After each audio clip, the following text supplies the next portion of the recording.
Imagine being trapped in an endless labyrinth of ice and darkness, where the sun vanishes for months on end, and the cold doesn't just bite, it devours.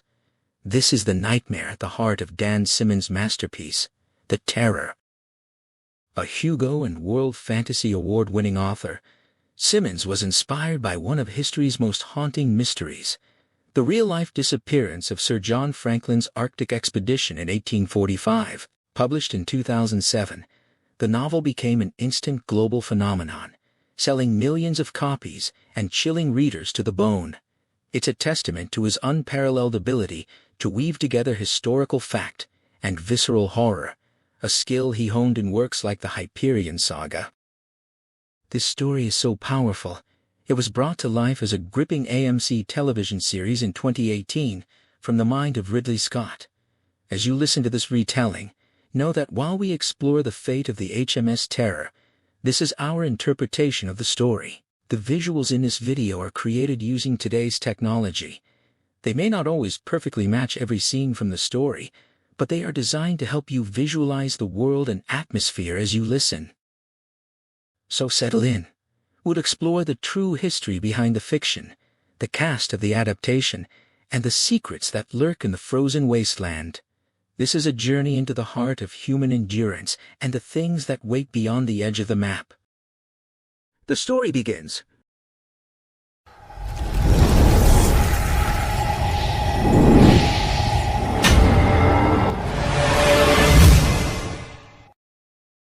The Aurora Borealis was putting on its own unnerving show above the ship, a display Captain Crozier might have called beautiful if he were not so cold and so tired. The light stretched ghostly fingers toward Terror, reaching and then retreating, as if some celestial specter were uncertain whether to grasp the vessel or not. He stood on the ice-crusted deck, feeling the 50-below temperature seep through his layers, and watched the jagged ice fields shift through blues and violets and greens that reminded him, painfully, of the hills of his Irish childhood. He noticed the stars overhead, steady and cold, but those near the horizon flickered and danced when he stared at them, moving in short, erratic jolts. He recognized the phenomenon from his Antarctic voyages with James Ross, and remembered a scientist explaining how shifting cold air refracted the light over uncharted lands white men had never seen. Crozier himself had discovered such a continent once, Antarctica, less than 5 years earlier. He and Ross had named the volcanoes Erebus and Terror after their ships. They'd named everything after everyone else. Nothing bore his name. He realized, with a dull self-awareness, that he was a little drunk, and that he'd been drunk more often than not for 3 years. Since Sophia, it didn't matter. He was still a better captain drunk than Franklin had ever been sober, and better than Franklin's pampered protégé Fitzjames could ever hope to be. The thought brought a brief, bitter comfort as he adjusted his balance against the ship's unnatural list. He made his way forward across the icy deck toward the only figure he could make out in the Aurora's flickering light. The man was Cornelius Hickey, the caulker's mate, small and rat-faced, bundled like everyone else into the standard issue layers of flannel and wool. Crozier had learned to tell his men apart despite the identical slops. Each man wore his gear slightly differently, adding a personal comforter or an extra cap. He knew Hickey by the way the man huddled, by the set of his shoulders. Hickey was staring past the ice-sheathed bowsprit, lost in thought or cold, and didn't notice his captain's approach until Crozier was beside him at the railing, which had become an altar of ice and snow. The lookout reported that there had been no activity since the gunshot they'd heard almost 2 hours earlier, though he thought he might have heard a scream from beyond the ice mountain that separated them from Erebus. Crozier had heard the shot too, but he had not sent anyone to investigate. The thing out there in the dark, whatever it was, made any excursion onto the frozen sea a death sentence. Messages between the ships were now exchanged only during the brief minutes of midday twilight. In a few days, there would be no light at all. 100 days of night. They both knew the sound had been a gunshot, but the ice itself made enough noise to provide plausible denial. Crozier did not press the point. The screams disturbed him most, waking him from his sparse sleep. They reminded him of his mother's final cries and of his aunt's tales of banshees wailing to foretell death. He had never outgrown that childhood fear. He asked about Lady Silence. Hickey confirmed she was on deck, hovering near Lieutenant Irving at the port station, though Irving's watch had ended an hour ago. The two were always together now, Hickey whispered, the men growing more convinced by the day that the young Eskimo woman was a witch with secret powers. Crozier dismissed the man's tone with a barked order to keep his eyes on the ice, but his mind lingered on the situation as he strode across the deck. The ship was prepared for winter now, after a brief false hope of escape in August. The lower spars had been swung to form a ridgepole, a tent pyramid rebuilt over the main deck, but despite the men's endless labor shoveling snow and hacking away ice, the deck remained treacherously glazed. Crozier moved with a half-skating grace, his attention fixed on the port lookout post where Irving and Silence stood too close for proper naval conduct. He called out to Irving, his voice sharper than intended, and watched the young lieutenant practically levitate, scrambling for balance before offering a clumsy salute with his right hand. It was a pathetic gesture, made worse by the fact that Irving had let his comforter fall away, presumably to show Silence his face, and now had two long icicles dangling from his nostrils. Crozier snapped at him to stand at ease, then demanded to know why the man was still on deck when his watch was over. Irving explained that Crozier had ordered him to watch over their guest. Crozier dismissed the literal interpretation with ice-cold sarcasm, pointing out that Irving had already suffered frostbite 6 times and should know better than to linger in the open. He exaggerated the danger of exposed flesh freezing in under a minute, hoping to scare some sense into the boy. Irving's uncertainty and hesitation only confirmed Crozier's suspicion that the lieutenant had allowed his infatuation to cloud his judgment. Crozier ordered him below to see the surgeon and threatened to dock his pay if he'd gotten frostbitten again. Irving obeyed, his salute faltering as he ducked under the canvas and headed for the ladderway, not looking back. Crozier sighed, thinking of how the lad had volunteered for this expedition with such eagerness back in England. He liked Irving, but the boy's naivete grated on him now. He muttered aloud about the young pup falling in love with an Eskimo witch, as if she understood. Silence turned slowly toward him, her dark eyes catching the Aurora's pulse. He could see her face for once, unreadable and untroubled by the cold, her expression giving nothing away. She was no beauty to him, too much the savage, but he could see why Irving might be drawn to her strangeness, her mystery. Crozier, too old and too Irish and too common for romance, simply wished she would walk out onto the ice and never return. He recalled the day 4 months earlier, when Dr. MacDonald had examined her, reporting that she was a virgin and had no tongue.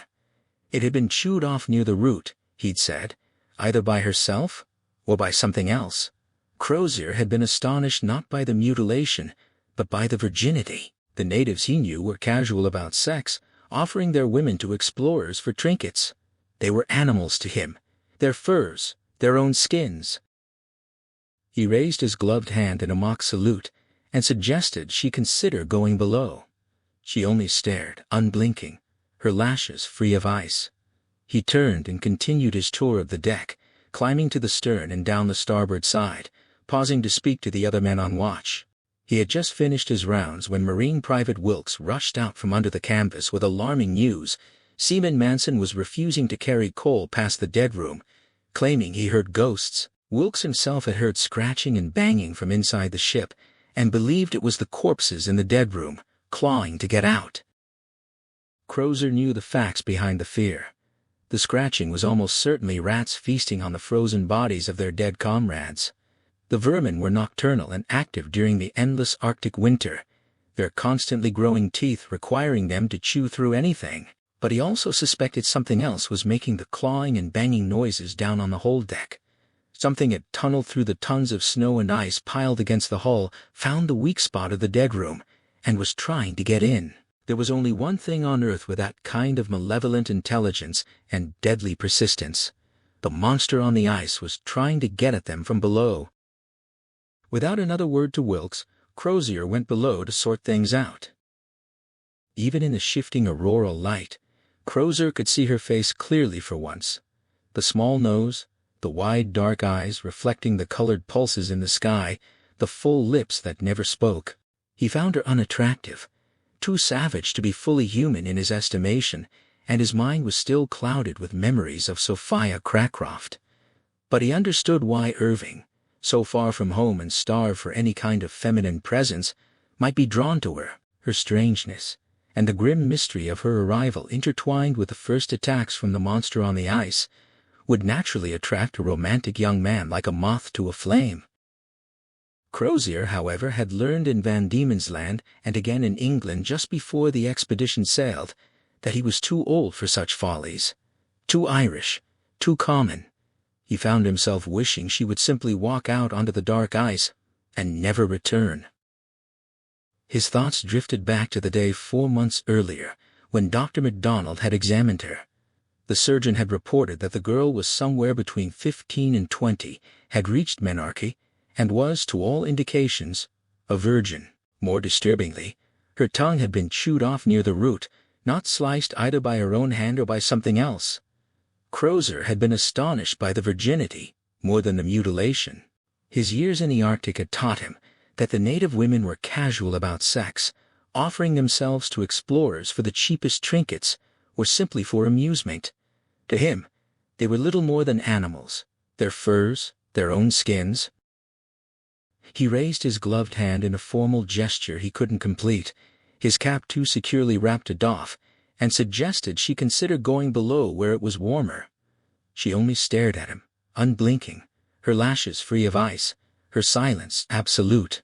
He tipped his hat symbolically and continued his rounds, giving Irving time to get below so he wouldn't seem to be following the young lieutenant. He was finishing his conversation with the last shivering lookout when Private Wilkes burst out from under the canvas, only partially dressed and already shivering violently. The young Marine delivered a message from Engineer Thompson. Seaman Manson was near mutiny, refusing to carry coal past the dead room or go down into the hold at all. He sat at the bottom of the man ladder, claiming he respectfully refused to continue his duties. Crozier felt a familiar dark anger stirring. Wilkes explained that the men heard ghosts when they went below, scratching and banging from inside the ship, sounds that Manson believed were his old mate Walker and the other corpses in the dead room, clawing to get out. Crozier knew the truth was more complicated. The scratching was almost certainly rats feasting on the frozen bodies, their teeth constantly growing and needing to chew, but rats ate quietly and efficiently, only screeching when they turned on each other. Something else was making the clawing and banging noises on the hold deck. The pressure from the ice had forced Terror's stern a dozen feet higher than it should be, and while the hull was still locked in, it was only by heaped tons of jagged sea ice and snow. Something had tunneled through that frozen mass and found the one vulnerable point, the dead room, and was now trying to claw its way in from below. Crozier was certain there was only one thing on Earth with that kind of power and malevolent intelligence. The monster on the ice was trying to get at them from beneath the ship. Without another word to the terrified Marine, Captain Crozier went below to sort things out. The memory surfaced through the fog of fever, sharp and unwelcome. He was the man who ate his shoes, and had been for 23 years. The jokes that followed him home from that first failed expedition still stung the boiled boot-uppers, the lichen scraped from rocks, the starvation that had driven his men to desperate measures. He had never eaten another man, though he sometimes wondered if Richardson had. The doctor had been too strong upon their return, too composed after all they'd endured. Sir John lay on the horsehair sofa, his body burning with influenza, while Lady Jane's voice washed over him in an unbroken stream. He tried to focus on her words, but the fever carried him elsewhere. He remembered Greenstockings, the copper Indian girl whose naked body had haunted him for a quarter-century. She had been the first naked woman he'd ever seen, and the image had never left him. Her dark skin, her adolescent breasts, the narrow black escutcheon above her sex as delicate as a raven's feather.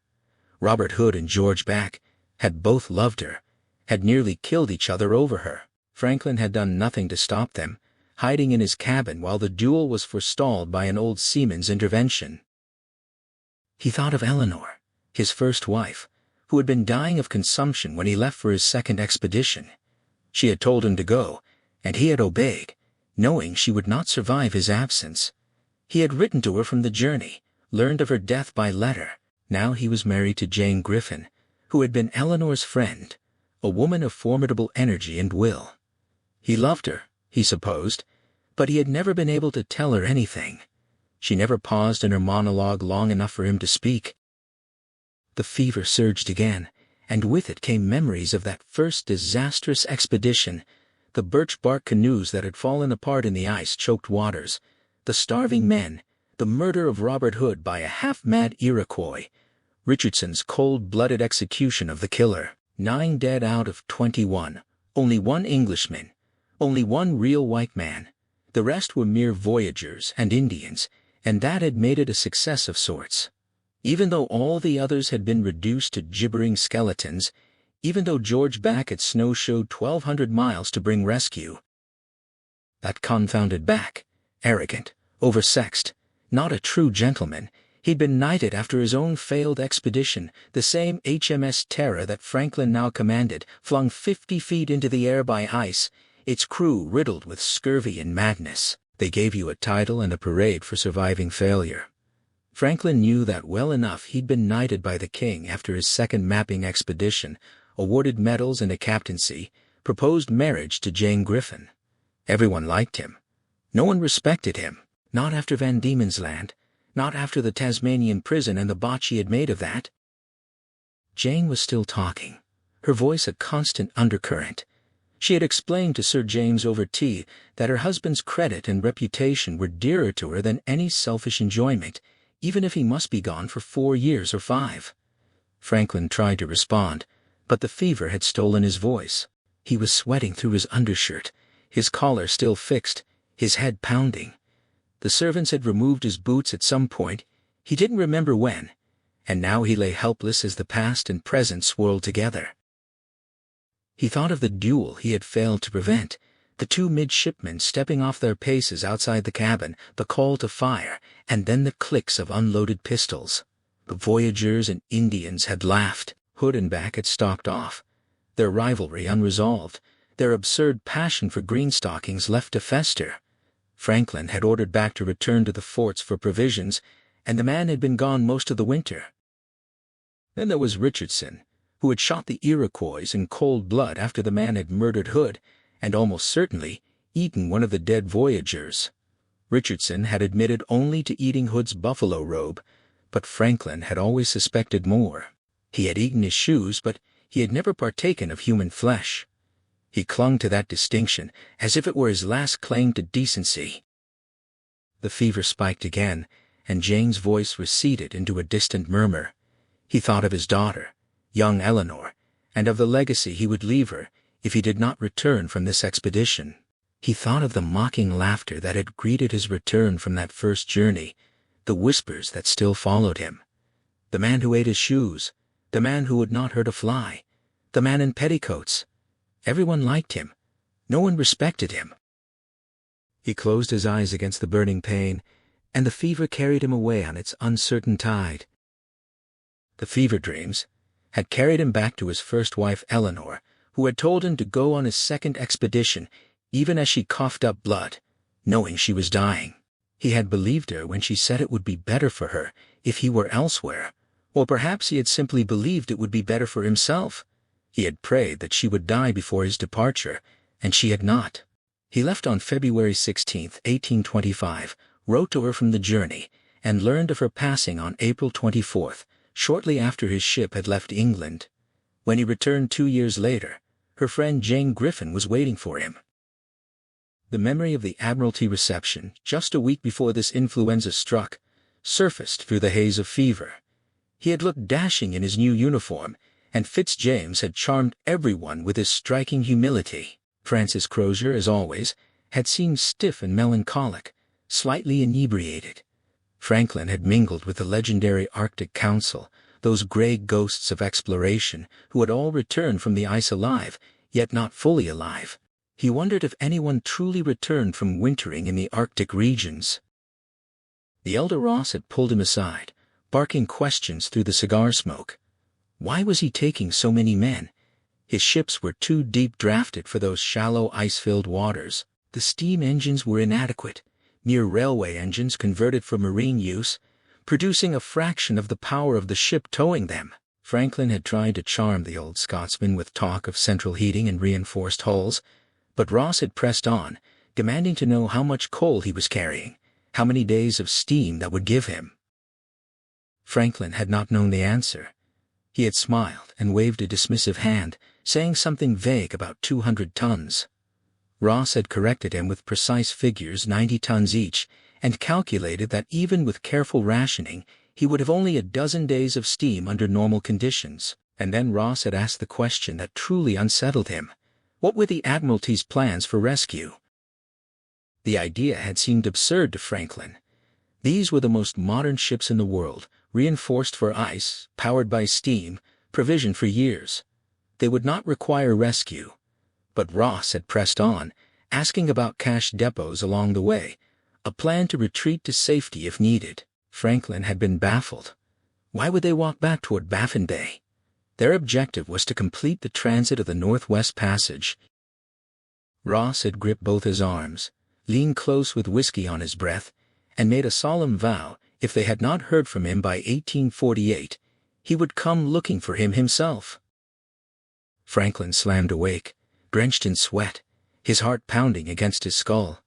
He looked down and saw silk covering his lower body, the Union Jack, which Lady Jane had draped over him as a blanket because he looked cold. He cried out in horror, telling her that this was a flag they laid over corpses. She stood aghast, and he realized the full weight of the omen as the fever continued to burn through him. The blast of warmth hit Crozier like a physical force as he pushed through the sealed double doors onto the lower deck.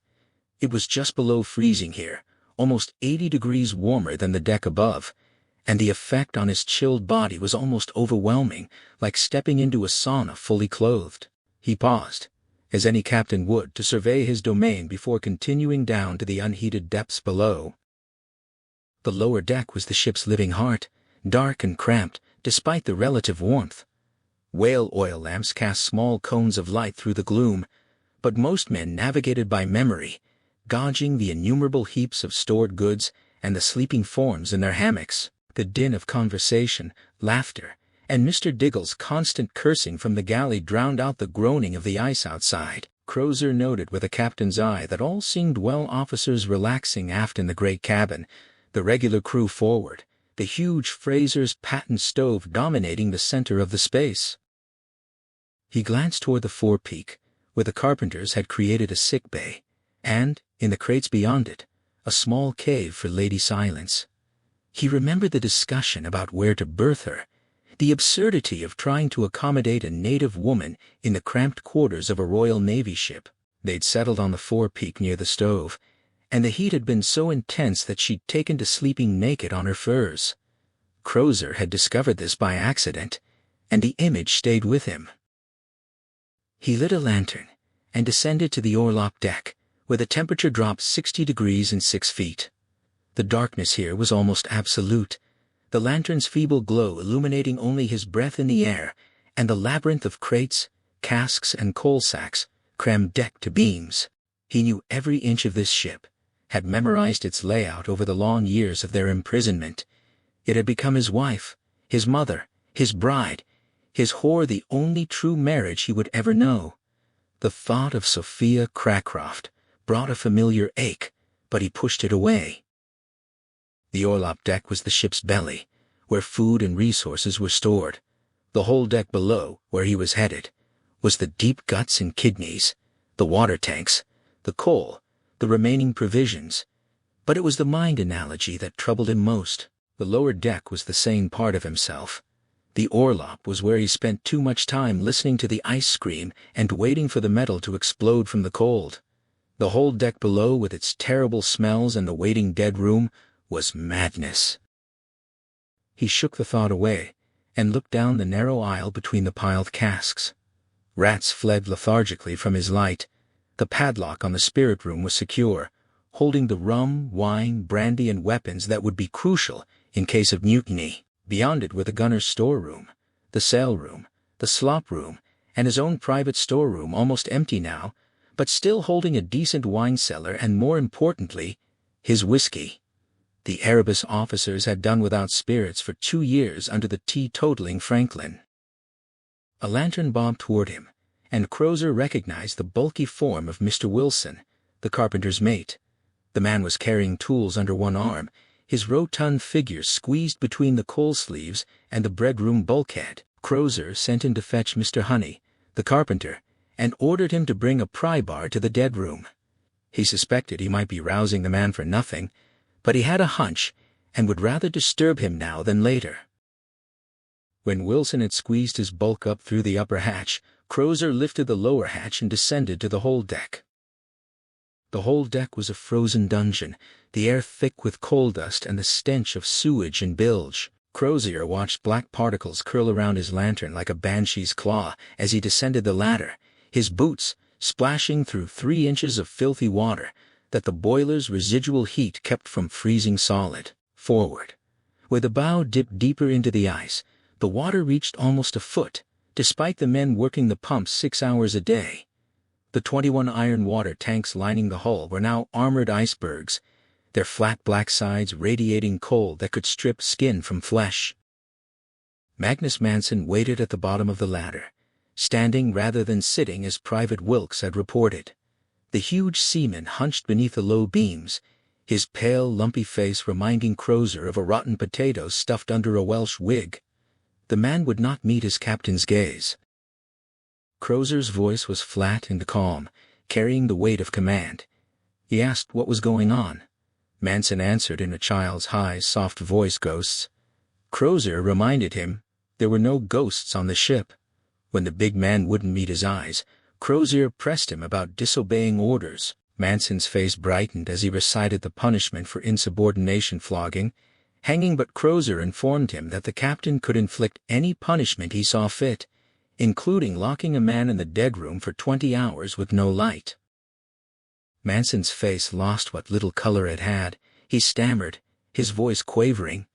Crozier let the threat hang in the cold air before asking what he thought he heard. Manson finally named his dead friend Walker, who had been killed by the White Terror on the ice just a week earlier. Walker had promised to come back in his white shroud if the thing got him, and now Manson heard him trying to get out. As if on cue, the hull groaned, metal brackets screamed, and a scraping, clawing noise ran the length of the ship. Crozier dismissed it as the ice, but he knew the truth was more complicated. He told Manson that the sounds were only rats trying to get at the frozen bodies in the dead room, and warned him that disobedience would result in a cold, lanternless night in that very room. Manson knuckled his forehead in salute and hauled a sack of coal aft into the darkness.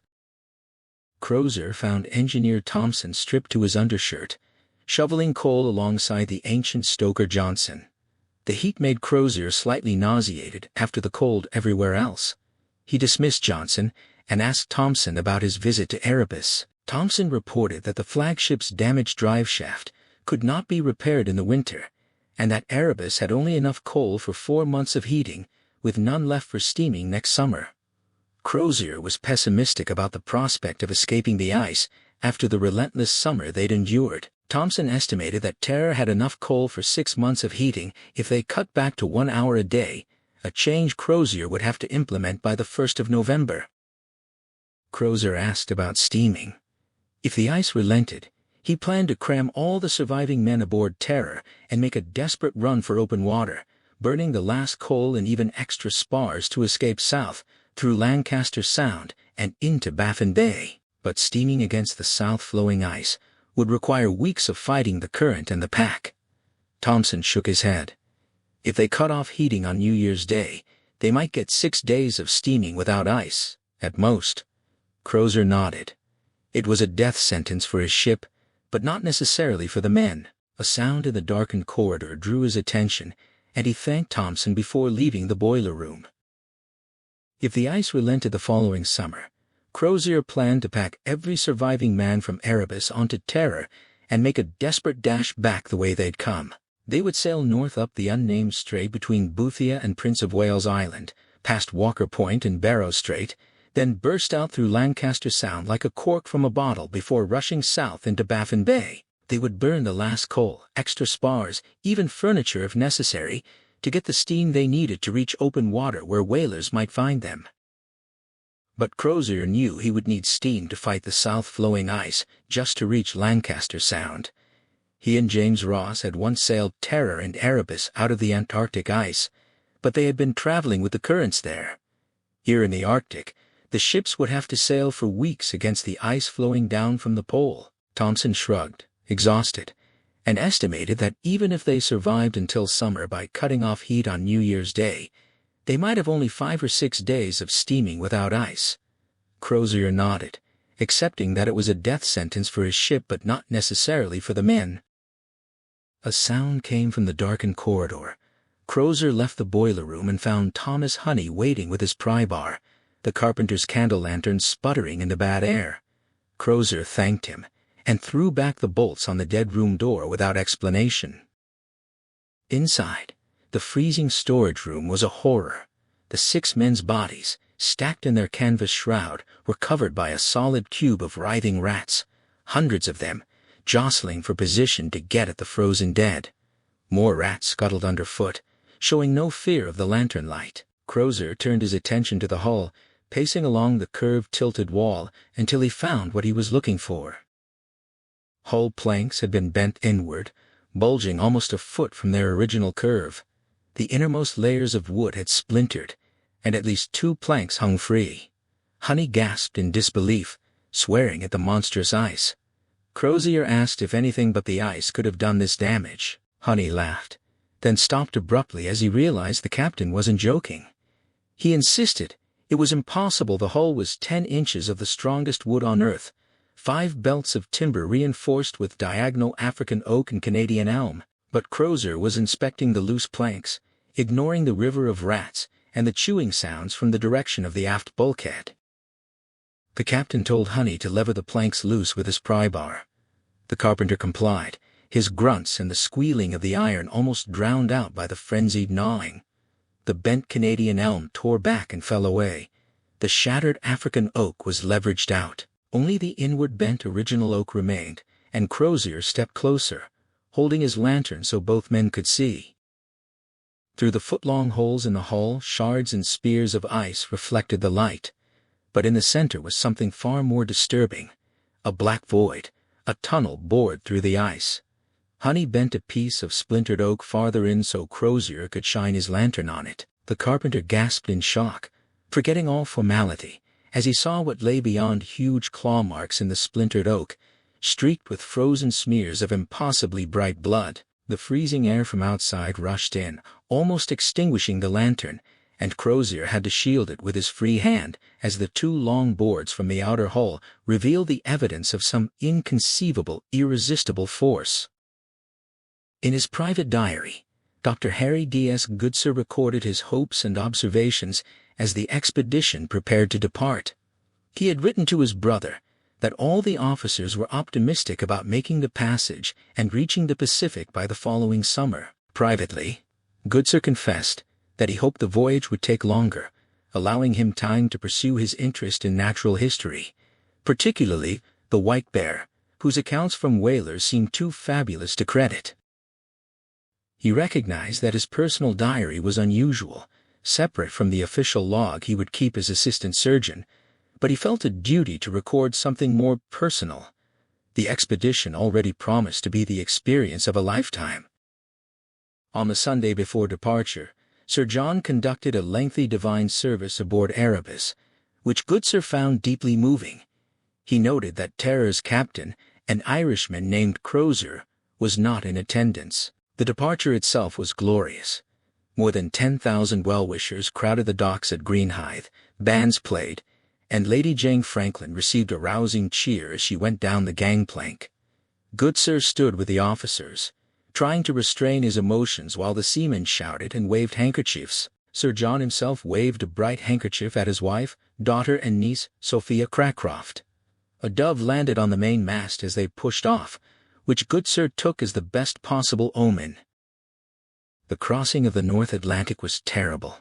For 30 stormy days, the ship tossed and rolled, and Goodsir was seasick for 28 of them. They rounded Cape Farewell at the southern tip of Greenland, and the sight of the barren rocky cliffs and endless glaciers weighed heavily on his spirits, even in July. But morale remained top-notch, and all aboard trusted in Sir John's judgment. At Disco Bay, supplies were transferred from the transport ship, and 10 live oxen were slaughtered for a feast. 4 men were dismissed from the expedition and sent home, bringing the total muster down to 129. Goodsir noted the transfer of hundreds of bags of coal and the seamen scrubbing the deck with holy stones. Everyone was in high spirits, and the next letters to their loved ones would be posted from Russia or China. When they sailed west from Greenland, the crew of the transport ship gave them 3 hearty hurrahs. Goodsir assumed these would be the last white men they saw until Alaska.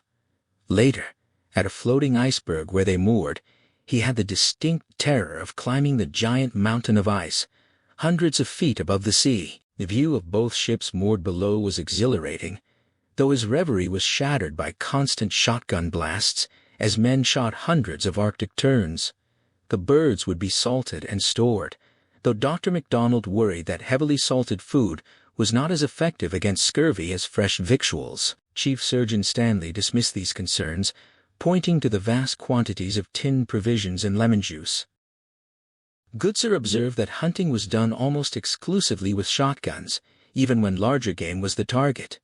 He wondered if shotguns would be enough to bag the great white bear. The ice masters spent their daylight hours searching for a path through the near-solid sea of ice, and Goodsir learned that it was very late in the Arctic season for ships to be seeking any passage. As he wrote, the current carried the whalers away, and the ships were preparing to cast off from their iceberg home, sailing northwest into the endless Arctic twilight.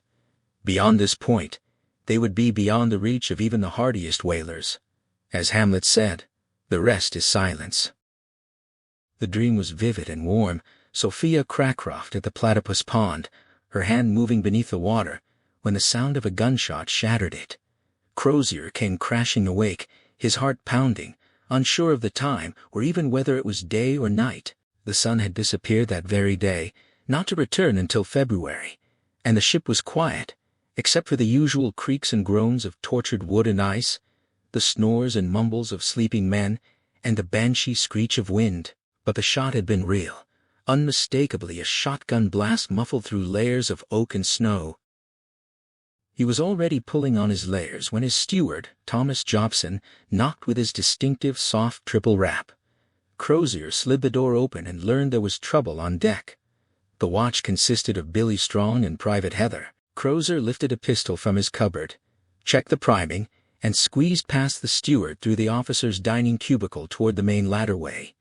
Lamps were being lit in several quarters as officers and men stirred. First Mate Hornby, First Lieutenant Little, and Lieutenants Hodson and Irving appeared, armed and ready.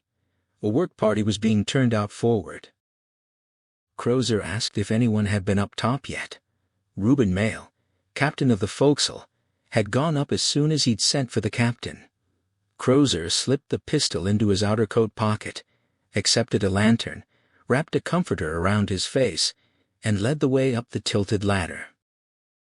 Outside, it was black as pitch, no stars, no aurora, no moon, and bitterly cold. The temperature had been 63 below zero 6 hours earlier, and now a wild wind drove heavy snow across the canted deck. Crozier saw a lantern gleam on the starboard side. Reuben Mayle knelt over Private Heather, who lay on his back, his skull knocked away, his brain sparkling in the lantern light with a sheen of ice crystals. He was still alive. Crozier ordered Crisp to bring up his hammock to carry the Marine below. The heavy railing where Heather had been standing was smashed away. His musket hadn't been fired. Strong was missing. Crozier led a search party over the side, following streaks of blood on the ice and snow. The blood led into the maze of pressure ridges and ice spires. Hodson observed that the thing wanted them to follow. Crozier agreed but pressed on, hoping Strong might still be alive. He sent Hodson and Armitage to search parallel to their course, took young Evans with him, and followed the blood trail into the darkness. Less than 100 yards out, they reached a pressure ridge 30 feet high, of vertical rubble of ice boulders. Crozier found a smear of black blood on the white wall. The The thing had carried strong up this icy mountain. He began climbing, slipping on his ordinary boots, his fingers and nose numbing. He found more frozen blood 25 feet up and leveraged himself to the top, but the drop on the other side was almost vertical. There was no sign of Strong. He descended, but Evans was gone. The boy's Baker rifle lay in the snow. Crozier shouted his name into the wind, fired the rifle into the air, and saw Hodgson's lantern turn toward him. Then something roared not 20 feet away. Not the wind, but something else. Crozier pulled out his pistol, tugged off his mitten with his teeth, and faced the darkness, screaming a curse at whatever was out there. There was no answer except the howl of the wind. John Torrington, the young stoker on HMS Terror, died on New Year's Day, marking the beginning of their 5th month trapped in the ice at Beechey Island. His death was not unexpected. He had been in the advanced stages of consumption when he signed on, and his doctor had misguidedly told him that going to sea would improve his health. When his illness became obvious in early November, Captain Crozier had relieved him of his duties in the poorly ventilated lower deck, but Torrington had been in a downward spiral since then. He might have survived longer if pneumonia had not struck on Christmas Day, leading to a death watch that ended on the 1st of January. Goodsir observed, as the surgeons prepared the corpse. Torrington dressed in a clean striped shirt, his hair recently cut, his nails clean, and helped lift the body into the coffin crafted by the carpenters. There was no rigor mortis, and the scent of wood shavings filled the air as there was little decay. The burial took place in near absolute darkness, the procession illuminated only by bobbing lamplight as they crossed the frozen sea to the shore. Sir John draped a Union Jack over the coffin, and the men man-hauled the sledge 600 feet to the grave site, which had been excavated 5 feet deep into the frozen ice and rock. The service was conducted by Sir John, his soft voice droning on for some time, interrupted only by the wind and the stamping of feet as men tried to avoid frostbite. Goodsir found himself oppressed by the loneliness of the place. The memory of the bound body lowered into the cold hole, and the eternal blackness of the cliffs above the gravelled isthmus.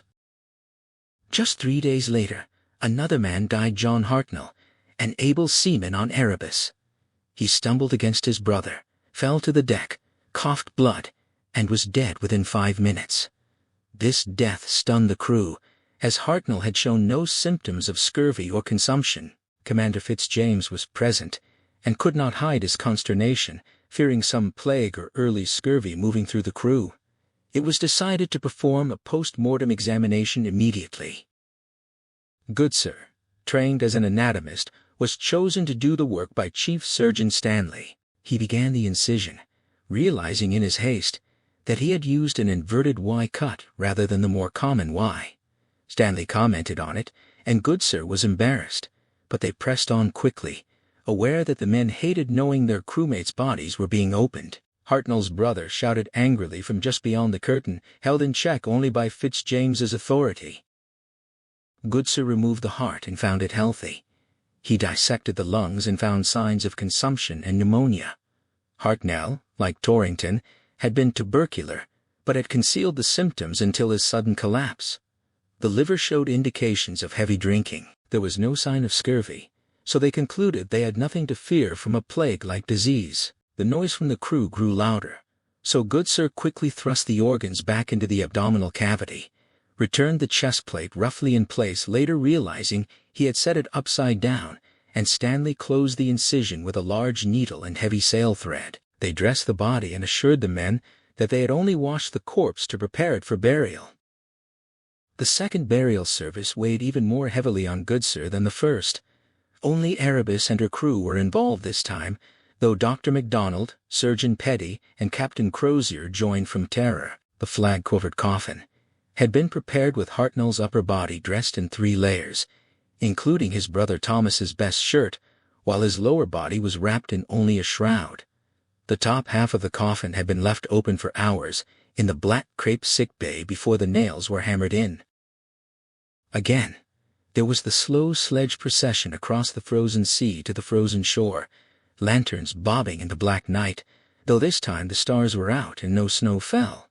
The Marines had to fire muskets at 3 white bears that came sniffing closer, looming like wraiths out of the ice blocks, visibly wounding one in the side. Sir John's eulogy was shorter this time, as Hartnell was not as well liked as young Torrington had been. Afterward, they walked back across the creaking, moaning ice under the dancing stars. The only sound behind them, the dwindling scrape of spades and pickaxes, filling in the frozen soil in the new hole next to Torrington's grave. Goodsir found himself oppressed by the black cliff face looming over everything. Even standing with his back to it and closer to Sir John, he was always aware of that cold, lifeless slab of insensate stone behind him, a portal to the country from which no man has ever returned. Compared to that black reality, even Sir John's compassionate words had little effect. Morale on both ships was very low. They were not yet a full week into the new year, and already 2 of their company had died. The 4 surgeons had agreed to meet the next day in the carpenter's room below decks, on Terror, to discuss what could be done to avoid more mortality in what seemed a cursed expedition. The headstone on Hartnell's grave read, "Sacred to the memory of John Hartnell, A.B. of HMS Erebus. Died January 4, 1846. Aged 25 years. Thus saith the Lord of hosts, consider your ways." Haggai 7:7. The wind had come up, and most of the lamps were out on the lower deck of Erebus. Goodsir listened to the wind howl, and thought of those 2 cold heaps of loose stone out on that black, windy isthmus, of the dead men in those cold holes, and of the featureless black face of rock. He imagined the fusillade of snow pellets already working to eradicate the letters on the wooden headstones. Captain Sir John Franklin was in high spirits as he called the conference to order in his spacious private cabin aboard Erebus. The previous winter at Beechey Island had been difficult, with 3 men dying of consumption and pneumonia, but the surgeon's recommendation to change the diet and rely more on tinned foods had seemed to turn the trick. No more men died between April and the ship's release from the ice in late May.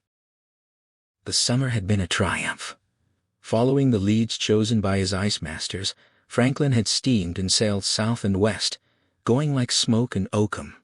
The return of sunlight brought a plenitude of animals, birds, and aquatic life: right whales, cod, herring, beluga, seals, walruses, and Arctic foxes. Every hunting party returned with fresh game, and the men's winter-starved appetites were finally satisfied. Franklin had followed his orders, turning south past Cape Walker into the unknown waters of an icy archipelago, and now, with King William Land visible less than 50 miles ahead, he was confident they would navigate the Northwest Passage this very autumn.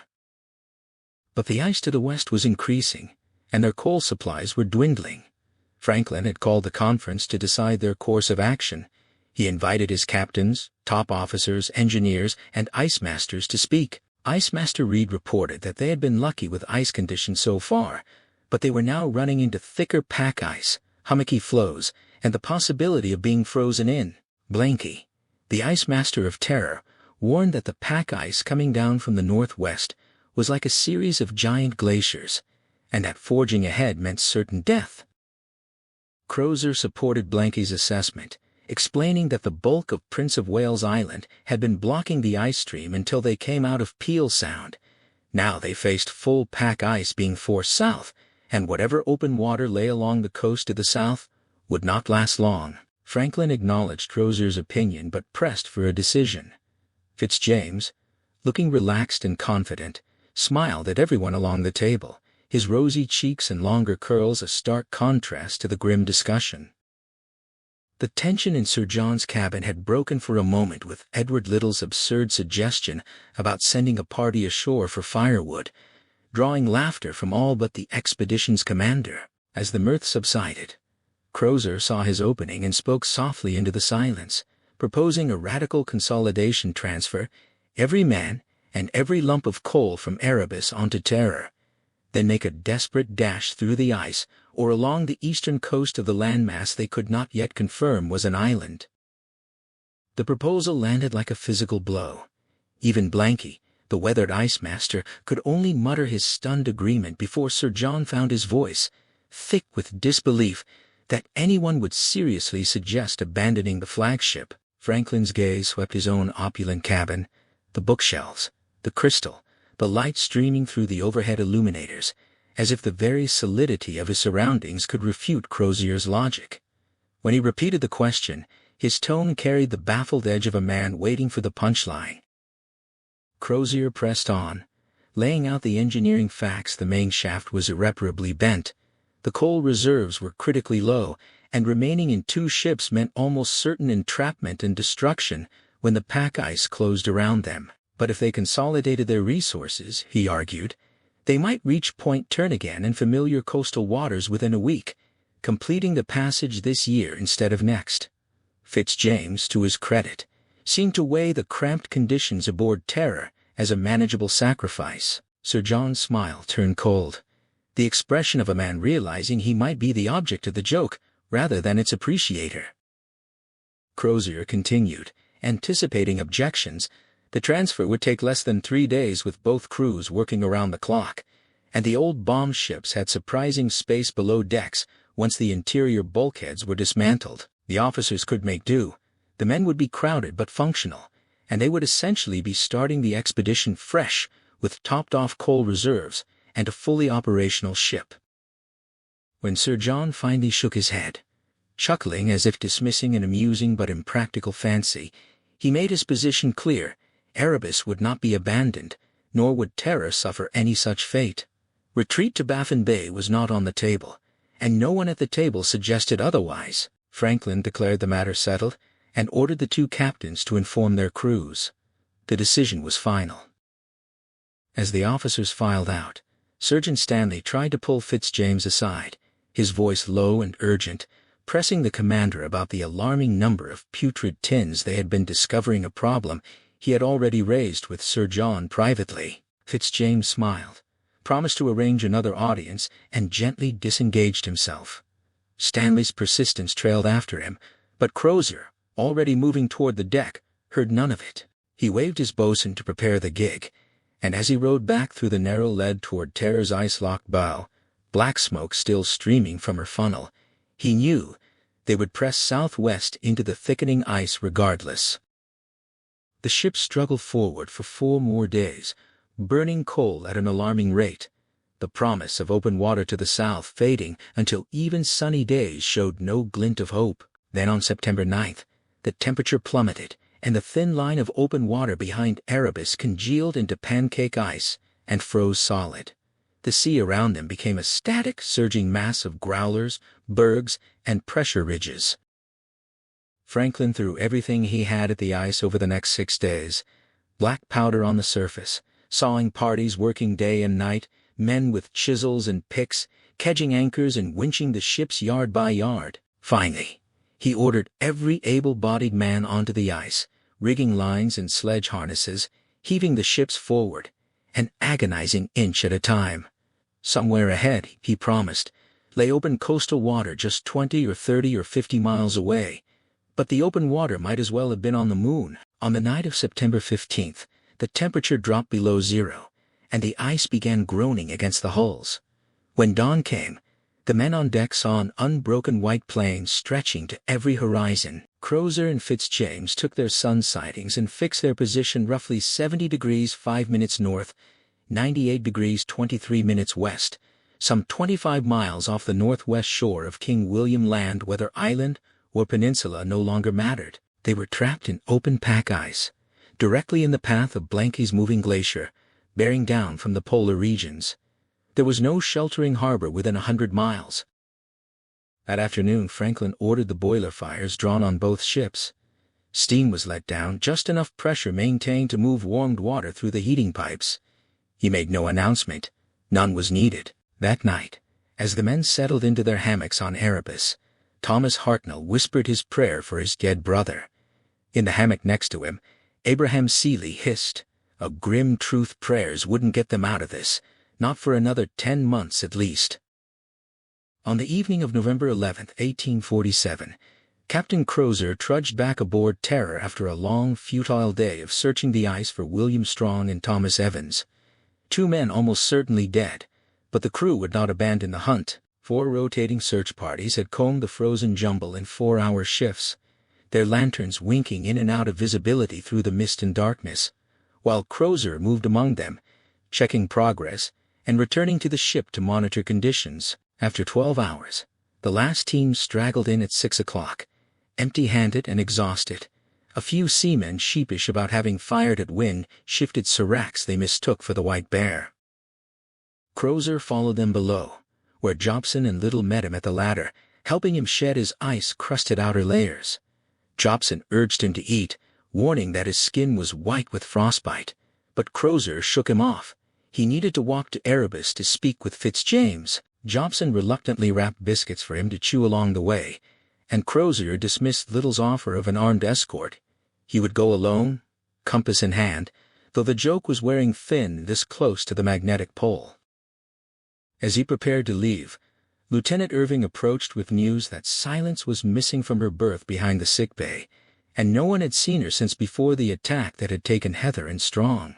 Crozier ordered Irving to search the entire ship alone, while the rest of the men returned to the ice for another 4 hours of searching.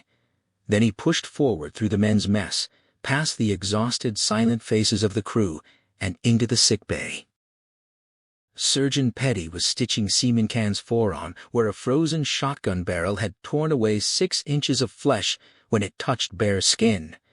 Crozier nodded, then lifted a lamp to examine Private Heather, whose shattered skull still leaked blood and gray matter through his bandages. The man's eyes glistened but did not blink, his pupils dilated and fixed. Petty confirmed that Heather was still alive. Impossibly.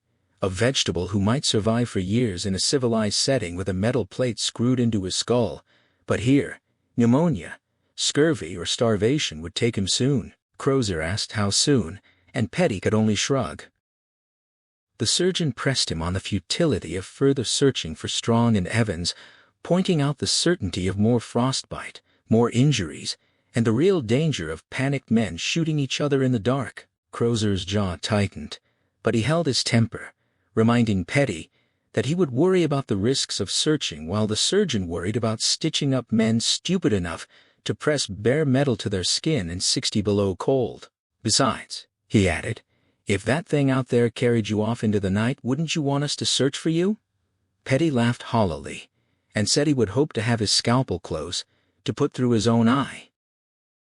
Crozier emerged into the galley glow where Jobson handed him the biscuits, and then he stepped out onto the ice, making the crossing alone.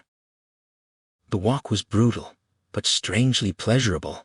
The creeping cold made his extremities feel like they were on fire, which was better than numbness, and between the ice's slow moans and sudden shrieks, and the wind's constant howl, he knew he was being stalked. 20 minutes in, the clouds parted, and a 3/4 moon emerged, ringed by 2 concentric halos of ice-crystalled light. Crozier dimmed his lamp, testing the dark ahead with his boat pipe to avoid cracks and crevasses, moving through the shadow of the towering iceberg that blocked the moon's light for a 1/4 mile.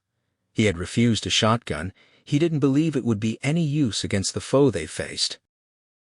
In a moment of rare calm, the memory surfaced as a boy, standing alone in the winter dark beyond his village, watching the lighted windows fade, knowing he would be cuffed for tardiness but unwilling to walk toward home yet, enjoying the thrill of being the only human out in the cold and dark.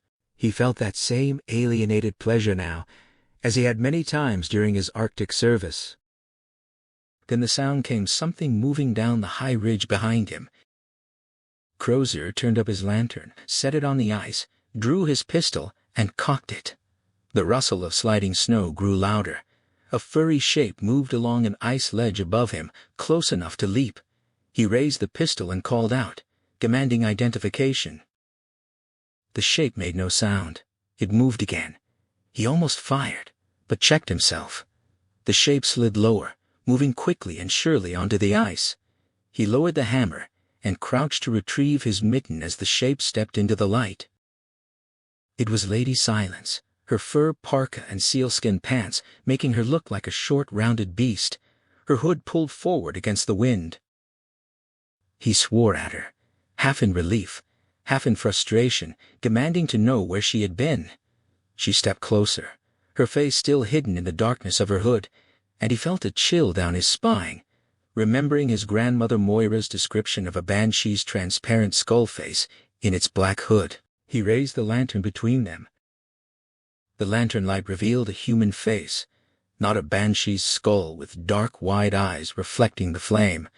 Her expression was as blank as ever, the same vacant stillness he had seen on the day they shot her companion, and she watched him choke to death on his own blood. Crozier muttered that he understood why the men thought her a witch, his voice sharp with fatigue and cold. Here, away from the ship and the men, he dropped all pretense of formality. She stared back, then extended a mittened hand.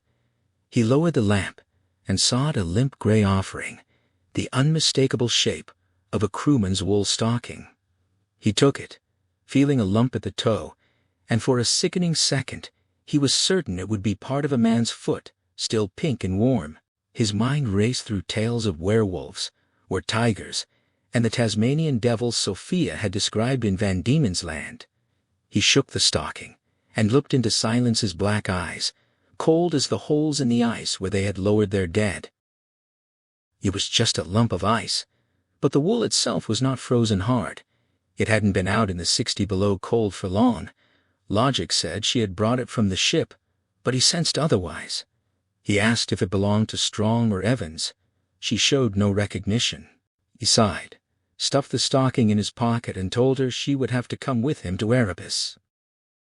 He turned his back on her, feeling the familiar chill along his neck, and crunched through the rising wind toward the distant outline of the sister ship. Her soft footsteps followed, a minute later. They clambered over a final pressure ridge, and Crozier saw Erebus blazing with light. Dozens of lanterns hung from spars along her visible port side, a prodigious waste of oil. He knew the flagship had suffered far more than terror. Her propeller shaft bent beyond repair, her rudder damaged, her timbers warped and sprung, her iron cladding torn free. The ice had lifted her on a pedestal and splintered her hull in a dozen places. She would never sail again. Before stepping into the lantern light, Crozier pulled Silence behind a serac and bellowed a hail toward the ship. A shotgun roared in response, shattering ice 5 feet from him. He roared back with every ounce of dockyard fury, and the sentinel's weapon was quickly wrestled away. He told Silence they could go now. Then he stopped. In the reflected glow he saw her face, her lips, always so still, curling up in a smile. She had understood his outburst, and she had enjoyed it. Before he could confirm the smile, she melted back into the shadows and was gone. He shook his head. Let her freeze if she wanted. He had business with Fitzjames, and then a long walk home in the dark. Tiredly, realizing he had not felt his feet for the past half hour, he stumped up the ramp of dirty ice and snow toward the deck of the dead Sir John's broken flagship. In the spring of 1847, as the months of April and May offered no sign of the seasonal thaw that had freed them the previous year, Captain Sir John Franklin remained the sole figure of outward serenity aboard either ship. He did not need to announce their predicament. The men could see for themselves that the pack ice showed no sign of breaking up, the seals were nearly impossible to catch, and the birds and whales had not returned. Though the masts were fully stepped and the rigging restored by mid-April, there was no purpose to it. The boilers remained banked, except for heating, and lookouts reported only a solid white table stretching to every horizon. The ice was thinning, but still more than 10 feet thick. Franklin's composure rested on 2 pillars, his unwavering Christian faith and his even more formidable belief in his wife. He was certain that everything that happened was God's will, and he trusted that an interested and merciful God might yet grant a sudden midsummer breakup, allowing them to force the passage before the pack solidified again. He had experienced greater miracles. He reminded himself just being appointed commander at age 60, after the humiliation of Van Diemen's Land, was proof enough. Beyond his faith in God lay his faith in Lady Jane Franklin. He imagined her already mobilizing her private fortune, public contacts, and indomitable will to pressure the Admiralty and Parliament into searching for him. This thought troubled him. He did not want to be rescued by hastily assembled expeditions under men like Sir John Ross or the young Sir James Ross, who would be forced out of retirement by Jane's demands. That way lay shame. But he took comfort in the Admiralty's famous inertia. Any rescue attempt would almost certainly not be outfitted until the spring of 1848 at the earliest. In late May, Sir John prepared 5 sledge parties to scout the horizons, with Lieutenant Gore's party the crucial one departing last toward King William Land. Gore carried a second responsibility, leaving Sir John's first written message cached ashore since the expedition began. Franklin had previously disobeyed his Admiralty orders to leave such cairns, having hated the beachy island anchorage and been ashamed of the 3 deaths there.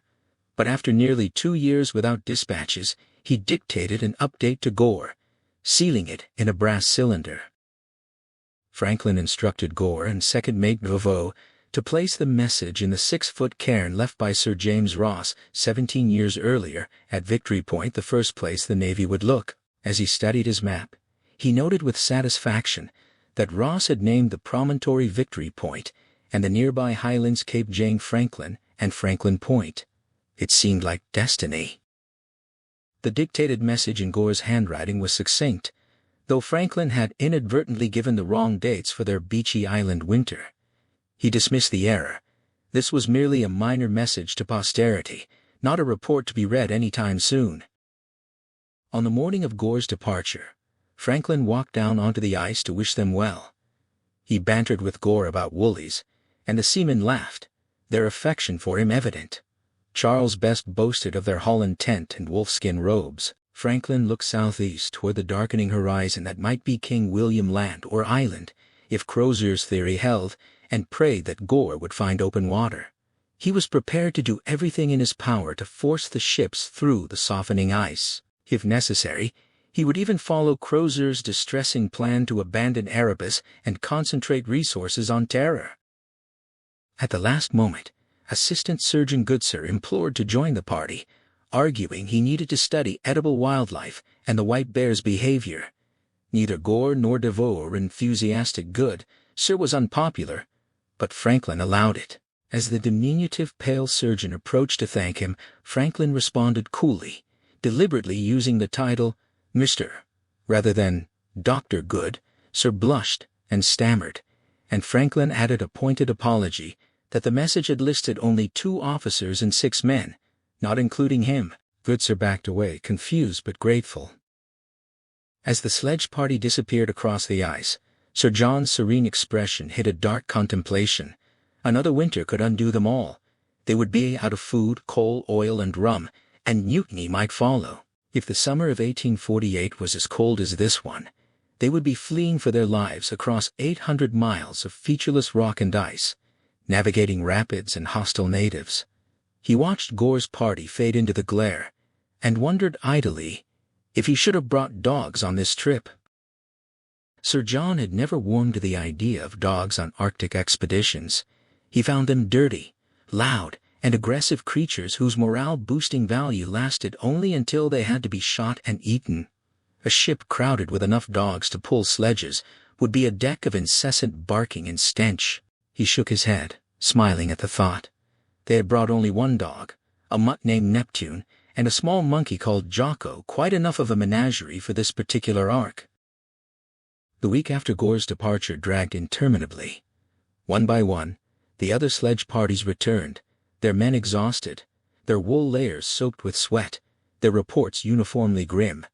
From the east toward Boothia Peninsula, no open water, not even the smallest lead. From the northeast toward Prince of Wales Island, nothing but tortured ice and ridges, no hint of open water, and they had not even reached the island. From the northwest, only white bears and frozen sea. From the southwest, hundreds of pressure ridges, icebergs frozen in place like a mountain range, no animals except the confounded bears.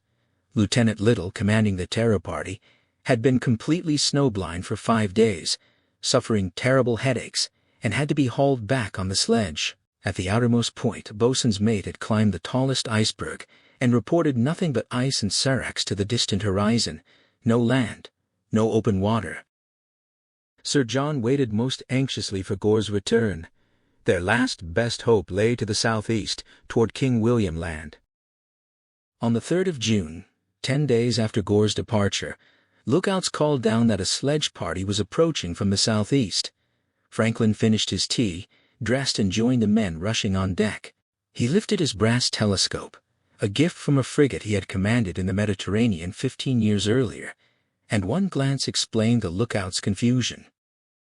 At first glance all seemed well, 5 men pulling, 3 running alongside, all 8 accounted for. But something was wrong. One of the running figures did not appear human, a small, round, headless, furry animal running behind the sledge, and Sir John could not make out Gore's distinctive tall figure, or his red comforter. The men hauling and running seemed too short, too bent, too inferior. Worst of all, the sledge was far too heavily packed for the return trip. For a moment, Sir John's hopes soared. Perhaps they had killed caribou or other large animals and were bringing in fresh meat. But as the distant forms emerged from behind the last pressure ridge, his telescope revealed something horrible. Not caribou meat, but 2 dead human bodies lashed atop the gear, stacked one atop the other in a manner that could only mean death. He could make out 2 exposed heads, the one on top showing long white hair, unlike any man aboard either ship. They were rigging ropes down the side of the canted Erebus to aid his descent. Sir John went below only long enough to add his ceremonial sword to his uniform. Then, pulling his cold weather slops over his uniform, medals and sword, he went up on deck, and over the side, puffing and wheezing, allowing his steward to help him down the slope, to greet whoever or whatever was approaching his ship. Dr. Harry Goodsir had joined the exploration party partly to prove his strength and endurance, but he quickly realized he was out of his depth. On the first day, he insisted on taking his turn man-hauling the sledge over the quiet objections of Lieutenant Gore and Mr. Devoe. The harness was too large for his narrow shoulders, slipping on him as he slipped on the ice, repeatedly falling and disrupting the rhythm of the other men. His boots, studded with nails for traction, tripped him. His wire mesh goggles obscured his vision, but removing them left him half blinded by the glare. His multiple layers of wool became soaked with sweat, chilling him even as he overheated. The harness pinched his nerves, cut off circulation, and he kept dropping his mittens. His panting was constant and loud, and he was ashamed. After an hour of this, he accepted relief from Charles Best and slipped out of the harness, letting the true men pull the heavy sledge. He was exhausted. It was still morning of the first day, and he could have slept for a full day, and they hadn't even reached the first real pressure ridge yet. The ridges closer to King William Land were taller and more terrible than those between the ships. For the first 3, Gore led them southwest to find low spots, adding miles to their travel, but avoiding the need to unpack the sledge. The 4th ridge was impassable. Every pause required someone to fire up a spirit stove to melt snow and pour warm water over the runners to free them from their frozen ruts. The sledge did not slide easily across the ice. The high salt content increased friction, making man-hauling feel like dragging 1,000 pounds of lumber across rough rock. The pressure ridges rose like 4-story heaps of boulders, and the first serious one was 60 feet high. They unlashed the top loads into 50 to 100-pound bundles, hauling them up the jagged ridge before even attempting to move the sledge. The sea ice around each ridge was a maze of rough snow, tumbled seracs, and giant ice blocks that had to be navigated before the climbing could begin. The ascent was a tortuous back and forth, a constant search for footholds and handholds. The 8 men zigzagging upward, handing heavy loads to one another, hacking steps with pickaxes, and trying not to fall. Parcels slipped from icy mittens and crashed below, bringing curses from the seamen until Gore or Devoe silenced them. Everything had to be unpacked and repacked 10 times. Finally, the heavy sledge itself was pulled, shoved, lifted, braced, dislodged, angled, and tugged to the summit. There was no rest. Relaxing for a minute meant the sweat-soaked layers would begin to freeze. Descent required new lines, men bracing ahead, others digging in their cleats, lowering the sledge with gasps and curses. Then they would reload, pour hot water on the runners, and push on through the labyrinth on the other side.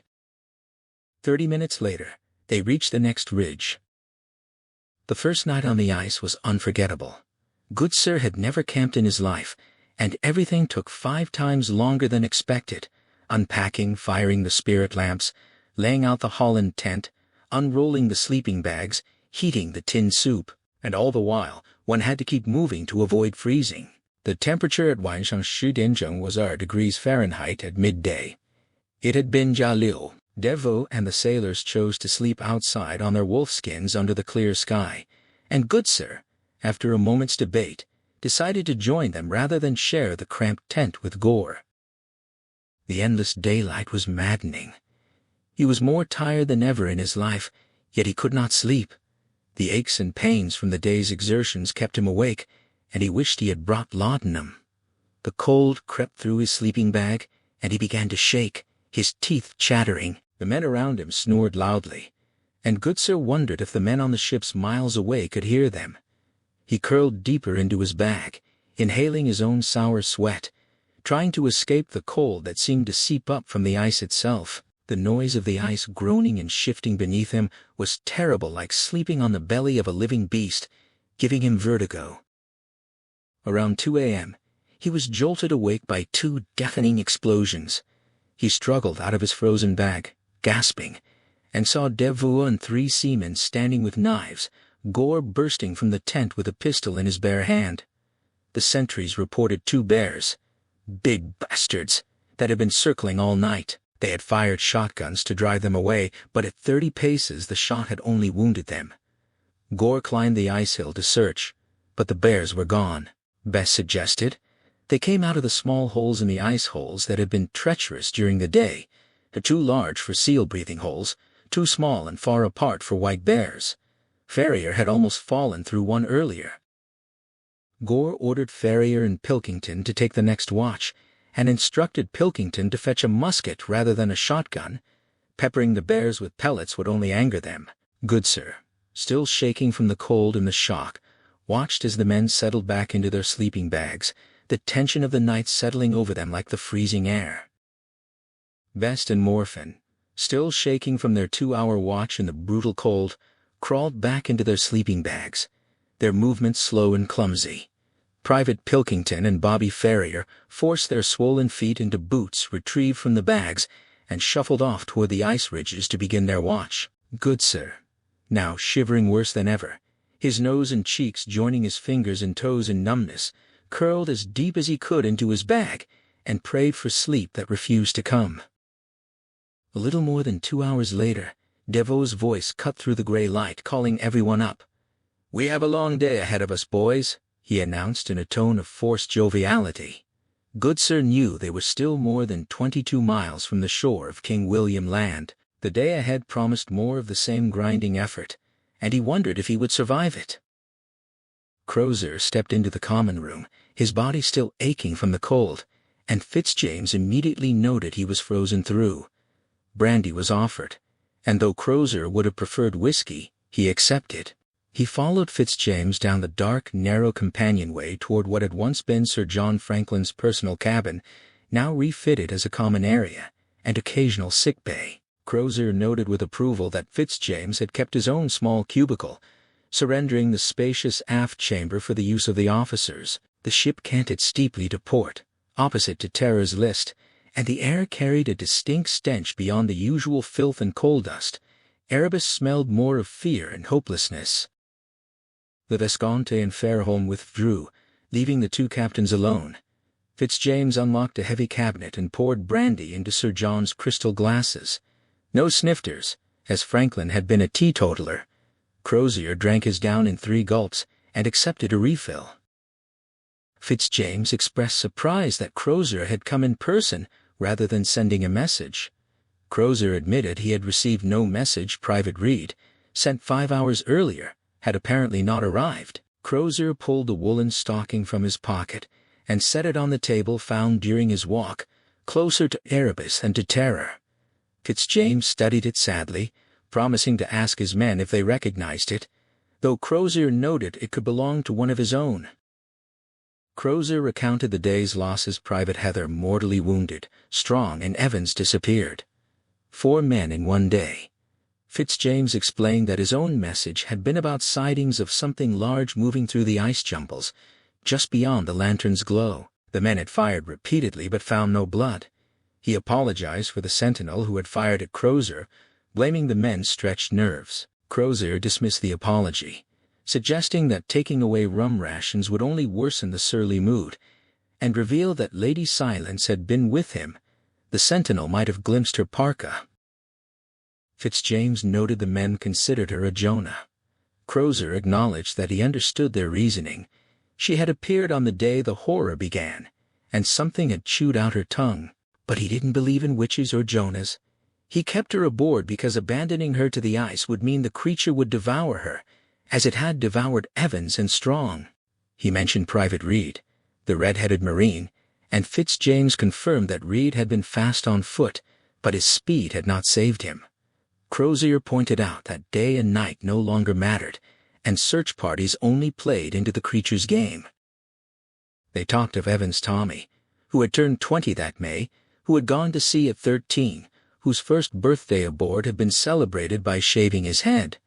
Fitzjames noted Crozier had also gone to sea young. Then, for reasons Crozier could not quite explain, he found himself recounting the story of the Grand Venetian Carnival in 1824, when he had dressed as a black footman to Hoppner's noble lady.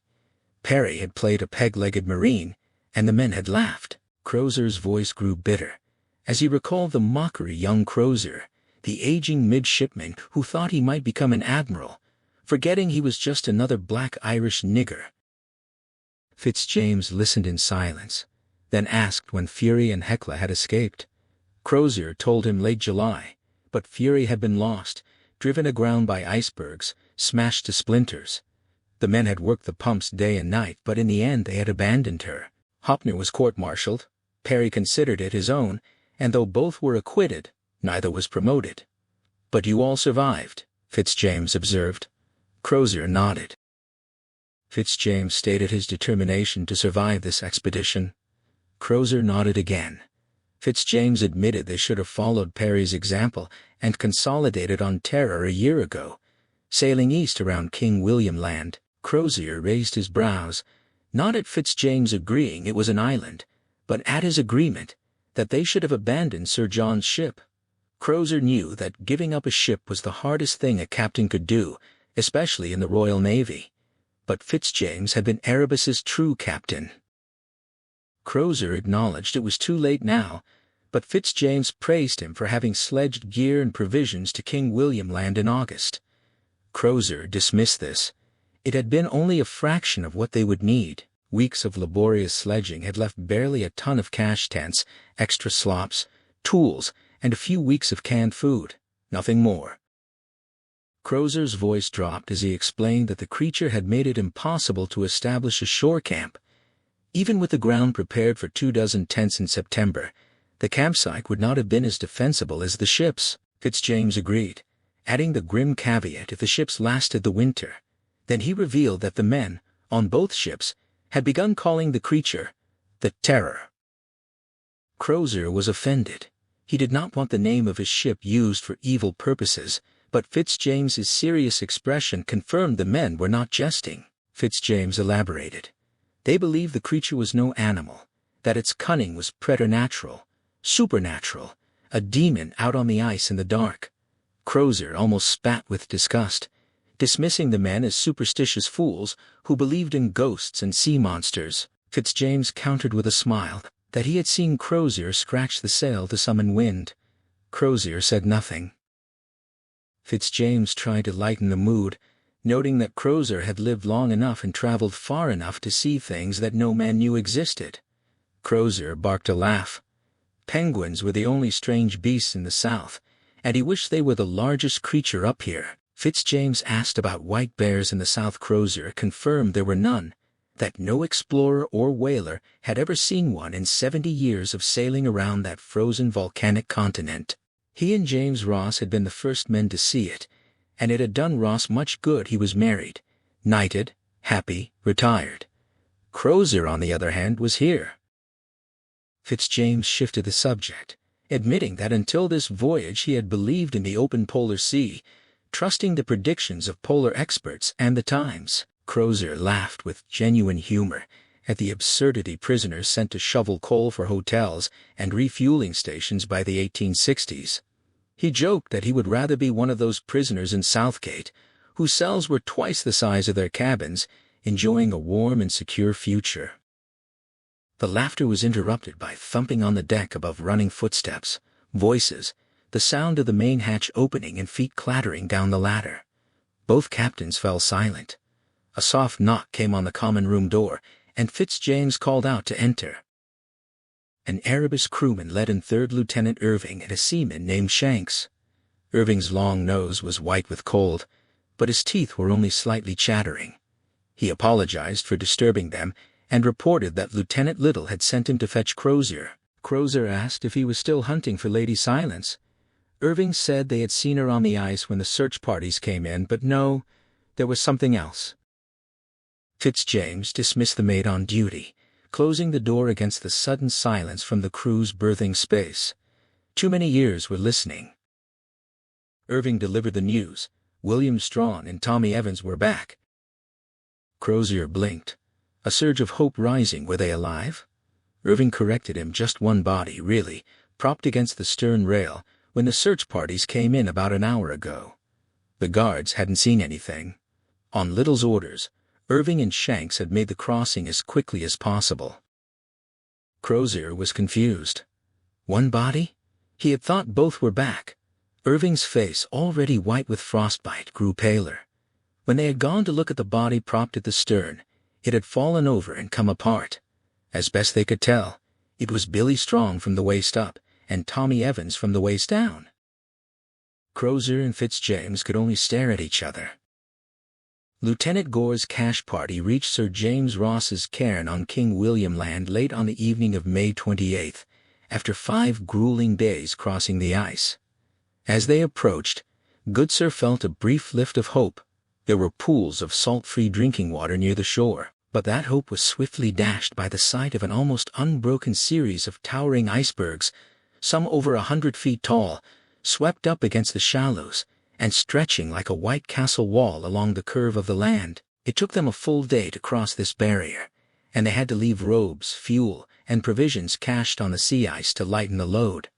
Several cans of soup and pork had gone putrid and had to be thrown away, leaving them with less than 5 days' rations for the return, assuming more cans weren't bad. Even at the sea's edge, the ice was still 7 feet thick. For Goodsir, the greatest disappointment was King William Land itself. Devon and Beechy Islands, barren as they were, had at least offered bare ground, sand, soil, and cliffs. King William Land offered nothing but ice, dirty snow, and more ice. For half an hour after crossing the iceberg barrier, he couldn't even tell if he was on solid ground. When they finally found a windswept area free of snow, he and the seamen fell to their hands and knees on the gravel in something like thanksgiving. But even the frozen stones were as cold as London cobblestones in winter, and the chill traveled up through their clothing, into their bones. It took them 4 more hours to find Ross's cairn. The 6-foot heap of rocks should have been easy to spot near Victory Point, but the high winds had blown off the smaller top stones, and the Lake May sky's dim, constant glow made it nearly impossible to judge distances. A sérac that looked half a mile away was only 20 yards distant. A gravel patch that seemed 100 feet away was actually a mile off. Half a dozen white bears had been following them all day, their movement the only thing that stood out in the gray-white haze. They found the cairn at almost 10 p.m., all of them exhausted, their arms hanging like apes, speech abandoned in their tiredness. Gore retrieved the first of 2 messages, filled in the date, and signed it, as did Devoe. They rolled the note into one of the brass cylinders and dropped it into the cairn, replacing the rocks. "Well," said Gore, "that's that then, isn't it?" The lightning storm began not long after they trudged back to the sledge for a midnight supper. To save weight during the iceberg crossing, they had left their heavy wolfskin robes, ground tarps, and most of the tinned food cached on the ice. They had assumed the sealed tins would not attract the bears, and even if they did, the bears couldn't get into them. They planned to get along on 2 days' reduced rations plus any game they might shoot, though that dream was fading. Devoe supervised dinner preparation, but 3 of the 4 cans they opened were spoiled. That left only their Wednesday half-ration of salt pork and 1 can of superior clear turtle soup, which the men hated.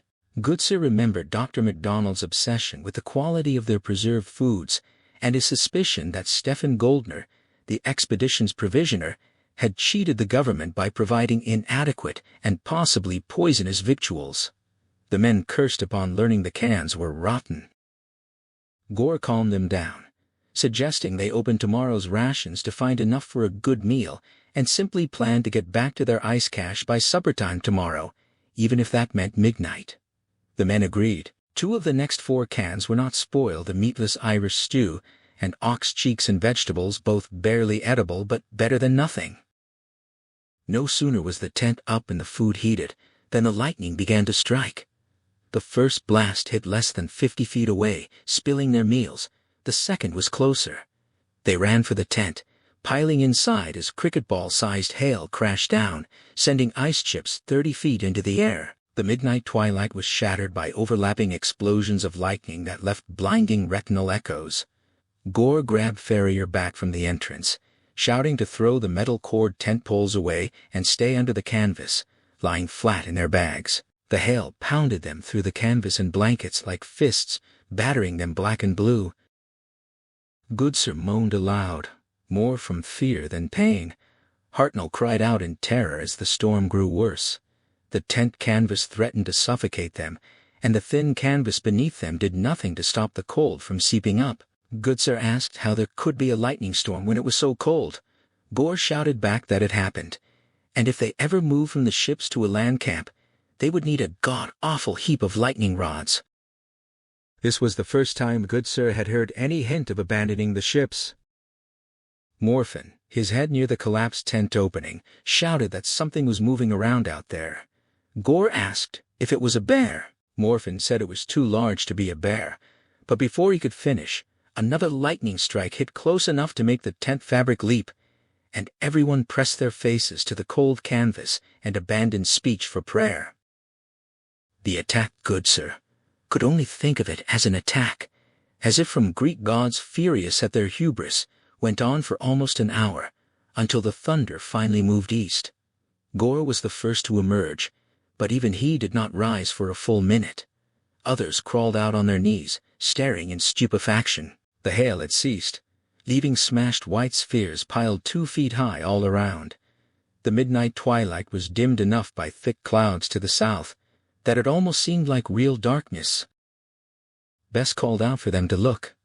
The tins of food had been unpacked and stacked near the cooking area, and the lightning had struck the low pyramid of cans while missing the sledge itself. All of Goldner's canned food had been blasted apart, as if by a cannonball, charred metal and inedible vegetables scattered in a 20-yard radius. Near Goodsir's foot lay a charred cooking apparatus and the exploded metal bottle of pyroligneous ether fuel. If the lightning had ignited the stack of fuel bottles next to the shotguns, the explosion would have consumed them all.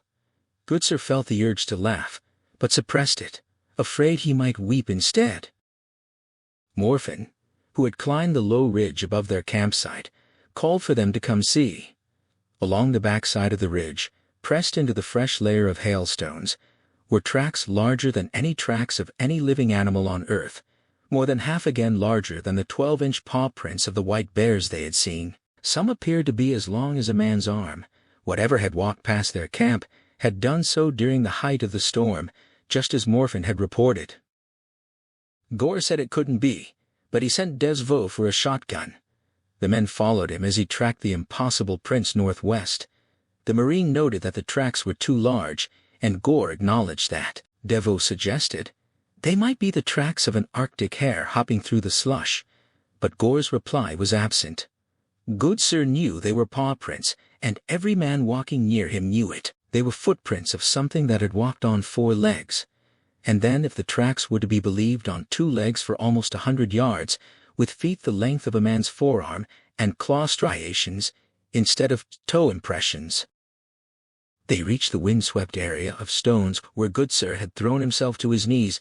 Hours earlier, the hail had shattered into icy shards here, leaving the ground almost bare, and the tracks stopped. Gore, holding the shotgun casually as if strolling through his family's estate, ordered the men to spread out and check the edges of the open space.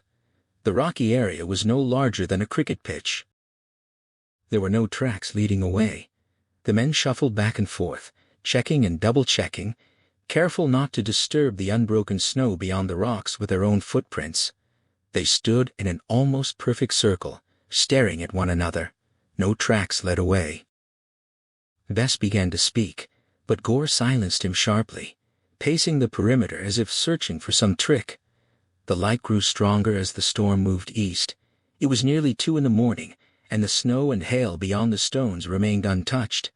Best persisted Tom Hartnell was missing. He hadn't been with them since they'd left the tent. Goodsir's head snapped up, and the others reacted at the same moment. 300 yards behind them, the low ice ridge hid the view of their collapsed tent and sledge. Nothing else moved on the vast white-gray expanse. They all began running. Hartnell was alive but unconscious, lying under the torn tent canvas. A huge welt swelled on the side of his head. The thick canvas had torn where a fist-sized hailstone had ripped through, and he was bleeding from his left ear. But Goodsir found a slow pulse. They pulled him out, retrieved 2 sleeping bags, and made him as warm and comfortable as they could. Dark clouds streamed overhead again.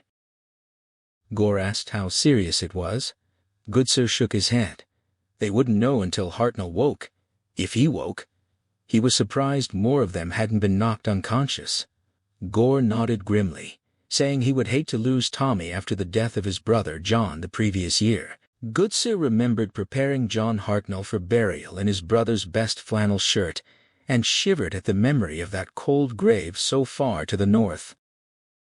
Gore ordered them to get some sleep. Pilkington, Best, and Ferrier began erecting the tattered tent, but the sleeping bags were sodden, and the tent's interior soaked. Pilkington and Best returned with 2 charred bent stubs of wood, and ironed the tent poles had been struck by lightning. Gore ordered the axe and extra shotgun brought out to use as double poles, and ice melted to anchor them. The spirit stove was busted, but Gore said they had 2 more on the sledge, and frozen water bottles could be thawed against their bodies. He ordered Best to cut the stitching on 2 sleeping bags to use as blankets, while they huddled together for warmth. Goodsir watched Hartnell, who remained as still as a corpse. Morphin asked if they were going back in the morning to fetch their cash, and return to the ships. They didn't have enough food for the return with sensible rations. Gore smiled and shook his head, saying a couple of days of fasting wouldn't harm them. He would send 4 men back to the ice cache with Hartnell on the sledge, while he took 1 man south to cache the second letter and look for open water. This whole trip would have been for nothing if they didn't do that. Goodsir volunteered to go with Gore, surprising himself. Gore looked surprised too, but gently pointed out that it would make more sense for the surgeon to stay with their wounded messmate. Goodsir blushed deeply. Best would go with Gore. Devore would command the ice party until they returned. They would leave in about 3 hours, pressing south with salt pork, the message canister, water, blankets, and 1 shotgun. They would turn back around midnight and try to rendezvous with the others by 8 bells the next morning. If they weren't back by midnight of the day after, Devore was to take Hartnell and return to the ship. Pilkington was given the next 3 hours' watch, instructed to take the musket and stay inside the tent, poking his head out from time to time. Then Gore asked Goodsir and Morphin to carry Hartnell into the tent and place him in the center of their huddle to keep him warm. Goodsir nodded and lifted his patient by the shoulders. The welt on Hartnell's head was now as large as his own small fist.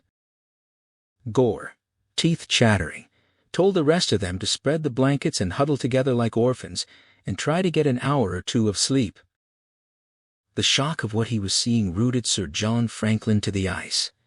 He had been expecting his sledge party to return, had counted the figures as they emerged from the fog, but what approached was a grotesque parody of the men he had sent out. He could make sense of most of the haulers, Morphin, Ferrier, and Best, their faces ravaged by exhaustion, and the massive Private Pilkington straining in the lead harness. But the 5th man pulling was second mate Devore, whose hollowed expression spoke of something far worse than mere fatigue. Beside the sledge staggered Thomas Hartnell, his head swathed in filthy bandages, moving with the disjointed gait of a man who had already died and simply forgotten to stop. Dr. Goodsir was there too, walking alongside the load, attending to something that lay atop it. His eyes sought Lieutenant Gore's distinctive red comforter, but the men wore only torn and bloodied rags that might once have been scarves. And behind the sledge, a small fur-wrapped figure trudged silently, hood pulled low, unmistakably Eskimo. Then his gaze fell upon the sledge itself, and the cry escaped him before he could stop it. The load was too narrow for two men to lie side by side, yet two bodies were stacked upon it. The upper form was an elderly Eskimo, his weathered face slack with unconsciousness or death, white hair spilling from beneath a wolfskin hood that someone had arranged beneath his head like a pillow. Goodsir was bent over this figure, his hands busy, and beneath the native lay the blackened, distorted remains of Lieutenant Graham Gore. Sir John rushed forward with the others. Fitzjames, Le Vesconte, Sergeant, Reed, Stanley, and a swarm of petty officers and seamen who had poured up from below at the lookout's cry. They all halted at the same instant, recoiling from what they now saw clearly. What had looked like red wool from a distance was blood, great smears of it, soaked into the men's greatcoats, frozen in dark rivulets. Pandemonium erupted around him. Harnessed men were embracing friends who ran to greet them. Hartnell crumpled to the ice, and a knot of crewmen gathered to lift him. Voices overlapped in a chaos of shouting and weeping. But Sir John had eyes only for Gore's corpse. The blanket that had covered it had slipped, revealing a face drained of color in some places, charred black by the sun in others. The handsome features were twisted eyelids half raised over glinting whites, jaw dropped open, tongue protruding, lips drawn back from the teeth in a grimace of pure terror. He could not look away. With a sharp command, he ordered the Eskimo body removed from atop the lieutenant. Men rushed to comply, lifting the old man by his shoulders and feet. The native groaned, and Goodsir snapped at them to be careful. There was a musket ball lodged near the man's heart, he explained, and demanded they carry him to the sick bay. Sir John's attention snapped to the second Eskimo, whose hood had fallen back to reveal a young woman. She moved closer to the wounded man, her dark face unreadable. He waved his hand, his voice sharp with disbelief. The sick bay? He was seriously suggesting they bring a native aboard his ship? Goodsir met his commander's shock with a stubbornness that Sir John would never have credited to the small surgeon. The man was his patient, Goodsir insisted, and he needed to operate to remove the ball to stem the bleeding. He ordered the crewmen to carry the Eskimo aboard, his tone brooking no argument. Sir John was stunned. He could only watch as the men obeyed, hauling the gray-haired native up the snow ramp and onto the ship. Goodsir followed, the young woman at his side, with several crewmen helping the staggering Hartnell. Sir John remained frozen on the ice, unable to fully process what had just happened. He stared down at Gore's ravaged body as Pilkington and Morphin worked to free the lines that held it to the sledge. His voice was hollow as he ordered them to cover the face. Morphin tugged the Hudson's Bay blanket back into place, but Sir John could still see the concavity of his lieutenant's gaping mouth through the sagging wool. He turned his attention to de Vauvreau, snapping the man's name to get his attention. The exhausted mate shuffled over, his salute barely a gesture. Sir John ordered him to see that Gore's body was taken to his quarters and prepared for burial under Fairholme's supervision. Then, realizing that sending Devoe off would delay his report, he called the man back and demanded to know who had been with the lieutenant at the end. Devoe admitted that only Seaman Best had been with Gore for the final 2 days. Best had seen everything. Sir John dismissed Devoe to his duties and summoned Best to follow him and Fitzjames. The seaman was too tired, even to salute properly, cutting himself free from his harness with clumsy fingers. Below decks, in the milky light filtering through the overhead illuminators, Best stood to give his account. Crozier had appeared by chance just as the sledge arrived and suggested a medicinal brandy for the exhausted man, a suggestion Sir John reluctantly approved. The liquor seemed to revive Best as he began his halting narration. The 3 officers interrupted with questions as Best described the laborious trip to King William Land, But Sir John grew impatient and pressed him to the events of the last 2 days. Best explained how, after the first night of lightning and thunder at the cairn, and after finding strange tracks in the snow, Lieutenant Gore had divided the party. Gore and Best had set off south with light rations while Devoe took the sledge, the damaged tent, and the unconscious Hartnell back toward the sea camp. They had been following Sir John's orders to leave a second message and to search for open water, Best said. But there had been no open water, not even a reflection of dark sky to suggest it. Fitzjames asked how far they had traveled, and Best described a 4-mile journey across snow and frozen gravel to a wide inlet, frozen solid like everything else. They had crossed it and built a cairn on a promontory, leaving the second brass cylinder. Crozier asked if they had turned back then, but Best shook his head. He and Gore had pushed on, stumbling through fog and sastrugi, covering perhaps 10 miles to gain 4, and all the while they had heard something following them. Sir John demanded to know what they had heard. Best described a large presence, breathing, woofing like a bear, but when the fog lifted, and they could see 100 feet, there was never anything there. Fitzjames pressed. If they were the largest things on that flat land, they should have seen a bear. Best could only shake his head, his frown deepening. They couldn't identify it. They should have, but they didn't. Sir John dismissed the idea as an aural phenomenon, ice or wind making noise, but Best's tone made it clear he believed nothing of the sort. Sir John shifted impatiently and ordered Best to skip to the point where Lieutenant Gore had been killed. Best continued, describing their midnight turn south, the gold glow of the sky, the frozen shore receding to a blurry horizon. No water, everything solid. They had walked back without tent or sleeping bags, cold food chewing at their teeth, thirst parching their throats. He had fallen asleep walking 6 times, but Gore had kept him moving. They passed the new cairn, crossed the inlet again, and followed sledge tracks back toward the shore, bergs, and out onto the sea ice. Crozier interrupted to ask about the lightning storms. They had had several here, but the worst seemed to be to the south. Best confirmed that every few hours, even in heavy fog, the thunder would start. Their hair would lift from their heads, and metal would glow blue. They would hunker down in the gravel, trying to disappear while the world exploded around them. Sir John's voice turned coldly sharp as he asked if Best had been at Trafalgar. The seaman stammered that he had not. He was only 25. Sir John informed him stiffly that he himself had been there, as signals officer on the Bellerophon, where 33 of 40 officers had been killed. He commanded Best to avoid metaphors beyond his experience for the remainder of his report. Best stammered an apology and continued his narrative, though his voice trembled. He told of Gore's death, how they had rejoined the other 6 men on the ice, and how the lieutenant had been killed. Best pressed on with his account, his voice flat with exhaustion.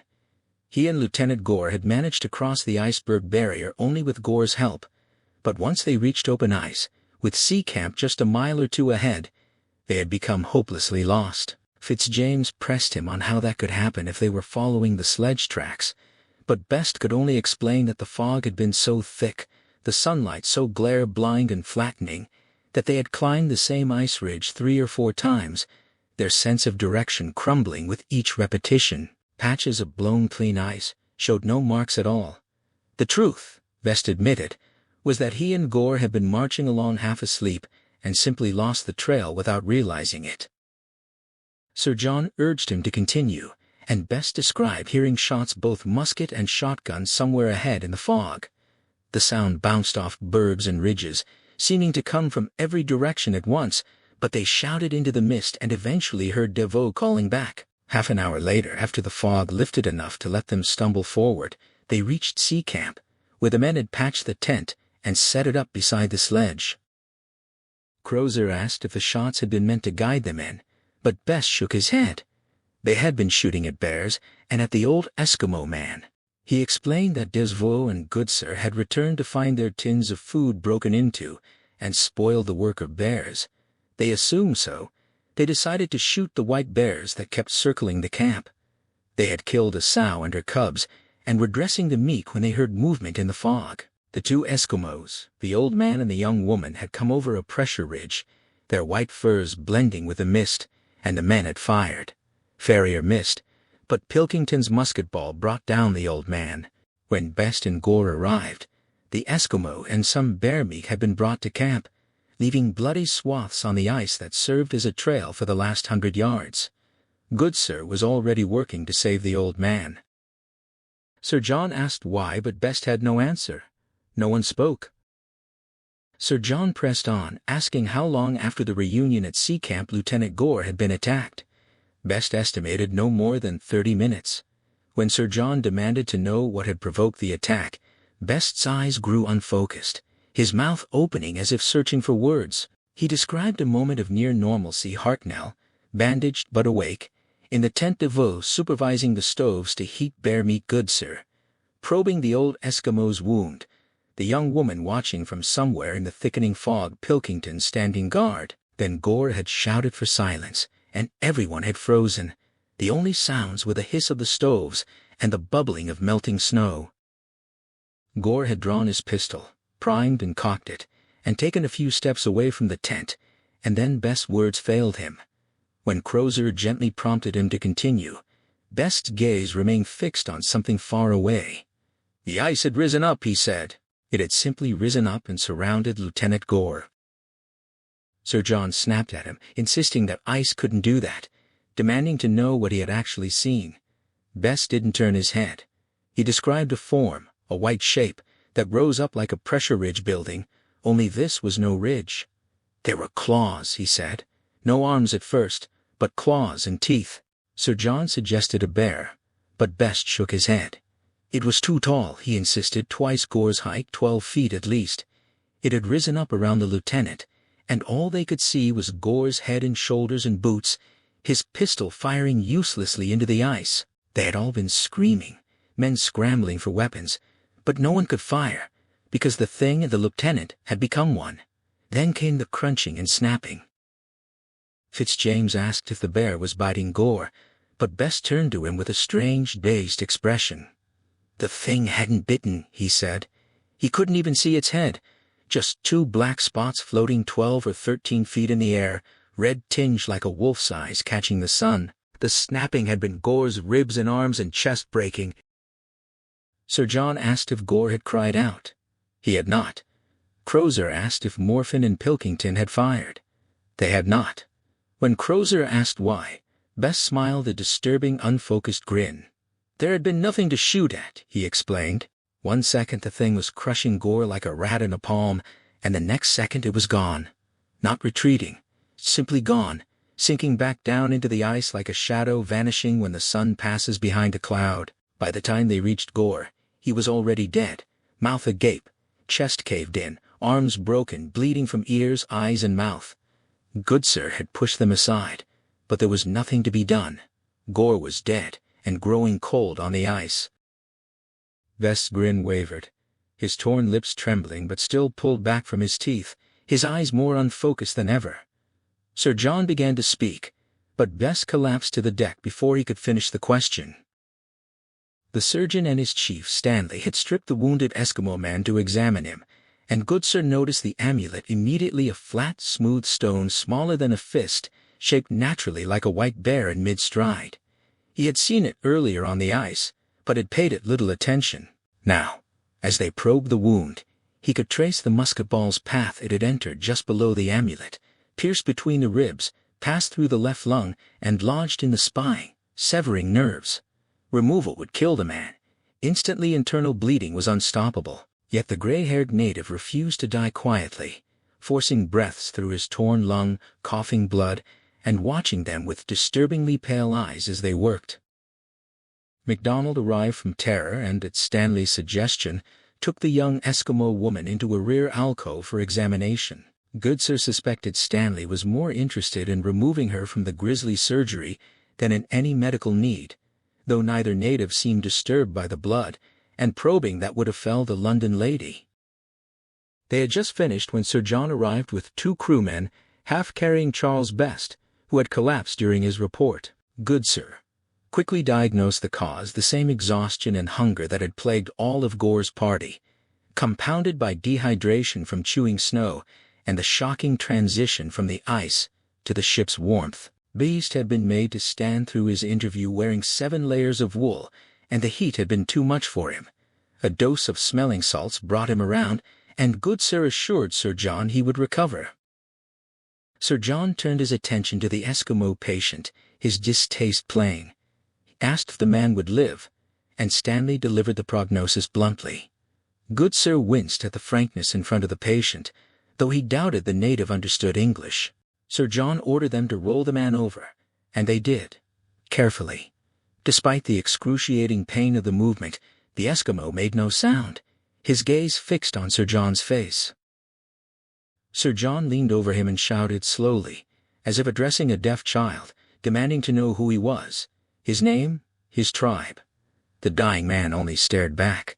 Sir John's expression soured with disgust, and he asked where the other native was. Stanley nodded toward the alcove, and Sir John brusquely pushed through the curtain. Goodsir heard stammering, disjointed words, and then Sir John emerged, backing away, his face flushed bright red, then abruptly white with shock. Goodsir realized the young woman must have been naked. He had glimpsed her earlier, when MacDonald had gestured for her to remove her bearskin parka, revealing nothing underneath. Goodsir had noted the practicality of it, bare skin under loose fur, wicked sweat, a way far better than the layers of soaked freezing wool the Englishmen wore. By the time they had returned to the ship, he suspected they were carrying twice the weight they had departed with. Sir John stammered something about returning at a more suitable time, and fled the surgery. Clearly shaken, whether by the woman's nakedness or something else, Goodsir could not say. MacDonald called Goodsir into the alcove. The woman had dressed again, and MacDonald gestured for her to open her mouth. Goodsir looked, and recoiled. Her tongue had been amputated near the roots, the scars old. MacDonald corrected him. It was not an amputation, not even a crude one with a stone knife. The girl's tongue had been chewed off when she was very young, too close to the root for her to have done it herself. Goodsir asked in Latin if she was mutilated elsewhere, but MacDonald said no. Sir John's shock had come from seeing her naked, not from discovering her condition. A crewman interrupted to summon Goodsir to report before the captains. He could tell that Sir John, Fitzjames, and Crozier were disappointed in his account of Gore's death, but exhaustion had blunted his usual sensitivity to his superiors' opinions. He reported on the Eskimo man's condition and the girl's missing tongue. The captains murmured among themselves, but only Crozier asked questions. Did Goodsir know why someone had done this to her? He did not. Could an animal have done it? Goodsir hesitated. It was possible, though he struggled to imagine a carnivore chewing off a child's tongue and leaving her alive. But the Eskimo kept savage dogs he had seen at Disco Bay. They pressed him for details of Gore's death and the creature that killed him. Goodsir told the truth. He had been working to save the Eskimo man, and had looked up only at the final instant. Between fog screens, the musket blast, Gore's pistol, and shifting light, he could not be certain what he had seen. Only a large white shape enveloping the lieutenant, the flash of the pistol, more shots, and then fog closing in again. Fitzjames asked if he was certain it was a white bear. Goodsir hesitated, then said it must have been an uncommonly large specimen, a huge body, giant arms, small head, obsidian eyes, but the details were unclear. The thing had seemed to rise up around Gore, towering twice his height. Sir John's tone was dry, almost sarcastic, as he asked what else it could have been. Goodsir noted the lack of respect in the use of Mr. rather than Doctor, and said he did not know. Sir John pressed him on his interest in white bears. Goodsir explained his training as an anatomist and his early dreams of becoming a naturalist. Crozier asked if he had given up on that, and Goodsir admitted that fieldwork was not his strength. Sir John continued, noting that Goodsir had dissected bears, studied their skeletons, observed them on the ice. Did he find Gore's wounds consistent with such an animal? Goodsir had examined the corpse, and could confirm that the white polar bear was the largest predator on Earth, capable of crushing a man's chest and severing his spine. More than that, it was the only predator that commonly stalked human beings as prey. Fitzjames mentioned a tiger in India that had eaten 12 villagers. Goodsir conceded the point, but explained that other land carnivores killed humans only when provoked or forced to by injury or disease. Only the white Arctic bear actively hunted humans as a matter of course. Crozier nodded at the surgeon's explanation, curious about his sources. Goodsir admitted.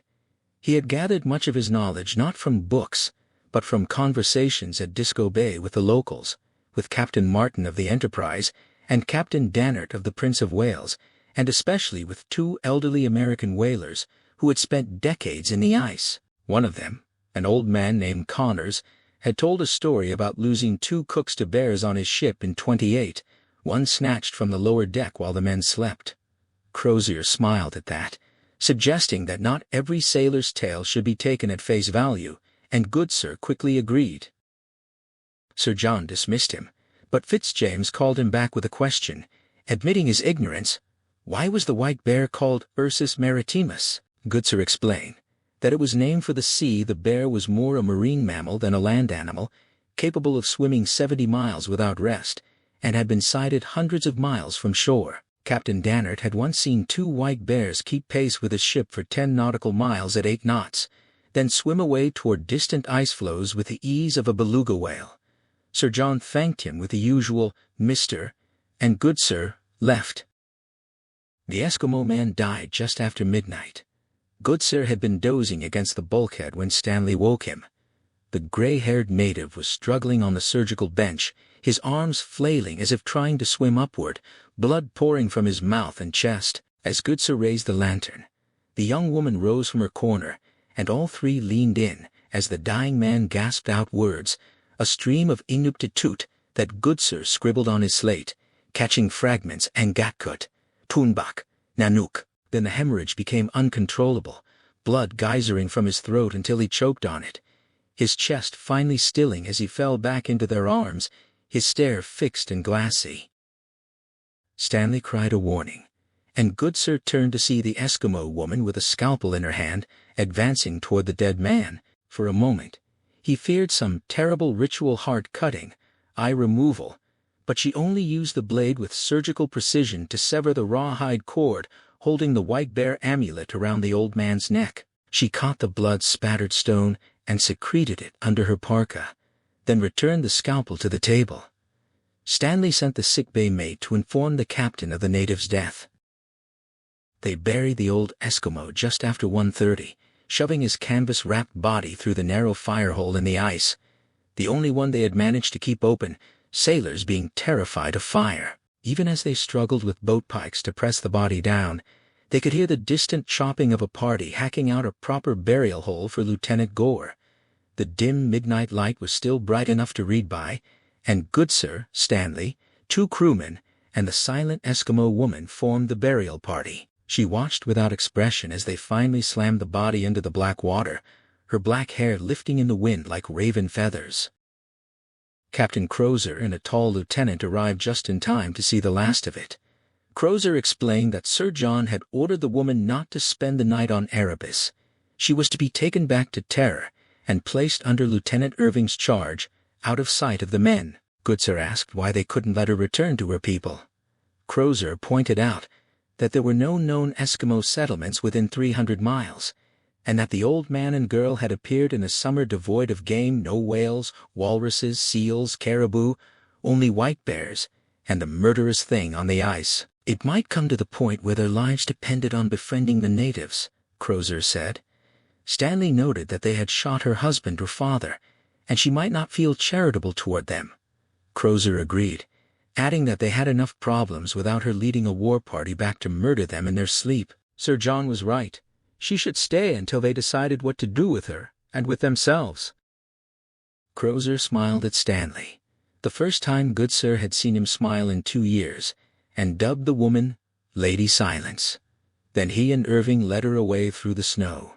Goodsir returned to Erebus, to his tiny cabin, and the first solid sleep he had had in 10 days. By the morning of the day he would die, Sir John had largely recovered from the shock of seeing the Eskimo's woman naked, but the image lingered. She was the same temptress, he was certain, the same 15-year-old copper squaw named Greenstockings who had haunted his first expedition decades ago. The same coffee-brown skin, the same high breasts, the same raven feather slash of dark hair above her sex. A succubus sent by the devil. He was sure he had hidden his reaction from the surgeons and captains, but the sight had shaken him profoundly. Lieutenant Gore's burial took place on Friday, the 4th of June. A large work party had spent more than 24 hours hacking through the ice, using black powder to blast away the top 10 feet, and picks and shovels to excavate the final 5. The carpenters, Weeks and Honey, constructed an elegant wooden scaffolding over the opening into the dark sea, and work parties with long pikes stood ready to keep the ice from congealing beneath the platform. Gore's body had begun to decay in the relative warmth of the ship, so the carpenters built a solid mahogany coffin lined with cedar, with a layer of lead between the 2 shells to ensure it would sink. The blacksmith, Smith, forged and engraved a copper memorial plate, which was screwed to the coffin's top. Sir John had specified that the coffin be heavy enough to sink immediately, as the service was a hybrid of shoreside and sea burial. At 4 in the afternoon, the 2 ships' companies assembled at the burial site a quarter-mile across the ice. Sir John had ordered everyone except the smallest watches to attend, and they were to wear no layers over their dress uniforms, so more than 100 shivering men in formal attire gathered on the ice. Gore's coffin was lowered from Erebus and lashed to an oversized sledge, draped with Sir John's own Union Jack. 32 seamen pulled it slowly across the ice, while 4 ships' boys beat a muffled drum march. The procession was escorted by Sir John, Fitzjames, Crozier, and most of the officers in full dress.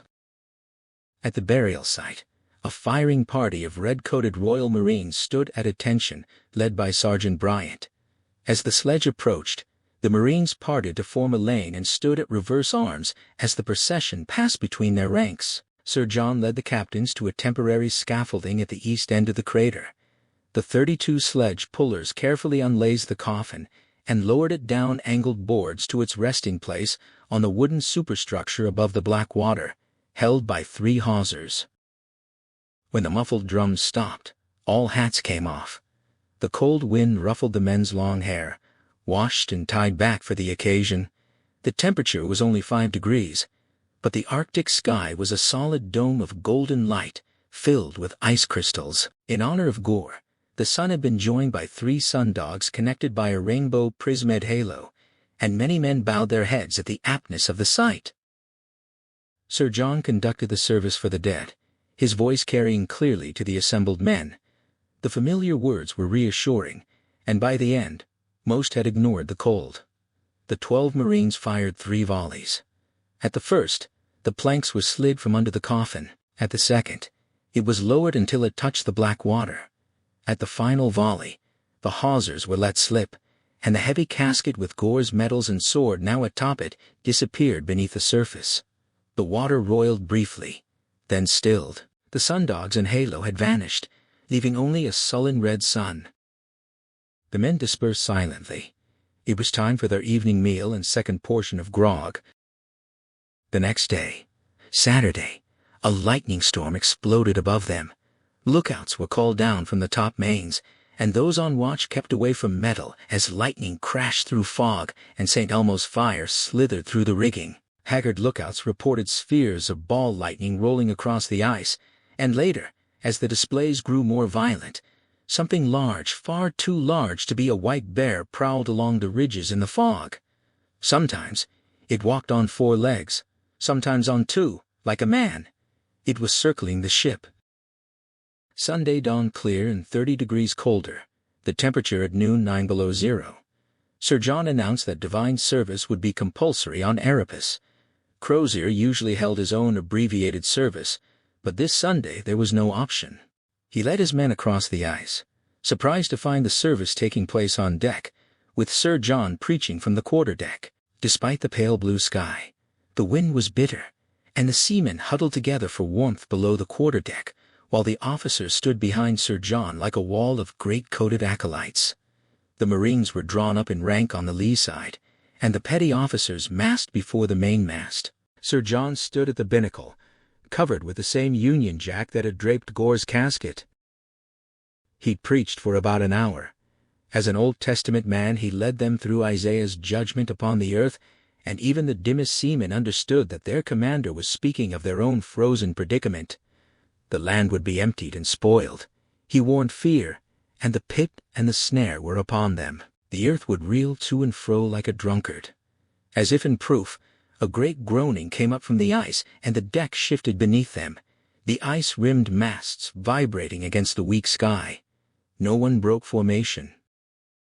Sir John shifted to Revelation and then to Jonah, commending the reluctant prophet to them.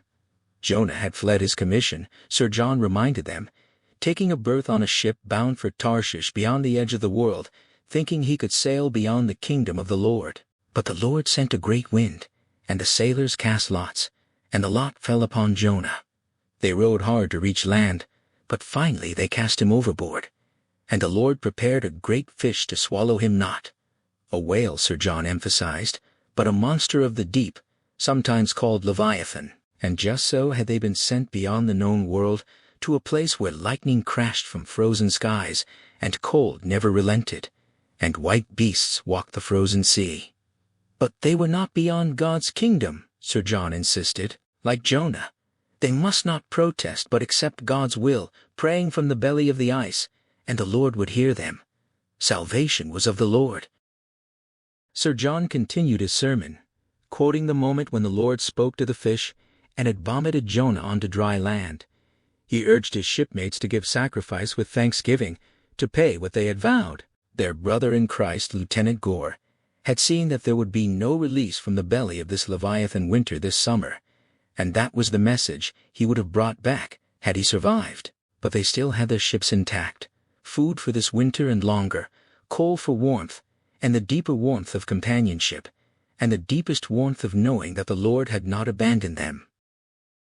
One more summer and winter in the belly of this Leviathan, Sir John promised, and God's mercy would see them out. The Northwest Passage was real.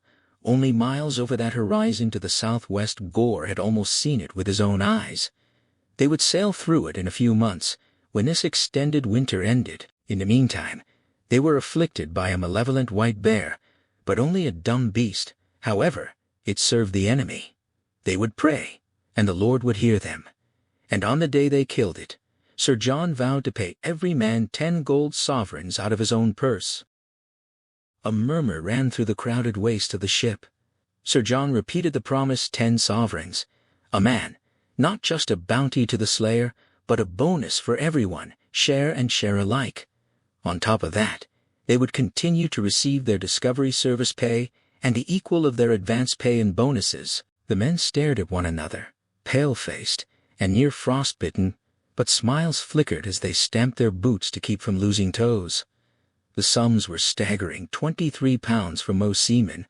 On top of the 60 pounds per year, they already earned more than 3 times what any laborer ashore could make. Carpenters would get 75, boatswains 70, engineers a full 84.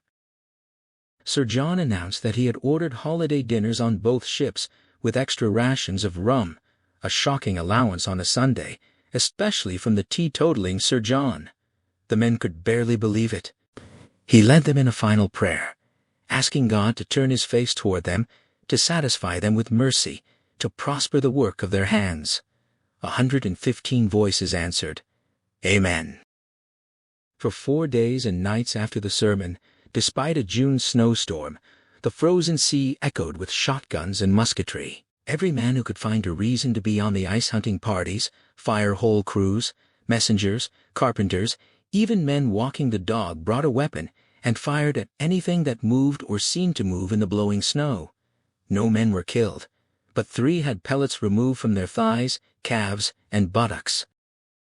On Wednesday, a hunting party that had failed to find seals brought in the carcass of a white bear and a live cub, strapped across 2 connected sledges.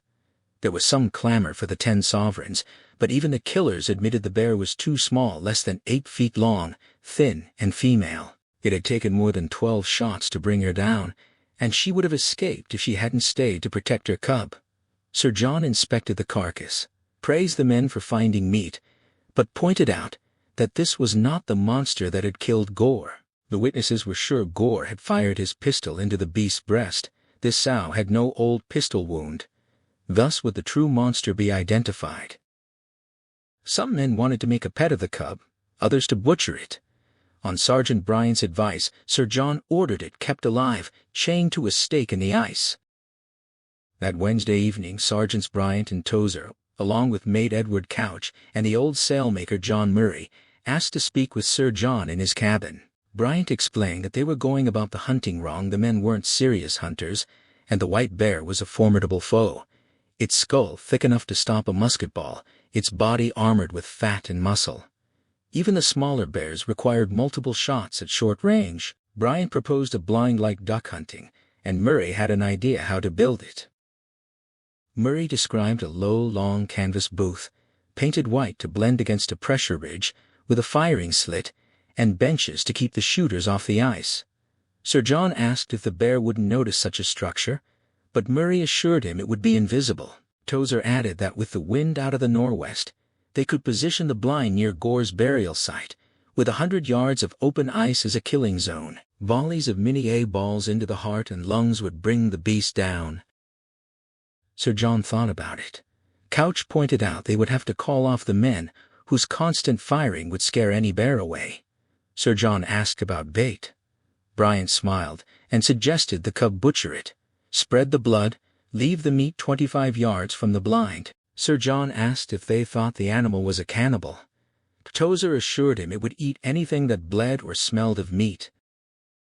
Sir John nodded and gave his approval. On Friday afternoon, he went with Le Vesconte to inspect the blind. Even from 30 feet away, it was almost invisible, blending perfectly with the pressure ridge. The firing slit was barely visible, and the canvas was so cleverly attached that it didn't flap in the rising wind. Le Vesconte led Sir John down the icy path behind the ridge and through a slit at the back of the tent. The Marines were inside, seated on wooden planks set in iron stirrups, their muskets ready. They started to rise, but Sir John whispered for them to keep their seats. He asked how long they had been waiting. Nearly 5 hours. Were they cold? Not a bit. Bryant assured him the blind was large enough for them to move around, and the planks kept their feet off the ice. The Terror Marines would relieve them at 2 bells. Had they seen anything? Not yet. Sir John leaned forward to the firing slit and saw the cub's carcass, skinned and bled, its muscles shocking red against the ice. The blood had been spread around it. The wind blew snow across the expanse, and the red against the white, gray, and pale blue was disconcerting. They still had to see whether their foe was a cannibal. Bryant invited Sir John to join them on the bench. There wasn't much room, but with Le Vesconte standing and the Marine scooted down, they managed to crowd 7 men onto the timber. From this raised position, Sir John could see out onto the ice quite well. At that moment, Sir John was as happy as he had ever been in the company of other men. He had long realized he was more comfortable with women, his first wife Eleanor, his indomitable wife Jane, but since his Sunday sermon, he had received more smiles and nods of approbation than in his entire 40-year career. The promises of gold and the extra grog rations had been strokes of brilliance, he reasoned. The death of Gore and the certainty of another dark winter had weighed heavily, but with the prospect of 10 sovereigns per man and a feast day, he had surmounted that problem for the time being. Sir John pushed aside the troubling news from the 4 medicos. The canned foodstuffs were increasingly putrid, likely due to improper soldering. He set that problem aside for now, focusing instead on the moment at hand. The wind blew snow across the wide expanse of ice, obscuring and revealing the tiny bear cub's carcass in its congealing X of blood.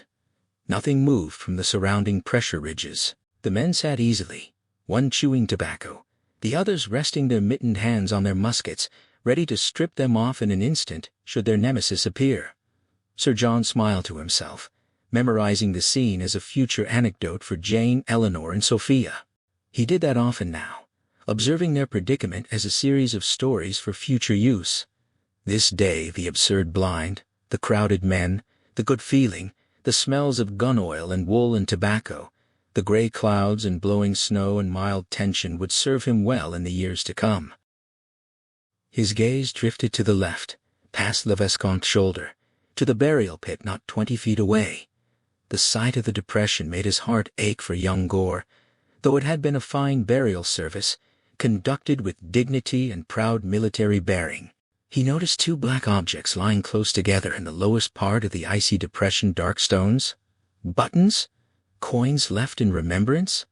In the shifting light, the tiny black circles seemed to stare back with sad reproach. He wondered if by some fluke 2 tiny openings to the sea had remained open.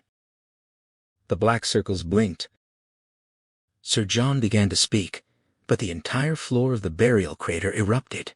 Something huge, white and gray and powerful, exploded toward them, rushing at the blind and disappearing on the south side of the canvas before the Marines could react. A powerful force struck the south side of the blind, collapsing the iron and rending the canvas.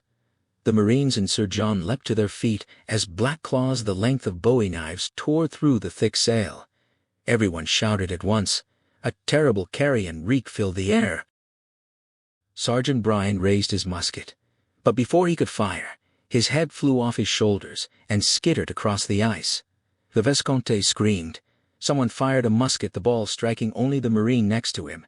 The top of the blind was gone, something huge blocking the sky. Sir John turned to throw himself forward, but a terrible pain struck just below both knees. Then everything blurred. He was upside down, watching men scatter like 10-pins across the ice, men thrown from the destroyed blind. Another musket fired, but only as the Marine threw it down and scrambled away on all fours. Sir John saw all this from an inverted, swinging position. The pain in his legs grew intolerable. There came the sound of saplings snapping, and then he was thrown forward, down into the burial crater, toward the new circle of black awaiting. His head smashed through the thin scrim of ice like a cricket ball through a window pane. The water's cold stopped his wildly pumping heart. He tried to scream but inhaled salt water. I am in the sea. For the first time in my life, I am in the sea itself. How extraordinary! Then he was flailing, turning over and over, feeling the torn fragments of his greatcoat peeling away, feeling nothing from his legs, getting no purchase. He pulled and paddled, not knowing if he was fighting toward the surface or deeper into the black water. I am drowning. Jane, I am drowning. Of all the fates I had considered, never once did I contemplate drowning. His head struck something solid, forcing his face beneath the water again, filling his mouth and lungs with salt water. Then Providence led him to the surface, or at least to the thin inch of breathable air between the sea and 15 feet of ice above. His arms flailed as he rotated onto his back, his legs still not working, fingers scrabbling at ice above. He forced himself to calm, forced discipline so his nose could find that fraction of air. He breathed, coughing out seawater. Thank you, dear Jesus, Lord. Fighting the urge to scream, he scrabbled along the underside of the ice, climbing a wall. The bottom of the pack ice was irregular, sometimes protruding down and giving him no air, sometimes rising and allowing him to lift his face out of the water. Despite the 15 feet of ice above, there was a dim glow blue light. The Lord's light refracted through the ice just inches from his eyes. Some daylight was coming in via the hole through which he had been thrown. All I had to do, my dear ladies, my darling Jane, was to find my way back to that narrow hole, get my bearings, but I knew I had only minutes. Not minutes, seconds. He could feel the cold water freezing the life out of him, and there was something terribly wrong with his legs, not just a loss of feeling, but an absolute absence, and the seawater tasted of his own blood. And then, ladies, the Lord God Almighty showed me the light. To his left, the opening was some 10 yards away. The ice was high enough that he could raise his head, set his bald pate against it, gasp in air, blink water and blood from his eyes, and actually see the glow of the Savior's light not 10 yards away. Something huge and wet rose between him and the light. The darkness was absolute. His inches of air were suddenly taken away, filled with the rankest of carrion breath against his face. He began to sputter and cough, a plea forming on his lips, but the moist reek enveloped him, and huge teeth closed on either side of his face, crunching through bone and skull just forward of his ears, on both sides of his head. It was 5 bells, 2:30 in the morning, and Crozier had just returned from Erebus. He had inspected the corpses or half-corpses of William Strong and Thomas Evans, where the thing on the ice had propped them near the stern rail, and had seen them stowed in the dead room below. Now he sat in his tiny cabin, contemplating the 2 objects on his desk, a new bottle of whiskey and a pistol. His cabin was cramped, dominated by the built-in bunk against the starboard hull, a child's cradle of a bed with carved sides, and a lumpy horsehair mattress. He had never slept well on real beds, often wishing for the hammocks of his youth. The bunk was one of the coldest places on the ship, chillier than the warrant officers' cubbies, and much colder than the seamen's hammocks forward near the stove. Books on the shelves helped insulate a little, but cold air constantly flowed down from the Preston patent illuminator overhead, like the freezing exhalations of something long dead. Opposite the desk was a narrow shelf holding his bathing basin, empty to keep it from freezing. The space between left just enough room to stand or, as now, to sit on a backless stool. He stared at the pistol and the bottle. He often thought he knew nothing about the future, except that his ship in Erebus would never steam or sail again. But one certainty remained when his whiskey was gone: Francis Crozier was going to blow his brains out. Sir John had filled his storeroom with china, cut crystal beef tongues, silver, hams, cheeses, tea, and raspberry jam. Crozier had packed special foods for officers' dinners, but most of his money and hold space had gone to 324 bottles of whiskey. Not fine Scotch, but sufficient. Some bottles lasted 2 weeks. Others, like this past week, went in a night. He had stopped counting when he passed 200 the previous winter. He knew he was nearing the end. On the night his steward told him there were no more, he planned to cock the pistol, set the muzzle to his temple, and pull the trigger. A more practical captain might have considered the 4,500 gallons of rum in the spirit room below, but Crozier did not like rum. He never had. Whiskey was his drink, and when it was gone, so would he be. Seeing young Tommy Evans' body severed at the waist, the trousered legs sticking out in a comical Y, had reminded him of the shattered bear blind. In less than 24 hours, it would be the 5th-month anniversary of that June debacle. At first, he and the other officers could make little sense of the havoc the blind torn to shreds, iron bars bent, the plank seats smashed to splinters, and amid them, the headless body of Marine Sergeant Bryant. His head had been batted 30 yards across the ice, stopping next to the skinned bear cub's carcass. The Visconti had broken his arm falling out onto the ice. Pilkington had been shot through the shoulder by the Marine next to him. Another private had 8 broken ribs, a pulverized collarbone, and a dislocated arm. Healy and Reed had fled in panic. Reed had broken 3 fingers. But it was the 2 trousered legs of Sir John Franklin intact below the knees, but separated, that commanded Crozier's attention. What kind of malevolent intelligence severs a man at the knees, carries him to a hole in the ice, and drops him in? He tried not to imagine what happened next, though sometimes, after a few drinks, he could see the horror. He was certain that Gore's burial service had been an elaborate banquet unwittingly offered to a creature already waiting beneath the ice. He had not been devastated by Gore's death. Gore was precisely the kind of well-bred, well-educated, war hero toff whom Crozier had watched promoted over him for 40 years. He took another drink. What kind of intelligence kills but does not eat its prey, returning half a corpse instead? Evans had been one of the ship's boys who had beaten drums in Gore's funeral procession. What kind of creature plucks him from Crozier's side in the dark and leaves the captain standing 3 yards away? The men knew. They knew it was the devil out there, not some overgrown bear. Crozier did not disagree. But he knew something they did not. The devil trying to kill them was not just the white-furred thing. It was everything.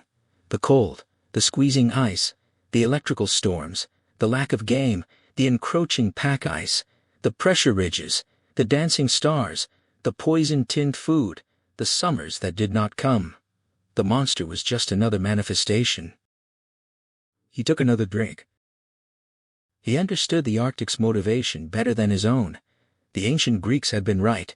There were 5 bands of climate, 2 temperate, and made for human beings. The equatorial band not meant for civilized life, and the 2 polar regions inhuman in every sense. So why did England keep throwing its ships into the ice? And why did Francis Crozier keep returning, serving a nation that had never recognized his worth, knowing he would someday die in the cold and dark? He remembered being a small boy, carrying a deep melancholy within him. He had taken pleasure in standing outside the village on winter nights, watching the lamplights fade, in finding small places to hide. He had been so afraid of the dark that he had perversely sought it out, hiding in the root cellar while other boys played in the sunlight. He remembered that cellar, the grave chill, the smell of cold and mold, the inward pressing darkness that left him alone with dark thoughts. He filled his glass and drank. The ice groaned louder, the ship groaned back, squeezing itself tighter.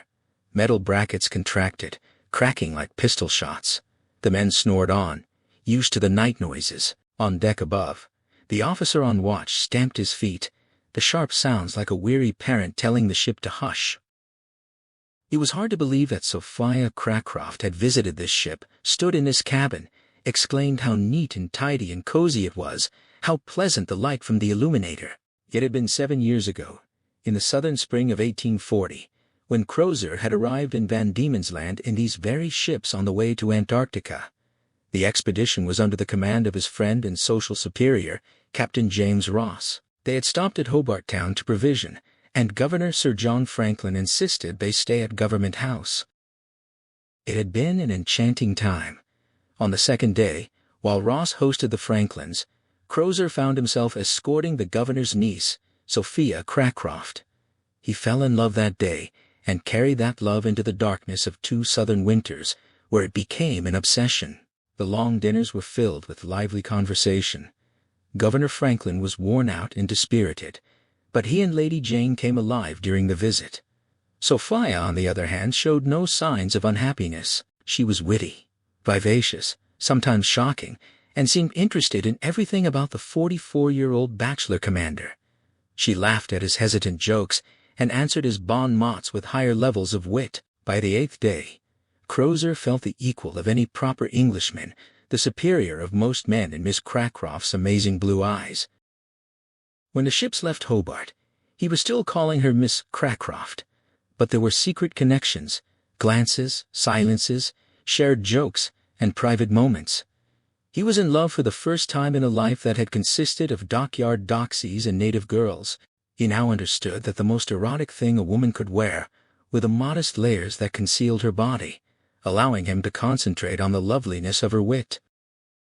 Then followed almost 2 years of pack ice, the stink of penguin rookeries, naming volcanoes after their tired ships, darkness, spring, the threat of being frozen in, fighting their way out through a sea named after Ross, and the rough return to Hobart Town, a penal island of 18,000 prisoners and one very unhappy governor. When Erebus and Terror returned to Van Diemen's Land in April 1843, there was no inspection of the ships. They stank too much of grease and fatigue. The boys who had sailed south were now hollow-eyed, bearded men who would never sign up for Discovery service again. Everyone except Crozier was eager to return to England. He was eager only to see Sophia Cracroft again. He took another drink of whiskey. The ship's bell rang 6 bells, 3 a.m. The men had been sorry when Sir John was killed 5 months ago, mostly because the promise of 10 sovereigns and a bonus had died with him, but little changed after his death. Fitzjames was now acknowledged as captain of Erebus. Le Viscount, gold tooth flashing, took Gore's place. Crozier assumed command of the expedition, but with the ships frozen in the ice, there was little he could do differently. One thing he did was ship more than 5 tons of supplies across the ice to a point near the Ross Cairn on King William Land. They were now fairly certain it was an island, and Crozier himself went on sledge parties to smash paths through the pressure ridges. They brought extra slops, tents, lumber, casks of dried food, cans, lightning rods, even brass bed rods from Sir John's cabin, and everything both crews would need if they had to abandon ship in the middle of winter. 4 men were lost to the creature before winter returned, 2 from one tent during one of Crozier's trips. The transfer sledge trip stopped in mid-August, when severe lightning and thick fog returned. For 3 weeks the ship sat in the fog, struck by lightning with only brief ice outings allowed. By early September, the cold and snow had begun again. Crozier resumed sending casualty supply parties despite the weather, but when Second Master Giles McBean and a seaman were killed just yards ahead of the sledges, their deaths unseen but their screams audible, Crozier suspended the trips. By November, no sane crewman wanted to volunteer for an 8 to 10 day sledge trip in the dark. He knew he should have cached 10 tons of supplies rather than 5, but any campsite on that low, wind-swept spit of land was not defensible. Aboard the ships, the holes and raised deck acted as a fort. Out on the gravel in tents, it would take 20 armed men watching day and night, and even then the thing could be among them before guards could react. Everyone who had camped there knew this. As the nights grew longer, the fear seeped deeper into the men. Crozier drank more whiskey. It had been April 1843, early autumn in the southern hemisphere, when Erebus and Terror returned to Van Diemen's Land. Ross and Crozier were once again guests at Government House, but a shadow lay over the Franklins. Crozier's joy at being near Sophia was so great that he was willing to be oblivious, but even she was subdued. In his first 2 days, he pieced together the reasons for the Franklins' depression. Local interests, personified by a colonial secretary named Captain John Montague, had decided early on that Sir John and his outspoken wife would not do. Sir John, overheard speaking to Ross, described the locals as having a certain lack of neighborly feelings and a deplorable deficiency in public spirit. From Sophia, Crozier learned that Sir John had gone from being the man who ate his shoes to a man who wouldn't hurt a fly to a man in petticoats. This last calumny came from the colony's dislike of Lady Jane, as much as from the Franklins' attempts to improve conditions for natives and prisoners. As they walked in the garden, Sophia explained that previous governors simply loaned prisoners to plantation owners for insane projects, took their cut, and kept quiet. Sir John had not played that game. If a plantation manager wanted a new road, he expected 600 starving prisoners working from dawn to dark in chains, without water or food, flogged if they faltered. Crozier was appalled. Montague had even decided that prisoners should excavate a pit mine over 400 feet deep, and it was said that 2 or 3 prisoners died for every foot excavated. A year after Crozier left, Montague persuaded Sir John to dismiss a popular local surgeon on trumped-up charges. It divided the colony, and the Franklins became the lightning rod for criticism. Sir John, listening to Lady Jane, reinstated the surgeon, but that made Montague a lifelong enemy. He called Sir John a liar and a weakling.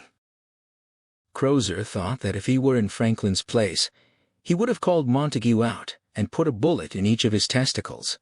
But Sir John only sacked him, and Montague returned to England on the same ship carrying the letter of dismissal. Unfortunately, Montague was a close friend of Lord Stanley, Secretary of State for the Colonies. The governor, Crozier realized, was well and truly buggered. Sophia continued. The Cornwall Chronicle ran an article called "The Imbecile Reign of the Polar Hero," and the Colonial Times blamed Aunt Jane. Lady Jane was unorthodox. Her boudoir was crammed with animal skeletons, meteorites, fossils, war clubs, drums, masks, 10-foot paddles, stuffed birds, and a taxidermied monkey. One visitor had written that the governor's wife's private rooms looked more like a museum or menagerie than a lady's boudoir.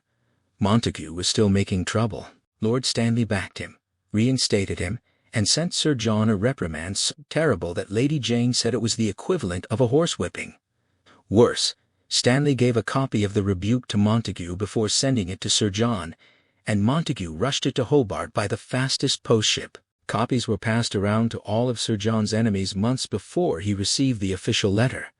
The entire colony sniggered whenever the Franklins appeared in public. Then Montague sent a 300-page packet of private letters and documents to his plantation friends, now in the Central Colonial Bank. 2/3 of the old families and business leaders had made pilgrimages to read it. Montague called the governor a perfect imbecile, and that was the most polite thing in it. Sir John's position was untenable. He would be recalled. Lady Jane was beside herself.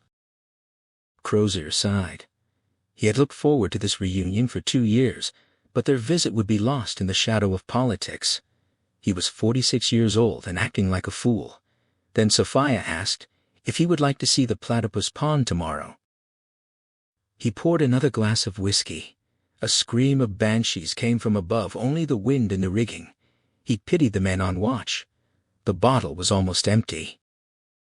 He decided they would have to resume cachet hauling sledge trips to King William Land this winter, through the dark and storms, and with the threat of the thing ever present. If they had to abandon the ships, and Erebus was already showing signs of collapse, a sea camp would be even less defensible than a camp on the frozen gravel 25 miles away. He had already cached more than 5 tons of gear there. The rest would have to follow before the sun returned. He would lead the next sledge trip.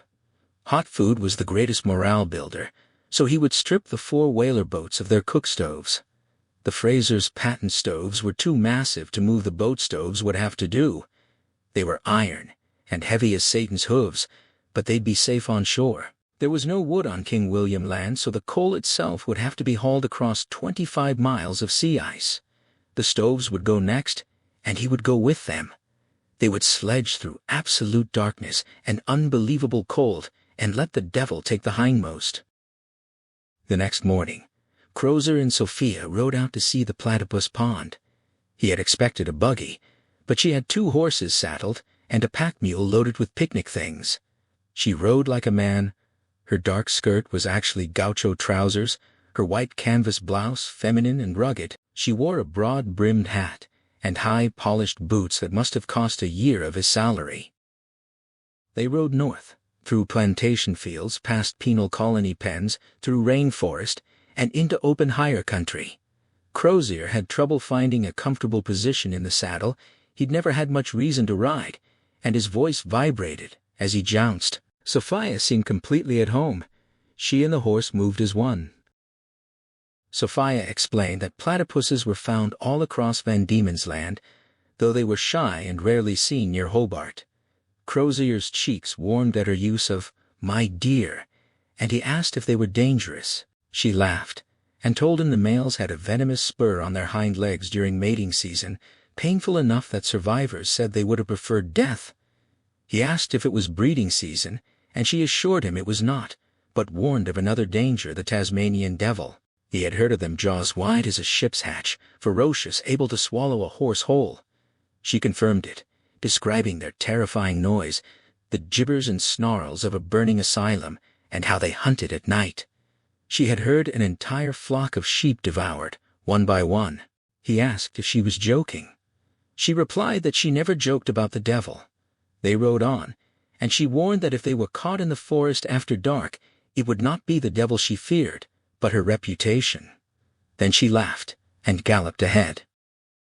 Later that night, alone in his cabin, Crozier poured what was left of the whiskey and drank slowly. The next day, they never saw the platypus, but he did see Sophia Cracroft naked. They had picnicked at the pond's shaded end, spreading an expensive cotton tablecloth on the grass. Sophia had packed roast beef kept cold with ice, broiled potatoes, salad, and a bottle of Burgundy in crystal glasses from Sir John's collection. She drank more than he did. After the meal, they reclined and talked for an hour, watching the dark water. He asked if they were waiting for the platypus. She said no, it would have shown itself by now, and announced she had been waiting for an interval before they went bathing. He could only stare, having brought no such attire, unsure if she was joking. She stood, brushed off her gaucho pants, and declared she would undress behind the shrubs and enter the water from the grassy shelf, inviting him to join her or not, according to his decorum. He smiled unsteadily. When she walked to the bushes and her white blouse was lifted over the top, his expression froze, but his body did not. Beneath his corduroy trousers, he stiffened immediately. Her pants and other garments joined the blouse. Then she stepped out into the sunlight, absolutely naked. He had never seen a white woman naked before. Her breasts were high and white, tipped with pink nipples. Her skin was blinding in the sunlight. She did not cover herself. He was astonished that this goddess, the woman he had already chosen as his wife, had thick, unruly pubic hair escaping its proper V. She had unpinned her long hair. She called to him, her tone neutral, asking if he was coming in or just going to stare. Then she dived into the water in a perfect arc. He rose as if in a dream, walked to the thickest shrub on the opposite side, and fumbled with his buttons, his erection refusing to subside. He peeked through the branches and, when her back was turned, threw himself clumsily into the water, desperate to hide his condition. When he surfaced, she was treading water and smiling at him, delighted he had joined her. She suggested they inspect the platypus burrow entrance and swam toward the overhanging tree. He followed, vowing to keep distance between them. The pond was deep, and his feet could not find the bottom. She swam toward him, paused mid-breaststroke, and pointed to the tree roots. They hung there, only feet apart, and she explained the difference between camping burrows and nesting burrows, the latter dug by the female for breeding. He clung to the root, as if in a hurricane, trying to focus on her words. She mentioned that platypuses lay eggs but secrete milk, and that Aunt Jane believed the venomous spurs were used to hang on to the female during mating. Then she pulled herself closer, her breasts almost touching him, and laid her cool hand on his chest. He began to speak, but she hushed him. Her hand slid lower, and she whispered by his ear, asking if this was a venomous spur she had found. He tried to protest, but she squeezed. Her legs wrapped around his, her hips ground against him, and her hand stroked him. He moaned, and she made a soft sound. He could feel the heat of her against his leg. Then she moaned in earnest, pressing herself against him, her stroking urgent and expert. He buried his face in her wet hair as he pulsed into the water, the ejaculation seeming endless. He would have apologized, but he could only moan and grip the root as they bobbled. What confused him most was her own moan, her downward pressing, her closed eyes. Could women feel the same intensity? He had always assumed their moans were for show. It had been just a moment of silence, a pause, and then she pulled back from him, her gaze holding his for a beat before she smiled with an unnerving ease. She kissed him, a full, startling press of her lips against his, and then, with the fluid grace of a seal, she folded her legs into a sharp jackknife and pushed off from the submerged roots. The next thing he saw was her back, cutting cleanly through the water toward the shore where her clothes still hung, trembling slightly on the bush she had draped them over. They dressed afterward in a strange, wordless urgency, gathering their picnic things and packing the mule in complete silence before mounting and riding back to Government House.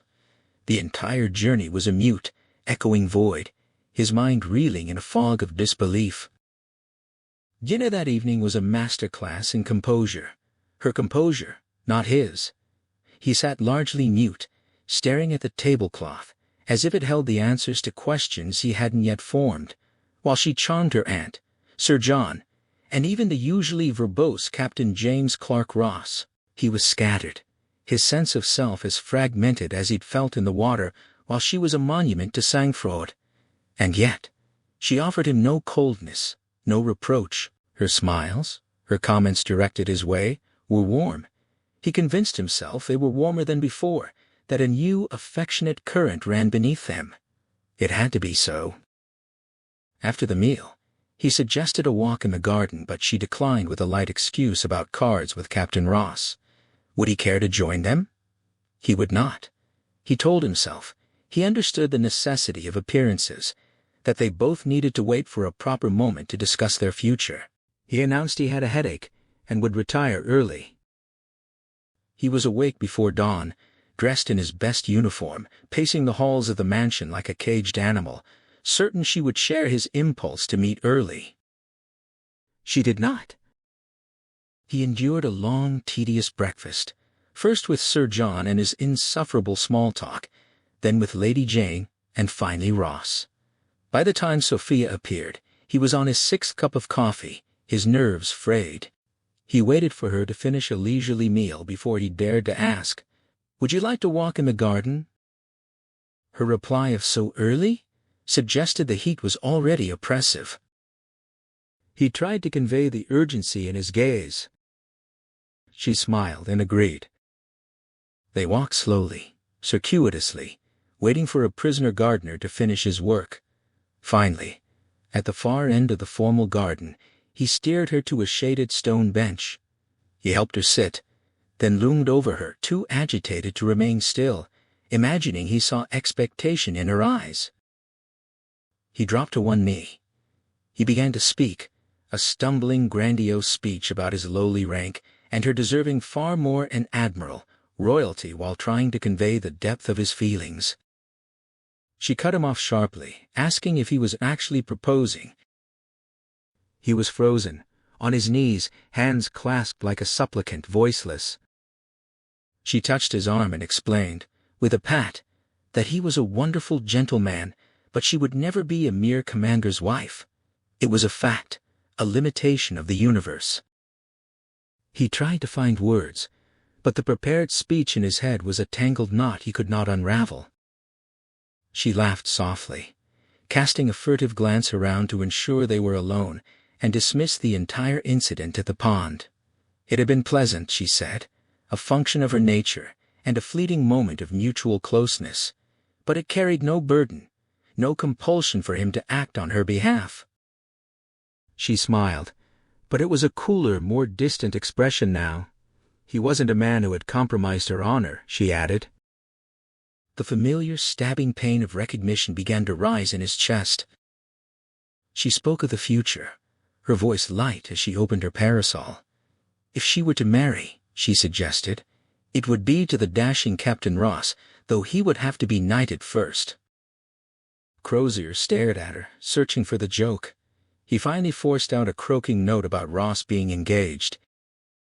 She dismissed this with a wave of her parasol, informing him she would be returning to England soon, and that Ross hadn't seen the last of her. Even if he married that pretender waiting for him, she said, marriage wasn't an ending, it was just a stage. He stood, brushing the gravel from his knee. She said she had to go, but invited him to join her and the others in Hobart Town, adding a final barb about changing his expression. She touched his arm and departed, twirling her parasol. In the present moment, the muffled bell on deck rang 8 bells. It was 4 a.m. On a normal ship the men would be rousted soon to scrub the decks, but here in this frozen, dark wind lashed hell a blizzard, howling in the rigging they were allowed to sleep in. The thought of such lazy ease felt obscene, a paradise compared to the sea duty he remembered. He looked at the empty whiskey bottle and glass on his desk. He raised the heavy pistol, feeling its familiar weight, its full charge of powder and ball. Then he returned it to the pocket of his coat, hung the coat on its hook, and cleaned the glass. He set the empty bottle in the wicker basket. By the time he woke, a full one would be waiting. For a moment, he considered getting dressed for the deck, going out into the night to wait for the men's awakening. He'd done it many times before. But not today. He was too weary, and it was far too cold to stand for even a minute. He crawled into his bunk, pulling the blankets over himself and burying his face in the freezing mattress. It would take a quarter of an hour for his body heat to make a dent in the chill. He hoped, with a desperate, dull wish, that he would sleep before that. He hoped he would get 2 hours of a drunkard's restless slumber. He hoped, as he drifted, that he would never wake at all. Silence was gone, and finding her had fallen to 3rd Lieutenant John Irving. It wasn't an explicit order exactly. Captain Crozier had tasked him with watching over the Eskimo woman back in June, and that directive had never been formally withdrawn. Irving felt the weight of that responsibility, but the truth, the one that heated his cheeks even in the freezing air, was simpler and more foolish. He was in love with her. It was absurd. He knew a savage, an unbeliever, a woman rendered mute by some terrible mutilation. Yet something about her made the tall, capable lieutenant weak in the knees, his discipline fraying at the edges. She had vanished. They'd noticed her absence from her little cubbyhole forward of the sickbay 2 days earlier, but her comings and goings were so erratic that it hadn't immediately alarmed anyone. She spent as much time off the ship as on it. He'd reported it to Crozier, who had seen her on the ice just 2 nights before, right after the grisly remains of Strong and Evans had been found. The captain had dismissed it, confident she would reappear. But she hadn't. A vicious storm had blown in that Thursday morning, driving snow and howling wind before it. Work parties repairing the ice-cairn trail between Terror and Erebus had been driven back to the ships. The last messenger from Erebus, stranded aboard Terror, confirmed she wasn't on Fitzjames's ship either. By Saturday, the storm had only intensified.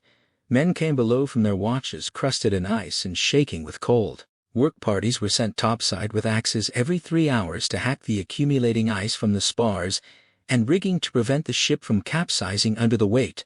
The falling ice itself was a lethal hazard to those on deck. Others struggled to shovel snow from the listing deck just to keep the hatches clear.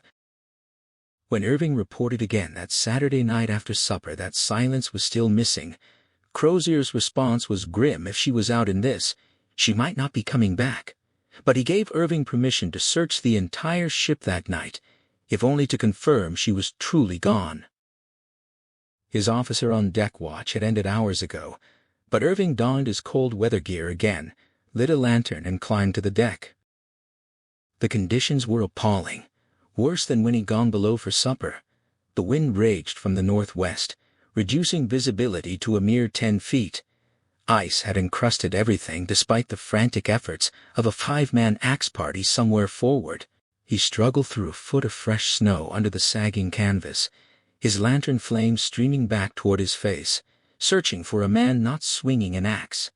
He found Reuben Mayle, the captain of the forecastle, by the faint glow of his lantern on the port side. Mayle was a snow-encrusted mound of wool, his shotgun a column of ice in the crook of his arm.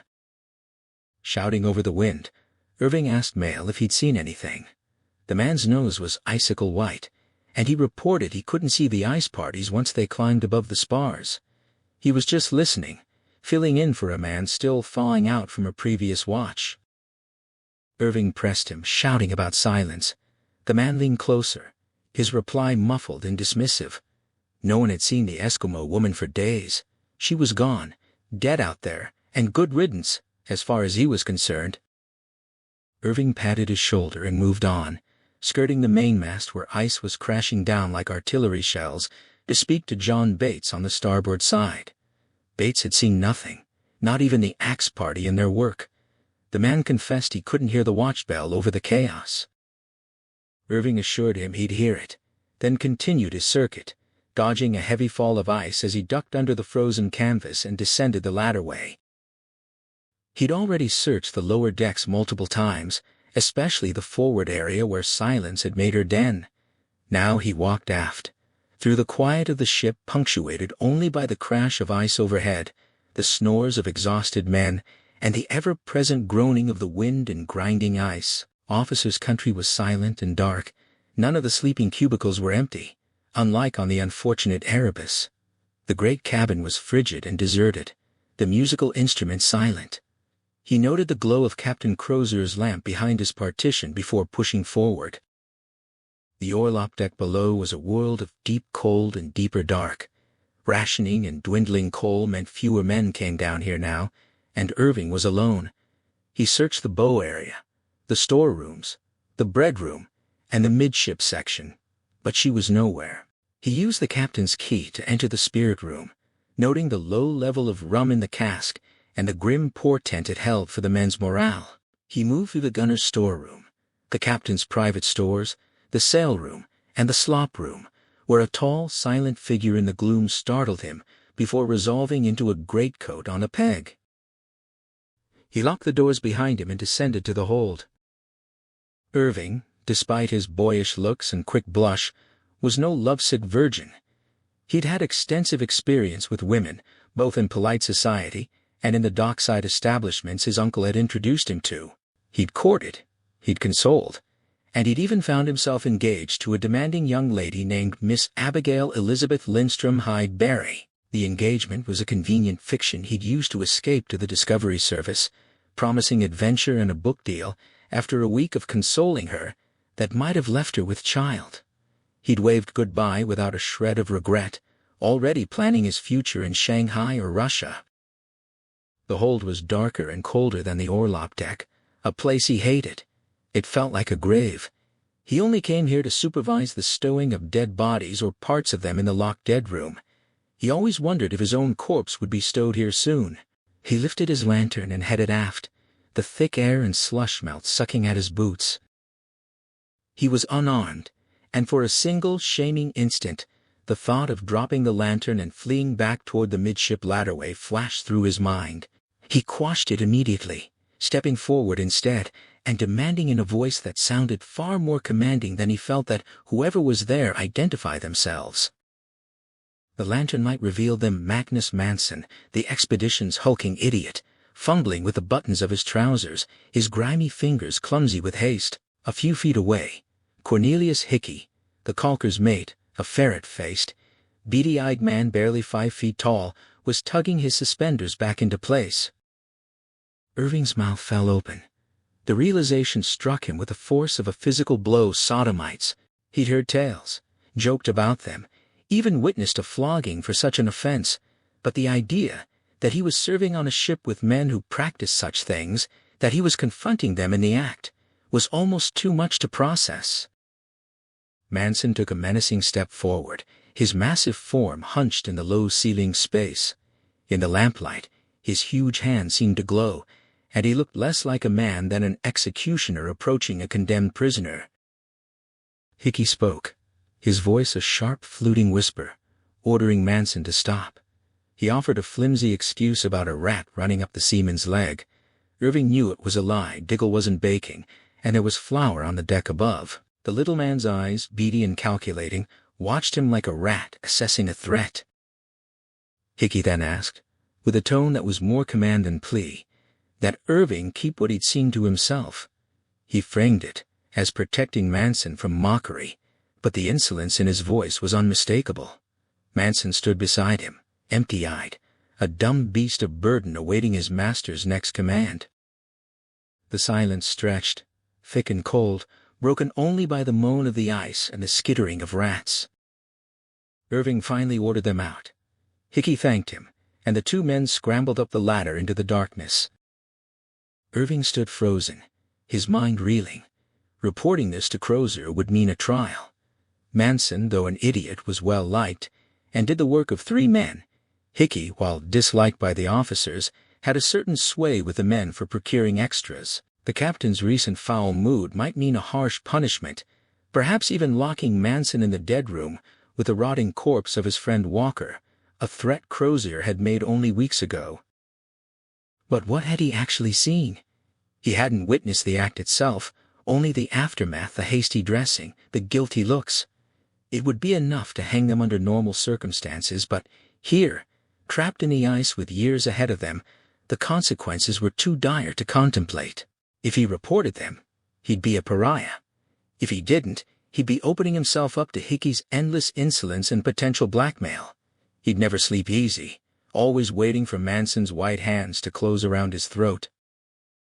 "Oh, bugger me," he said aloud, then laughed at the absurd, damning choice of words. The laugh echoed strangely in the cold. Deciding to give Hickey and Manson time to clear out, he made his way forward toward the cable locker, his boots breaking through the scrim of ice in the ankle-deep water. The cable locker stank of river mud and was crammed with massive coiled hawsers. He pried open the low doors and held his lantern to the opening. Lady Silence's head shot up, her dark eyes reflecting the light like a cat's. She was naked, crouched in a fur-lined cave she'd hollowed out of the hawsers. A small can of oil provided light and heat. She was eating a haunch of raw, bloody meat, slicing it with a short, sharp knife of native design. Her small breasts hung down as she leaned over the flame, and the image struck Irving as something primal, like a she-wolf nursing her young. He stammered an apology and shut the doors, staggering back in the slush. His mind raced. The captain had to know about this hiding place and the fire risk. But where had she gotten the knife? They'd searched her. And the meat, there was no fresh meat on board. Had she been hunting? In the blizzard? Hunting what? The only things out there were the white bears and the thing that was stalking them. A terrible thought struck him, and he was tempted to check the lock on the dead room. Another, even more terrible thought followed only half of Strong and Evans had been found. He stumbled aft, his feet sliding on the ice and slush, desperate to reach the light of the lower deck. In the boiler room, he found the engineer, Thompson, lying on a cot in the dim, flickering light, staring unblinkingly at the ceiling. The man was a skeleton, his face gaunt and whiskered, his eyes sunk in dark sockets. Irving asked if he'd seen Silence. The engineer laughed a dry, rattling cough and told Irving to listen. He claimed there was something else breathing on this deck. Irving heard only the usual groaning of the ship and ice, the hiss of the boiler. Thompson spoke of the dwindling coal, the inevitable end, and then asked if Irving had heard the rumor that the thing on the ice came aboard at night, walking the whole deck. Irving said he hadn't, and wished him good night. He moved on, checking the dead room. The lock was secure, and he was grateful not to have to open it, and the coal bunkers, where the remaining sacks were mere low barriers. The forepeak was a maze of crates and hanging lumber, and he searched it thoroughly, finding nothing but more rats. Then as he stepped around the forward ladder, he saw a flash of white and heard harsh breathing just beyond the lantern's glow. Something large was moving, and it was not the woman. The grim reality had crystallized in Goodsir's mind. They would not survive another winter. The expedition, so lavishly provisioned for 3, 5, even 7 years, was running out of food. The cause, as he saw it, was nothing short of murder. Dr. MacDonald's long-held suspicions about the canned goods had been confirmed during their disastrous summer expedition to King William Land, where they'd opened tins only to find them spoiled and poisonous.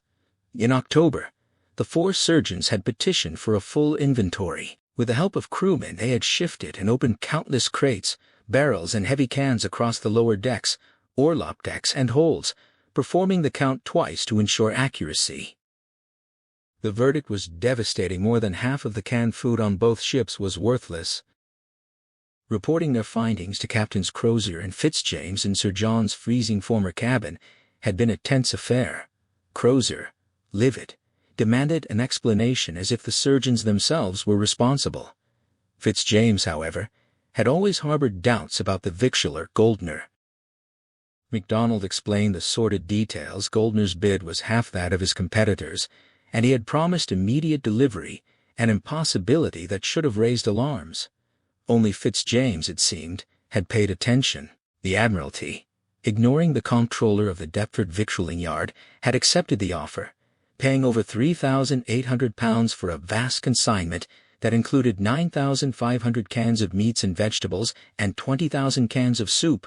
Goldner's handbill, which MacDonald had brought, painted a mouth-watering picture of culinary delights, but the reality was cheap substitutions and fraud.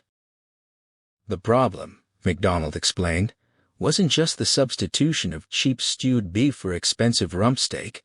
It was the cooking and the soldering. Goldner's patented process used nitrate of soda to speed up cooking, but it didn't cook the food long enough, and the soldering of the cans was shoddy, with gaps that allowed putrefaction. The food was literally rotting in its tins. Crozier, his face a mottle of crimson and white, shook his head in disbelief. He thought the Arctic cold would preserve anything. MacDonald countered that many tins had already ruptured, swollen with internal gases, and that noxious vapors or some unseen microscopic animalcule might have invaded them. When Crozier asked what could be done, Goodsir suggested longer cooking and renewed baking to counteract the spoilage and prevent scurvy. Crozier snapped that they barely had enough coal to heat the ships until April. Fitzjames proposed using the camping stoves, but MacDonald shook his head. The ether fuel was insufficient and better saved for melting snow on the ice if they had to abandon ship. The silence that followed was profound. The only answer, it seemed, was to abandon ship and seek a more hospitable clime where they could hunt. But Crozier pointed out the bitter irony. Not a single man aboard knew how to catch or kill a seal, walrus, or caribou. The meeting ended with a hollow thanks and a promise of stricter rations after Christmas. Later, As Goodsir and Stanley watched Crozier and the other surgeons depart into the dark, the roaring wind and grinding ice a constant dirge, Stanley leaned close and shouted a chilling wish that the thing on the ice would get them all tonight, a blessing compared to the slow death by starvation and scurvy. Goodsir could only stare at his colleague in horror. Stanley pressed his point, his voice a ragged shout against the wind. He spoke of the horrors he had witnessed, the slow, agonizing wasting of starvation in the slums of London, the desperate, hopeless end of shipwrecked men. Scurvy, he insisted, was a worse fate, a lingering putrid decay of the living.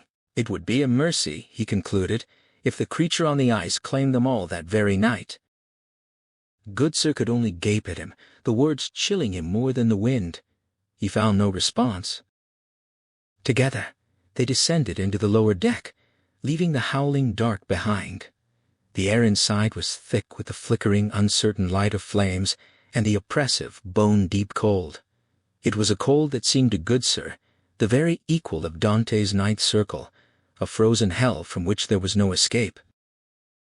In the third week of November, during a Tuesday dog watch, the thing from the ice had come aboard Erebus. It had taken the well-liked boatswain, Mr. Thomas Terry, snatching him from his post near the stern and leaving only his head on the railing. There was no blood at the scene, leading the men to believe the creature had carried him into the darkness, murdered and dismembered him, perhaps eaten him, though they were increasingly doubtful the thing was killing for food, and then returned his head before anyone noticed he was gone. The men who found the head spent the week describing Terry's frozen visage, jaws wide in a silent scream, lips pulled back, eyes protruding. There were no tooth or claw marks on his face, only the ragged tearing at the neck, with his esophagus protruding like a rat's tail, and the stump of his spinal cord showing. Suddenly, the more than 100 surviving seamen found religion. Even those who had grumbled about Sir John's endless services now craved spiritual reassurance. Cornelius Hickey, the ferret-faced caulker's mate, came to Crozier late on Friday night with a request for a combined Sunday service for both crews. He claimed it was unanimous. Crozier doubted that, but agreed to discuss it with Fitzjames. He dismissed Hickey, whose confidence and sea lawyer tendencies he had always distrusted. Crozier drank heavily that week. His usual melancholia lay on him like a heavy blanket. He had known Terry and considered him capable, and while his death was horrifying, the Arctic offered many horrifying ways to die. What truly weighed on Crozier was the reaction of the surviving men and the visible decline of James Fitzjames. Fitzjames, the hero of the Euphrates, was losing heart. Once the handsomest man in the Navy, he had been a celebrated figure, a daring rescuer, a volunteer against Bedouin bandits, a hero of the Opium Wars. But with the end of those wars, he had found himself without a command on half pay. The Discovery Service offer had been his second chance. Now, however, his pink cheeks were gone, his uniform hung loosely on his frame, and he had lost more than 2 stone. His public demeanor remained firm, but in private he spoke less, smiled less, and seemed distracted and miserable. To Crozier, it was like looking into a mirror, except the face staring back was a proper English gentleman rather than an Irish nobody. On Friday the 3rd of December, Crozier loaded a shotgun and made the long solo walk through the cold darkness to Erebus. He figured if the thing wanted him, a few more men with guns wouldn't matter. He arrived safely and discussed the situation with Fitzjames, the men's morale, the request for a service, the dwindling food supplies, and the need for strict rationing after Christmas. They agreed on a combined divine service for the following Sunday. The men's moods were dangerous. Little reported that men on terror were fashioning fetishes from bear claws and teeth, and Irving had reported that Lady Silence had gone into hiding in the forward cable locker, with men leaving offerings of food and rum for her. Fitzjames then brought up the idea of a mask, recalling the Grand Venetian Carnival Crozier had attended years ago. He had found 3 trunks of old costumes among Sir John's personal stores. Crozier was surprised. Sir John seemed an unlikely person to have brought such frivolous items. Fitzjames suggested a mask as a diversion, but Crozier was non-committal, saying they'd discuss it after the service. On Sunday, The 5th of December, Crozier left his skeleton crew on Terror and led the surviving men across the ice to Erebus. It was dark, save for the pulsing aurora, which threw long shadows across the fractured ice. The thing left them alone. Fitzjames had arranged the service on the lower deck, which had been cleared of partitions to accommodate the crowd. The packed bodies made it warmer than it had been in months, and Fitzjames had lit 10 hanging lamps to brighten the space. The men sang hymns with gusto, their voices rocking the beams. After the hymns, it was time for the sermons. Fitzjames, shaved and powdered, looked calm and handsome, though Crozier could see his pale hands clenching as he opened his Bible. He began to read from Psalm 46, his lisp more pronounced with tension. Fitzjames read from Psalm 46, his voice steady despite the nervous lisp that crept in. He spoke of God as a refuge and strength, a present help in trouble, and of a city of God that would not fall. The words washed over the assembled men, and when he finished, they roared an amen and shuffled their feet in the warmth. Then it was Crozier's turn. The men fell silent, curious. They knew their captain's usual service consisted of a recitation of the ship's articles, a solemn litany of punishments, but today was different. Crozier reached beneath the pulpit and produced a heavy leather-bound book, setting it down with a thud of authority. He announced he would read from the Book of Leviathan, Part 1, Chapter 12. A murmur rippled through the crowd. One toothless Erebus muttered that he knew the Bible, and there was no such book. Crozier waited for silence, then began to read in an Old Testament cadence. He spoke of how the Gentiles had esteemed almost everything as a god or devil, from chaos and the elements to men, women, animals, and even onions and leeks. He described how the ancients filled the world with spirits and demons, deifying accidents and qualities like time, night, peace, and fever. They invoked their own wit as muses, their ignorance as fortune, their lust as Cupid, their rage as Furies, and their private parts as Priapus. There was nothing, he concluded, that poets could introduce that men did not make either a god or a devil. He paused, looking out at the staring faces, and closed the book. And thus endeth Part 1, Chapter 12, of the Book of Leviathan. Amen, chorused the seamen, happy with the strange reading. After the service, the men ate a hearty dinner of hot biscuits and salt pork. The Terrors crowded around the tables or used casks as surfaces, and the officers dined aft in Sir John's former cabin. The seamen received an extra gill of grog, and Fitzjames provided the officers with fine Madeira and brandy. By 3 in the afternoon, the Terrors bundled up and began the long walk home under the still shimmering aurora. Whispers and muted comments followed the Leviathan sermon. Most men thought it was from the Bible, but no one was quite sure what Crozier had meant. Many fingered their fetishes of white bear teeth and claws. Crozier, leading the column, half expected to return to Terror and find Little MacDonald and Thompson dead. But all was well. The men who had remained on watch received their extra grog, and the parcels of biscuits and meat were distributed. Even though he was chilled through, Crozier stayed on deck until the watch was relieved by Thomas Blanky, the ice master. The wind was rising, blowing snow across the ice fields, and clouds were hiding the aurora. The afternoon night grew darker. Eventually, thinking of the whiskey waiting in his cabin, Crozier went below. Half an hour after the captain and the others had gone below, Tom Blanky found himself unable to see the watch lanterns or even the mainmast through the blinding snow. He was glad the storm had held off until after the return from Erebus an hour earlier, and the trek back would have been a nightmare. On port watch under his command were Alexander Barry, dependable and good in the rigging, John Hanford, and David Lays. Lays, now on bow watch, had turned 40 in late November, but he wasn't the same man who had signed on 2.5 years ago. In early November, just before Private Heather's skull had been dashed in and strong, and Evans had disappeared, Lays had simply stopped talking. For 3 weeks, he had lain in his hammock, eyes open but unresponsive, staring at nothing. He'd been in the sickbay next to Heather, who somehow clung to life despite his missing brains. Then, as suddenly as it had come, the fit passed, and Lays was himself again, or almost himself. His appetite returned, but his sense of humor, his boyish smile, and his willingness to join in conversation were gone. His hair, once a rich reddish-brown, had turned pure white.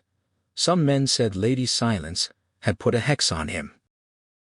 Blanky didn't believe in hexes. He was ashamed of the men who wore polar bear claws and teeth as amulets. He knew that the less educated men, centered around Cornelius Hickey, were spreading word that the thing on the ice was a demon or devil, and some were making sacrifices to it, leaving offerings outside the cable locker where everyone knew Silence was hiding. Hickey and his giant friend, Magnus Manson, seemed to be the high priests of this cult, and they were the only ones allowed to bring the offerings down to the hold. Blanky had gone down there recently, and was disgusted to see little pewter plates of food, burned down candles, and tiny tots of rum. Blanky was no natural philosopher, but he had been a creature of the Arctic for decades. He knew these polar regions as few others did. The howling snow, the solid ice, the grumbling pressure ridges, all were familiar. But this ice was different. He and Reed had warned Sir John and the captains 15 months ago, advising them to turn back while there were still leads. They should have sought shelter closer to the Boothia Peninsula, or behind King William Land, but Sir John had pressed on. Now Blanky wondered if he had been an instrument of folly, using his skills to lead 126 men to this place where all they could do was die. The pack ice here was like an endless glacier pushed down from the North Pole, and there was no real drift, just a sickening pivot around a 15-mile circumference. They were like flies pinned to a music disc, going nowhere. Then through the howling wind came a shout, a shotgun blast, another shout. Blanky tugged off his ride-over mitten with his teeth and raised his shotgun. Crozier had ended the tradition of unarmed officers on watch. Every man on deck was now armed. With his mitten off, his thin wool underglove allowed his finger to find the trigger guard, but the cold immediately bit into his hand. The port watch lantern was gone. The shotgun blast had come from the left, but wind and snow distorted sound. The starboard lantern was bobbing and moving. Blanky shouted for Barry, then Hanford. The starboard lantern disappeared. The bow was dark. He moved forward cautiously, carrying his shotgun and a lantern he'd lifted from the sternpost. He had 3 more shells in his pocket, but he knew how long it took to load in this cold. He bellowed for all 3 men, worried they might shoot each other in the dark. He caught a blur of movement in the snow, something far too large to be Barry, and then a crash louder than any shotgun. A second explosion.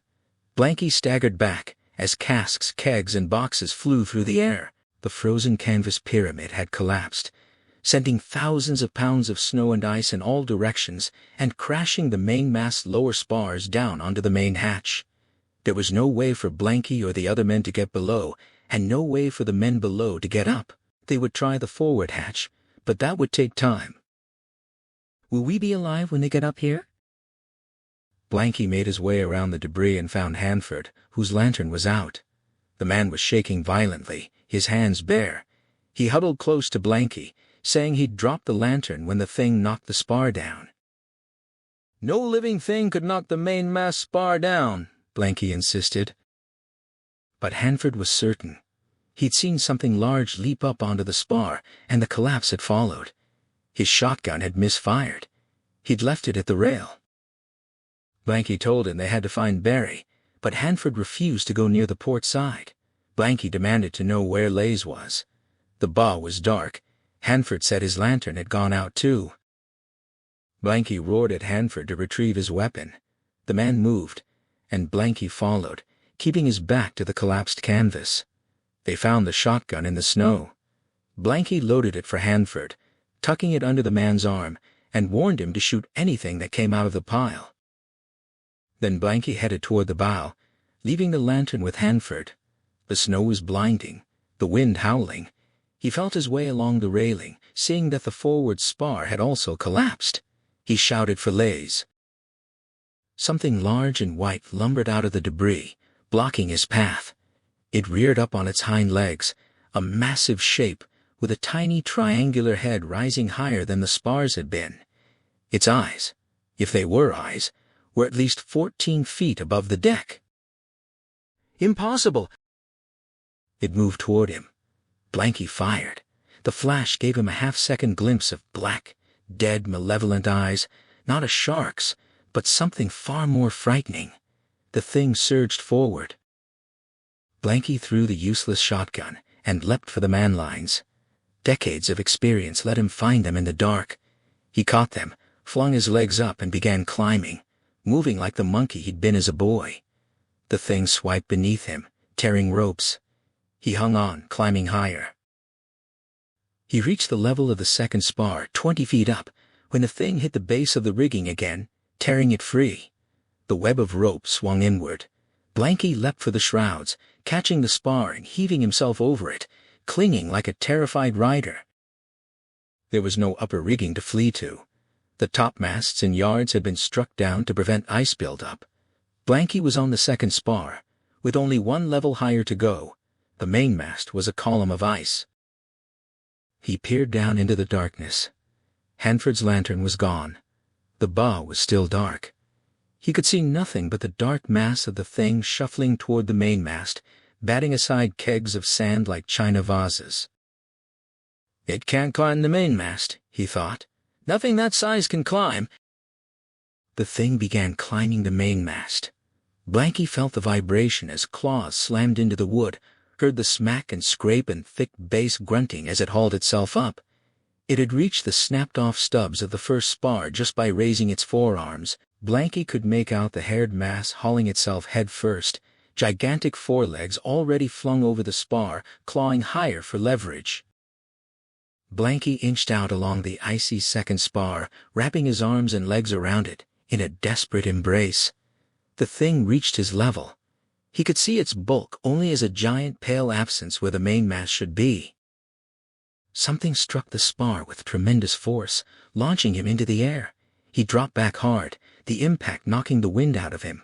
He would have fallen if his hands and boot hadn't been tangled in the shroud lines. A second blow nearly sent him flying, but he clung on, slipping under the spar before managing to leverage himself back on top. A third, more violent blow struck, and he heard the spar begin to crack. He had seconds before everything collapsed. Blanky did the impossible. On the pitching, icy spar, he got to his knees, then to his feet, standing with arms waving for balance, and hurled himself into space, seeking one of the invisible hanging ratlines. His hands missed, but his face hit it, and he grabbed on, sliding down before hauling himself toward the third and final spar. The thing roared beneath him. The second spar crashed to the deck.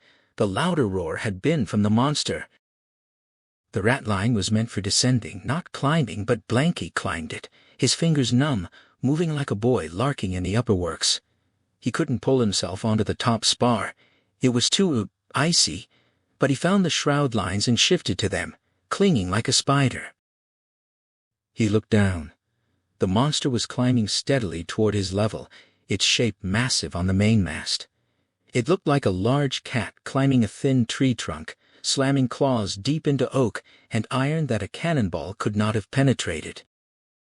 Blanky edged outward along the shroud. The thing reached the level of the third spar. Blanky felt the vibration, the sag as weight shifted. He crawled faster, almost 40 feet out from the mast beyond the edge of the deck. If he fell, it would be onto the ice more than 60 feet below. Something snagged his face and shoulders, a net, a spider web. He realized it was the man-line rigging, smashed free of its moorings by the thing's claws, now blown out to the starboard side. He threw himself onto the swinging man-line rigging. His weight swung him back toward the mainmast. He passed within a foot of the huge, hairy mass. A triangular head as large as his torso whipped around on a serpentine neck, and teeth longer than his fingers snapped shut on the air he'd just swung through. Blanky inhaled the thing's breath, hot, decaying human flesh mixed with sulfur. At that instant, he realized the seaman had been right. This thing was as much demon or god as it was animal. It was a force to be appeased or worshipped or fled. The momentum of his swing carried him past the mainmast, but now he was swinging back. He twisted, threw his weight forward, and kicked for the third level spar. His left boot found it, and he pushed. The tangled web swung back past the mainmast, curving toward the stern. Claws sliced the air inches from his back. It had missed, but it would not miss again. Blanky grabbed the edge of the rigging and slid down, his numb fingers tearing against the cross ropes. The thing caught the rigging as it reached the midline, but Blanky was 20 feet below, scrambling lower. The thing began dragging the entire mass up. Blanky did what he had planned, sliding lower and shifting his weight, increasing his lateral arc even as the thing hauled him higher. He swung outward over the starboard darkness, kicked his boots free, and launched himself into the air. The fall seemed interminable. He twisted to avoid landing on his head, curling his legs and arms. He sensed the starboard rail going past, then his body slammed into the snowy incline beyond the ship. The impact knocked the wind out of him. Something tore in his left leg. He rolled down the long slope, cursing, and came to a stop on his back on the sea ice. He took stock. His arms were unbroken, though his right wrist hurt. His head seemed intact. His ribs hurt, but he thought it was more fear than broken bones. His left leg hurt like the devil. He knew he had to get up and run, but he couldn't obey his own command. He lay there, spread-eagled, bleeding heat into the ice. Then came shouts on the foredeck. Lanterns appeared near the bow. He heard the heavy thump as the demon thing slid down the mainmast to the deck. More shouts.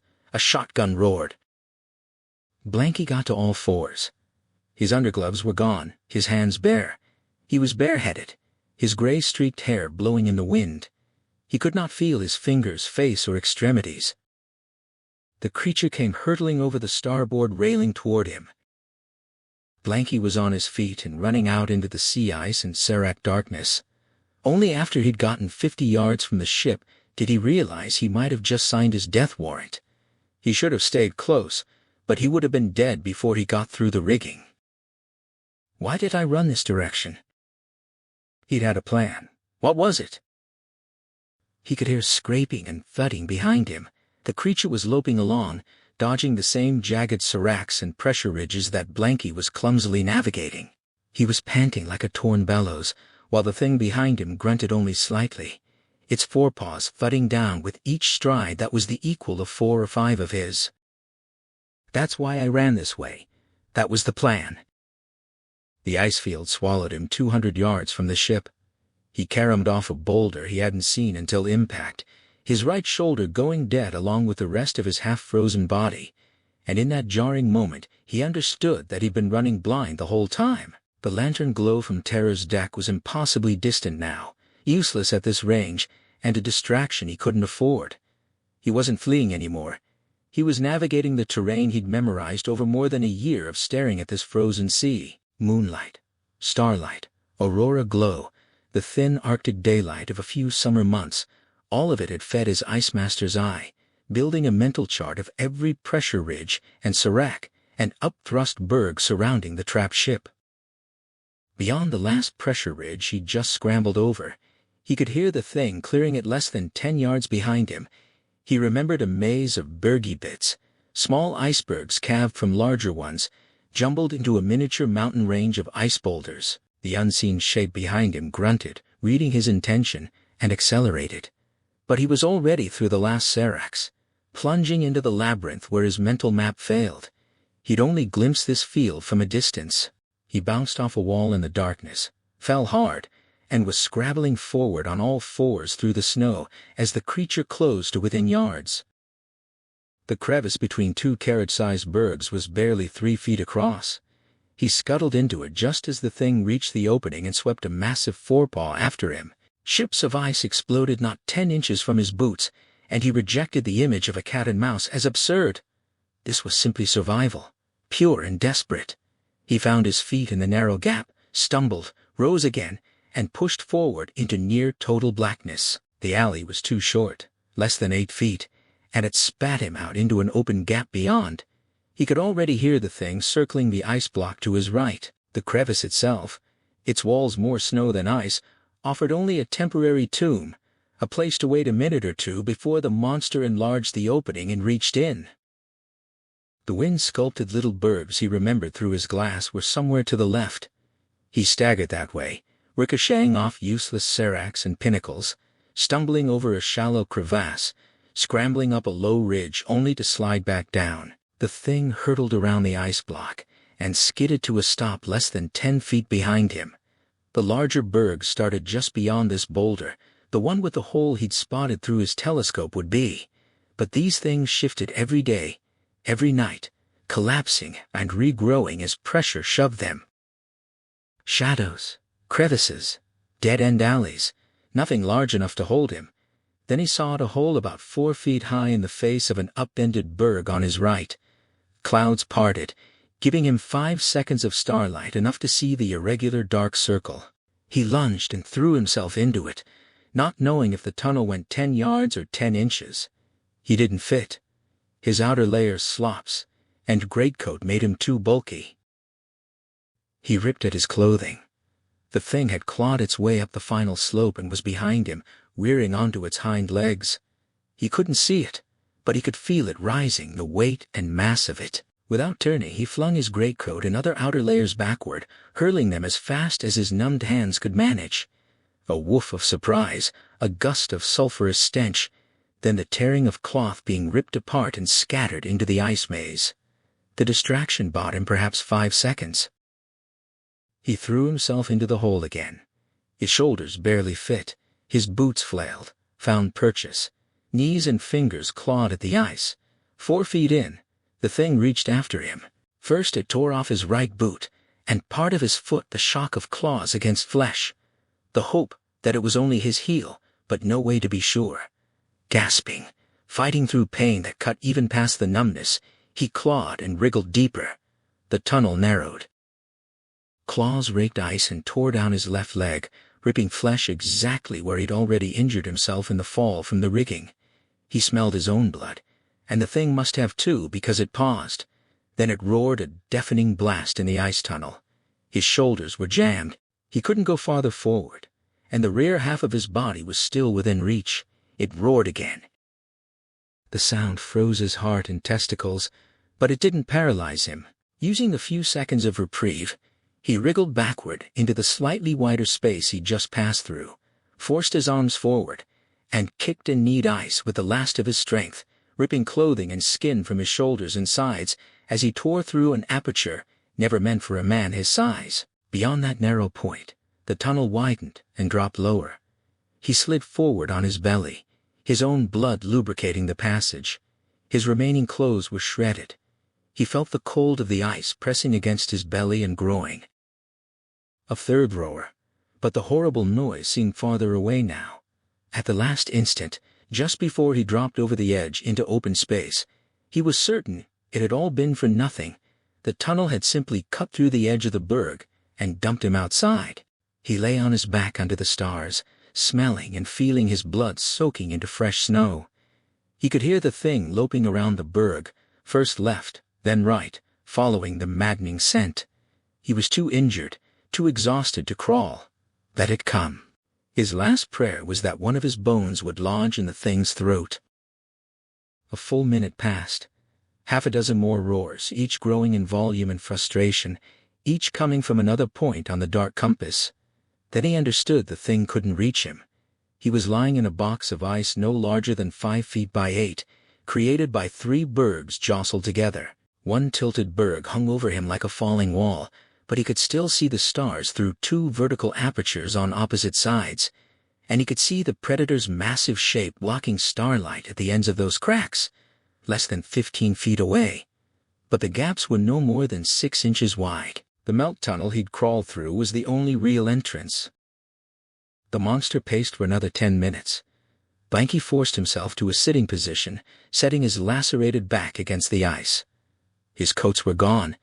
His trousers, sweaters, shirts were bloody tatters. He prepared to freeze to death. The thing kept circling his ice cage like a restless London zoo carnivore, but he was the one in the cage. Even if it left, he had neither energy nor will to crawl back through the tunnel, and if he did, the 300 yards to the ship was an impossible distance. He could no longer feel his body or move his legs. He settled deeper into the snow, wondering if his shipmates would ever find him. Why would they bother? He was just another man carried off by the thing on the ice. At least his disappearance wouldn't require hauling another corpse down to the dead room. More roars came from the cracks and tunnel, but he ignored them, muttering through frozen lips about the sow or devil that spawned the creature. Freezing to death, he realized, wasn't painful at all. It was peaceful, restful. Then light appeared through the cracks and tunnel. The thing was using torches and lanterns to fool him. He wouldn't fall for that ruse. He'd stay silent until the light went away, until he slipped into eternal sleep. He wouldn't give the thing the satisfaction of hearing him speak. But then Crozier's voice boomed down the tunnel, demanding an answer or threatening to leave him. Blanky blinked or tried to, his lashes frozen. Was this another stratagem? He croaked out a response, and again louder. A minute later, Cornelius Hickey's head and shoulders poked through the hole, lantern in hand, like a gimlet-faced gnome being born. In the aftermath, all 4 surgeons worked on him. He drifted in and out of consciousness as they cut, sawed, packed, and stitched. Sometimes it was Petty and MacDonald from his own ship, sometimes Stanley and Goodsir from Erebus. He wanted to tell Goodsir that polar bears could run faster than 25 miles per hour when they put their minds to it, but he didn't believe it had been a polar bear at all. This thing had come from somewhere else. The butcher's bill in the end wasn't so bad. John Hanford had survived untouched, having doused his lantern and fled to hide on the port side. Alexander Berry, whom Blanky had presumed dead, was found unconscious under fallen canvas in kegs. He remembered nothing of the attack. Both Berry and Blanky had fired at point-blank range, yet no trace of the creature's blood was found anywhere. Davy Lays was alive but unresponsive, staring silently at the overhead beams in Erebus's sick bay. Blanky himself had lost half his right foot at the heel, but MacDonald and Goodsir cauterized the stump and promised a leather prosthesis. His left leg was far worse, flesh raked to the bone itself striated by claws, and the surgeons had been certain they'd have to amputate at the knee. But infection was slow in the Arctic, and with 400 stitches and the bone reset, his leg was healing, twisted and scarred as it was. He'd kept all his toes, but lost all fingers except his right thumb and 2 smallest fingers on his left hand. Goodsir assured him he'd eventually be able to write, eat, and button his clothes with what remained. He didn't care about buttoning his trousers. Not yet. He was alive. The thing had done its best, but he was still here. He could taste food, talk to his mates, drink his daily rum. His bandaged hands could already hold his mug. He was determined to read The Vicar of Wakefield before he died, and he planned to stay alive as long as possible, looking forward to returning to his cubicle aft whenever the surgeons finished their work on him. Lying in his sick-bay bunk late at night, Thomas Blanky found himself happy despite everything. Beyond the thin partition, the darkened berthing space buzzed with the familiar sounds of men settling and grousing, whispering, the occasional fart followed by laughter. Farther forward, Mr. Diggle's gruff commands to his helpers rose above the clatter of biscuit-making, the cook's voice a constant presence baking deep into the night. Blanky listened to the sea ice grinding and growling against the hull, the endless pressure that threatened to crush HMS Terror, and let the sound work on him like a lullaby, as soothing as his long-dead mother's voice had been when he was a boy. The groaning wood and shifting ice, the threat of destruction just beyond the planks, became a strange comfort, carrying him toward sleep. Third Lieutenant John Irving was determined to solve the mystery of how silence came and went from the ship unseen, even if it cost him his toes and fingers. A month had passed since he'd first discovered her hiding place, and tonight he meant to find the truth.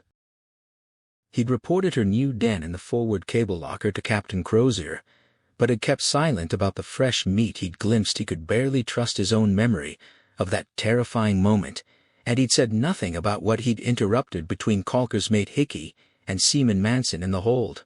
He knew he was failing his duty by withholding that information, but HMS Terror already had enough rats aboard without adding that particular infestation to the count.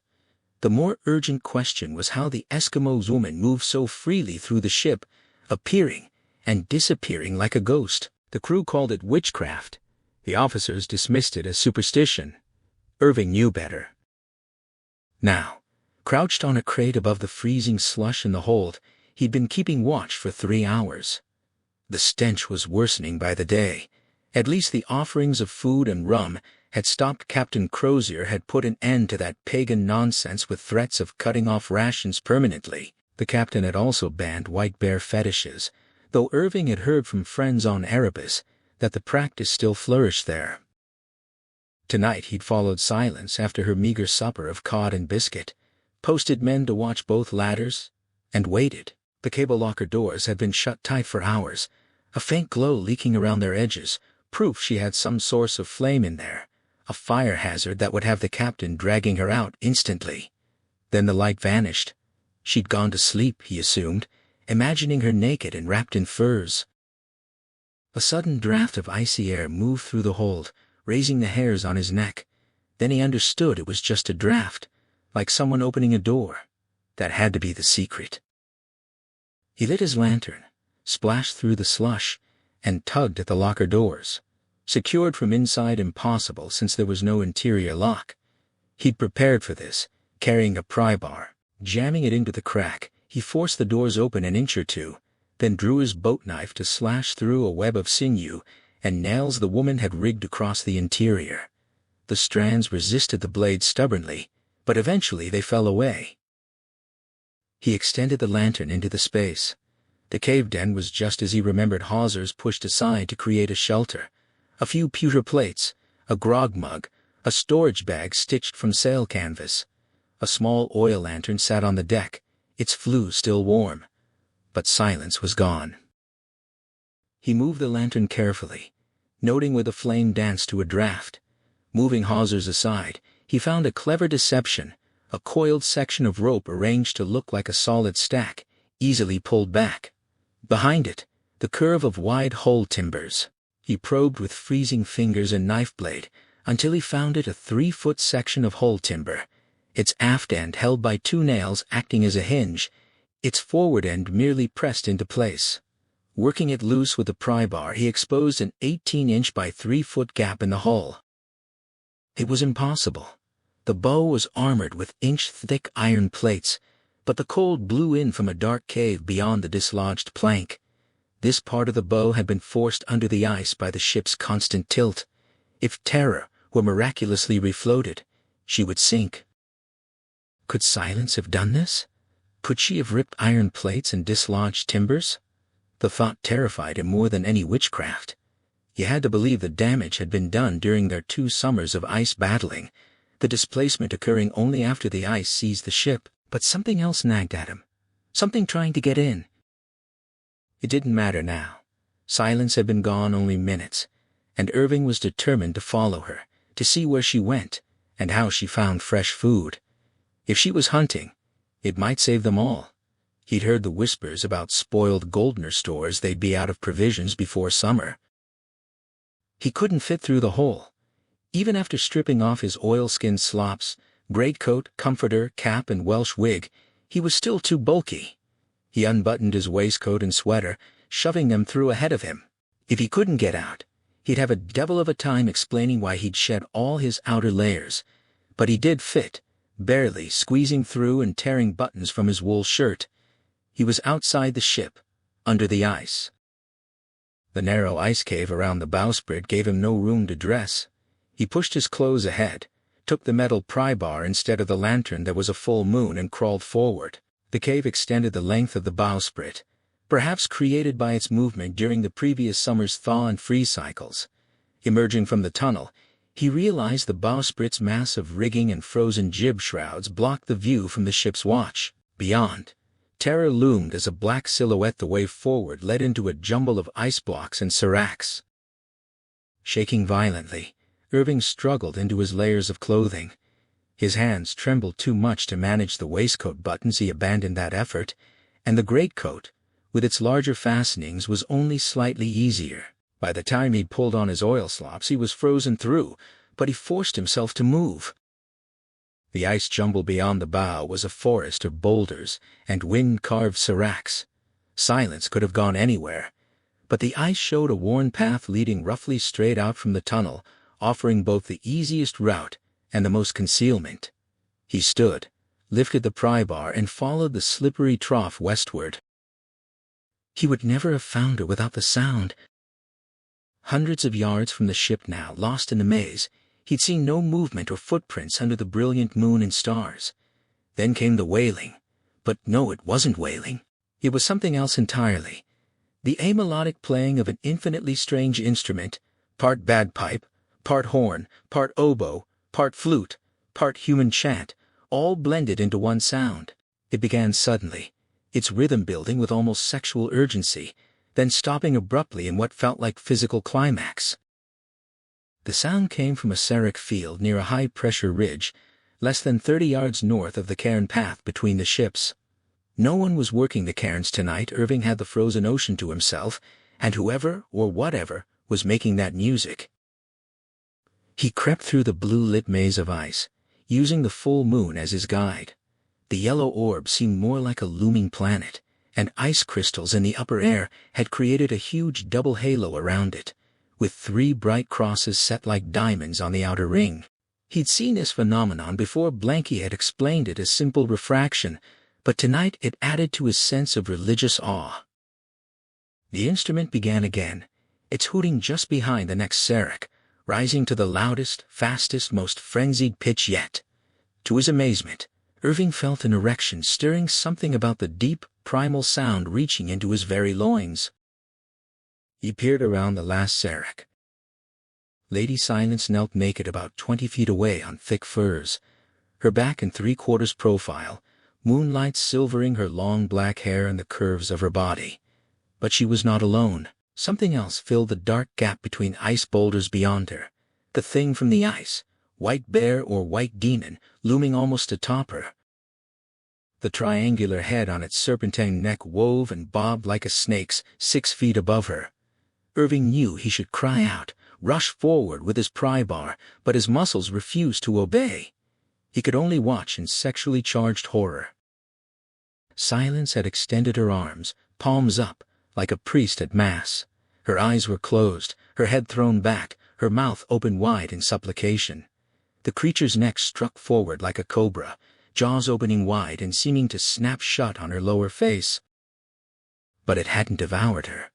Its giant jaws had closed around her open mouth, fitting over her face without biting. Her arms remained flung wide, as if ready to embrace the massive creature. The music began again, and Irving realized with dawning horror that the deep, erotic sounds were coming from her. The thing was blowing down into her open mouth, playing her vocal cords like a reed instrument. The trills and bass resonances came faster, more urgently, their heads bobbing in opposite directions like lovers seeking the deepest angle. The notes pounded faster and faster, then cut off with the suddenness of climax. The creature reared back, neck coiling. Silence's arms dropped, her head lolling forward over her breasts. It will devour her now, Irving thought. But it didn't. The white mass shuffled away on all fours, then returned, bowing low and dropping something onto the ice before her. It left and came back twice more, each time depositing something, then blended back into the darkness. Silence knelt alone for a long moment, like parishioners lingering after a Catholic service, before rising and dressing quickly. She swept up the objects the thing had left, carrying them against her chest like infants, and headed back toward the ship. Then she stopped, her hooded head turning toward Irving's hiding place. He was in full moonlight, 3 feet from any cover he'd forgotten to stay hidden. Her unseen gaze bored into him. For an endless moment neither moved. Then she walked on, disappearing between the ice pillars. Irving waited, shaking violently, then struggled to his feet. Instead of following her, he moved to where she'd knelt. There was blood on the ice, black in the moonlight. He tasted it, copper, like human blood, but he didn't think it was human. The thing had brought her freshly killed meat, killed only minutes ago. But from where? The expedition had seen no land animals in over a year. He backed away from the stain, as if from a pagan altar, focused on breathing, on getting back to the ship. He wouldn't try the hull tunnel. He'd hail the lookout and walk up the ice ramp like a man. But he didn't know if the creature would let him reach the ship, or if he had the warmth and energy left for the walk. He only knew he would never be the same again. He turned southeast and re-entered the forest of ice. Cornelius Hickey had made his decision. The tall, skinny lieutenant had to die, and today was the day. He had nothing personal against the naive young officer beyond what Irving had stumbled upon in the hold more than a month ago. But that was enough. Work and watch schedules had kept him from his task twice. He'd been on duty when Irving was officer on deck, but Magnus Manson hadn't been available either time. Hickey needed the giant for the murder. Not because he was afraid to kill, he'd cut a throat before he was old enough to visit a whorehouse, but because the method required his idiot disciple. Now, the conditions were perfect. A Friday morning work party, more than 30 men out on the ice repairing cairns between the ships, the line spread out for almost a mile with only a few men under each officer. Hickey had arranged for him and Magnus to work on the farthest cairns under Lieutenant Irving's command. The Marines providing security were out of sight most of the time, huddled near a brazier fire. 2 other seamen, Bates and Sinclair, were also under Irving this morning, but they were lazy and stayed out of the officer's sight, working as slowly as possible. The day was dark, but not brutally cold, perhaps 45 below, and almost windless. Stars shed enough light for navigation, but the thing on the ice kept most men from wandering far. The cairn work required constant movement in and out of lantern light. Irving checked both cairns while occasionally helping with the labor. Hickey only had to wait until Bates and Sinclair were out of sight and the lieutenant's guard was down. He'd planned it carefully. Magnus would blindside the blonde-haired dandy, drag him into the ice, break his neck, then rip clothing, smash ribs, kick in his face and teeth, break limbs, and leave the corpse to be found. The killing ground was chosen, an area of tall seracs with no snow underfoot where Manson would leave no boot prints. Hickey had warned the giant not to get blood on himself, leave any sign, or rob the man. The thing on the ice had killed men in every variation of violence imaginable. If Irving's damage was vicious enough, no one would question it. Magnus Manson wasn't a born killer, just a born idiot, but he'd murdered for his caulker's mate master before. It wouldn't bother him. Hickey doubted Magnus would even ask why the lieutenant had to die, so he was surprised when the giant pulled him aside and whispered urgently about ghosts haunting him. Hickey patted his partner's back and assured him the ghost wouldn't come back. Manson wasn't completely convinced. Hickey explained that ghosts only haunted those who killed in the heat of temper. Mr. Irving's ghost would know there was nothing personal in what had to be done, and besides, ghosts couldn't find their way back to the ship through all the ice ridges and bergs. The giant brightened at this, but then worried about his own ghost if he died out here. Hickey promised he wouldn't die, told him to get ready, and gave the signal when he scratched his head. Magnus was to grab Irving from behind. The lieutenant came closer, moving into the lantern light near the cairn. Hickey assured him the work was almost done. Irving seemed uncomfortable alone with the 2 seamen, but Hickey kept up his affable manner. The lieutenant gave instructions and began to walk back toward the line of torches, pausing at the edge of the light, waiting for Hickey to set the last blocks. Hickey nodded to Magnus. His partner had moved into position behind the officer. Then shouts erupted from the darkness to the west. A man screamed, more voices joined, a musket fired. Magnus's huge hands were hovering just behind Irving's neck, but Hickey shouted for him to stop. Manson stepped back into the darkness. Irving, already turning toward the commotion, whirled in confusion. Men came running, Corporal Hedges among them, and Irving led the way toward the shouting, grabbing up a lantern. They found a scene of chaos. First Mate Robert Orme Sargent had been snatched. One of the ice blocks beyond the lantern light had seemed to come alive, lifting him 10 feet into the air by his head. Dunn had seen it, heard the crunching of his skull. Private Pilkington had fired at the thing as it retreated into the seracs, but there was no sign of Sargent, only a trail of blood and torn clothing leading toward the largest iceberg. Crozier arrived, his expression a mad grin, and announced they'd pursue. The trail was fresh. Hunting parties formed around the Marines. Weapons were fetched. Hickey was handed a musket and considered shooting Irving by accident once out in the dark, but the young officer seemed wary now, casting concerned glances toward Magnus. Crozier assigned them to different search parties. Hickey knew Irving's suspicions would eventually lead him to report what he'd seen in the hold, and the caulker's mate couldn't abide that, not the punishment for sodomy, but the ignominy. He would wait until Irving's guard was down again and do the deed himself if he had to. Even if the surgeons discovered murder, it wouldn't matter. Irving would be just another corpse. Sargent's body was never found. The blood trail ended halfway to the iceberg. No one else died in the search, though a few men lost toes to the cold. Hickey didn't see Irving again that afternoon. On the trudge back to Terra, Magnus surprised Hickey by weeping tears freezing instantly to his bearded cheeks. He was sad about poor Mr. Sargent. Hickey shot him a glance. He hadn't known Magnus had tender feelings for officers. The giant explained he didn't care about the officers themselves. They could all die for all he cared. But Mr. Sargent had died out on the ice, and his ghost wouldn't find its way back to the ship. And Captain Crozier had passed word they were all having an extra tot of rum that evening. It made Magnus sad that Mr. Sargent's ghost wouldn't be there to enjoy it. The man had always liked his rum. Magnus wiped his frozen tears with a clumsy mitten, his broad face crumpled with genuine sorrow. He wasn't mourning the man himself. Officers meant nothing to him, but the thought that Sargent's ghost would miss out on the extra rum ration that evening struck him as deeply unfair. The dead man had always enjoyed his grog, and now he'd be stuck out on the ice alone in the cold, unable to join the living for the promised tot. Hickey could only stare at his partner's simple-minded logic, shaking his head in disbelief, and continue the trudge back to the ship. Christmas aboard Terror had been almost invisible, a muted affair swallowed by 4 days of violent storms that had shortened watches to a single hour.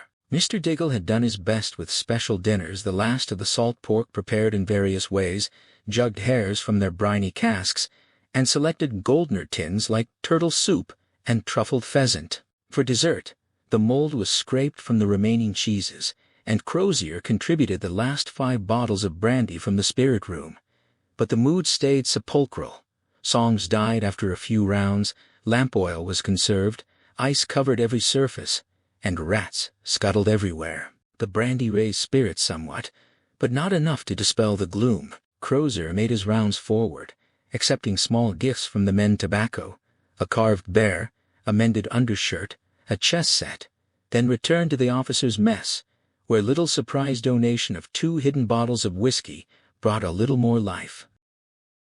The storm broke on December 26th, and after digging the ship out, the men threw themselves into preparing for what they called the Second Grand Venetian Carnival. Crozier walked to Erebus with Little and found Fitzjames shockingly thin and distracted, his attention seemingly elsewhere even as they spoke. Crozier confronted him about the men dyeing spare sail canvas in bright colors, green, blue, black for the mask, and Fitzjames dismissed it with a distant smile, asking if they'd ever need the sails again. Crozier pushed back, but Fitzjames insisted the men needed the diversion, and it was too late to stop it anyway. Crozier relented, setting conditions: no waste of coal, oil, or fuel, and no extra rations for the event. By New Year's Eve morning the temperature had dropped to 73 below, clouds hid the sky, and the men were fidgety with anticipation. Crozier released those without duties to help with final preparations, and by supper time, the remaining crew finished their meager meal quickly, eager to go. Even the skeletal engineer Thompson was dressed and ready. At 7 o'clock, Crozier made his inspection, left 8 men to watch the ship under Hornby's command, and led the procession across the ice toward Erebus. The crowd strung out in the darkness, and Crozier found himself walking with Irving, Blanky, and a few petty officers. Blanky moved slowly on his crutch, but was in high spirits, and the path was well trod, the torches on every 5th cairn burning in the windless air. The iceberg ahead glowed like a siege tower, lit from within by the torches beyond it, and the air carried an excitement Crozier hadn't felt since boyhood fairs in Ireland. He glanced back to ensure the Marines brought up the rear with their weapons ready. Blanky and his mates moved quickly enough that Crozier let them go ahead.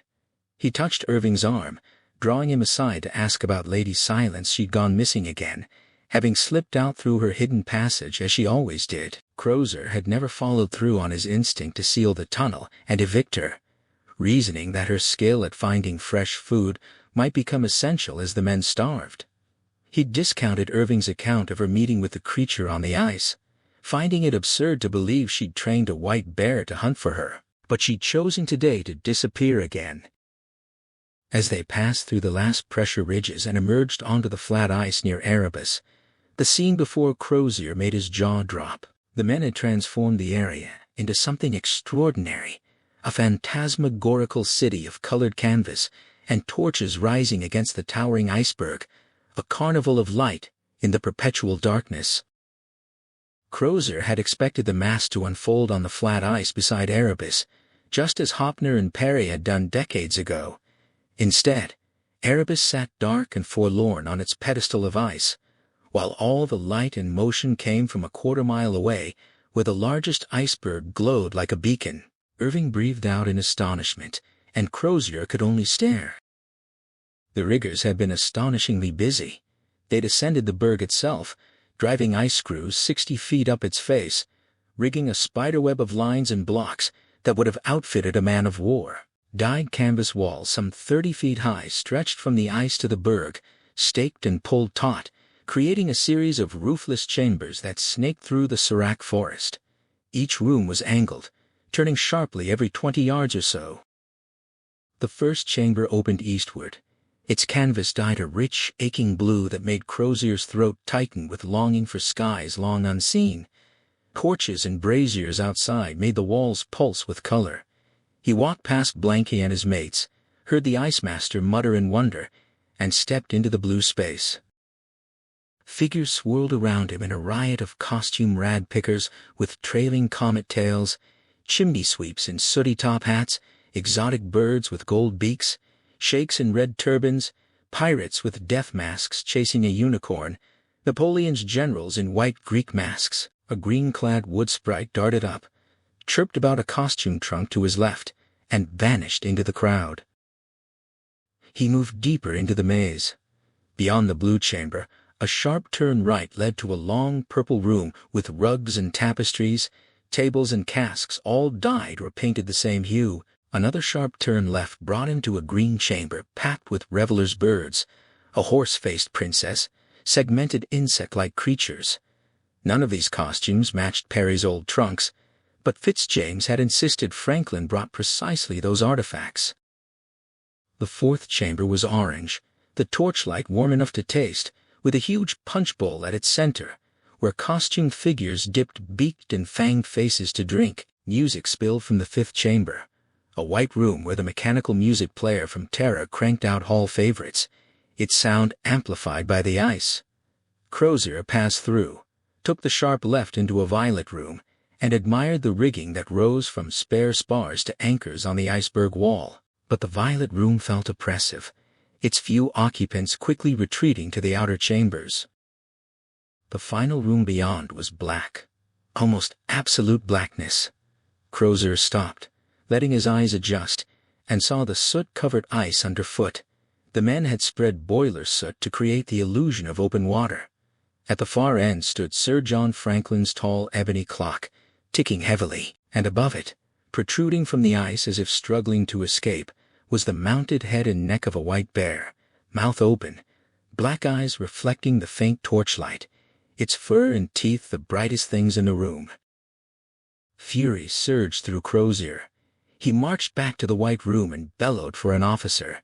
A satyr scuttled forward. Crozier ordered him to remove his mask, revealing Thomas Farr, captain of the maintop. A Chinese woman lowered her mask to show Diggle's round face, and a giant rat became Lieutenant Fairholme.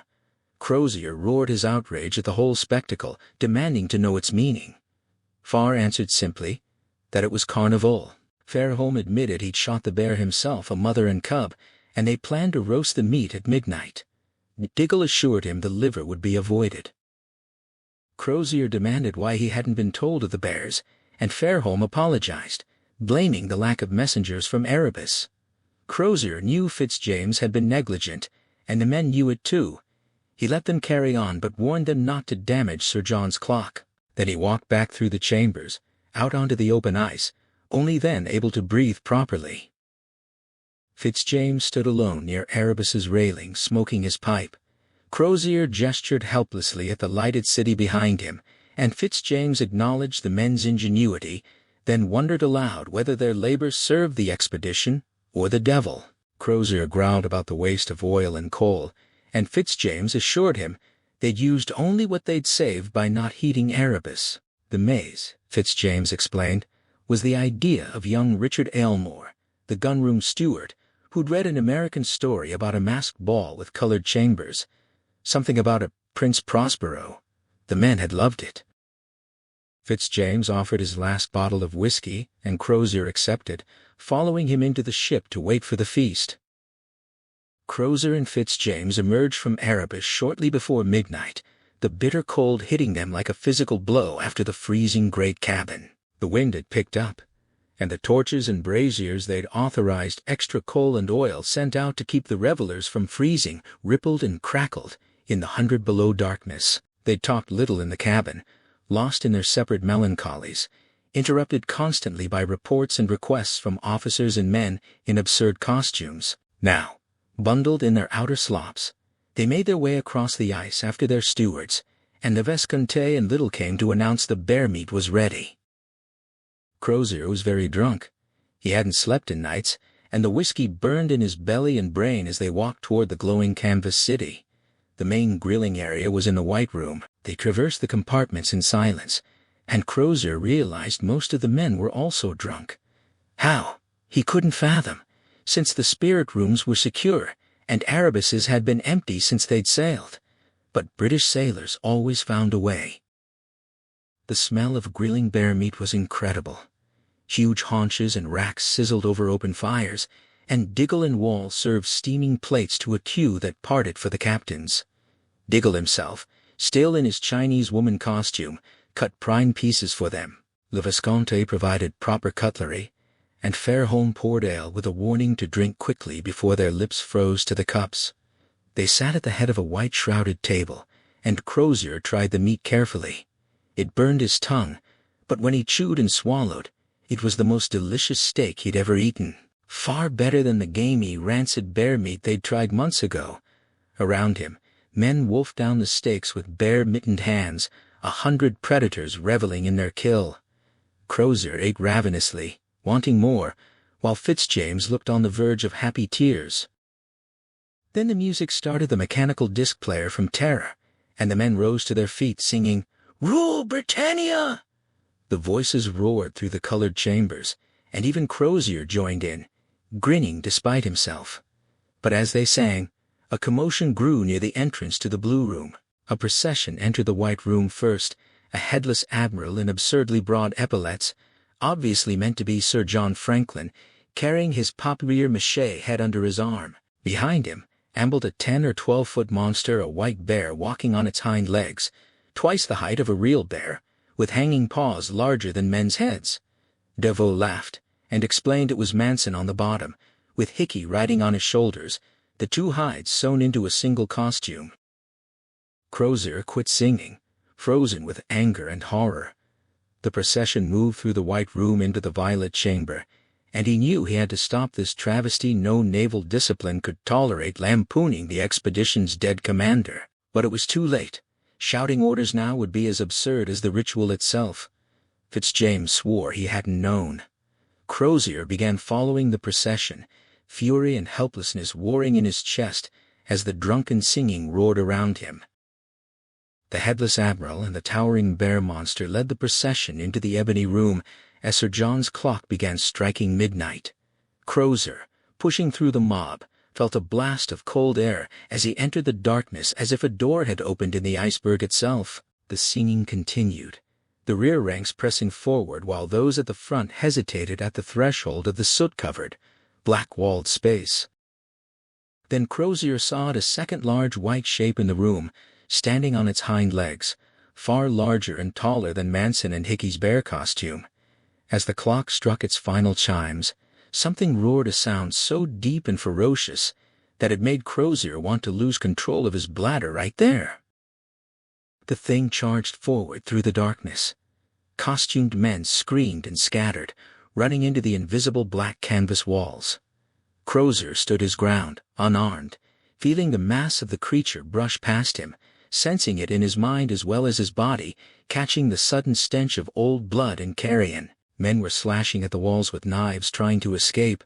Crozier heard a sickening slap as massive claws or paws struck a man's body, followed by the crunch of teeth biting through bone. In the outer rooms, the men still sang, "Rule Britannia," as the clock finished striking midnight. It was 1848. Men slashed through the black-dyed walls, and strips of canvas whipped into the flames of torches and braziers outside. Fire leapt skyward, engaging the rigging. The white shape moved into the violet room, and Crozier shoved through the chaos, following. Both walls of the ebony room were ablaze now. A man ran past him with his costume, wig, and hair shooting flames like yellow streamers. The violet room was burning by the time Crozier emerged, and the creature had moved on to the white room. The entire web of rigging was on fire, the iceberg reflecting the flames in 1,000 facets. The spars, dried by years in the Arctic desert, fed the fire like tinder. Crozier abandoned any hope of controlling the situation and ran with the others, desperate to escape the burning maze. The white room was fully engaged. He saw Fitzjames standing motionless among the flames, wearing that small, absent smile. Crozier grabbed him, slapped him, and dragged him forward, stumbling through the burning chambers. Costumed figures lay on the ice, some wounded, one naked and burned, but other seamen were helping them up and shoving them onward. Crozier spotted young George Chambers unconscious on the ice, hoisted him over his shoulder, and kept running, pulling Fitzjames with him. The iceberg hissed and popped from the heat, chunks breaking off and crashing down. Crozier paused for a moment, transfixed by the sight of the berg's countless facets, reflecting the flames like a fairy tale castle tower ablaze. Fitzjames's lisping voice snapped him back. They had to go. Shielding his face, Crozier charged through the burning green room, hurting the last of the fleeing men ahead of him. They staggered through the purple room and into the blazing blue room, where flames now blocked the wide opening. A dozen men had stopped before the fire barrier. Crozier bellowed at them to move, and they obeyed, jumping and running through the flames. Crozier followed, still carrying Chambers and dragging Fitzjames. Outside, his slop steaming, Crozier ran on, passing men scattering in all directions. Then came the pop of musket fire. A line of Marines, outside the circle of firelight, were firing into the clumps of running men. Figures in costume fell to the ice. Crozier ran forward, stepping into the line of fire, waving his arms, shouting for them to cease. The firing stopped. Sergeant Tozer shouted that the white thing was out there, backlit by the flames, carrying a man in its jaws. Crozier ignored him, shouting orders, shoving men into clumps, sending the wounded toward Erebus. He needed to find his officers to get control. He found Couch and Hodgson, then Little emerged through the smoke and steam. His right arm burned and reported for duty. With Little's help, Crozier began to organize the men, taking roll, ordering the Marines to reload and form a skirmish line between the survivors and the inferno. Goodsir came out of Erebus, tugging off his slops, and remarked that it was actually warm out here with the flames. Crozier acknowledged the observation, feeling the sweat on his face and body. The fire had raised the temperature by 100 degrees or more. For a moment, he found himself wondering if the ice might actually melt beneath him and send everyone into the freezing water. But he pushed the thought aside and barked orders at Goodsir: assess the dead and wounded, find the other surgeons, convert Sir John's great cabin into a proper sick bay as if for a naval engagement, and bring the dead inside, rather than leaving them on the ice where the creature still lurked. He wanted a full count in 40 minutes. Goodsir acknowledged the command, grabbed his outer clothes, and hurried toward Hodgson and the ice ramp leading up to Erebus. Behind them, the inferno that had been the 7 colored compartments continued to burn through the night and deep into the following morning's darkness. Canvas, rigging, masts, costumes, tables, casks, and all the rest consumed by the flames that refused to die. From his private diary, Dr. Goodsir recorded that he was now the only surgeon left alive. Only 5 had died in the Carnival horror, but 3 of those were his fellow medical officers, Petty and Stanley from burns, and MacDonald, who had survived the flames only to be shot by a Marine's musket while fleeing. 2 officers had also perished: Fairholme, crushed in the Ebony Room, and Hornby, eviscerated in the White Room. 18 others were injured, 6 seriously, including Blanky, who had lost his right leg below the knee, amputated by Goodsir himself, yet remained remarkably cheerful despite his repeated encounters with the creature. The day before, Goodsir had witnessed his first naval floggings. Crozier, consumed by barely contained fury since the fire, had assembled both crews on Erebus's lower deck. Aylmore, Hickey, and Manson were marched forward bareheaded and shirtless, tied to a vertical hatch cover. Crozier read the charges. Aylmore received 50 lashes for insubordination and reckless behavior, compounded by his decision to costume himself as the headless admiral, a lampoon of Sir John's death that could have earned him a hanging. Manson and Hickey received the same for sewing and wearing the dead bear's skins, violating Crozier's orders against such fetishes. Crozier addressed the assembled men, taking responsibility for the folly himself, acknowledging that he should have stopped the carnival earlier. He promised to accept his own punishment at his inevitable court-martial, should they survive to see one. Then the flogging began. Johnson wielded the cat with brutal precision. Aylmore screamed inhumanly, crimson stripes appearing on his thin back, blood spattering the nearest men. He passed out on the 9th lash, but remained unconscious through the remaining 41. Manson wept like a child from the first impact, strips of flesh hanging loose from his back by the end, but he walked unaided to the sickbay. Hickey, the smallest of the 3, barely made a sound. His back tore open more freely, but he never cried out nor lost consciousness, his gaze fixed somewhere beyond the grate, only gasping between each stroke. Afterward, the men of terror filed silently back across the ice, Crozier and Little bringing up the rear. Goodsir tended to the wounded, noting that Hickey ordered Manson to stop snuffling, and the giant obeyed at once. Aylmore, however, had been unmanned. He moaned and cried piteously, even as Goodsir washed and bandaged him, and had to be half carried back to his cubicle. Fowler, the purser's steward, lay in the sickbay with serious burns and mauling wounds, but had never complained. He observed that men who read a lot had more sensitive dispositions, and suggested that reading itself might be a curse, better to stay inside one's own mind. Goodsir found himself silently agreeing, though he couldn't say why. Dr. Goodsir settled into the late Dr. Petty's cramped surgeon's berth aboard HMS Terror, the familiar chill of the ship seeping through the walls as he recorded the grim realities of his situation. His days were now a shuttle between the 2 ice-locked vessels, a schedule dictated by Captain Crozier that split his week between Terror and Erebus. He had left Lloyd in charge of the recovering patients in the sickbay on the other ship, but his discovery of a new wave of serious illness among the men here was deeply troubling. He recognized the enemy. It was a malady known to Arctic surgeons by softer names like nostalgia or debility, but these were just polite euphemisms for the same creeping horror.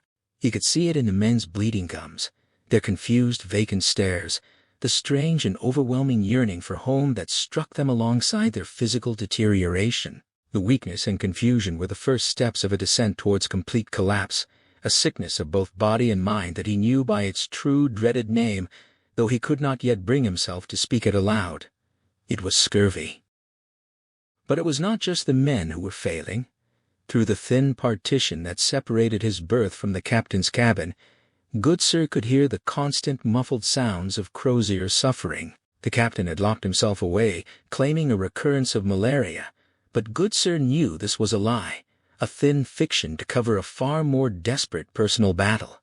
He recognized the telltale signs of agony, the sounds of a man wrestling with demons he knew well. Crozier was going through the hell of withdrawal, his body and mind in open revolt, as he forced himself to break his addiction to strong drink. Goodsir felt the weight of the secret pressing down on him. The captain had quietly handed command over to Lieutenant Little in his absence, but the expedition was now leaderless, adrift with a man whose sanity might not survive the ordeal. He wanted to offer aid, but he was helpless. He was surrounded by dozens of other suffering men, victims of wounds, burns, and the slow decay of their bodies and spirits. Goodsir could feel the same sickness beginning to take root within himself, the same melancholy and physical warning signs of scurvy. He could offer little more than his presence and his dwindling store of medical knowledge. In the frozen darkness of 1848, he felt utterly powerless, and in his heart, he echoed a silent, desperate prayer for a deliverance that seemed impossible. Crozier lay in the frozen nest of his bunk, a prisoner to a suffering that seemed without end. The pain was a constant, gnawing presence, as was the nausea that rolled through him in waves, each one leaving him weaker and more desperate. The chills that racked his body and the terror that gripped his mind were just as relentless. He could think of nothing but the desire for it all to stop, to simply cease to be. In his few lucid moments, he bitterly regretted the one sensible action he had taken before this ordeal began. He had given his pistol to Lieutenant Little, a move that now seemed like the height of folly. He would have given anything to have that weapon back, to have a means to end the unsupportable pain and silence the chaos of his thoughts. Amidst the fever and agony, memories of his childhood surfaced. He recalled his grandmother, Memo Moira, a woman his family had shunned for her papist beliefs. He had been drawn to her as a boy, sneaking away to visit her, and attending the forbidden Catholic services in her village. The mystery and ritual of the church had enthralled him, and he had once confessed a desire to become a priest. Memo Moira had dismissed this with a laugh, telling him instead to embrace the second sight she believed ran in their blood, a gift that would take him to places no one else had ever seen. He hadn't believed her then, and he had also abandoned any faith in God, choosing instead the tangible world of the sea. Now, as he rolled on the crests of his suffering, the cold sweat soaking his sheets, the only thing he craved was a single glass of whiskey. He knew he would trade his rank, his memories, everything he had ever been for that one brief respite. The ship groaned around him, its own pain echoing his as the ice continued its assault.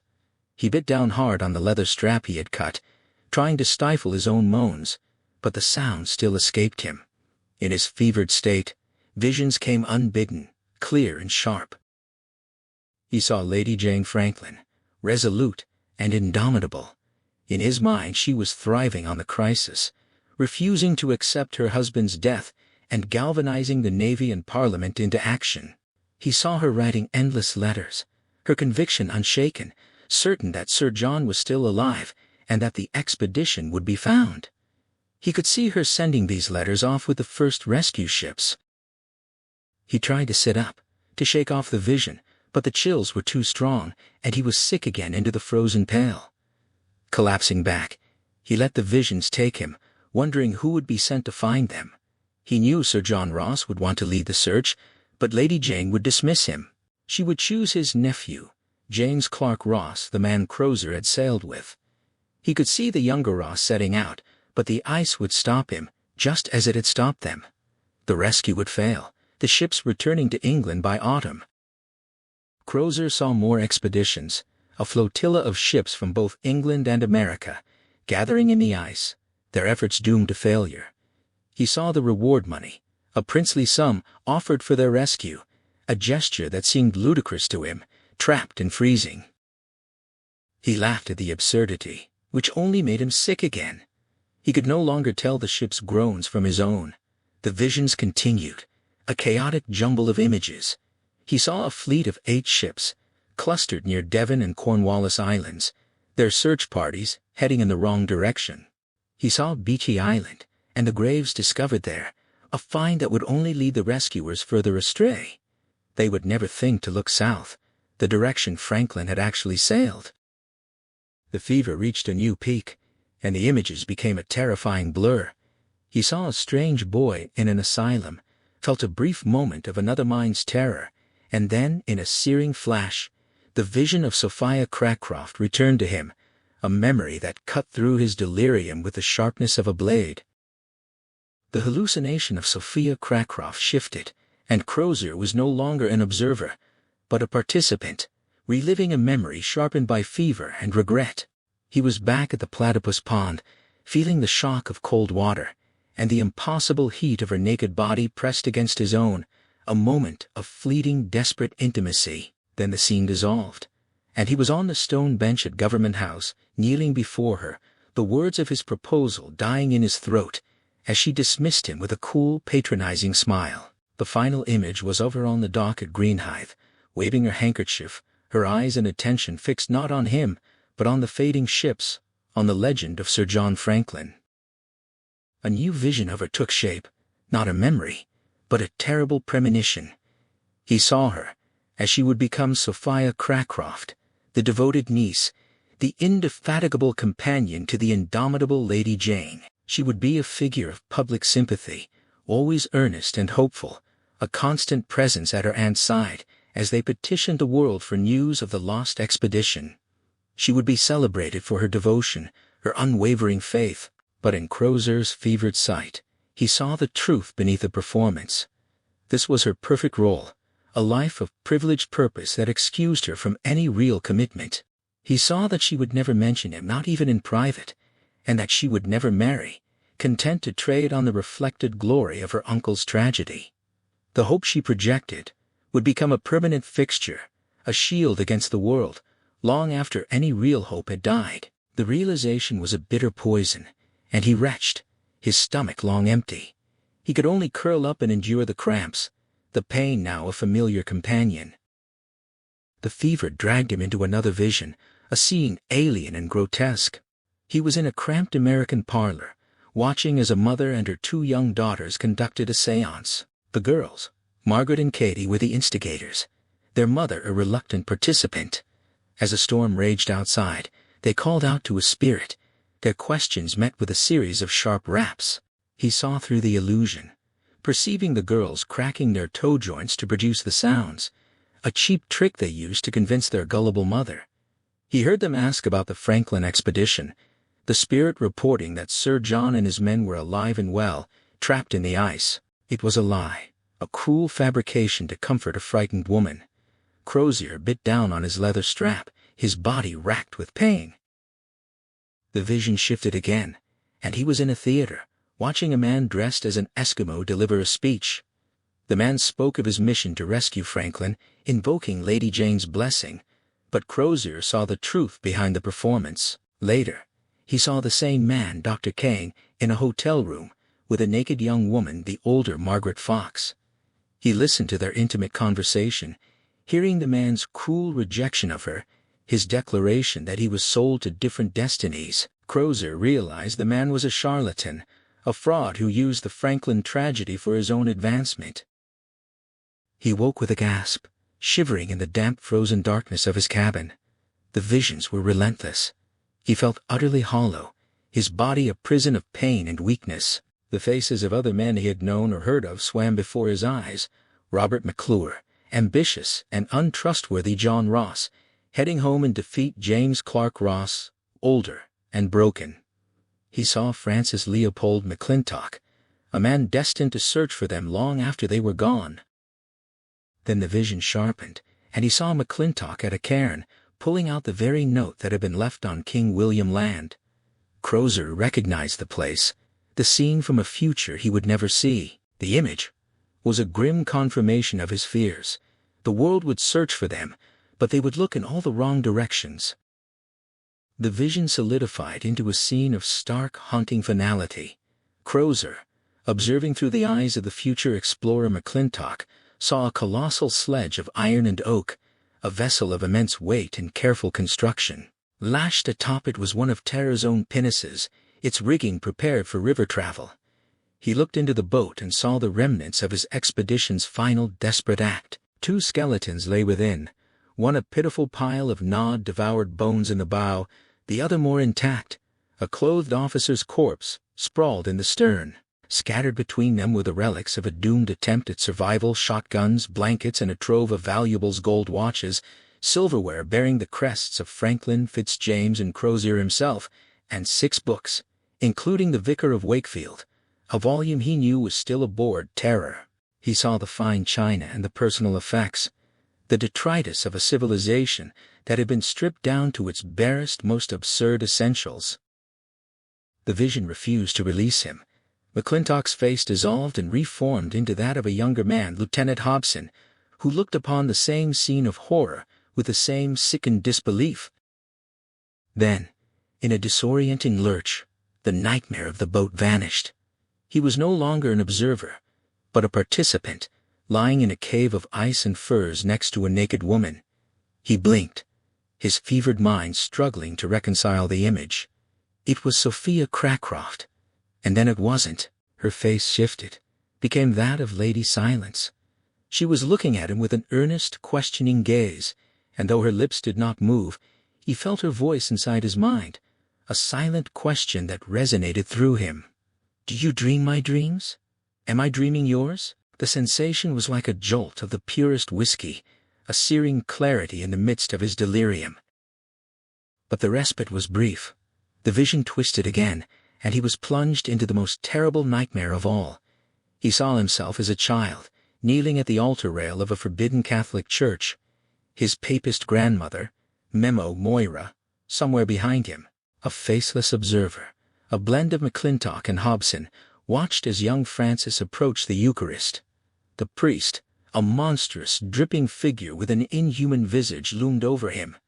There was no wafer in its hand was not even there. As Crozier, naked and vulnerable, extended his tongue to receive the host, the thing opened its own maw, ready to devour him in return. The blasphemy of the moment was absolute, a perversion of the most sacred act of his childhood faith. "Dear Jesus Christ, God Almighty," he heard himself whisper, the words echoing from his vision and from the waking world. He heard other voices, Goodsir and Jobson, pulling him back from the abyss. They were asking if he could sit up, if he could open his eyes. He surfaced slowly, the dull light of his cabin, a painful assault on his senses. He croaked out a question, his voice a ruin. "What day is it?" His steward, Jobson, answered, his voice a lifeline in the darkness. It was Tuesday, the 11th of January, 1848. He had been lost in the fever for a week. Goodsir confirmed he had been near death, his moans a constant presence in the ship's silent terror. He remembered his dreams only as a fading sensation of flight and horror, the details already dissolving like mist. He forced himself to focus on the present, on the immediate needs of his body and his command. He issued orders to Jobson for hot water and a shave. He told Goodsir to inform the cook, Diggle, that he wanted a substantial breakfast, ignoring the surgeon's reminder that it was already evening. And as the doctor began to leave, Crozier stopped him with a final, crucial request. He wanted Lieutenant Little to report to him, and he wanted his property returned. Harry Pegler had orchestrated his errand to Erebus for this very moment. He wanted to witness the sun's return, to mark its first hesitant appearance after more than 80 days of darkness, in the company of someone who mattered to him, the someone he had once loved and still loved in a way that defied easy definition. As captain of the foretop, Pegler was a man of proven courage and skill, his body of work etched across decades of service. It was a quiet irony that he had been illiterate until his mid-20s, a fact that now seemed absurd for a man who had devoured half the library on terror. His transformation had been the work of one man, John Bridgens, a subordinate officer's steward on the Beagle, who had taught him not only to read and write, but also how to think. Bridgens was now the oldest man on the expedition, his true age of 60 or more hidden behind a purser's jest that listed him as 26 on the muster. Their history was a complicated one. Pegler had sought out Bridgens on the Beagle, drawn to his wisdom, and the older man had become his mentor. Years later, their friendship had deepened into something more intimate, a brief, passionate affair that had taken Pegler by surprise and forced him to reconsider everything he thought he knew about himself. It had ended by mutual consent, their bond surviving the shift back to friendship. They had both signed on for the Franklin expedition without telling the other, a coincidence that spoke to their unspoken connection. Both had agreed that Bridgens's vow to keep his desires ashore would be honored. Their history was closed, but the friendship remained. Now on this cold January morning, Pegler made his way across the ice to Erebus, delivering Crozier's message to a gaunt and distracted Fitzjames. There was no reply, and Pegler was free to find Bridgens. The old steward was at the rail, his face bare to the cold, and he welcomed Pegler with a familiar, knowing warmth. They walked together towards a pressure ridge, seeking a better view of the southern horizon. The landscape bore the scars of the disastrous carnival, the sooted remains of the ebony room still visible in the ice. Bridgens remarked on the American writer whose story had inspired the ill-fated mask, a morbid little tale by a man named Poe. Pegler found the blackened skull of the bear that had been mounted above the clock, its teeth still gleaming amidst the charred bone. Bridgens noted that the writer would have appreciated the ghoulish artifact. They climbed the ridge, their bodies protesting the exertion. The southern sky was beginning to glow, a faint yellow promise of light. Then it appeared the disk of the sun, a hesitant red gold, rising above the distant clouds. Cheers erupted from both ships, a thin, desperate sound in the vast silence. Bridgens quoted a line from Homer, and Pegler felt a surge of memory, a reminder of the world that had existed before this frozen hell. The conversation turned to old times on the Beagle, to the young naturalist Charles Darwin. Pegler remembered him as a pleasant, eager man, always collecting specimens, never above getting his hands dirty. Bridgens recalled the book Darwin had loaned Pegler, Lyell's Principles of Geology, a volume that proposed a slow, immense age for the Earth, an idea that flew in the face of the Bible. Pegler admitted he hadn't fully understood it, but he remembered how it had struck Darwin with the force of a religious conversion. The sun was already beginning its descent, the brief, beautiful moment of daylight already fading, and with it, the memory of a world where such intellectual explorations were possible. Bridgens confirmed that Darwin had indeed undergone a kind of conversion, and mentioned that the naturalist was now working on a book of immense significance, a work that would propose a mechanism for organic evolution. Pegler, familiar with the old, discredited theories of Lamarck and others, was skeptical, but Bridgens explained that Darwin's book would offer proof, a mechanism of natural selection over vast, Lyellian amounts of time. Pegler pressed him on why he was bringing this up now, and Bridgens gestured to the blackened bear skull they had found.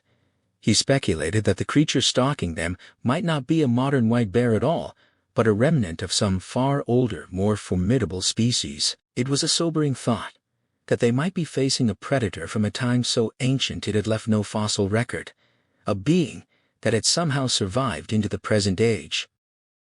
The conversation shifted to the near mutiny on Terror. Pegler explained how Crozier had brilliantly diffused the situation, using the men's own fear and desperation against them. He described the captain's tactic of forcing the mob to confront the reality of their situation, revealing the true nature of their enemy's scurvy by having Goodsir list its horrifying symptoms. Then, with the men terrified and demoralized, Crozier had used the Eskimo woman, Silence, as a living argument for their survival. He pointed out that she was the only one among them who could find fresh meat, the only cure for the disease that was killing them. Bridgens, showing the bleeding gums that marked his own descent into scurvy, acknowledged Crozier's cunning and asked about the man himself. Pegler explained that Crozier had changed, that he was no longer drinking, that the fog of whiskey had lifted, leaving a man more present, more sharply observant. The threat of mutiny had passed, and Silence had left the ship, moving out onto the ice. But Bridgens' concern turned to a more insidious threat: Cornelius Hickey. The old steward knew of Hickey's past, his history of preying on boys and manipulating older men, and he warned Pegler to be careful. Hickey was more than a simple mutineer. He was a dangerous, cunning creature who could do great harm. As Bridgens headed back to the ship, he acknowledged the grim reality: they were all doomed anyway. He told Pegler to take care of himself. Pegler remained silent, the words caught in his throat. He slowly removed his mitten, and then the glove beneath, exposing his bare fingers to the searing cold. He reached out and touched them gently to Bridgens' frozen cheek and brow, a gesture of farewell so light that neither man could truly feel it through the numbness of the frostbite. It would have to serve. Bridgens turned and made his way back up the ice ramp towards the ship. Pegler stood motionless for a moment, watching him go. Then, without looking back, he He tugged his glove back on and began the long, cold walk through the gathering darkness towards HMS Terror, the sound of his own footsteps the only company on the frozen sea. Lieutenant Irving, exhausted from double watches, had chosen to forgo sleep. Instead, he set out across the dark ice, following Captain Crozier's suggestion to find Lady Silence and learn the secret of her survival. The aurora and moonlight painted the Serac field in eerie blues and violets as he ventured into the maze, the only weapon at his disposal, a pistol buried deep in his greatcoat pocket. After nearly an hour of searching, he spotted a strange golden glow emanating from a snowdrift nestled between ice pillars. It was a low dome, and he found a narrow entrance tunnel. After a moment's hesitation, he crawled inside, his heart pounding. He emerged into a small, warm space, a snow house ingeniously constructed. The first thing he saw was Lady Silence, her upper body bare, reclining on a fur-covered platform. She held a sharp stone knife but made no threatening move, her dark eyes watching him with unblinking curiosity. Irving stammered an apology, explaining his mission with clumsy words he knew she could not understand. He noticed the ingenious design of the snow house, its catenary curve defying collapse, and the clever lamp she had fashioned from a discarded paraffin tin and seal oil. He saw a cooking pot, a drying rack, and the thick furs that made the space surprisingly warm. He realized she was living a life of perfect, self-sufficient simplicity out here on the ice. Remembering his purpose, he offered her the gifts he had brought: biscuits and a small crock of peach marmalade wrapped in a fine silk handkerchief. She took the bundles, showing a flicker of interest in the handkerchief before setting it aside. Her gaze sharpened when she saw the marmalade, and she studied him with renewed intensity. As she reached for a niche in the ice, her robe slipped, and Irving found himself struggling to maintain his composure in the intimate lamplit space. The exchange continued in the warm, intimate space. Silence offered Irving a slab of reeking seal blubber from her icy niche. He accepted it, completely unsure of its purpose. She then demonstrated, with a sharp knife, how to cut strips of the blubber directly toward her mouth, the blade coming dangerously close to her lips. Irving fumbled for his own knife, but his attempt was clumsy, and he nearly cut his nose. She patiently handed him her own, much sharper blade, and he managed to slice a piece. The taste was revolting, like rotten fish, but his starving body craved it, demanding more despite his revulsion. While he struggled with the blubber, she devoured his biscuits and marmalade with evident enjoyment, her bare chest a constant presence in his peripheral vision. The scene felt absurdly domestic. When they were finished, he attempted to communicate his mission to learn how she hunted, to save the men from scurvy. He acted out starving men, sick men, and the need for her to teach them. She watched him with her unblinking dark eyes, giving no indication she understood. He finally gave up, feeling foolish. As he prepared to leave, she offered him the silk handkerchief back. He refused, insisting it was a gift, a token of his esteem. He pushed her hand away, careful not to touch her. Then, flustered, he uttered a ridiculous farewell, toodaloo, and scrambled out of the snow house, mortified by his own absurdity. He walked back to the ship, the memory of the encounter both thrilling and deeply unsettling, half expecting the creature from the ice to emerge from the shadows. Captain Crozier called the surviving leaders of the expedition to order in Terror's great cabin. The room was cold and dark, lit only by weak whale oil lamps, the air thick with the smell of wet wool and unwashed bodies. 15 men crowded around the long table, their faces grim. Crozier opened the meeting by stating they needed to decide on a course of action for the coming months. Captain Fitzjames spoke first, his voice a hollow rasp. He delivered the grim assessment that Erebus would not survive until summer. The ice had squeezed the oakum from her hull, twisted the main shaft beyond repair, shattered the screw and rudder, and torn the hull bottom to splinters. The iron crossbeams had snapped, and the ship itself was bent out of true. His engineer, John Gregory, confirmed there was no steam propulsion left and no coal for heating past April. Crozier then turned to his own engineer, James Thompson, who reported that Terror could steam for only an hour or two at most and would run out of coal for heating by late April. Lieutenant Little and Harry Pegler offered a slightly more optimistic assessment of Terror's seaworthiness, suggesting she might float and steer, though pumps would struggle to keep up with leaks. Pegler recommended stepping the masts soon, despite the risk of ice, to be ready for a potential sudden thaw. Crozier then steered the conversation to the creature on the ice. Goodsir reported no new casualties since the Carnival, but Le Visconti noted ongoing sightings. Blanky's grim joke about being not very tasty broke the tension briefly, but the conversation remained serious. Tozer admitted his Marines had shot at bears but hadn't found the real creature.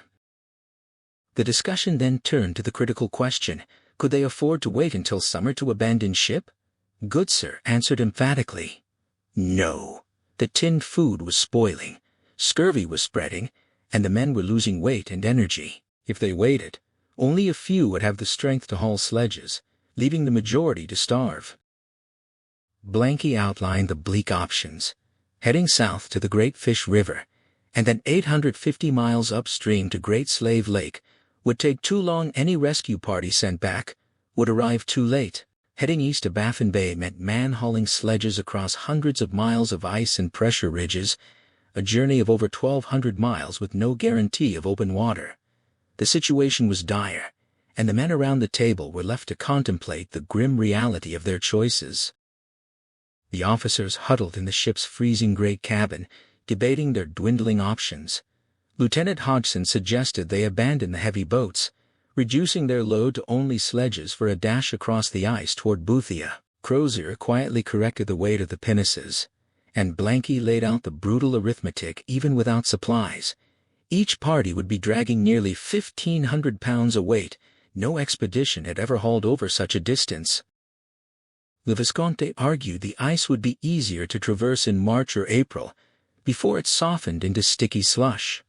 De Vaubreau pressed for leaving the boats entirely, gambling that they could reach Somerset Island and be picked up by a whaler, perhaps even by a Navy rescue party. Blanky cut through the optimism, warning that a single stretch of open water could spell their end without the boats. Little questioned the logic of expecting rescue on Somerset's east coast. Any search parties would assume they'd followed Franklin's orders through Lancaster Sound, far to the north. Reed offered a sliver of hope. If the ice was as bad there as it was here, the searchers might have been pushed south. Tozer mentioned the cairns they'd left at Beachy, but Fitzjames silenced him with a cold statement no messages had been left behind. The room fell into a suffocating quiet, and in that stillness, something ignited in Crozier's chest. It was not merely a will to survive. It was a fierce, burning resolve that surprised even him. He knew the folly of every plan on the table. The odds were appalling, the routes treacherous, and hope itself seemed like a luxury they couldn't afford. Yet the flame inside him grew hotter, a stubborn refusal to accept death's inevitability. The discussion circled back to sailing out, with Sinclair asking if they'd given up entirely. Reed dismissed the notion, pointing out the impossible distance north through the straits and Baffin Bay, their weakened hull no match for the ice. Blanky's crude remark about flying angels drew a few grim smiles, but no one corrected him. His missing leg had earned him that liberty. Little then raised an alternative. If Gore had indeed spotted land to the south, it could be the Adelaide Peninsula, offering a channel to the west. They might sail south just 100 miles, bypassing the need to retrace their path through Lancaster Sound and follow the coast to the Bering Strait, the very passage they'd set out to find. Irving murmured the name of the Northwest Passage, as if it were a ghost they were summoning. Goodsir's quiet question hung in the cold air. Would they have enough men left to crew the ship by late summer? Scurvy would have taken its toll, and food would be scarce. Tozer spoke of musk oxen and walruses farther west, but Little reminded him that none of them except perhaps the Marines could shoot well enough to bring down such game. Crozier steered the conversation toward a deadline. If they were to abandon the ships and take to the ice, they had to leave before June. Little suggested the 1st of May. Goodsir pressed for mid-April, and the men exchanged uneasy glances through the haze of pipe smoke. Less than 2 months away. Hodgson's weak attempt at a joke was met with cold stares, and Crozier stepped in to keep morale from crumbling entirely. He announced that Fitzjames would hold a special service the following Sunday, and that rations of grog would be increased for the occasion. The mention of good news, however small, eased the tension, and Fitzjames, catching on, nodded his agreement to the plan. The meeting adjourned, and the officers began filing out, bundling up against the cold. As Crozier lingered, the old steward Bridgens approached with a request. Crozier waved him off, but Bridgens insisted, offering a fourth option, the tale of Sir John Ross, who had spent 4 winters in the ice and survived by sailing north to Fury Beach, where Perry had left supplies. Crozier bridled at the interruption but listened, his irritation giving way to a bitter weariness. Bridgens pressed on, detailing Ross's ordeal and his eventual rescue by a whaler, the very ship Ross himself had once commanded. Crozier's jaw tightened. He knew the story, and he knew the man lecturing him was a known sodomite, a fact that only stoked his anger. But he held his tongue, letting the old man finish his argument before dismissing him. Bridgens continued his quiet argument, pointing out that Ross and his crew had endured 4 winters at the same latitude with only one loss, a disagreeable carpenter. Crozier's voice remained flat as he asked for the point, all too aware of the far heavier toll his own command had already paid. Bridgens pressed on, reminding him that Fury Beach still held boats and stores, and that any rescue effort would almost certainly replenish them. It was, he insisted, the Admiralty's most logical cash point. Crozier's patience frayed. He asked if the steward made a habit of thinking like the Admiralty, and Bridgens answered without flinching. Years of proximity to fools had taught him to think like one. Crozier snapped, cutting him off, but Bridgens, undeterred, urged him to read the 2 volumes, promising they contained lessons on surviving the ice, fighting scurvy, and even building snow houses with the help of the Eskimo. Crozier dismissed him again, and the old steward finally withdrew, sliding the books closer as he went. Left alone in the freezing cabin, Crozier sat motionless, listening to the sounds of the crews departing and settling in for the night. The ship grew quiet, the men below sounding almost cheerful after the meeting. At last, he rose, stiff and aching, lifted the heavy volumes and returned them to their place on the shelf, leaving their knowledge untouched. Goodsir awoke to the chaos of screams and shouts, disoriented in the darkness of the sick bay. The cries were real, not the echoes of his fevered dreams of helplessness and death. His assistant Lloyd burst in with a lantern, his face pale with terror, reporting that the creature had breached the ship and was killing men below. Goodsir ordered him to watch the patients and hurried forward to find Fitzjames and the Visconti at the main hatch, a pistol in the captain's hand. Cold air swept down as Devoe arrived from the deck, reporting that the lookouts had seen nothing. Fitzjames sent Le Visconti to arm the men from the spirit room, then gathered a small party including Goodsir to descend into the darkness. The surgeon struggled into his slops, his hands clumsy with fear, and followed the captain down the ladder into the orlop deck, a freezing realm far colder than the berthing deck above. They stood in a tight circle, lanterns casting weak light into the misty air. Fitzjames learned that Gregory, the engineer, had been on duty below along with Carpenter Weeks and his mate. A deafening roar erupted from the hold, shaking the ship, and Fitzjames sent men to secure the forward hatch before leading Devoe and Goodsir deeper into the blackness. At the bottom of the ladder, the cold was suffocating. Goodsir could feel the presence of something vast and inhuman in the darkness, and the metallic tang of fresh blood filled the air. They moved toward the boiler room, where the oil lamp had been extinguished, and only a faint glow from the coal fire remained. Fitzjames called for Gregory, but received no answer. The smell of cooking meat made Goodsir's stomach turn, and he found himself salivating despite the horror. Fitzjames stepped into the boiler room alone, then called Goodsir in. Inside, they found Gregory's disemboweled body and another man, Tommy Plato, with his head and shoulders thrust into the furnace. Together, they pulled him out, his face melted beyond recognition. Devoe identified the corpse by his sweater and earring, then stepped out to be sick. A massive crash from the bow sent them running. Goodsir stumbled past a coal bin and glimpsed a shirtless arm protruding from the darkness, but the lanterns had moved on. He ran to catch up, colliding with a post and falling into freezing slush. The forward ladder had been destroyed, and flames now erupted from the scuttle above.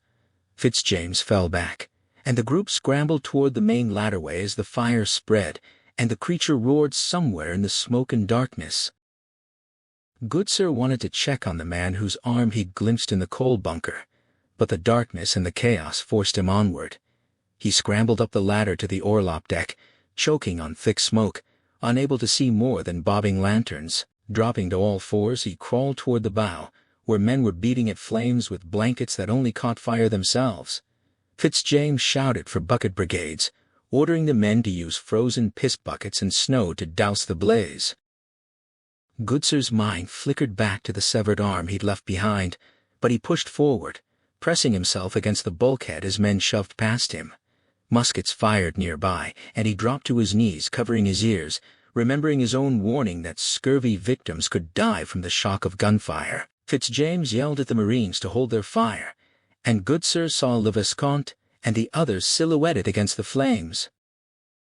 A burning figure staggered out of the inferno and collapsed into Fitzjames's arms. Goodsir rushed forward and took the man's weight, recognizing him as Second Master Henry Collins. His face was almost entirely torn away. Deep claw marks raked his chest, and his right arm was missing. Goodsir called for help, and Downing carried the unconscious man to the sick bay. In the surgery, Goodsir worked frantically. The arm had been severed cleanly, and the flames had cauterized the wound, giving Collins a slim chance. With Lloyd's trembling assistance, Goodsir tied off arteries, cleaned the wound, and stitched the skin. He repaired the shattered face as best he could, pulling the loose flesh up and stitching it in place. But the eye was beyond saving. He cut the nerve and discarded it. He worked on the burns and claw wounds, sewing torn muscle and skin, hoping the cauterization had been enough to stem the bleeding. Other burn victims were brought in, but Goodsir ignored them until Collins was stable. When he finally turned from the table, Fitzjames was standing there, as sooty and bloodied as the surgeon himself. The captain reported the fire was contained, but they had lost much of the carpenter's stores and a third of their food. The fire had started when Collins or one of his men threw a lantern at the creature. Fitzjames hoped to speak with Collins about what he'd seen, but Goodsir warned that the man was sedated and might not survive. The captain then mentioned that Dunn and Brown had escaped, but Gregory and Plater were dead. Goodsir told him about the arm in the coal bunker, and Fitzjames admitted he hadn't seen it. They realized that Weeks and Watson were also missing, likely dead. Despite his exhaustion, Goodsir insisted on going down to the hold to identify the body in the bunker. Fitzjames, calling him Doctor for the first time, agreed to accompany him. The weight of the title struck good.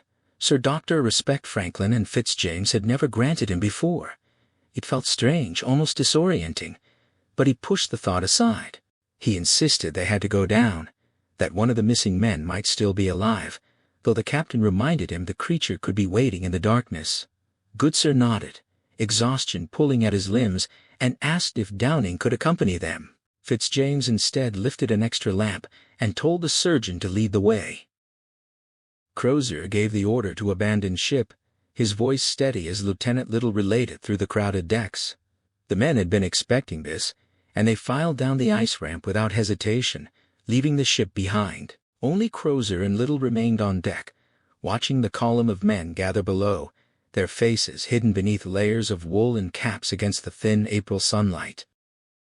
Crozier lingered, feeling the weight of the moment the lowest point in any captain's career, an admission of failure that would haunt most men for life. But he felt none of that despair. What burned in his chest was a fierce determination, a blue flame of resolve to survive and to bring as many of his men home as possible. He could not afford to look back. He descended to join the men, pausing to admire the ship's restored masts and rigging, which gleamed with ice like jewels. Pegler and the topmen had worked miracles to make her ready, even if they would never sail her again. Crozier gave the order to move out, and the sledges groaned forward, their runners frozen to the ice until the men's strength broke them free. As they marched, Crozier reflected on the losses they had endured and the men who were absent. Terror had fared better than Erebus in some ways, but the toll was still devastating. He thought of Irving's quiet request to separate Hickey and Manson, a request he had granted without question. He trusted neither man, and he knew Hickey's influence with the giant made him more dangerous. Now, walking away from his ship, Crozier resolved not to look back for at least 2 hours. He focused on the men straining ahead of him, their faces familiar even through the layers of grime and cold. He noted the gaps in their ranks, the dead, the missing, the too sick to march, and pushed the darker thoughts aside. The creature, he reminded himself, was not a calculating enemy. It was just a beast. But even as he thought it, a quieter voice whispered doubt. He forced himself to lean into the harness and keep moving. Crozier's own Marines had lost only Private William Heather to the creature, but Heather had refused to die. Comatose for weeks, he had been tended to by his fellow Marines like a living relic, fed, cleaned, and carried to the seat of ease. They had even built him a special toboggan to haul him across the ice to Terror Camp, and the seamen had volunteered to pull the extra weight without complaint. Now Crozier had just 5 Marines left: Daly, Hammond, Wilkes, Hedges, and Sergeant Tozer, the last commanding officer among the 9 surviving Royal Marines.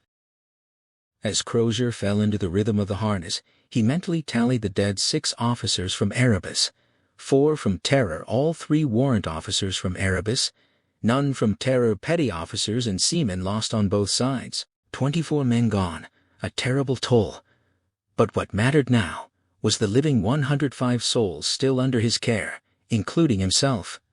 He counted them again, certain he had it right, though exhaustion gnawed at his clarity. He had not slept in days, but he had not forgotten a single face or name. The line of sledges suddenly stopped. Crozier snapped out of his trance to see a ship ahead, a 3-masted vessel moving through open water, its sails furled but gliding as if on a strong current. For a moment, hope flared in his chest. Rescue! Salvation! But then Blanky, stumping up beside him on his wooden peg, spoke the word mirage.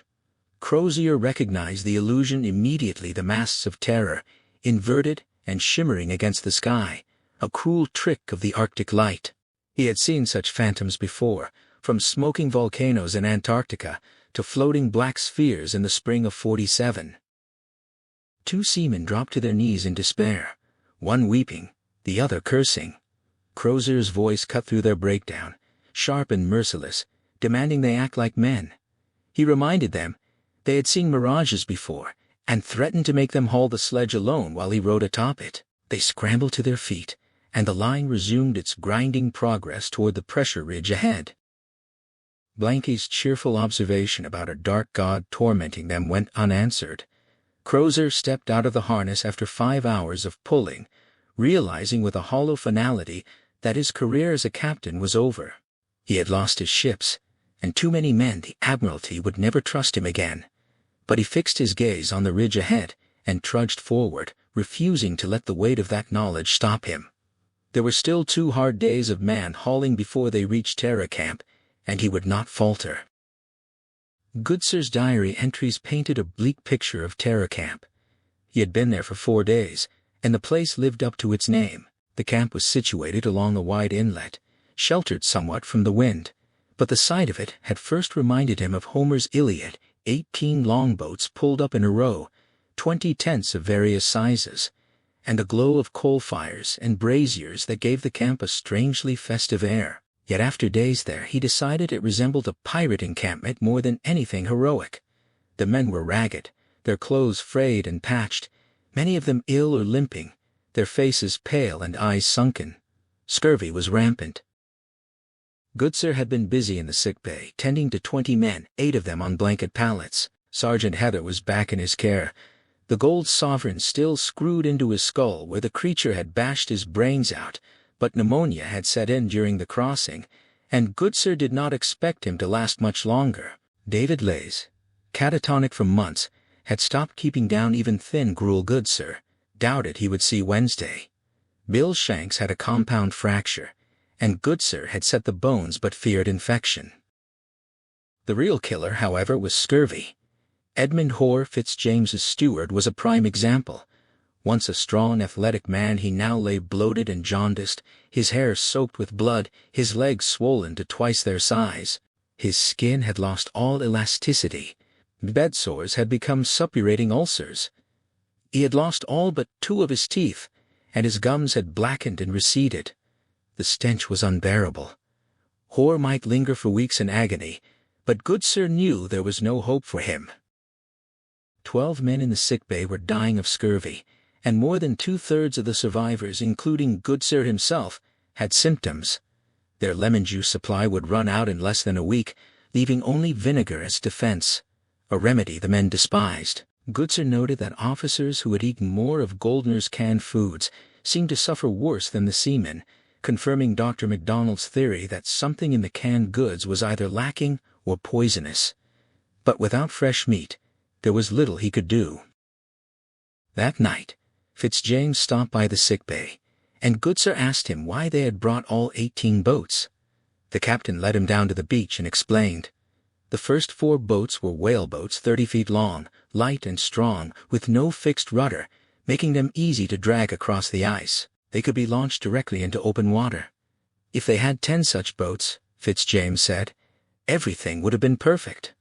Goodsir, feeling like a fool, asked why the whaleboats could be dragged when the others could not. Fitzjames pointed out that they had no rudder and a shallow keel, making them ideal for man-hauling. Goodsir nodded, beginning to understand, though the weight of their situation pressed down on him. Fitzjames patiently explained the whaleboats designed to Goodsir, their shallow keel and lack of a fixed rudder made them ideal for dragging across the ice, and their collapsible mast was folded under the canvas covers. Goodsir admitted he had noticed the coverings, but had assumed they were merely to keep out snow. Fitzjames, lighting his pipe with something that smelled foul, explained that the covers would shield the crews during any open water crossing. When Goodsir asked if they would use the boats on Back's River, Fitzjames said they might not. Crozier preferred to sail to safety if coastal leads opened, possibly all the way to Alaska or Baffin Bay. Moving down the line, Fitzjames pointed out the cutters 28 feet long, heavier than the whaleboats, with 2 permanent masts and fixed rudders. Their deeper keels and square sterns made them unsuitable for dragging, but they offered more canvas and room for stores. The jolly boats, 30 feet long and even heavier, might be left behind. Goodsir asked why they had brought them at all, and Fitzjames explained that they needed to choose which boats would best serve 100 men at sea or on the river. The smaller vessels, pinnaces, ships' boats, and dinghies were less seaworthy and might be abandoned. Goodsir felt a chill of dread as he realized the men in the smaller boats would be doomed, watching the larger craft sail away. He wondered how the crews would be chosen and whether his fate had already been decided. Fitzjames assured him they would draw lots if they took the smaller boats, but they might not take them at all. He promised they would not leave anyone behind. Goodsir, trying to hide his bleeding gums, asked when Crozier would make the decision and launch the boats. Fitzjames admitted he did not know. It depended on the ice. They might sail within weeks, or they might not launch until July, which would leave little time to reach Great Slave Lake before winter. He patted the pinnace beside him, and Goodsir felt a faint pride in recognizing it, though he wasn't sure if it was a pinnace or a jolly boat. The thought of Hor's condition and what it meant for all of them pressed heavily on Goodsir. If they waited 3 months, who would be left alive to make the journey? Fitzjames, his voice fierce, said if they had to, they would walk home. There was nothing more to say. Goodsir turned away, not wanting the captain to see his face, and walked back to the sick bay. Crozier calculated the grueling march ahead: 8 miles to Sea Camp 1, 9 to Sea Camp 2, and a final 8 to Terror Camp, where both crews would finally reunite. He had never wanted to end up on King William Land. The weather there was murderous, and the lightning storms Gore had encountered were a constant threat, but his hopes of reaching Boothia and Fury Beach had faded with Erebus's destruction. Now, pulling toward the sunset, he reflected on his long history with the Arctic, from his first voyage with Perry to his disillusionment with the open polar sea. The Eskimo, with their dogs and light sleds, moved faster than his men ever could, and he knew that if they were to survive, they would need to find natives who could teach them to hunt.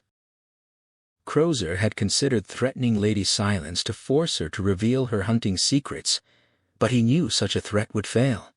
Instead, he had left her in her snow house and tried to forget her, though he still dreamed of her. In mid-March, he had set Honey and his mates to work designing sledges capable of hauling the boats, and by the end of the month, both crews were competing in man-hauling contests, honing their techniques for the desperate journey ahead. Crozier had even funded the prizes himself, using chests of coins from Sir John's storeroom. He had wanted to head for Baffin Bay, but the odds of survival on that route were slim. The alternative heading south to Bax River was equally daunting, with its 83 falls and rapids and an 850-mile journey through an iron-ribbed wasteland. Goodsir had warned him that their lemon juice would run out in 3 weeks, and scurvy would soon cripple them all. On the rough terrain ahead, they might cover only a mile a day, and the portages would be impossible. Still, Crozier preferred the longer, safer route to Boothia, despite the 1,200-mile trek. He had even sent Devoe and a team of 11 men on a desperate dash across the ice to test the possibility of reaching Fury Beach. They had returned after 3 weeks, having traveled only 28 miles in a straight line, their tents destroyed, their men exhausted and frostbitten.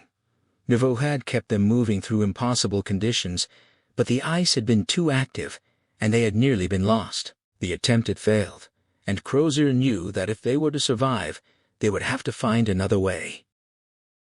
On their final night on the ice, the last tent shredded, forcing them to abandon their sleeping bags and press on blindly through the darkness, man-hauling just to stay alive. They jettisoned extra food and clothing, keeping only their water, shotguns, and powder. Something massive had been stalking them the entire voyage, visible through the spindrift and fog, circling them each night.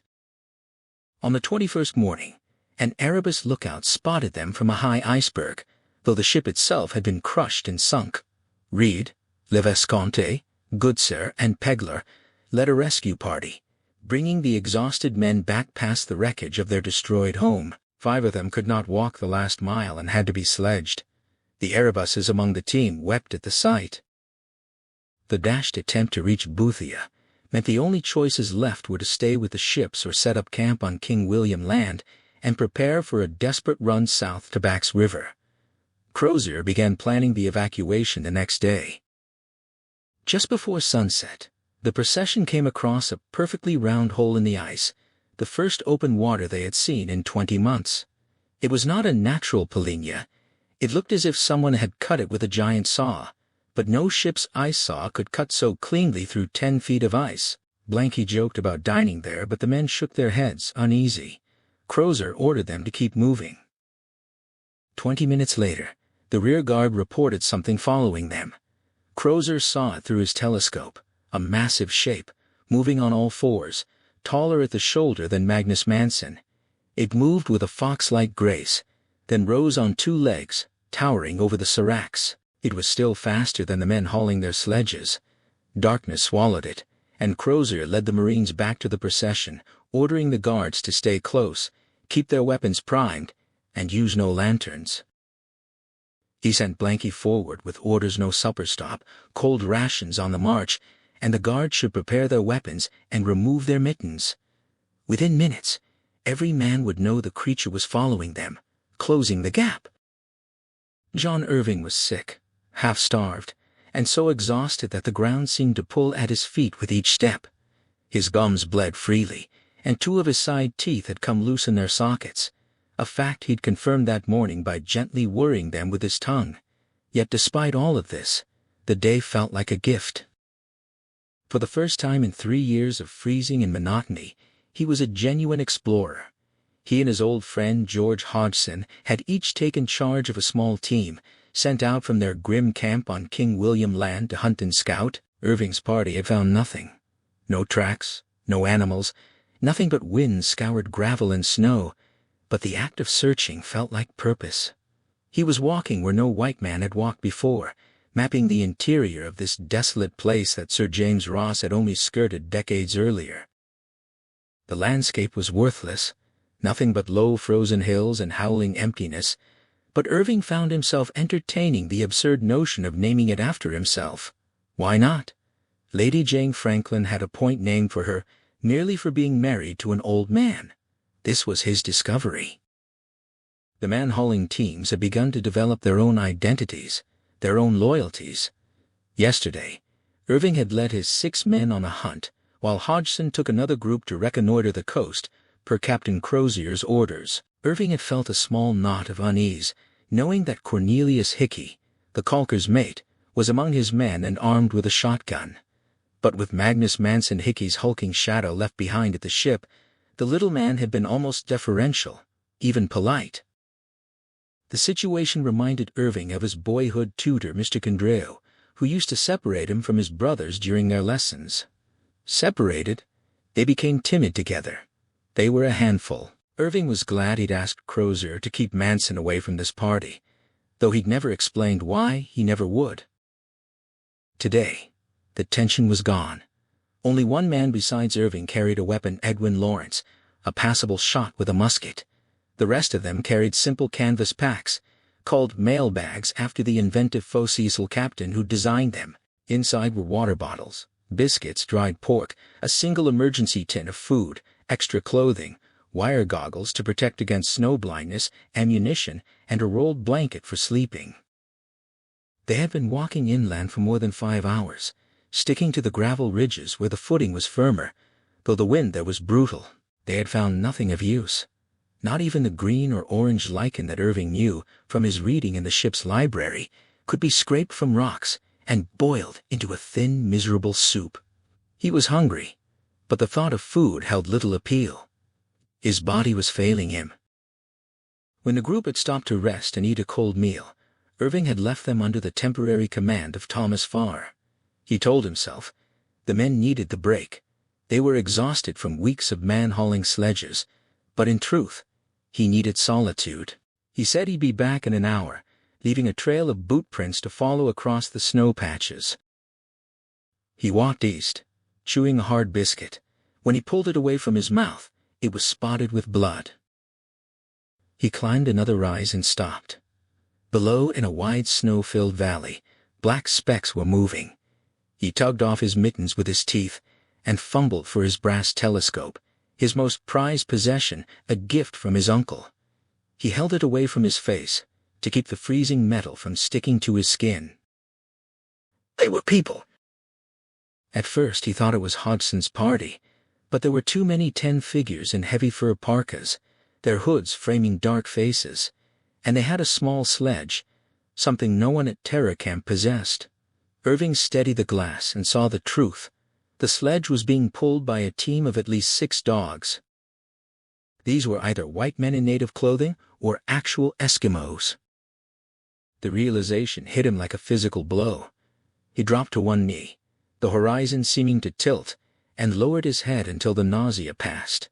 He had been holding back his physical weakness for weeks, forcing himself forward through sheer will. Now his body threatened to betray him. This changed everything. If these were hunters from a nearby village, the survivors of the expedition might be saved. They would be fed, or at least shown how to feed themselves in this barren land. Or they could be a war party, and those crude spears he'd glimpsed might be meant for him. Either way, it was his duty to approach them, to make contact and find out which it would be. He closed the telescope, tucked it carefully into his bag, and started down the long slope. As he walked, he raised one arm high, a gesture he hoped would be read as peace. The 10 figures had stopped in their tracks and were watching him come. The third and final day of the crossing proved the most punishing of all. Crozier had made this trek before, but never like this. He was worn down in ways he barely acknowledged since his recovery from that near-fatal illness in January. Sleep had abandoned him almost entirely. He'd always prided himself on needing little rest, on waking at the faintest shift of wind or change in the ship's rhythm. But this was different. This was melancholia, eating at him from the inside, leaving his mind sodden and slow, even as his body kept moving. The men had been sleeping in the permanent Holland tents at sea camps 1 and 2, but there had been no real rest. Crozier had made the rounds every 2 hours, checking the watches, listening to the wind. The creature that stalked them had not shown itself that night, but the knowledge of its presence hung over everything. During the few fitful minutes of sleep he managed, the nightmares from January returned, fragments of seances and staring into an open boat at two skeletons. The worst dream was always the same: Memo Moira's forbidden church, the altar rail, the inhuman priest looming over him, breath like carrion. The men rose before dawn on the 23rd, eating cold food straight from the cans because the spirit stoves would not light in the wind. The surgeons had warned about the dangers of unheated tin provisions, but there was no choice. The men were starving, and the day ahead would demand everything they had. Crozier and Lieutenant Little decided to leave most of the tents behind. The men were too weary to haul them all. 3 men broke down in harness that day, one vomiting blood onto the ice, the other 2 collapsing where they stood. Crozier and Little took their places in the traces, pulling alongside the others. The wind and snow erased all visibility. Men could not see the sledge 15 feet ahead of them, and the guards became useless, forced to walk within yards of the haulers just to keep from getting lost. The route vanished repeatedly under the blowing snow, forcing them to stop and search for the old tracks. Each delay cost time they could not afford. Manson's keen hearing saved them at Sea Camp too. The tents had been shredded and blown away, but his ears caught the flapping of the few that remained. 46 men crowded into 5 tents, 16 of them standing watch in the howling cold. The final day was the worst. The wind died, but the temperature plummeted to 64 below. Only 8 miles, Crozier told himself over and over as he pulled. Only 8 miles. He ordered the guards to stow their weapons and join the harnesses. Every man who could walk would pull. Without guards, they relied on the clear daylight to keep the creature visible. It was there, always there, a distant shape, loping to the southwest, moving faster than any of them could hope to match. When it rose on its hind legs and sniffed the air in their direction, Crozier knew it understood. It knew they had abandoned the ships. It knew where they were going. It was planning to get there first. They stopped only at mid-afternoon to eat frozen chunks from cold cans. The salt pork and biscuits were gone. 8 men now rode on the sledges, 3 of them unconscious. They crossed the great ice barrier after 1 in the morning. The temperature had dropped to 82 below. During a pause to re-rig ropes, Crozier had taken off his mittens to write in his log, then picked up his telescope, without remembering to put his gloves back on. His fingers froze to the metal when he pulled away. He tore skin and flesh from his right thumb and 3 fingers, and a strip from his left palm. The pain made him vomit, and the wounds only grew worse through the long night of hauling. For a while a stupid, exhausted part of him considered abandoning the sledges and making a dash for Terror Camp, leaving the burdens for others to retrieve.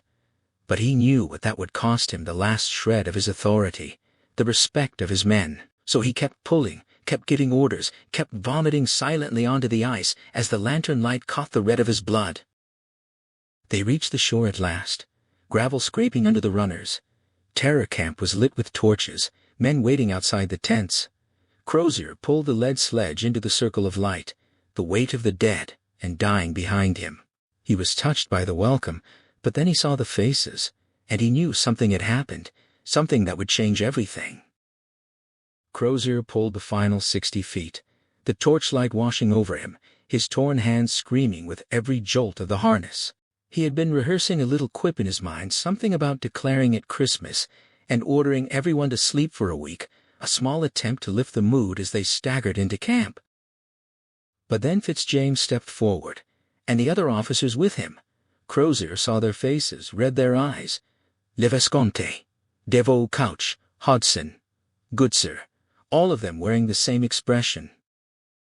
And in that moment, whether by some inherited gift from his grandmother Memo Moira, or simply the raw, unguarded perception of a man pushed beyond all limits, Crozier knew something had happened, something that had already rewritten whatever fragile plans he'd been clinging to. Nothing would be the same. It might never be again. Irving studied the 10 figures before him, 6 men of varying ages, 1 toothless old man, a boy, and 2 women, one ancient and wrinkled, the other young enough that Irving wondered if they might be mother and daughter. The men were short, the tallest barely reaching his chin, Their parkas were dark and furry, shorter than Lady Silence's, and their knee-length trousers were unmistakably white bear hide. The boots were either caribou or sealskin, the mittens clearly sealskin and far more supple than his own. Only the boy was unarmed. The others carried harpoons or short spears with bone points, but they had lowered them when Irving approached with his hands out.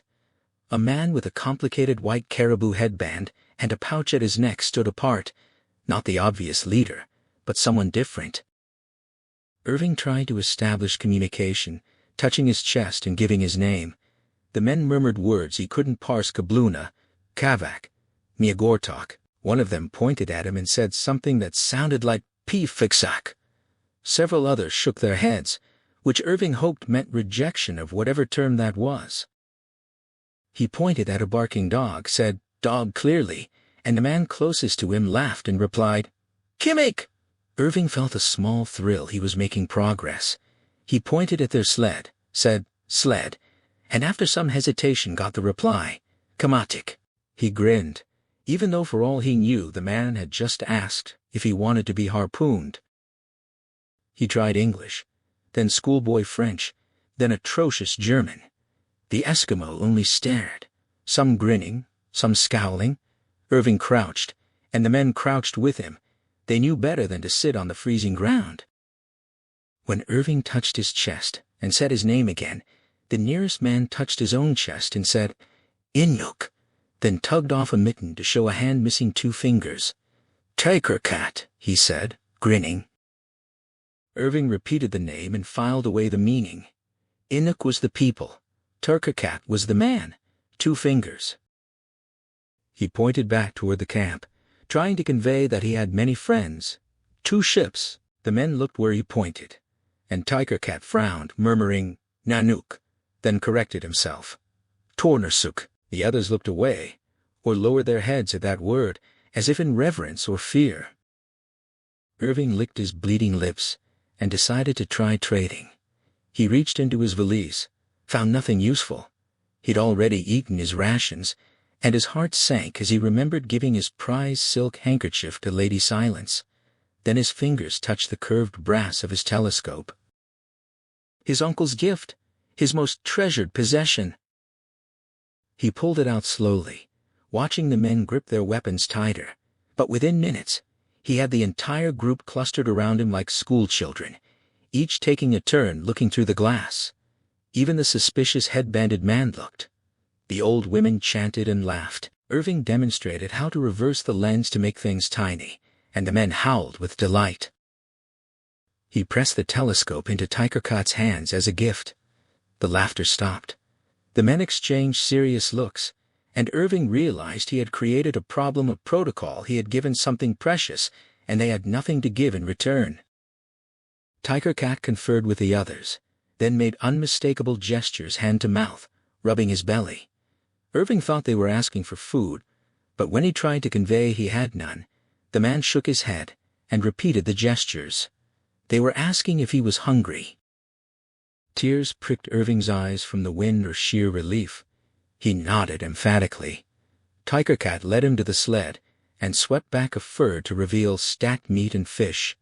He pointed out each kind: Ikwaluk for fish, Natsuk for seal, Wuming Mite for something darker and larger. Irving pointed at the seal meat. Tigercat cut a strip for him, then for himself, and they ate together.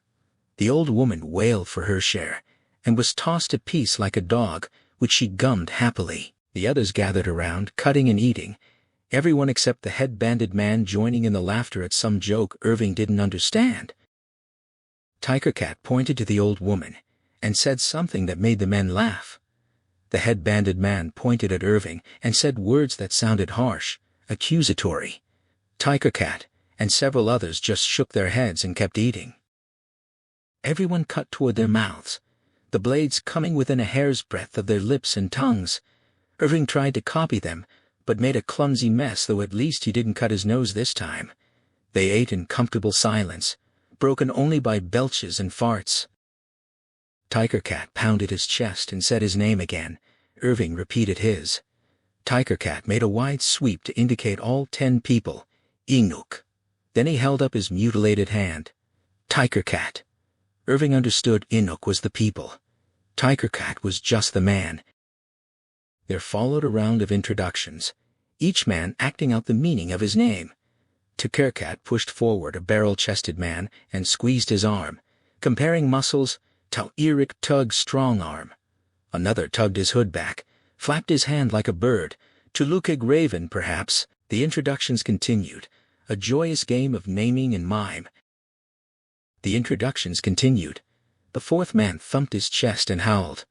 Amaruk Wolf. The fifth, Mamaruk, waved his arms in a dancing motion that Irving couldn't decipher.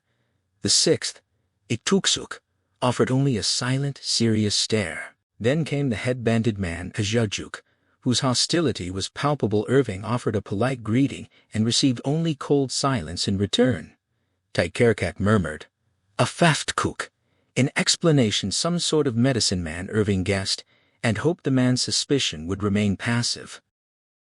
The old man at the sled was introduced as Kringmaluarjuk, the boy as Kujornquak, and Irving guessed that the word Irnik might mean son or brother. The old woman, Nauja, giggled and stuffed blubber into her mouth. Then Tiger Cat put his arm around the young woman, Kulmanik, and announced with a broad grin, "Amuk." The men exploded with laughter. Irving repeated the word, and the laughter redoubled. Tiger Cat made a grabbing gesture at his own chest, then lifted the girl's parka to reveal her bare breasts, very large for someone so young. Irving blushed deeply, certain that Amuk meant something like big tits. The men howled, the dogs barked and lunged, and the old man behind the sled fell over laughing. Then Amaruk, still holding the telescope, pointed up at the ridge where Irving had descended and snapped something sharp. The laughter died instantly. The dogs went wild. Irving stood and shielded his eyes. Against the ridge, he caught the brief silhouette of a man in a greatcoat, one of his own party, come looking for him. The figure disappeared back over the ridge, but Irving knew his problem was solved. He had been trying to figure out how to bring Tiger Cat and the others back to camp, or at least keep them here while he sent for help. Now his men had found him. He couldn't let the Eskimos slip away. These people could be their salvation food, knowledge, survival.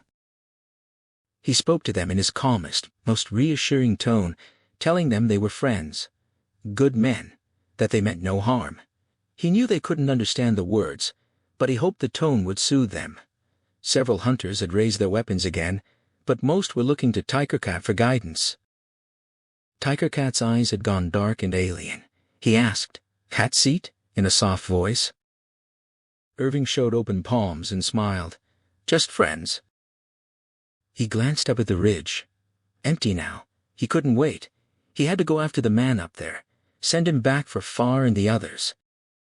"Please stay here," he said, setting his valise in the snow as a gesture of trust. "Please wait. I shan't be a moment." He backed away, turned, and jogged up the steep scree to the ridge. At the top, he looked down. The 10 figures and their sled were still there.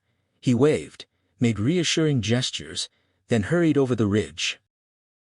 20 feet down the northeast side, he stopped. A tiny man was dancing naked around a heap of discarded clothing on a boulder, humming a sailor's ditty, pirouetting absurdly. Irving blinked. It had been a day of strange sights. He stepped closer and recognized the caulker's mate, Hickey, naked and capering, his ribs visible, his white skin goose-pimpled, his pale buttocks absurd as he spun. Irving shook his head in disbelief. "Mr. Hickey, what on earth do you think you're doing?" Hickey stopped. He raised a bony finger to his lips, shushing, then bowed, presenting his backside as he bent over the pile of clothes. The man had gone mad, Irving thought. He couldn't let Tiger Cat and the others see this. He'd have to slap some sense into Hickey and send him to fetch Far. "See here, Mr. Hickey," he began. The caulker's mate swung around with his arm extended, and there was a sharp boat knife in his hand. Irving felt a sudden pain in his throat. He tried to speak, couldn't, raised his hands to his neck. Blood cascaded over his fingers, down his chest, onto his boots. Hickey swung again, a vicious arc that severed his windpipe. Irving fell to his knees, raising one arm to point at his killer through a vision narrowing to a dark tunnel. He was too surprised even for anger. Hickey stepped closer, naked, crouching like a pale, bony gnome. Irving collapsed onto the cold gravel, vomiting an impossible amount of blood. He was dead before Cornelius Hickey began ripping away his clothing and wielding the knife in earnest. His men had collapsed into their tents the moment they reached Terra Camp, sleeping like the dead, but Crozier did not rest that night. He went first to the medical tent, where Goodsir was still at work on Lieutenant Irving's body. The corpse was a terrible sight, white and frozen, the throat wound so deep that the vertebrae of the spine were exposed, the head yawing back on a loose hinge. The young man had been emasculated and disemboweled. Goodsir looked up with a strange, almost guilty expression as Crozier stood over the body, saying nothing for a long moment. Finally, Crozier brushed a strand of blonde hair from Irving's forehead. It had been almost touching the young man's open, clouded eyes, and ordered the body readied for burial at noon. He went to his own tent, where Fitzjames was waiting.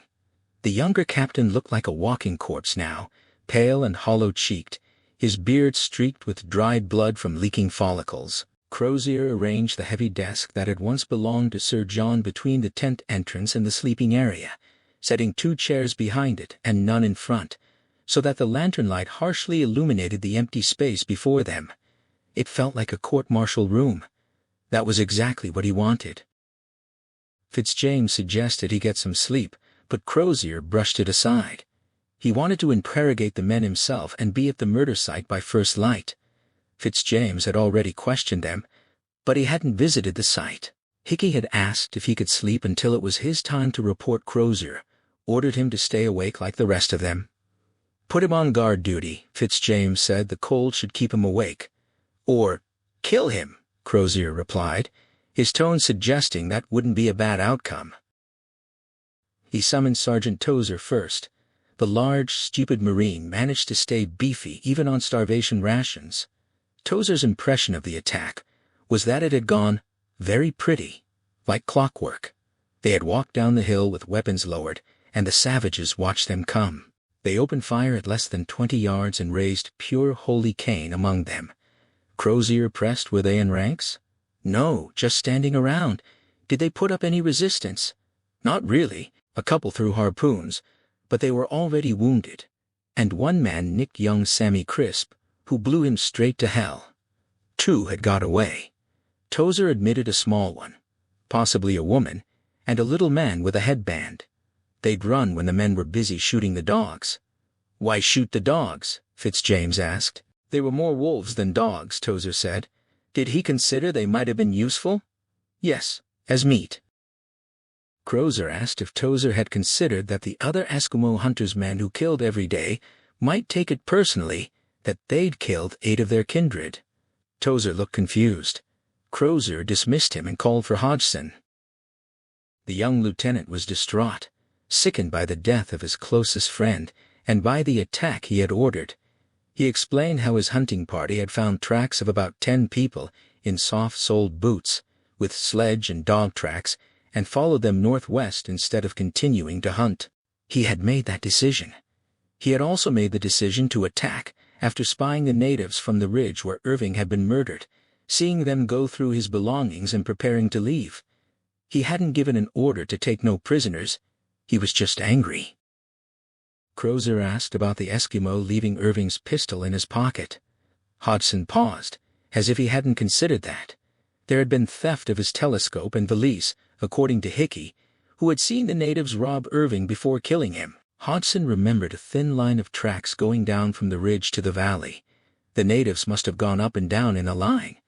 Hickey had said 6 or 7 of the heathens were around Irving, cutting his throat and doing the other things. The old man? Hodgson couldn't remember if Hickey said he was part of it. How had Hodgson come upon Farr's group? They'd lost the tracks about a mile south of where Irving was attacked and continued due north, coming across Farr's party just as they finished dinner. Hickey had come back to report what he'd seen a minute or 2 earlier. Had Hodgson noticed anything odd about Hickey? He was shaking hard, his voice agitated and shrill, giggling a bit, but that was to be expected, wasn't it? Hickey had described seeing the Eskimo stealing Irving's belongings and mutilating him, cutting off his private parts. Hodgson had seen Irving's body 25 minutes later. He hadn't shaken uncontrollably afterward, but he had thrown up. He decided to attack when he saw the Eskimo going through Irving's valise and playing with his telescope, getting ready to leave. He hadn't thought about taking prisoners. He was just angry. Hodgson continued, insisting that he had told Sergeant Tozer they needed to ask one of the Eskimo what had happened, so he must have thought some would survive the attack. He was just so angry.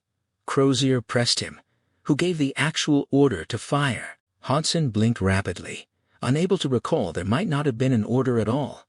They had advanced to within 30 yards, he saw the natives grab their weapons, and then everyone along the line was firing and reloading. The women screamed. The older one kept up a high, warbling, constant scream, even after she'd been hit multiple times. Sergeant Tozer walked up and stood over her with Irving's pistol. It all happened very fast. Hodgson had never been involved in anything like that. Crozier said neither had he. Fitzjames, silent throughout, stared inward. He had been the hero of several campaigns in the Opium Wars. Hodgson took full responsibility, saying he was the ranking officer and it was all his fault. Crozier acknowledged that, his gaze flat and cold. He ordered Hodgson to lead a party to the murder site at dawn, with only Farr accompanying them. They would leave by lantern light and follow the sledge tracks back. Hodgson was to get some sleep and be ready by 6 bells. Then Crozier called for Calker's mate Hickey. Goodsir recorded his thoughts in his diary that Tuesday. He had liked Irving, a decent, caring young man who never shirked duty or spoke harshly to anyone. Crozier was devastated by the loss. His face had been pale when he arrived after 2 a.m., but it grew even paler upon hearing the news, his lips going white as snow. Goodsir performed the post-mortem with professional detachment. The cause of death was clear: 2 savage slashes to the throat with a non-serrated blade, severing the trachea and larynx, exposing the cervical vertebrae. The abdominal cavity had been opened with a short blade, the intestines removed, the spleen and kidneys slashed, the liver missing. The penis had been amputated, the scrotum cut open and the testes removed. There were bruises consistent with scurvy, but no defensive wounds on his hands or forearms. He had been taken completely by surprise.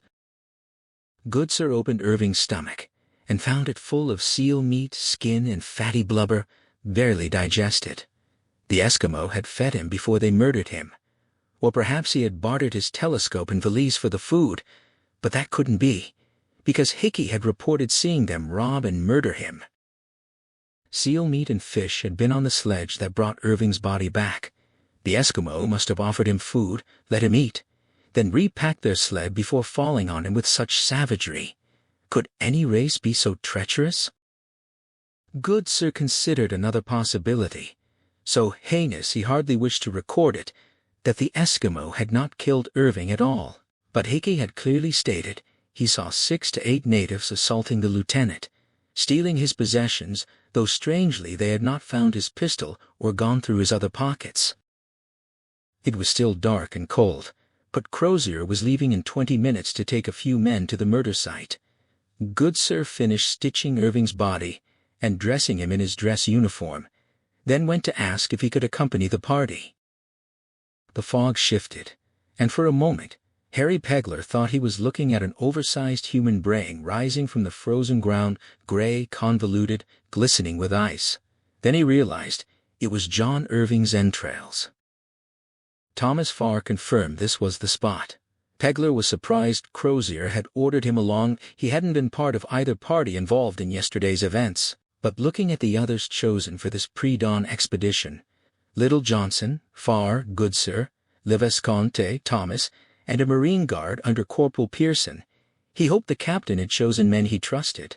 The malcontents had been left behind at Terror Camp, Hickey assigned to dig Irving's grave. They had left long before dawn, following footprints and sledge tracks by lantern light. When the tracks disappeared on rocky ridgelines, they found them again in the snowy vales. The temperature had risen 55 degrees overnight, bringing the air to 0 or above, and thick fog had rolled in. Pegler, a veteran of weather across the world's oceans, couldn't understand how it could be so foggy with no liquid water for hundreds of miles. The sunrise was only a vague yellow glow in the swirling fog. The men stood in silence at the murder site. Irving's cap had blown against a boulder. Farr retrieved it. There was frozen blood on the stones, the heap of entrails, tatters of clothing. Crozier questioned Hodson and Farr. Had they seen any sign of the Eskimo here when Hickey led them to this scene? No. They said they'd approached the ridgeline on their bellies and peered down into the valley, where they saw the natives still fighting over Irving's telescope and other spoils. Did they see them fight amongst themselves? Not really. They were jostling and laughing, two of them tugging at the telescope. They descended into the valley. Pegler was shocked by the blood. He'd never seen a land battle site before, and the redness of spilled blood on snow was startling. Hodson noticed that some of the bodies had been moved. Outer fur coats, mittens, boots, and weapons were gone. Only imprints remained in the snow where they had lain yesterday. Crozier asked if their own men had taken souvenirs, but Farr insisted they had all been together from the moment they loaded Irving's body onto the sled. Some pots and baskets were missing too. Johnson noted newer tracks, but the wind had blown during the night. Crozier went from corpse to corpse, rolling them over, studying each face. One was a boy. One was an old woman, whose open mouth was frozen in an eternal silent scream. One native had received the full force of a shotgun blast at close range. The back of his head was gone. "Goodsir," whispered something to Crozier, and the captain nodded. The surgeon knelt by a corpse and removed instruments from his bag, including a long, curved, serrated knife. He needed to examine several of the savages' stomachs, Crozier announced. The squeamish looked away as Goodsir began sawing into frozen flesh. Thomas wondered who might have taken the weapons and clothing. One of the two who got away, Crozier agreed, or others from their village. Le Vesconte noted how much food the group had carried. Perhaps the main hunting party had even more, enough to feed all 105 of them. Little smiled grimly. Would anyone want to walk into their village and politely ask for food after this? Hodson, his voice quavering, said they had to get away from Terra Camp, that the natives would kill them in their sleep. Crozier sent Johnson to check for tracks beyond the ridge. Goodsir cut open the distended stomachs of the first Eskimo man, then the old woman, then the boy. He netted through the frozen contents, searching for something. When he finished, he whispered again to Crozier. The captain told him to speak loudly, so everyone could hear. Goodsir explained that Irving's stomach had been full of seal meat and blubber, a larger meal than any of them had had in months. The Eskimo had eaten with him. Their stomachs showed the same contents. They had broken bread with him, eaten with him, and then killed him as he was leaving. Crozier ordered silence on the matter, swearing them all to secrecy. He would decide later whether to make it public. Johnson returned with news of old tracks heading southwest. The two who got away, and whoever came back to loot the bodies, must have followed that route. He saw nothing new. They headed back for the burial. On the long trek, Pegler mulled over what he'd seen: the frozen entrails, the bodies, the missing possessions, Goodsir's examinations, Crozier's strange statement about requiring their knowledge in the future, as if preparing them to act as jurors. He wanted to write it all down in his commonplace book, and he hoped to talk to John Bridgens after the burial, to hear what his dear wise friend might make of it all. Fitzjames led the burial service, his voice resonant, the lisp all but gone. Nearly all of Terra Camp turned out, at least 80 men standing like dark wraiths in the swirling fog. There was no wood for a coffin, but Carpenter Honey had knocked together a door-sized pallet for Irving's canvas-wrapped body. Hickey's men had only managed to dig 3 feet before hitting frozen ground, so they'd gathered scores of stones to lay over the body before piling on frozen soil and gravel. Most of the men showed their affection for Irving by the labor.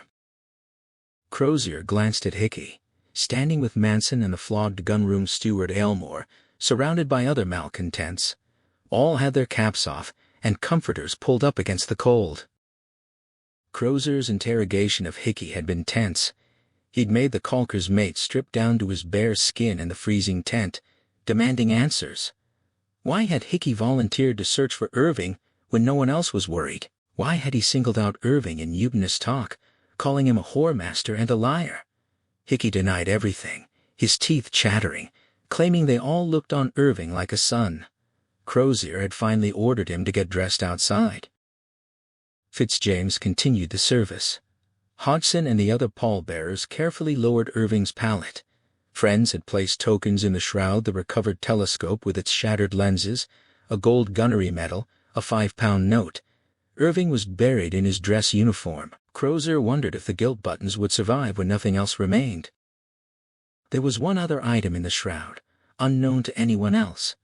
Crozier had entered the post-mortem tent after the others left and found Lady Silence there, bending over Irving's body, setting something beneath his head, a gold, green, red, and blue silk oriental handkerchief. Crozier had frozen, his hand going to his pistol, but then he saw her face. No tears, but something luminous, a kind of recognition. He knew the handkerchief had been Irving's. He'd seen it on special occasions since they'd sailed. Had she stolen it? Plundered it from his body? She had disappeared from camp a week ago, and part of Crozier wondered if she'd led her hunter friends back to raid the camp, encountered Irving, feasted him with meat, then murdered him.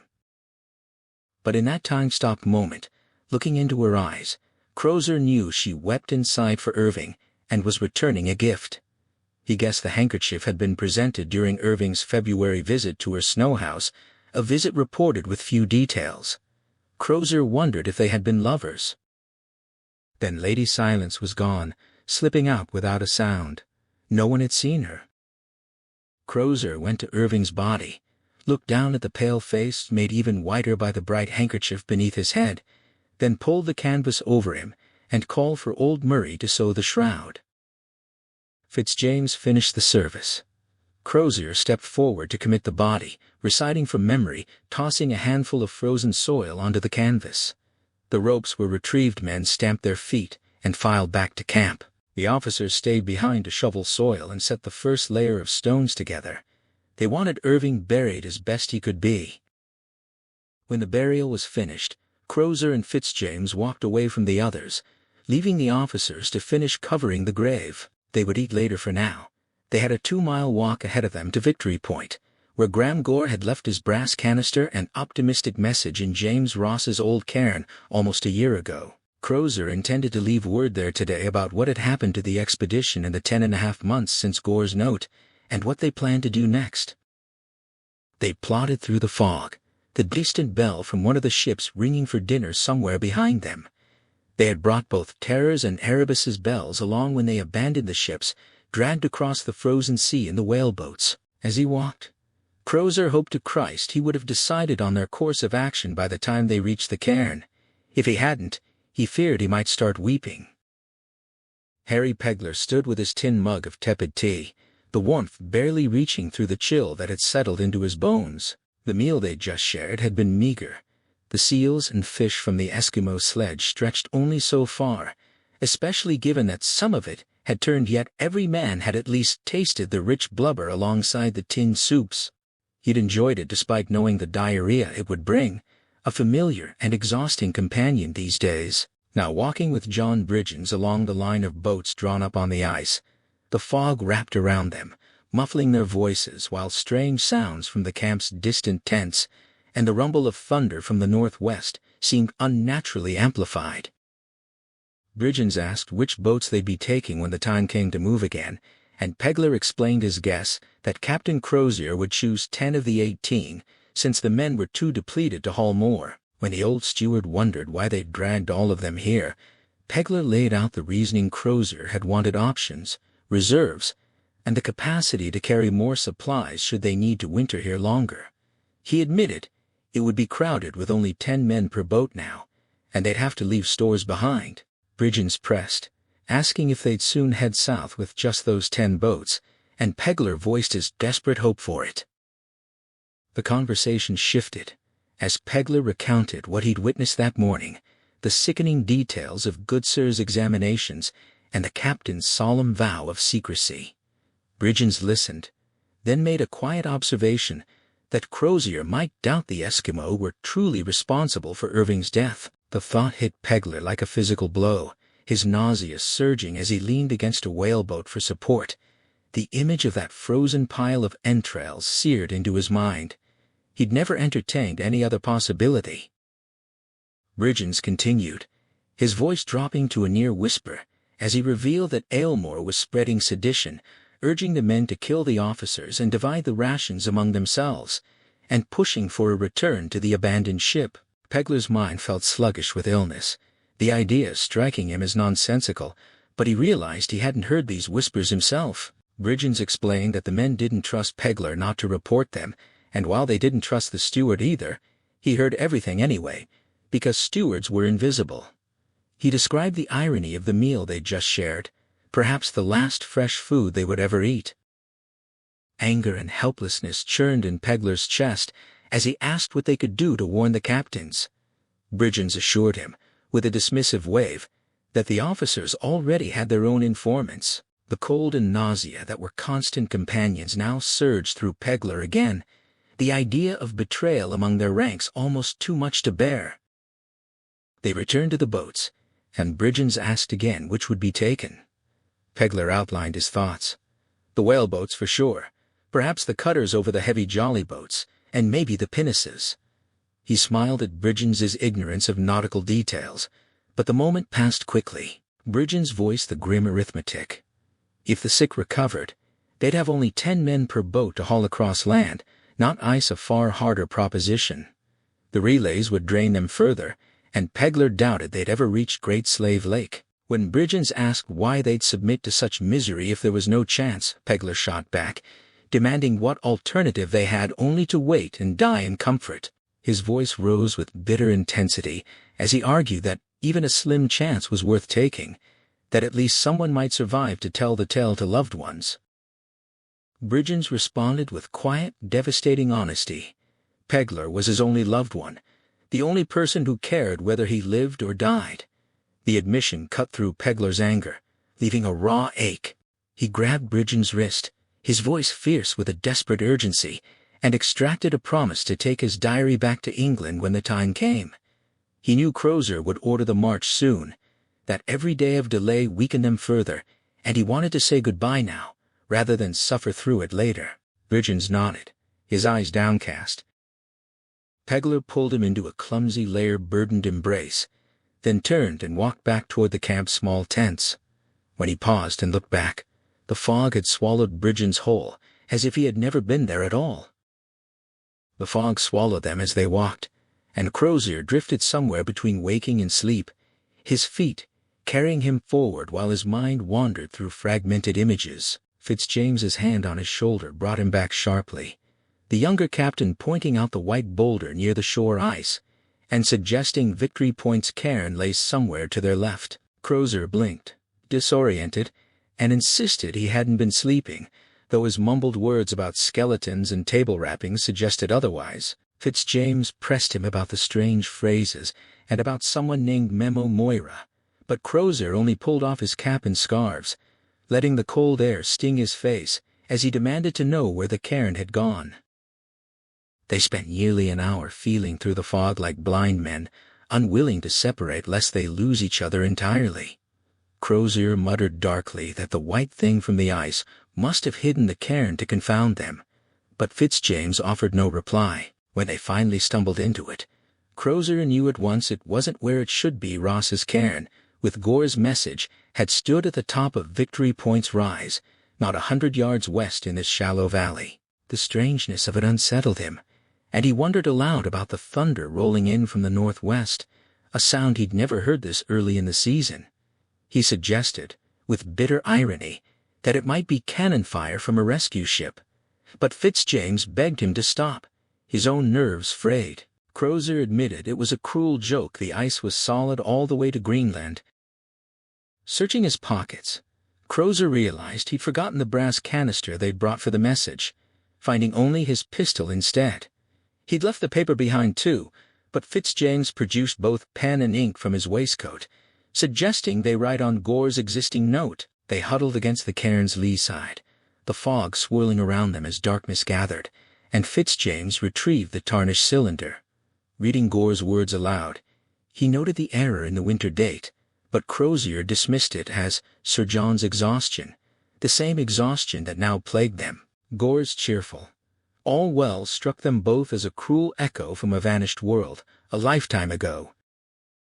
Crozier warmed the ink with his breath, and began writing, his hand cramping as he recorded their abandonment of the ships, their landing at this latitude, and the confusion about the cairn's location. His mind churned with fatigue, the words blurring as he realized how nonsensical his account had become, mixing up the cairn's placement, unable to remember if he'd counted Irving among the dead. He shook his head, rubbed snow on his face to jolt himself awake, and forced himself to concentrate. The handwriting on the page looked like a stranger's, palsied and desperate, and he knew it didn't matter, no one would read it, or if they did, it would be long after they were all gone. Sir John had understood that, leaving no messages at Beachy.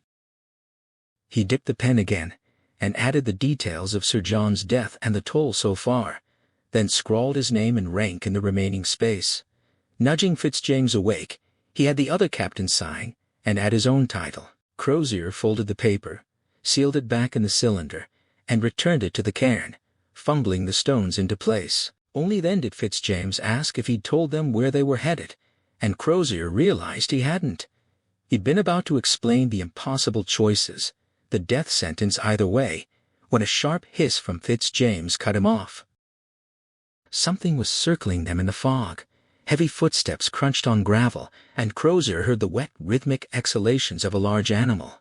He scrambled to his feet, pulling out his pistol and cocking it, his senses straining. Fitzjames, unarmed, pointed into the mist. A triangular head materialized from the fog, wet white fur blending with the gray-black eyes studying them from close range. Crozier aimed high and fired, the report deafening in the still air. The white bear cub startled, reared back, and fled, its scrabbling paws fading into the distance. Then they began to laugh. The tension broke in a wave of hysteria that neither could contain, each man's laughter feeding the others, until they were clutching their sides, pointing at the fog, tears freezing on their cheeks. They collapsed against the cairn, gasping, the absurdity of their terror and relief overwhelming them. When the laughter finally subsided, Crozier admitted what he'd give for a glass of whiskey, and Fitzjames agreed, offering a toast to the finest commander he'd ever served under. Crozier asked for the ink and pen back, broke the ice in the bottle, and wrote the final line they would start for Backsfish River tomorrow, the 26th. The man who had once been Captain James Fitzjames was finally dead, and Harry Goodsir found himself thinking it was a blessing. The post-mortem examination he'd just completed told the story of scurvy, the bruises, the bleeding gums, the blackened lips, but Goodsir was certain that wasn't what had killed him. Something else had taken hold in those last 3 days, something more sudden and agonizing than the slow decay they'd all been suffering. They'd stopped here at this frozen point on a windswept bay, about 80 miles south of Terra Camp, where King William Land curved sharply westward. For the first time in 6 weeks, they'd unpacked all the tents and fired up one of the iron whaleboat stoves, giving the men 2 nights of warm food, never enough, barely a third of what they needed for the brutal work of hauling, but warm nonetheless. The men had started calling this place Comfort Cove, a bitter joke for a spot where they'd stopped mostly to let their captain die. But there had been no peace in those final days. Goodsir remembered Lieutenant Le Visconte's death 18 miles out on the same day Private Pilkington had expired. He'd only realized after the fact that Le Visconte's first name had been Harry, the same as his own. He'd heard the other officers use it 100 times, but had been too preoccupied to notice. The men had suggested naming the spur of land after Le Visconte, but Crozier had vetoed it with a grim joke that if they named every place where one of them might end up buried, they'd run out of land before they ran out of names. It had shocked the men into silence, but Goodsir suspected that had been the captain's purpose. Fitzjames had been weakening for weeks, but on the 2nd of June he'd collapsed suddenly. The protocol was to keep moving, to load the sick into the boats and drag them along, but Crozier had made sure the captain was as comfortable as possible in his own whaleboat. Goodsir's practice was to stay with the sickest men while the hauling teams went back for the remaining boats, and so he'd witnessed Fitzjames' decline firsthand, The relentless nausea, the cramps that curled him into a fetal position, the vomiting and diarrhea that left him crying out in pain. On the second day, Fitzjames had tried to rejoin his team, but he'd collapsed again, his vision blurred and doubling. Goodsir had asked about the wire goggles, but the captain admitted he hadn't been wearing them, and the day had been cloudy anyway. By that night, Fitzjames was having trouble swallowing, and his mouth was constantly dry. Soon he struggled to breathe and could no longer speak. By sunrise, paralysis had crept down his arms, and he could no longer write. Crozier had called a halt that day, the first full stop in 6 weeks. They'd pitched the sickbay tent, taking 3 hours in the wind and cold, and for the first time in a month and a half, all the sick were gathered in one place. Goodsir thought of Hoare, Fitzjames's steward, who had died on the second day of the march, and Private Heather, who had finally allowed his body to die on the 4th day, his fellow Marines playing a bagpipe over his shallow grave. There had been a period after Le Vesconte and Pilkington's deaths when no one died, and the men had convinced themselves that the truly ill were gone and only the strong remained. Fitzjames's collapse had shattered that illusion.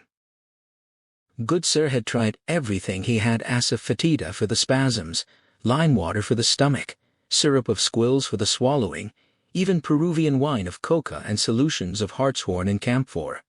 None of it helped. The paralysis spread to all of Fitzjames's extremities, and though his voice was gone, Goodsir could see his convulsions and his open mouth and silent screams.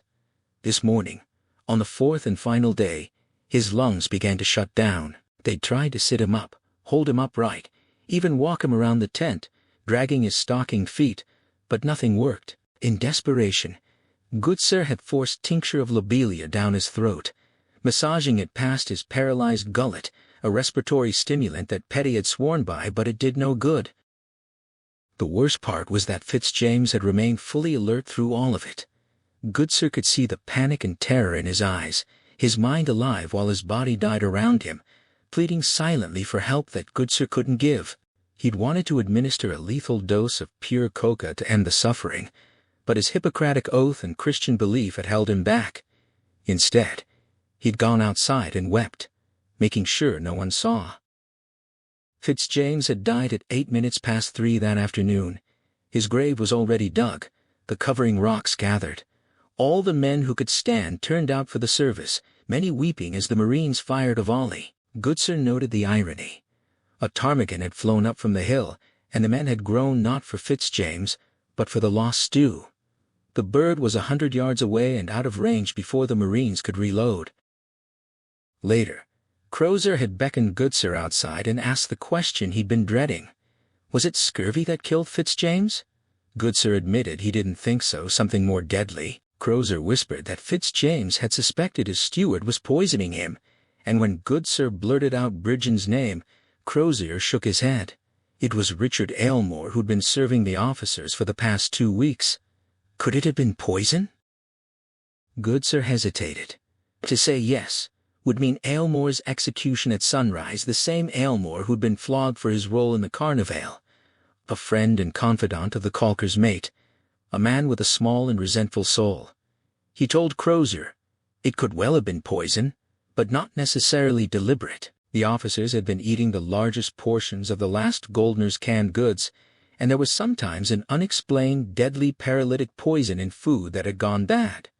No one understood it, perhaps some microscopic animalcule they couldn't perceive. Crozier asked if they wouldn't have smelled it if the food had gone putrid, but Goodsir shook his head. That was the terror of this poison, invisible as death itself.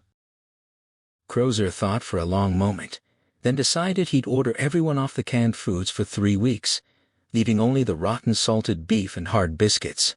Goodsir warned that the men would be unhappy, that the soups and vegetables were the closest thing to a hot meal they had. Crozier smiled a chilling sight and said he wouldn't order everyone off the canned foods. Aylmore would continue eating from the same cans he'd served Fitzjames.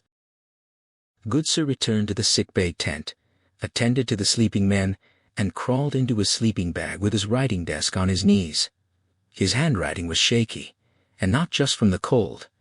Every time he thought he knew one of these men, he found he was wrong. A million years of progress would never reveal the secret conditions and sealed compartments of the human soul. They would leave before dawn tomorrow, and Goodsir suspected there would be no more stops like the relative luxury of the past 2 days at Comfort Cove. The respite was over, and the march south would resume with its brutal rhythm of hauling and exhaustion. The men already worn thin by 6 weeks of relentless effort.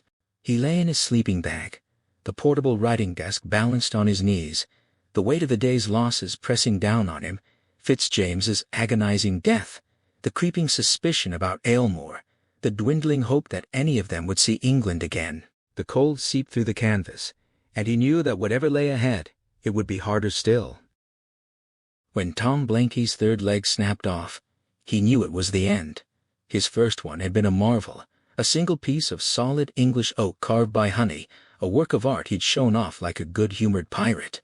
It had a wooden foot that snapped into a socket, studded with nails and screws for traction, and though he couldn't man-haul, he'd kept up well enough during the transfer from the ship to Terra Camp and through the long haul south. But that first leg had broken just below the knee 19 days after they'd left Terra Camp, not long after they'd buried Pilkington and Le Visconti. Honey had carved him a second one from a spare spar while Blanky rode in a pinnace, but now he was on his third, poorer and weaker than the second, and he was hobbling through rocks, streams, and standing water, no longer able to manage the afternoon's second haul.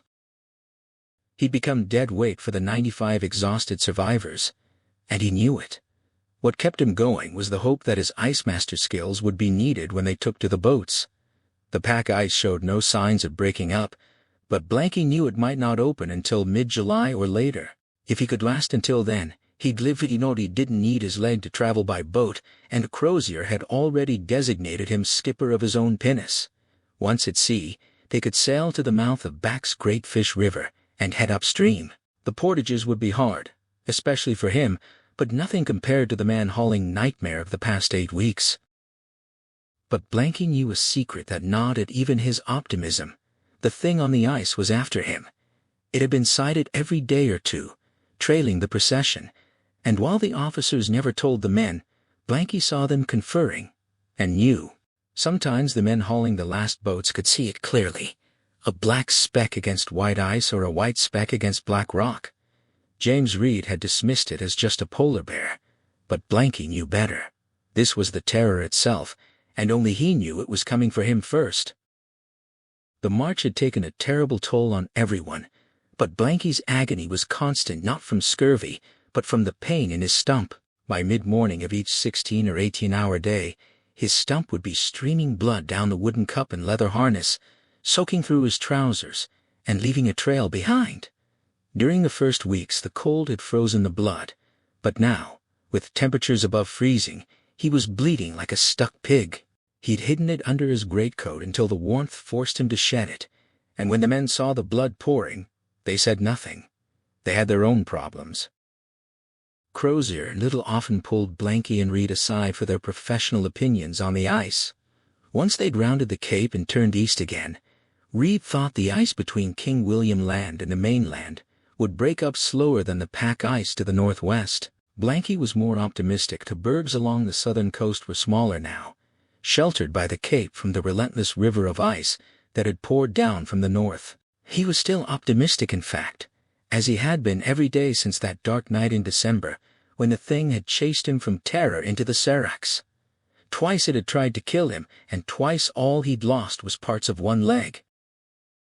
He hobbled on, bringing cheer and jokes to the exhausted men, taking his turn at watch and carrying a shotgun as guard, though he knew no mere shotgun would stop the terror beast when it finally came for him. The tortures of the march were increasing, not just starvation and scurvy, but more cases of the poisoning that had killed Fitzjames. Cowie and Arthur had died the same way, and while Aylmore showed no signs of illness, the scuttlebutt was that he'd been ordered to share his tinned meals with them.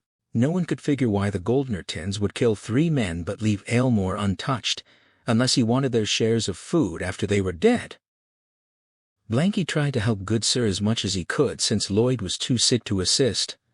The warmer weather had brought more frostbite. Men sweating in the midday heat would freeze their skin when the temperature dropped to 15 below in the evening, and sun blindness and headaches afflicted half the crew. Goodsir was popping blisters and treating sores with a salve that smelled like axle grease, but he was lying about the laudanum Blanky knew there was a small vial left, kept for some terrible occasion. By mid-June, almost every man was on the edge of breakdown. As long as some could haul, others could ride and recover, but when too many were sick and injured, the march would end. The men were so thirsty that they stopped at every stream to lap at the water like dogs, and the spirit stoves were almost out of fuel. Setting up and taking down the tents now took 2 hours in the morning and 2 in the evening, each day a little longer as fingers grew more swollen and clumsy. Blanky could see the signs everywhere the expedition was dying by inches, and he knew that soon they would be too weak to pull it all.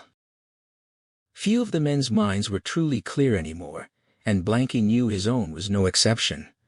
Crozier seemed the most alert most of the time, but even he wore a death mask of fatigue and stupor when he thought no one was looking. Sailors who had once tied complex knots in hurricane gales now couldn't manage their own shoelaces. With no wood for miles, the men gathered stones at every stop to weigh down the tents, a chore that took forever, as men fell asleep standing at midnight with rocks in their hands, their mates sometimes not even bothering to shake them awake. So when Blanky's third leg snapped off late that afternoon, he took it as a sign. He'd been pegging alongside the last boats on the second haul when the foot caught between 2 rocks and broke high. He found a boulder, made himself comfortable, and tapped out the last of his tobacco. When a few seamen stopped to ask what he was doing, he said he was giving his stump a rest. When Sergeant Tozer demanded an explanation, Blanky dismissed him with a familiar irritation, using the man's first name and telling him to toddle off with his remaining lobsterbacks. Half an hour later, when the last boats were hundreds of yards south, Crozier appeared with honey.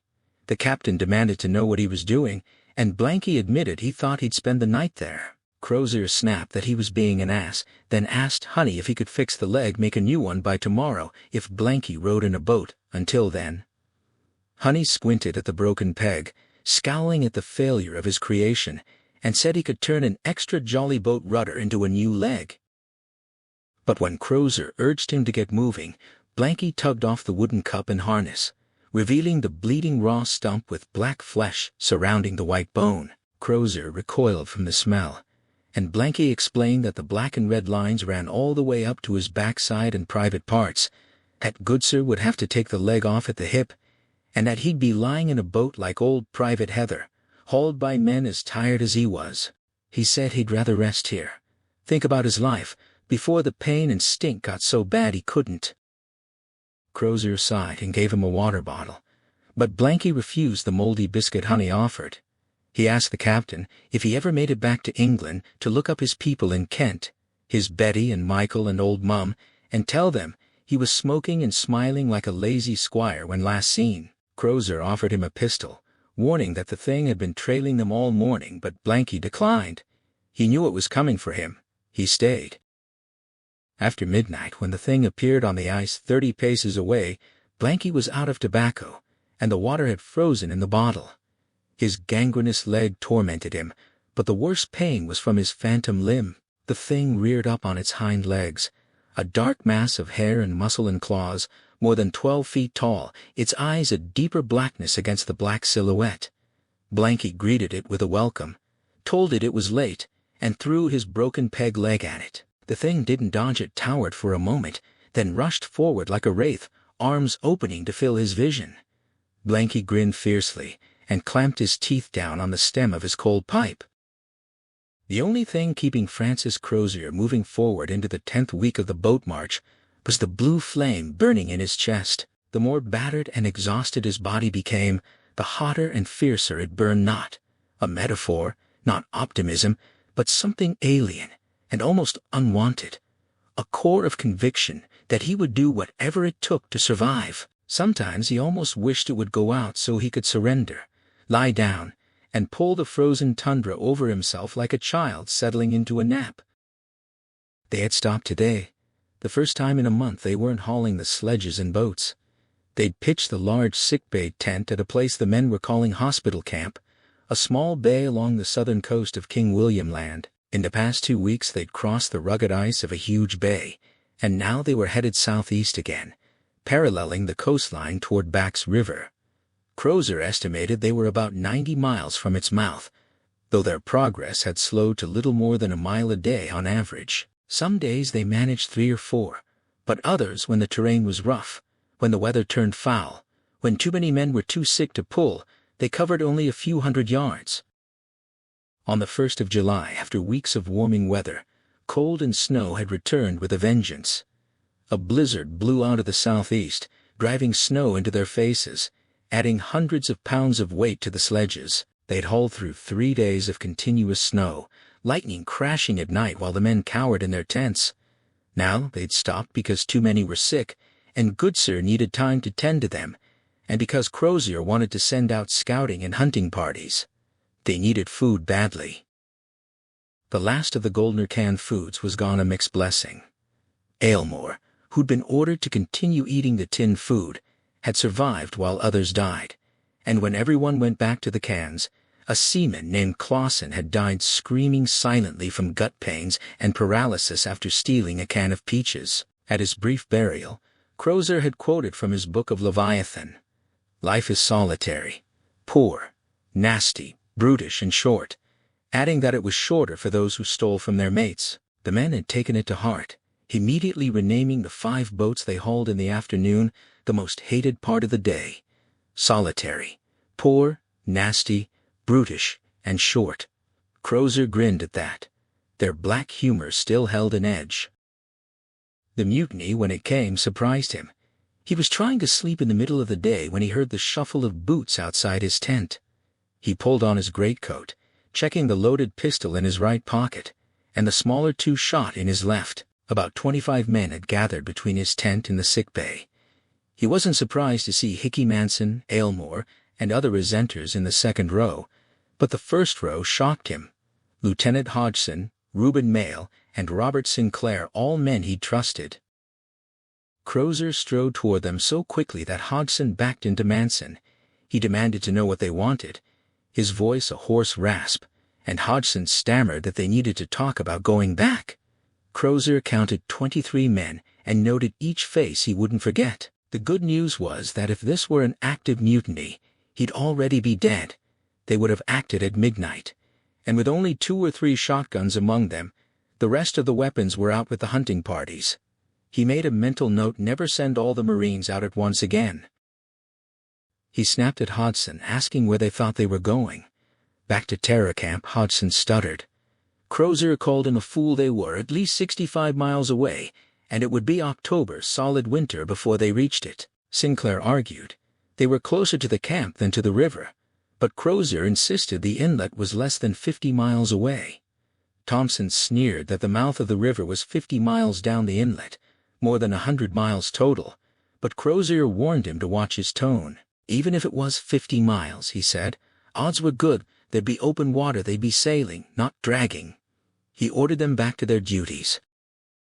But Manson held them in place, and Mayle spoke up. They wanted to go back to the ship. Crozier blinked. It was more than 90 miles back across pack ice and rough terrain. They'd never make it. Hodgson insisted they'd take just 1 boat, 1 sledge, and Crozier laughed at the absurdity. 23 men in 1 whaleboat?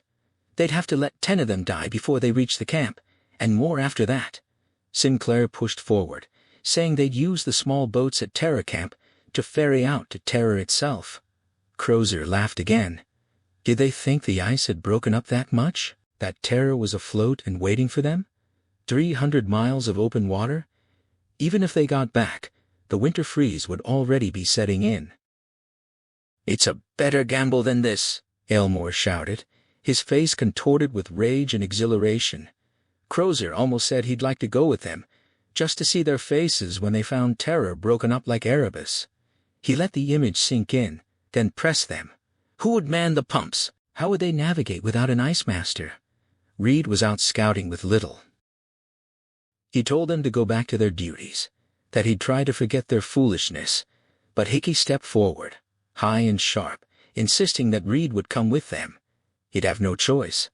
Hickey tugged Manson forward, past a startled Hodgson, and Crozier's hand tightened on the pistol in his pocket. He decided he'd shoot Hickey first. Crozier's hand tightened on the pistol in his pocket. He'd shoot Hickey first, firing through the greatcoat a belly shot when the man got 3 feet closer. Then he'd draw and put a bullet in the giant's forehead, since no body shot was guaranteed to bring Manson down. His gaze locked on Hickey's eyes, unblinking, ready. Then a shot cracked from the coastline. Everyone except Crozier and Hickey turned. Crozier held his stare, and Hickey held his, until the shouting began. Lieutenant Little's party was coming in from the pack ice. Reed, Lane, Pegler, and others, all armed, and Little was screaming about open water. Not more than 2 miles south, leads opening up large enough for the boats, going on to the east for miles. Hickey and Manson melted back into the ranks of men who had been a mob moments ago, now cheering and hugging each other. Mayle looked like he might be sick, and Sinclair sat down on a rock and wept into his hands. Crozier ordered them back to their tents and duties. They'd start loading the boats and checking the masts and riggings within the hour. The men at hospital camp had been eager to leave within minutes of Little's news, but it took another day to break camp and 2 more before the boats were finally slipped from the ice into the black water. They had to wait for the hunting and reconnaissance parties to return, and when they did, little game had been bagged: just a fox, some rabbits, and a brace of ptarmigan. On the morning of the 5th of July, the sick bay tent emptied, as everyone who could stand wanted to help prepare for departure. John Bridgens had taken over as Goodsir's assistant, and he'd described the near mutiny to Harry Pegler, who felt sicker still to learn that Robert Sinclair had joined the uprising. Pegler had nothing but contempt for Aylmore, Hickey, and their sycophants, men with busy minds and plenty of words, but no loyalty. That Thursday found them back on pack ice for the first time in over 2 months, hauling the boats across pressure ridges and open ice that was far less slippery than the snow and shore ice they'd grown used to. There was no shelter from the wind, no streams to drink from, and the snowstorm continued, blowing directly in their faces. The first night, they were too exhausted to pitch tents, huddling under tarps on the leeward side of the boats. Energized by excitement, they covered the 2 miles by mid-morning Friday, only to find the lead had closed up. They followed the zigzag path of the frozen-over lead, but now came the tension of walking on thin ice. Marine Private Daly fell through, and his comrades pulled him out blue and shaking good. Sir had him stripped, wrapped in blankets, and bundled under a boat cover with 2 men lying on either side for warmth. The ice, stable as a continent for 2 years, now rose and fell in swells, making everyone dizzy and some men vomit. The cracking and groaning of pressure, combined with the heightened sensitivity of scurvy, set everyone on edge. Pegler knew they were still 30 miles from the inlet, and another 60 to the mouth of the river at their current rate. They wouldn't reach the inlet until August, and the river until late September. The promise of open water made his heart pound, but it had been fluttering more frequently lately, and he'd lost the use of his left fingers. The constant diarrhea and exhaustion made it harder to keep up with his team. The fog that rolled in after the snow was a problem. Teams could lose each other easily. Crozier called a halt, limiting congregations to 15 men. The sledges were a logistical nightmare. They'd need to reload the deep draft boats onto them before reaching the river, so they couldn't abandon them. Crozier had rehearsed the process, and while it was just within their failing strength, it took hours. At around 8 that evening, shouts and screams came from Hodgson's lead team, but they'd found open water again, more than a mile east and south of Little's Wednesday sighting. The lead was only 30 feet wide but extended into the fog. Crozier ordered Little to take command of a whaleboat with Reed and 6 oarsmen, sending them down the lead for 2 hours to assess whether it was worth launching the boats. He asked Pegler to handle the tiller, needing a good man on the sweep oar in the 3rd assessment and someone who knew how to swim. In 30 minutes they had the boat ready, equipped with salt pork, biscuits, water, axes, and pickaxes. Crozier handed Little a shotgun and cartridges. The men launched the boat with a chorus of heave-hos, the bow tipping into the black water, and as they rode into the fog, Pegler steered the center of the narrow lead, glancing back to see all the men on the ice lost in the mist astern. The first boat from Erebus wore terror to feel liquid water under its hull in nearly 3 years. The next 2 hours felt dreamlike to Pegler. He'd steered small boats through floe ice before, But nothing like this. The lead stayed narrow, sometimes so tight they pulled off the ice, scraping the sides, bending left and right, but never so sharply that they couldn't make the turns. Pressure-raised ice hid the view, and the fog closed and opened around them, muffling and amplifying sounds in a way that made the men whisper when they spoke. Twice they encountered stretches where floating ice blocked the way, or the lead had frozen over, forcing most of them to clamber out and shove or hack through. Each time, the lead widened enough for them to reboard and continue. They'd crept forward for almost their full 2 hours, when the lead narrowed sharply, ice scraping both sides as they poled along. Then suddenly, they popped out into the widest stretch of open water they'd seen, the fog lifting to reveal a massive lake in the ice. Sunlight streamed through a hole in the clouds, turning the water blue, with a few low, flat icebergs prisming the light. The oarsmen cheered, but Little urged caution. They didn't yet know if this was true, open water, or just a lake. Reed pointed out the need to mark their return route, and Pegler drove a pike into the snow at the entrance. With their way back marked, they rowed out, the men singing for the first time in months. It took them 3 hours an hour beyond their return time to confirm the truth. The open water was an illusion, a lake just over a mile long and 2/3 wide. The dozens of apparent leads from its edges were all false starts, near inlets. At the southeastern terminus, they tied up to the ice shelf and climbed out, only to see solid, flat white stretching ahead, ice, snow, and seracs, with clouds closing in and snow beginning to fall. Little had Barry boosted onto Wensal's shoulders to scan through the glass, but there was no sign of open water, not even dark sky on the horizon. The old joke about penguins fell flat. Little ordered them back, and they rowed in silence across the lake, the fog obscuring everything until the cricket-pitch berg loomed out of the mist, confirming their direction. As they approached the inlet, Reed spotted the pike, but Pegler noticed something wrong, a serac near the pike that hadn't been there when they'd come out. Little ordered back oars, but the whaleboat's momentum carried them forward as the ice boulder turned. The surgeon and the other 80 men had spent a restless night on the ice, sleeping in their reindeer skin bags atop tarps beside the boats after a grueling 2 hours of loading. They were exhausted, and the few hours of near darkness in early July offered little real rest. When the 4 hours were up, there was no sign of Little's return. Crozier let most of them sleep on, but 2 hours later, everyone was roused, and Goodsir helped where he could as the boats were readied for launch.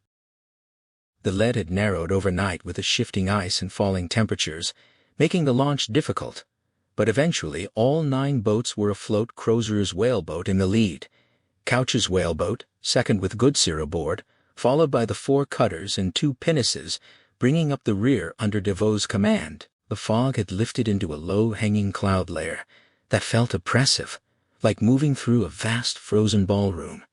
A weak cheer went up as the last boat was launched, the first time most of them had been afloat in nearly 2 years, but it died quickly, stifled by anxiety over Little's fate.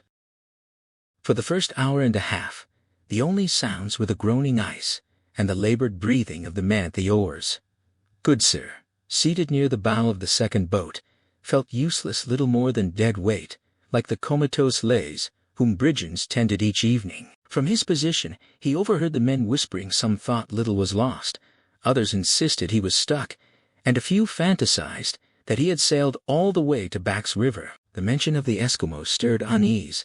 The massacre months earlier still haunted them, and revenge was a fear that clung to everyone. 2.5 hours out, Crozier's boat broke into open water. Goodsir's boat followed, and both crews let out relieved shouts.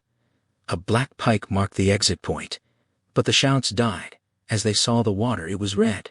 Blood smeared the ice on both sides of the lead, and though Couch tried to dismiss it as seal kill, the grim truth became clear moments later. The shattered bow of Little's whaleboat, the Lady J. Franklin, floated vertically in the water.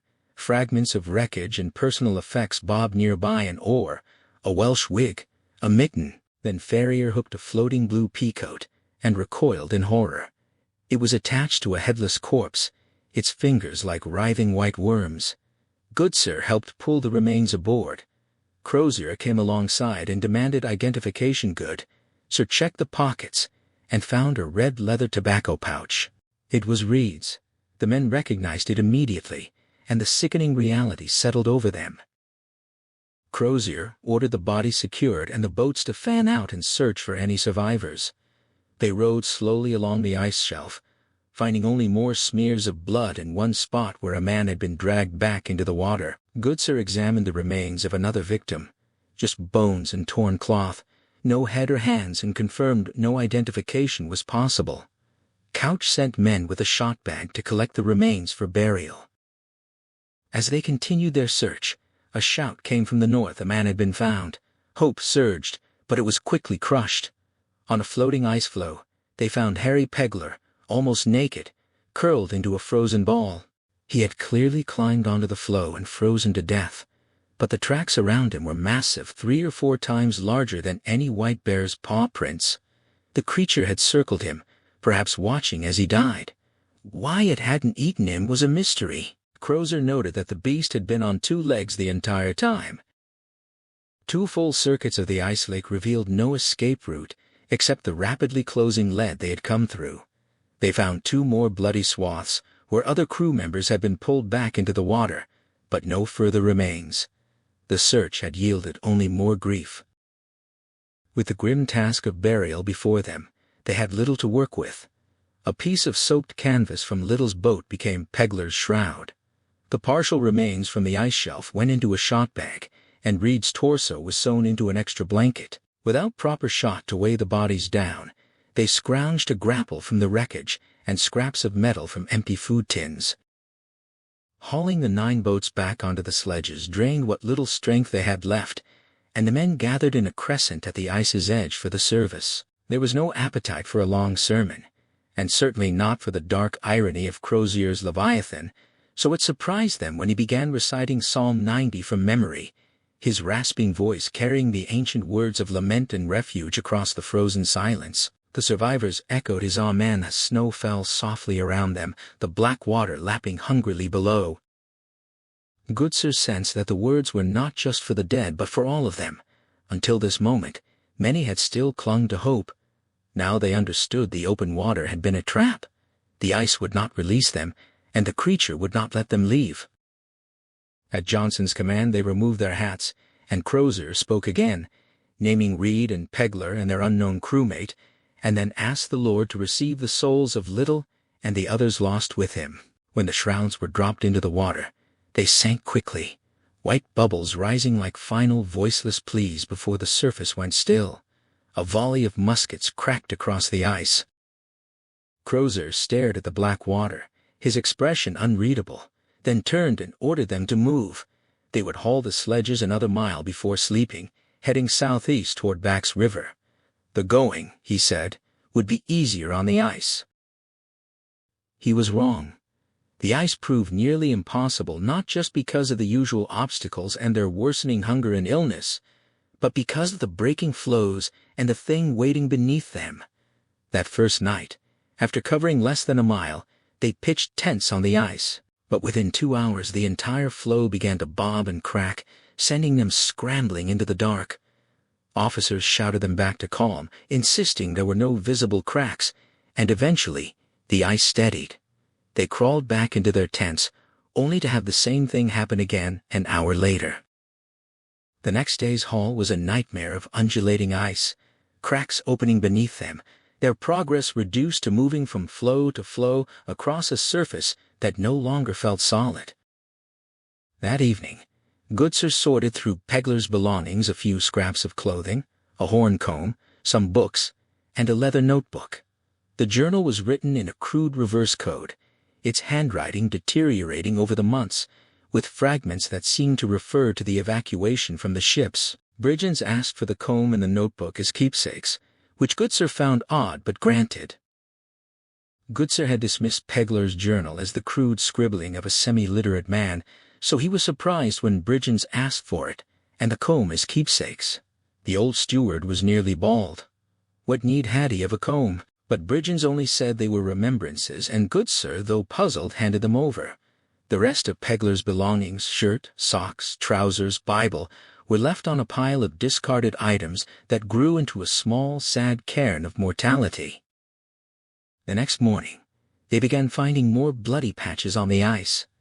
At first the men feared they were signs of their lost shipmates, but Crozier led them to the center of each crimson stain, where they found the shattered carcasses of white bears, their heads crushed, pelts bloodied, bones cracked, paws left behind. The obvious question followed: what was killing these predators? The answer was equally obvious. The creature was slaughtering them to deprive the men of any possible food source. By July 16th, they were barely moving. 18-hour days of pulling covered less than a mile, and they could often still see the previous night's campsite. More slaughtered bears appeared. Morale had sunk so low that a vote might have favored giving up entirely. That night, Crozier summoned Goodsir to his tent. After the others left, the captain asked for his professional opinion. Could the men survive on reduced rations? Goodsir admitted they were already undernourished. Their food was cold, the canned stores long gone, the spirit stoves abandoned. Each man got only a biscuit, a sliver of salt pork, an ounce of chocolate, tea, sugar, and a tablespoon of rum. Crozier knew they were out of salt pork in 6 days, rum in 10. Devo added that everything depended on finding seals, though they had killed only 2 in 2 months. Crozier proposed turning north toward King William Land, where they could eat moss and rock tripe. Goodsir thought of Sir John Franklin, the man who ate his shoes, and nodded. The men would be glad to leave the ice and to haul fewer boats. He made his rounds of the sick, then collapsed into his tent, sharing it with Bridgens, the comatose Lays, the dying engineer Thompson, and the ill carpenter Honey. That night, the ice opened and swallowed the tent containing the 5 Marines: Tozer, Hedges, Wilkes, Hammond, and Daly. Only Wilkes escaped, pulled from the crevice just before it closed, but he was too chilled and terrified to recover, even wrapped in dry clothes and placed between Bridgens and Goodsir. He died before sunrise. His body was left behind the next morning, along with the 4 discarded boats and sledges. There was no burial service, no cheer when Crozier announced they would no longer haul those boats. They turned north toward land, a retreat as bitter as any from Moscow. 3 hours later, the ice cracked again, leaving them trapped between leads too small to launch the boats and too large to cross with sledges. Crozier's sleep was plagued by recurring nightmares: the 2 skeletons in the open boat, the American girls faking spirit rappings, a charlatan explorer on a gaslit stage. But the dream that disturbed him most was always the same. He was a boy again, naked in a vast cathedral with his grandmother Memo Moira, kneeling at the altar rail, while a huge, dripping priest in white vestments loomed over him. He would extend his tongue for the Eucharist, terrified that his life would never be the same if he received it, and that it would end if he didn't. Then the priest would lean closer, and Crozier would wake in the whaleboat, heart pounding, mouth dry, shaking from cold more than fear. For 4 days after the ice broke up in mid-July, they had stayed on a large floe, all 5 boats loaded and rigged for open water. Each night, the cracking ice sent them scrambling from their tents, convinced they would be swallowed as the Marines had been. The rocking would eventually subside, and they'd crawl back inside, only to repeat the ordeal hours later. Though the temperature sometimes rose near freezing, the men were more miserable than ever. Rain soaked their wool clothing, sweat drenched their layers, and the 5 remaining boats grew heavier as more sick men had to be hauled. Goodsir reported daily that feet were rotting, toes turning black, gangrene spreading. The tents never dried. The sleeping bags were perpetually soaked and frozen, and each morning the men woke to hoarfrost falling on their faces as they sipped lukewarm tea brought by the officers. Diggle, the indefatigable cook, remained a reassuring presence despite the loss of his stove. Now he portioned out the meager cold rations and had rigged a crude seal oil stove, waiting for fresh meat. But the hunting parties found almost nothing. The few seals they spotted slipped away, often wounded but escaping into the water, leaving only blood trails that the desperate men sometimes lapped from the ice.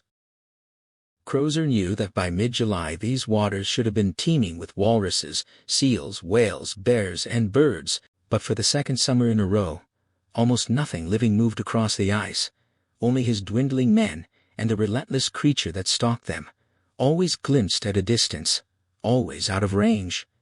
He believed it was mortal, a beast like any other, and he wanted to kill it. The revenge alone would lift morale, and its flesh would feed them for weeks.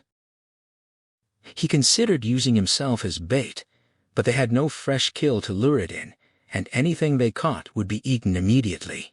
Yet, as he lay in the boat, watching the other men sleep, he realized they had bait already lays, comatose and useless for 8 months, still breathing, but nothing more. No one had suggested leaving him behind, but Crozier knew everyone must have had the same dark thought: eat them. Eat Lees first, then the others when they died. He remembered the story of Captain Pollard and the Essex, survivors who drew lots and ate their own to stay alive.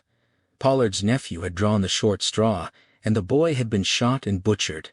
The 5 others drank his blood and ate his flesh raw, sustaining themselves until rescue. Crozier knew that if the last of the salt pork ran out in 6 days, they would face the same choice.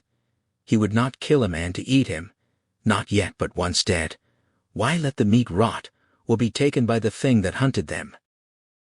After Pollard's crew had consumed the cabin boy's flesh, they cracked his bones and sucked out the marrow, which sustained them for 13 days.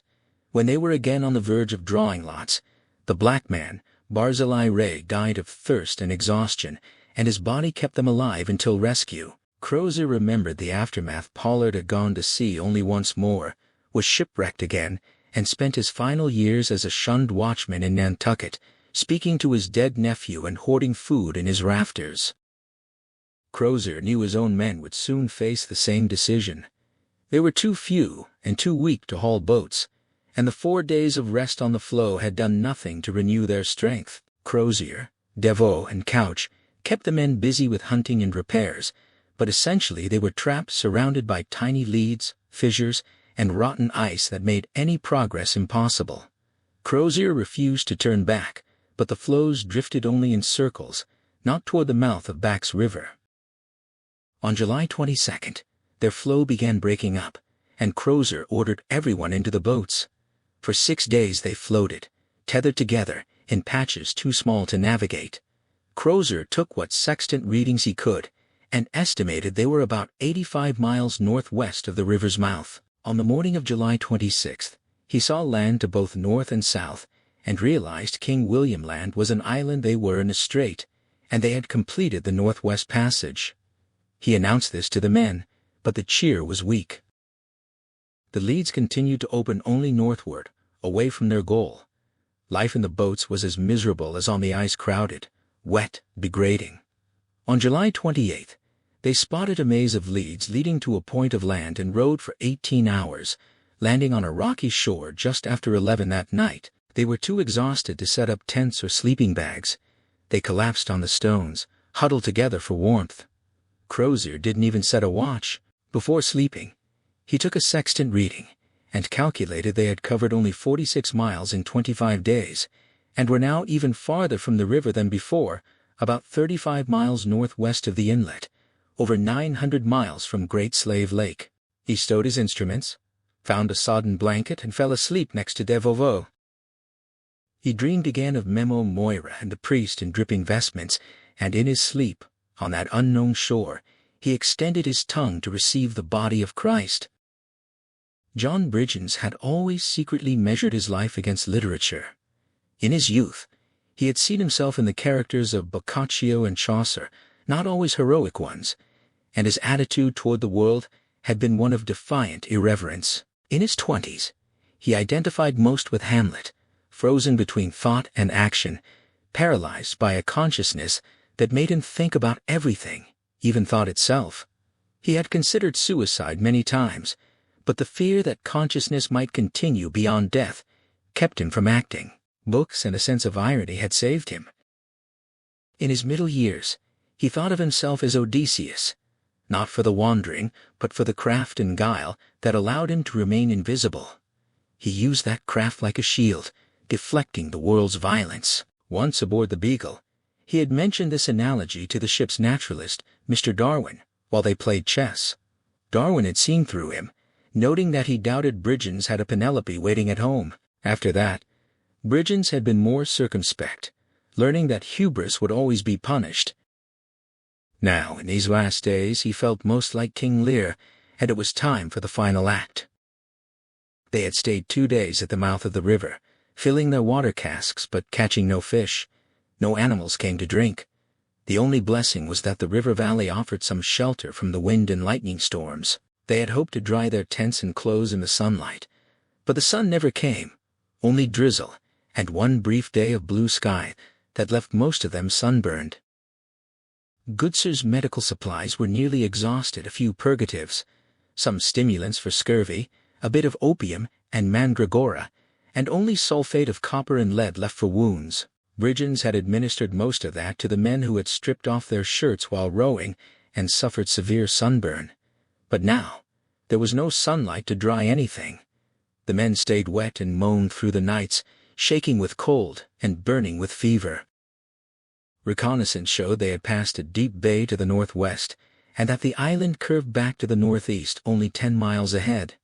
They were close to the southeast corner of King William Island, their best approach to the back river inlet. Crozier planned to continue east to the island's end, set up camp, and watch the strait. If the ice broke in 2 weeks, they would take to the boats. If not, they would haul south across the ice toward the Adelaide Peninsula.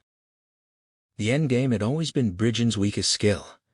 On the evening before they were to leave river camp, he packed his personal gear, left a note in his sleeping bag, took Pegler's journal and comb, added an old clothes brush he had carried for years, and went to say goodbye to Goodsir.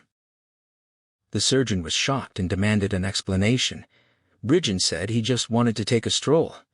Goodsir pointed out that he was 30 years older than most survivors but 10 times healthier. Bridgens smiled and said it was just time. He had learned from actors that a good exit should come before one overstays one's welcome. Goodsir asked if he really thought they had no chance, and Bridgens admitted he didn't know. It depended on whether a rescue party had been sent from Great Slave Lake, but if anyone could get them home, it was Crozier, a man underrated by the Admiralty. Goodsir urged him to tell Crozier himself, but Bridgens knew the captain would try to stop him. He said his goodbyes, shook the surgeon's hand, and walked northeast out of camp, climbing out of the river valley onto a rocky ridgeline. About 3 miles from camp he found a dry spot, sat and ate his day's ration of ship's biscuit, stale but delicious. He scooped up snow to melt in his mouth. The sunset was beautiful, the sun emerging briefly as an orange ball before disappearing. The temperature was dropping quickly, and he wanted to be asleep before the wind or lightning came. He took out the last 3 items, his old clothes brush, Pegler's comb with a few light brown hairs still clinging to it, and Pegler's notebook. He flipped it open and read the familiar misspelled lines. "Woe, death, where is thy sting?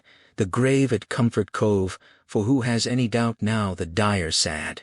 He had taught Pegler to read, but never to spell. Even after all those years, Harry had never been able to write a letter without reversing letters and misspelling simple words. Bridgens smiled, set the journal in his front jacket pocket, stretched out on the gravel, and laid his cheek on his bare hands. He stirred once to tug his collar up and his hat down. The wind was coming up, and it was very cold. Then he resumed his position. John Bridgens was asleep before the last of the gray twilight died in the south. They had hauled for 2 weeks to the southeastern tip of the island, where the shoreline curved north and east, and stopped to set up tents, send out hunting parties, and watch for openings in the ice. Goodsir needed time to tend the sick and injured, so they named the place Land's End. But when the surgeon told Crozier that at least 5 men needed feet amputated, Crozier knew those men would never go farther. The others were too weak to haul them. He renamed the camp Rescue Camp.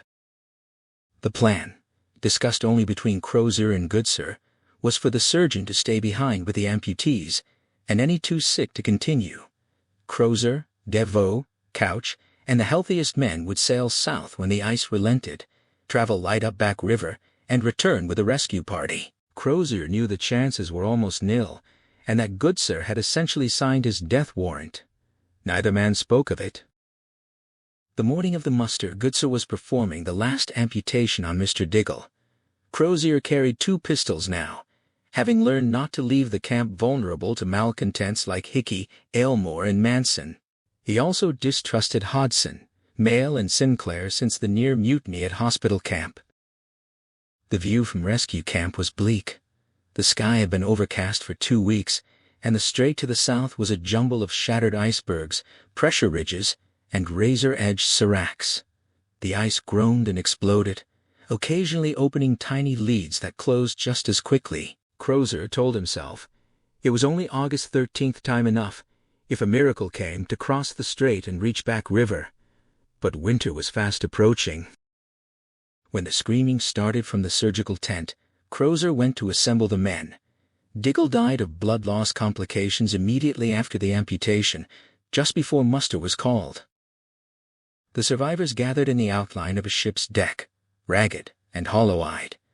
Of Erebus's original 13 officers, only Dev Couch, Goodsir, and Osmer remained. All the commissioned officers were dead. Of Terror's 11 officers, only Crozier and Hodgson survived. In total, 74 men remained from the 126 who had sailed from Greenland, but 4 had just had feet amputated, and at least 20 were too sick to go on. Crozier led the burial service for Diggle, then addressed the men. He announced that Goodsir would stay with the sick, while the healthier men would continue toward Back's River. He released them to choose their own paths. There was a long silence.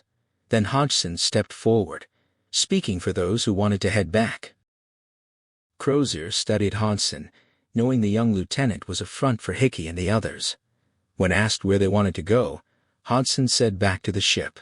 Crozier pointed out that Terror might be crushed, and that it was late November by the time they'd reached Terror Camp. Total darkness, brutal cold. Hickey stepped forward, arguing the ice was open along the shore, and they could sail and row around the Cape in a month. Crozier conceded it might work, but reminded them it was a gamble. Hickey declared they were going regardless.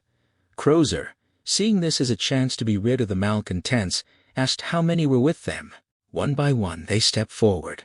Hodgson, Manson, Aylmore, Thompson, Morphin, Oren, Brown, Dunn, Gibson, Smith, Best, Jerry, Work, Strickland, and Seeley, 16 men in all. Crozier offered them the pinnace, but Hickey demanded a whaleboat and insisted on taking the comatose Lays and the simple-minded Chambers. Goodsir stepped forward and accused Hickey of wanting them as food. The Marines and officers raised their weapons, and Crozier told Hickey they'd get 1 shotgun if they left peaceably, nothing more. Hickey cursed them all, and then turned to Goodsir, offering to take him along. Goodsir declined, then calmly and graphically explained how to butcher a human body, detailing the tools and techniques for removing limbs, cracking bones from marrow, and scooping out brains. He recommended a saw for the legs and arms, a gouge for the marrow, and a hammer and chisel for the ribs. His clinical description left the men stunned and one retching. Hickey snarled and backed down. Crozier asked if anyone else wanted to leave. Mayle, Sinclair, and Samuel Honey stepped forward, not to join Hickey, but to try walking cross-country back to Terror. Crozier warned them about navigation, but they were determined. He agreed, and announced that at 6 bells they would divide all remaining provisions equally. Every man, even those who had just had surgeries, would get an equal share.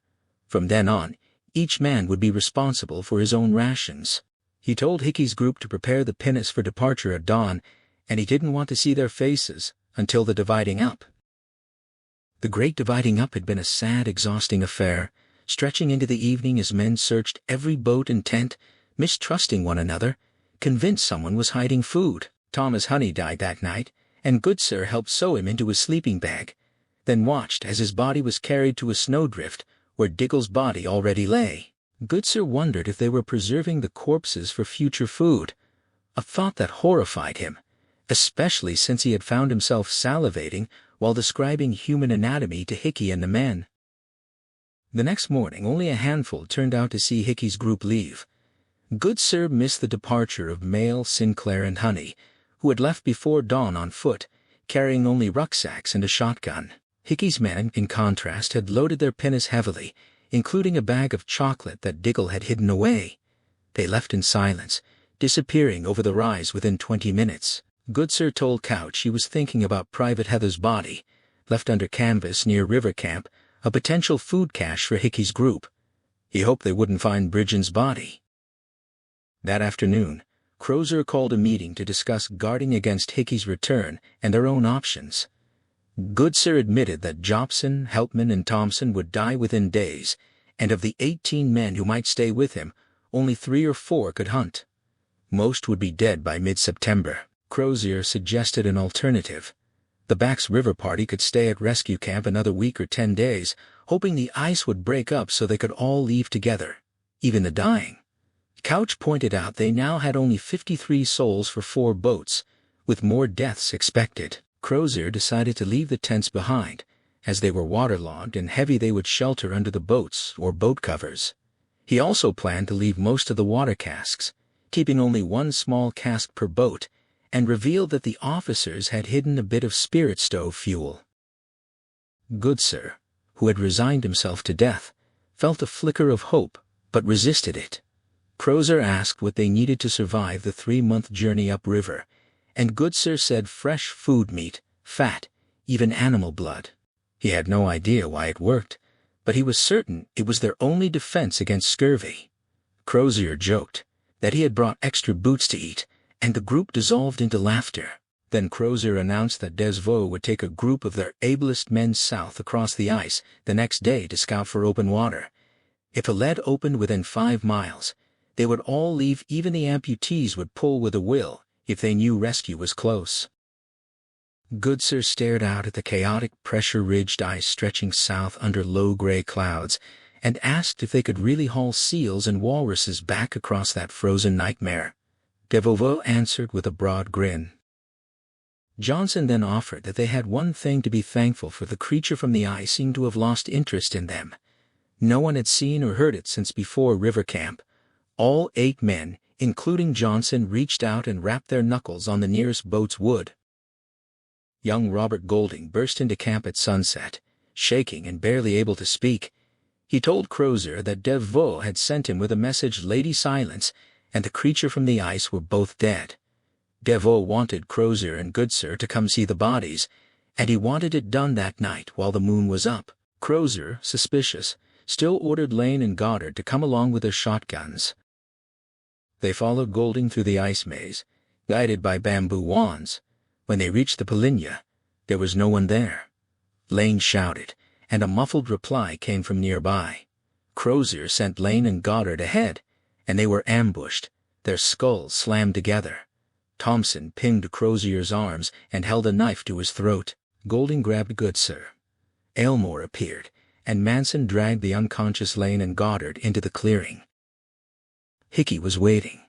He cut both men's throats as Crozier watched. Crozier accused him of slaughtering Irving the same way. Hickey dismissed him and ordered Thompson to take Crozier's pistol. Goodsir asked why they had to add to the misery. Crozier demanded to know what Hickey wanted. Hickey said he wanted Crozier to die slow and hard. When Goodsir refused to help with dissection, Hickey threatened to cut him apart piece by piece. Hickey then tossed Johnson's severed arm at Crozier's feet, mocking him. Crozier called him nothing. Hickey's face twisted with hatred, and he ordered Manson to strangle the captain slowly. Goodsir tried to intervene, but Golding held him fast. Crozier didn't flinch as Manson lumbered toward him. When the giant's shadow fell over him and Thompson, Crozier sagged back, lunged forward, freed his left arm, and fired both barrels of his 2-shot pistol from his pocket. The shot struck Manson in the belly, but the big man only seemed confused, saying it didn't hurt much. Crozier kneed Thompson and broke free, shouting for Goodsir to run. The surgeon almost escaped, but Golding tripped him and pinned him down with a shotgun to his head. Crozier loped toward the seracs, but Hickey seized a shotgun and fired both barrels. The blast tore into Crozier's back, throwing him forward onto the ice. He crawled, got to his feet, and staggered toward the ice columns.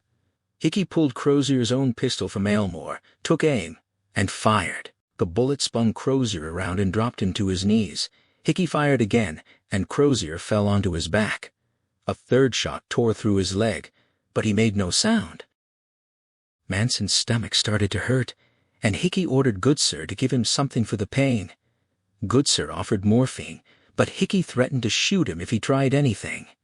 As Goodsir administered the drug, Thompson shouted that Crozier had vanished. Only a bloody trail led into the Seracs. Hickey, Aylmore, and Golding followed it to the Polinia, where it ended. They assumed he had gone into the water, but Hickey insisted on searching for 3 hours to be sure. They found nothing.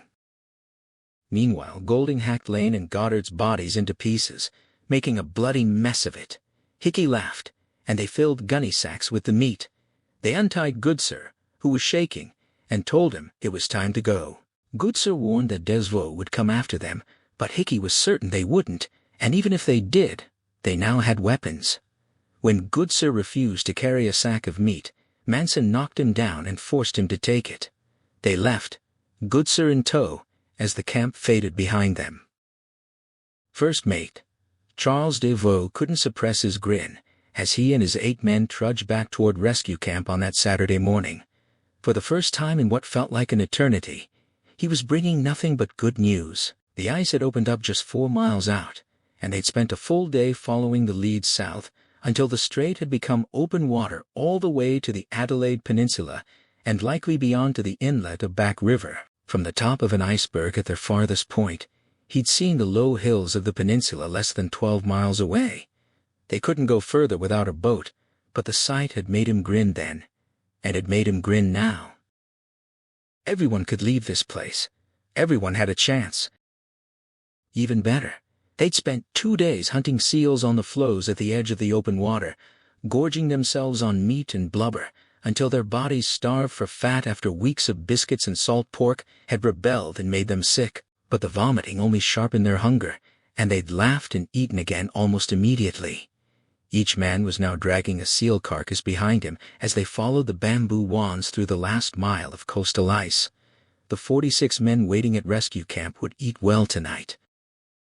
As they came up the shingle past the boats, hallooing and cheering to announce their return, Desvaux thought it had been almost a perfect expedition aside from young Golding turning back on the first day with a bellyache. For the first time in months, Captain Crozier and the others would have real cause for celebration. They were all going home.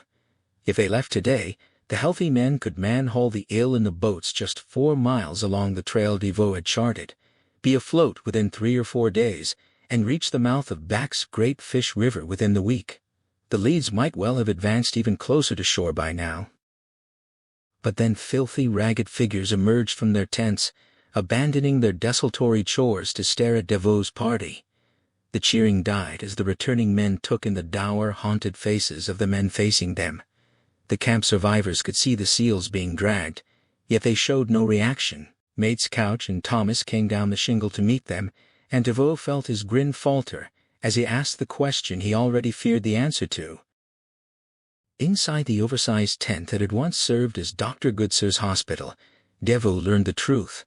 The amputees had either died or been moved. The 5 men crowded into the smoke-filled space couch.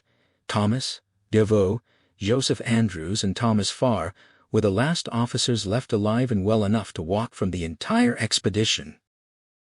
When Desvaux asked if the creature from the ice had been responsible for the carnage they'd found, Couch shook his head. They'd assumed that at first, but the bones and heads they'd recovered bore unmistakable knife marks. Lane and Goddard had been butchered by a human being, or, as Farr put it, something vile in the shape of a man, Hickey. Desvaux insisted they had to go after him and the murderers. Robert Thomas asked why. To bring them to justice, Desvaux said. But the others pointed out that Hickey's men now had 3 shotguns and the captain's pistol. When Desvaux argued they had more men and weapons, Farr countered with the question of how many would die in a battle with Hickey and his 15 cannibals, and reminded them that Thomas Johnson, sent only to track the band, had never returned. Desvaux couldn't believe it. What about Captain Crozier and Dr. Goodsir? Were they simply going to abandon them to Hickey's whims? Andrew said the captain wasn't alive. Hickey would have no reason to keep him unless it was to torture him. Desvaux insisted that was all the more reason to send a rescue party. But Couch pointed out that it had been almost 2 days, that any rescue would take days more, and that Hickey could easily lose them on the ice or inland. Wind would obscure tracks within hours. If Crozier was alive, which he doubted, he wouldn't survive 5 days or a week. Devo shifted to Goodsir. They needed the surgeon. Hickey must have kept him alive, but Thomas said they no longer needed good. Sir, most of his potions had been left behind, and Thomas Hartnell had learned enough to administer what remained. When Devo asked about actual surgery, Couch responded with a sad smile. Anyone needing surgery now was unlikely to survive anyway. Andrews suggested, Hickey might not be going anywhere at all. He'd come back to kill the captain, grab Goodsir, and carve up Lane and Goddard like animals. He saw all of them as livestock. What if he was just waiting beyond the next rise to attack the whole camp? Devovo accused him of turning Hickey into a bogeyman, but Andrews insisted the caulker's mate had done that himself. He was the devil, with his tame monster Magnus Manson. Farr opened the tent flap wider, letting in some air and smoke as they discussed their options. Couch said it was all one monster, and not new to their race. Andrews argued they should leave today, loading the boats immediately and man-hauling through the night. With luck, there'd be moonlight to guide them. But Couch pointed out that Desvaux's men were exhausted, and the camp's people were demoralized. They should feast tonight, eat all 8 seals, and leave in the morning with a proper meal and some rest lifting their spirits. Andrews agreed, but insisted on men standing watch. Then came the question of command. Thomas pointed out that Devo, as first mate of the flagship after Gore's death, was senior officer. When Farr noted that Thomas had been first mate on Terror, Thomas shook his head. Erebus was the command ship, and Devo had earned the role. They needed leadership, and Devo was better at it. Andrews couldn't believe Crozier was gone. The men smoked in silence. Outside they could hear talk of the seals, laughter, and the constant cracking of ice. Farr noted that technically Lieutenant Hodgson was in charge now, but Andrews made it clear what he thought of that possibility. Devo doubted Hodgson was still alive. They agreed that Devo would command, with Thomas second and Couch third. Then Couch raised the hardest question. What about the sick men? Hartnell reported 6 who couldn't walk too far gone with scurvy. Jobson, the captain's steward, couldn't even lift his head to drink, yet he clung to life. Did they take him? And if they did, what did they take him as shipmate or food? Devovo said if they left them, Hickey would find them. Couch shook his head. That wasn't what he was asking. Devovo took a deep breath and made his first decision. As the new commander in the morning, any man who could walk to the boats would come. If he died on the way, they'd decide then whether to haul his body further, but only those who could walk would leave rescue camp. He would tell the men after they ate. Each of the others was to choose a reliable man for watch tonight, and Couch would set the schedule. They couldn't afford to let the men eat themselves into oblivion. They'd need their wits about them until they reached open water. He sent them to tell their men about the feast. They were done here. From the private diary of Dr. Harry B.S. Goodsir, Saturday the 20th of August, 1848. The surgeon reflected bitterly on how luck seemed to favor the devil himself, granting Cornelius Hickey all the good fortune that had eluded Sir John Fitzjames and Crozier for so long. His captors had searched his medical kit and likely found his diary, but they didn't care. He shared a tent with Lieutenant Hodgson, who was as much a prisoner as Goodsir now, and Hodgson didn't object to his scribbling in the dark. Goodsir still couldn't fully believe the slaughter of Lane, Goddard, and Crozier, but he had witnessed the proof with his own eyes, the feast of human flesh that half of Hickey's party had celebrated just the previous Friday night. Not all of them had succumbed to cannibalism. Hickey, Manson, Thompson, Aylmore, and several others were enthusiastic participants, but Goodsir abstained alongside Hodgson, Morphin, Best, Jerry, Work, Strickland, and Seeley, all subsisting on moldy ship's biscuits. He suspected only Strickland, Morphin, and the lieutenant might hold out for long. Hickey's people had caught just 1 seal, but that provided enough oil to power a stove, and the smell of roasting human flesh was horribly enticing. Hickey hadn't harmed Goodsir yet, even after 2 nights of refusing to partake or agree to cut up bodies. Lane and Goddard's parts had so far satisfied their appetites, but Goodsir knew the reprieve was temporary. The shotguns remained under the exclusive control of Hickey, Aylmore, and Thompson, the latter 2, now the diminutive caulker's mate's lieutenants, while Magnus Manson served as a weapon only Hickey could aim and unleash. But Hickey's fortune went beyond his dark luck in securing fresh meat. That very day, just 2 miles northwest of their old river camp where Bridgens had disappeared, they had discovered open leads stretching westward along the coast. Hickey's crew had immediately unsledged, rigged, and launched the pinnace, and they'd been sailing and rowing west ever since. 17 men crammed into a 28-foot open boat, meant for 8 to a dozen at most. They crowded terribly, laden with tents, weapons, cartridges, water casks themselves, and their terrible food supply, the sea rising almost to the gunwales on either side. When the leads allowed them to tack into the wind, they didn't need oars. That evening, after landing and pitching tents, Goodsir overheard Hickey and Aylmore whispering, making little effort to lower their voices. Someone would have to go. The water was open ahead, the way free perhaps all the way back to Terra Camp, or even the ship itself, just as Hickey had insisted during the confrontation at the unnamed bay in July. They might be back in 3 days of easy sailing rather than the 3.5 months of brutal man-hauling it had taken to come the same distance in the opposite direction. But now that they no longer needed man-haulers, Goodsir wondered which men would be sacrificed to the food stores to lighten the boat for tomorrow's sailing. Even as he wrote, Hickey, his giant Aylmore, and the other leaders were walking through camp, calling everyone out of their tents, though the hour was late and the night dark. If he survived tomorrow, he promised to write more then. Thomas Jobson refused to accept it. They were treating him like an old man, leaving him behind because they thought he was used up. Dying, but that was absurd.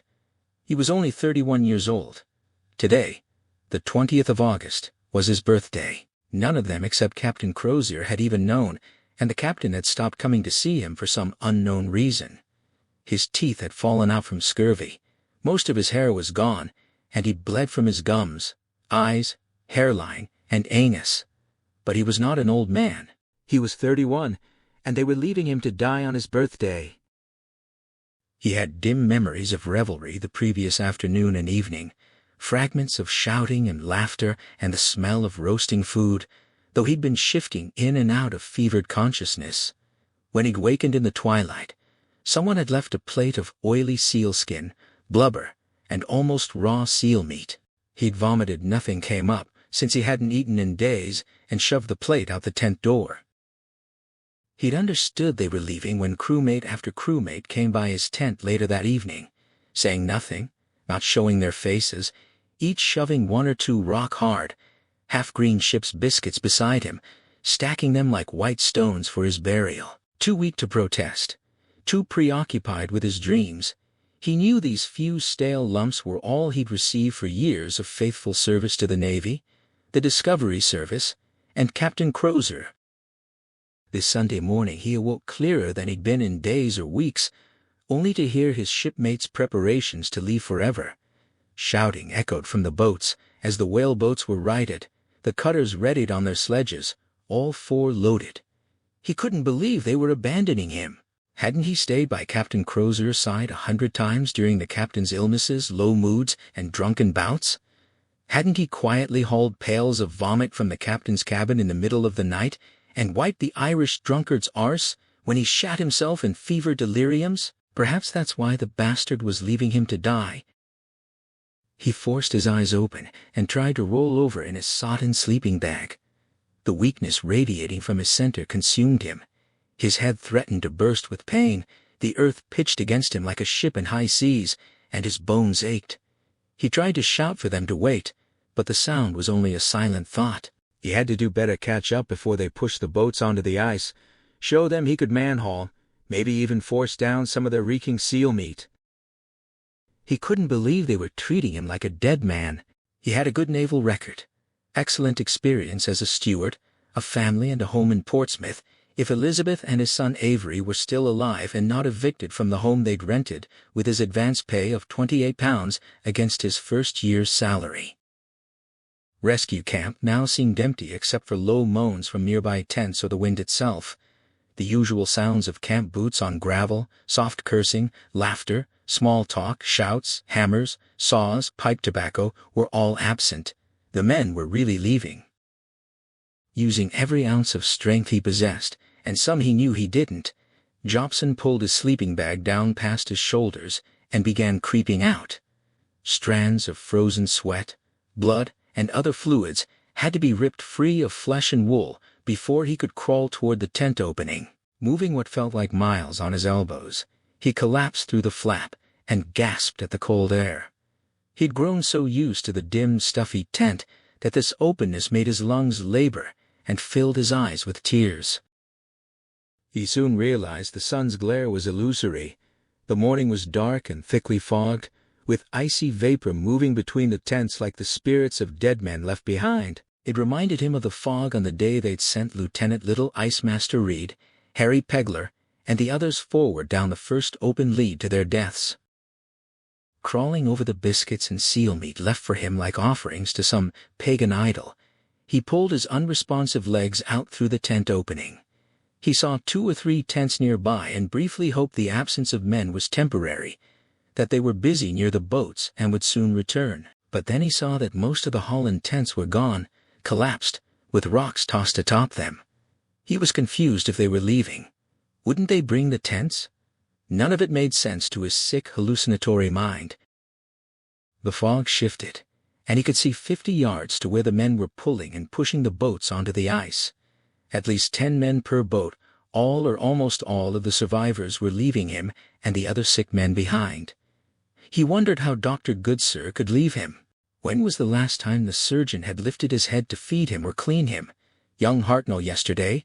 Or had that been days ago? He tried to call out, "Wait!" but it was hardly a croak. He hadn't spoken aloud for days or weeks, and the sound was muted and muffled even to his ringing ears. He had to wave his arm, make them see him, make them turn back. But he couldn't raise either arm. Even trying made him fall forward, his face striking the gravel. There was nothing for it. He would have to crawl toward them until they saw him. They wouldn't leave behind a crewmate healthy enough to crawl 100 yards after them. He wriggled forward on his torn elbows another 3 feet, and collapsed again. The fog roiled around him, obscuring even his own tent. The wind moaned, or perhaps it was more abandoned sick souls moaning in the few remaining tents, and the cold cut through his filthy clothes. If he kept crawling away, he might not have the strength to crawl back. "Wait!" he called again, his voice as weak as a newborn kitten's. He crawled and wriggled another 3 feet 4, and lay gasping like a harpooned seal. His weakened arms and hands were useless. He tried digging his chin into the frozen earth to propel himself forward, chipping one of his last remaining teeth in 2.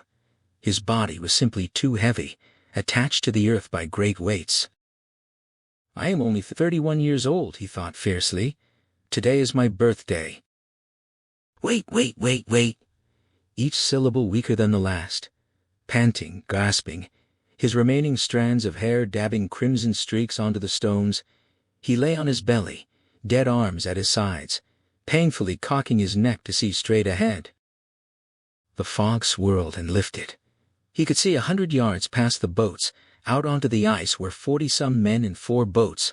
Where was the 5th? Struggled southward, their own weakness evident even at this distance, their progress no more efficient than his 5-yard struggle.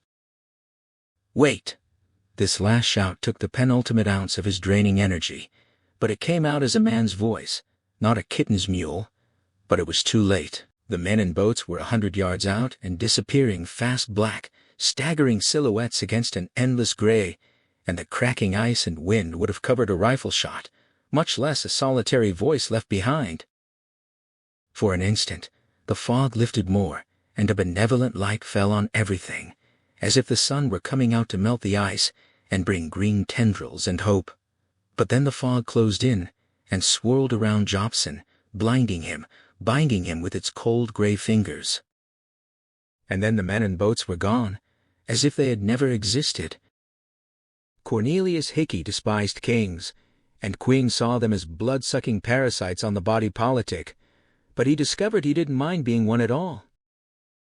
His plan to sail and row all the way back to Terror Camp, where the ship itself had failed, when their pinnets rounded the southwest cape and encountered advancing pack ice. The open water narrowed to dead-end leads that closed ahead of them, Even as they tried to creep along the coast, there was real open water farther west, but Hickey couldn't let the pinnace out of sight of land because no one left alive knew how to navigate at sea. The only reason Hickey and Aylmore had seduced Lieutenant Hodgson into coming with them was his training in celestial navigation, but on their first day away from rescue camp, Hodgson admitted he couldn't fix their position or navigate without a sextant, and the only remaining sextants were still with Crozier. One reason they'd doubled back to lure Crozier and Goodsir onto the ice was to get one of those instruments, but Hickey's cleverness had failed there. He and Aylmore couldn't devise a convincing reason for Golding to ask Crozier to bring his sextant, and when they considered torturing the Irish bastard into sending for it, Hickey, seeing his tormentor on his knees, had opted to kill him at once. Once they found open water, Hodgson's usefulness was over, and Hickey dispatched him cleanly and mercifully. Crozier's pistol and cartridges served that purpose well. In the first days after returning with Goodsir and a food supply, Hickey had allowed Aylmore and Thompson to keep the 2 extra shotguns, but soon thought better of it, and had Magnus toss them into the sea. This was better. King Cornelius Hickey had the pistol and control of the only shotgun, with Magnus by his side. Aylmore was an effete, bookish conspirator, and Thompson a drunken lout, who could never be fully trusted. Hickey knew these things by instinct and superior intelligence. When the Hodgson food supply ran short around early September, Hickey had Magnus knock both men on the head and drag them before the assembled men. A brief court-martial found them guilty of sedition, and Hickey dispatched them both with a single bullet each. With all 3 sacrifices made, the damned Surgeon Goodsir still refused to fulfill his role as Dissector General. For each refusal, Hickey had been forced to mete out punishment 3 so far, and Goodsir was certainly having trouble walking now that they were forced ashore again. Hickey believed in his own luck, and when luck failed, he made his own. When they rounded the Cape and saw solid pack ice ahead, he ordered the ship ashore and reloaded the pinnace onto the sledge. His chosen few had made it more than 2/3 of the way back to Terror Camp, while Crozier's men were almost certainly dead or dying back at rescue camp. A leader of his stature shouldn't man haul. His men were being fed well thanks to him, and they'd have no complaints about illness or lack of energy. For this final part of the voyage, he sat in the stern of the pinnace atop the sledge, while his dozen surviving subjects, excluding the limping Goodsir, pulled him across the ice and gravel.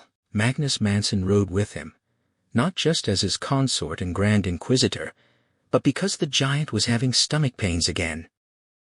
Goodsir was still alive primarily because Hickey feared disease and contagion. He needed a doctor to attend to him, even though he'd shown no signs of illness. Hickey's sledge team showed no signs of scurvy now that they ate fresh meat, and only Goodsir looked sick because the fool insisted on eating only biscuits and water. Hickey knew he'd soon have to insist the surgeon eat a healthier diet so he didn't die from stubbornness. To keep Goodsir alive, Hickey had relieved him of all medicines and kept them under his own supervision, allowing Goodsir to dole them out only under careful watch. He ensured the surgeon had no access to knives and always had a man watching to prevent suicide. So far, Goodsir had shown no inclination toward self-murder. Magnus's stomachache was now severe enough to keep him awake at night. Hickey had never known his friend to have trouble sleeping. The 2 tiny bullet wounds were the cause, and Hickey forced Goodsir to attend to them daily. The surgeon insisted they were superficial, the flesh still pink and healthy. When Hickey asked why the pain persisted, Goodsir explained it was like a deep muscle bruise that might hurt for weeks but wasn't serious. Hickey asked if the bullets could be removed, and Magnus whined about not wanting his balls removed. Hickey meant the bullets. Goodsir said it could be done, but would be better to wait until they reached Terror Camp or the ship so Magnus could recover properly. Magnus didn't want his tummy to hurt, and Hickey soothed him, ordering more morphine.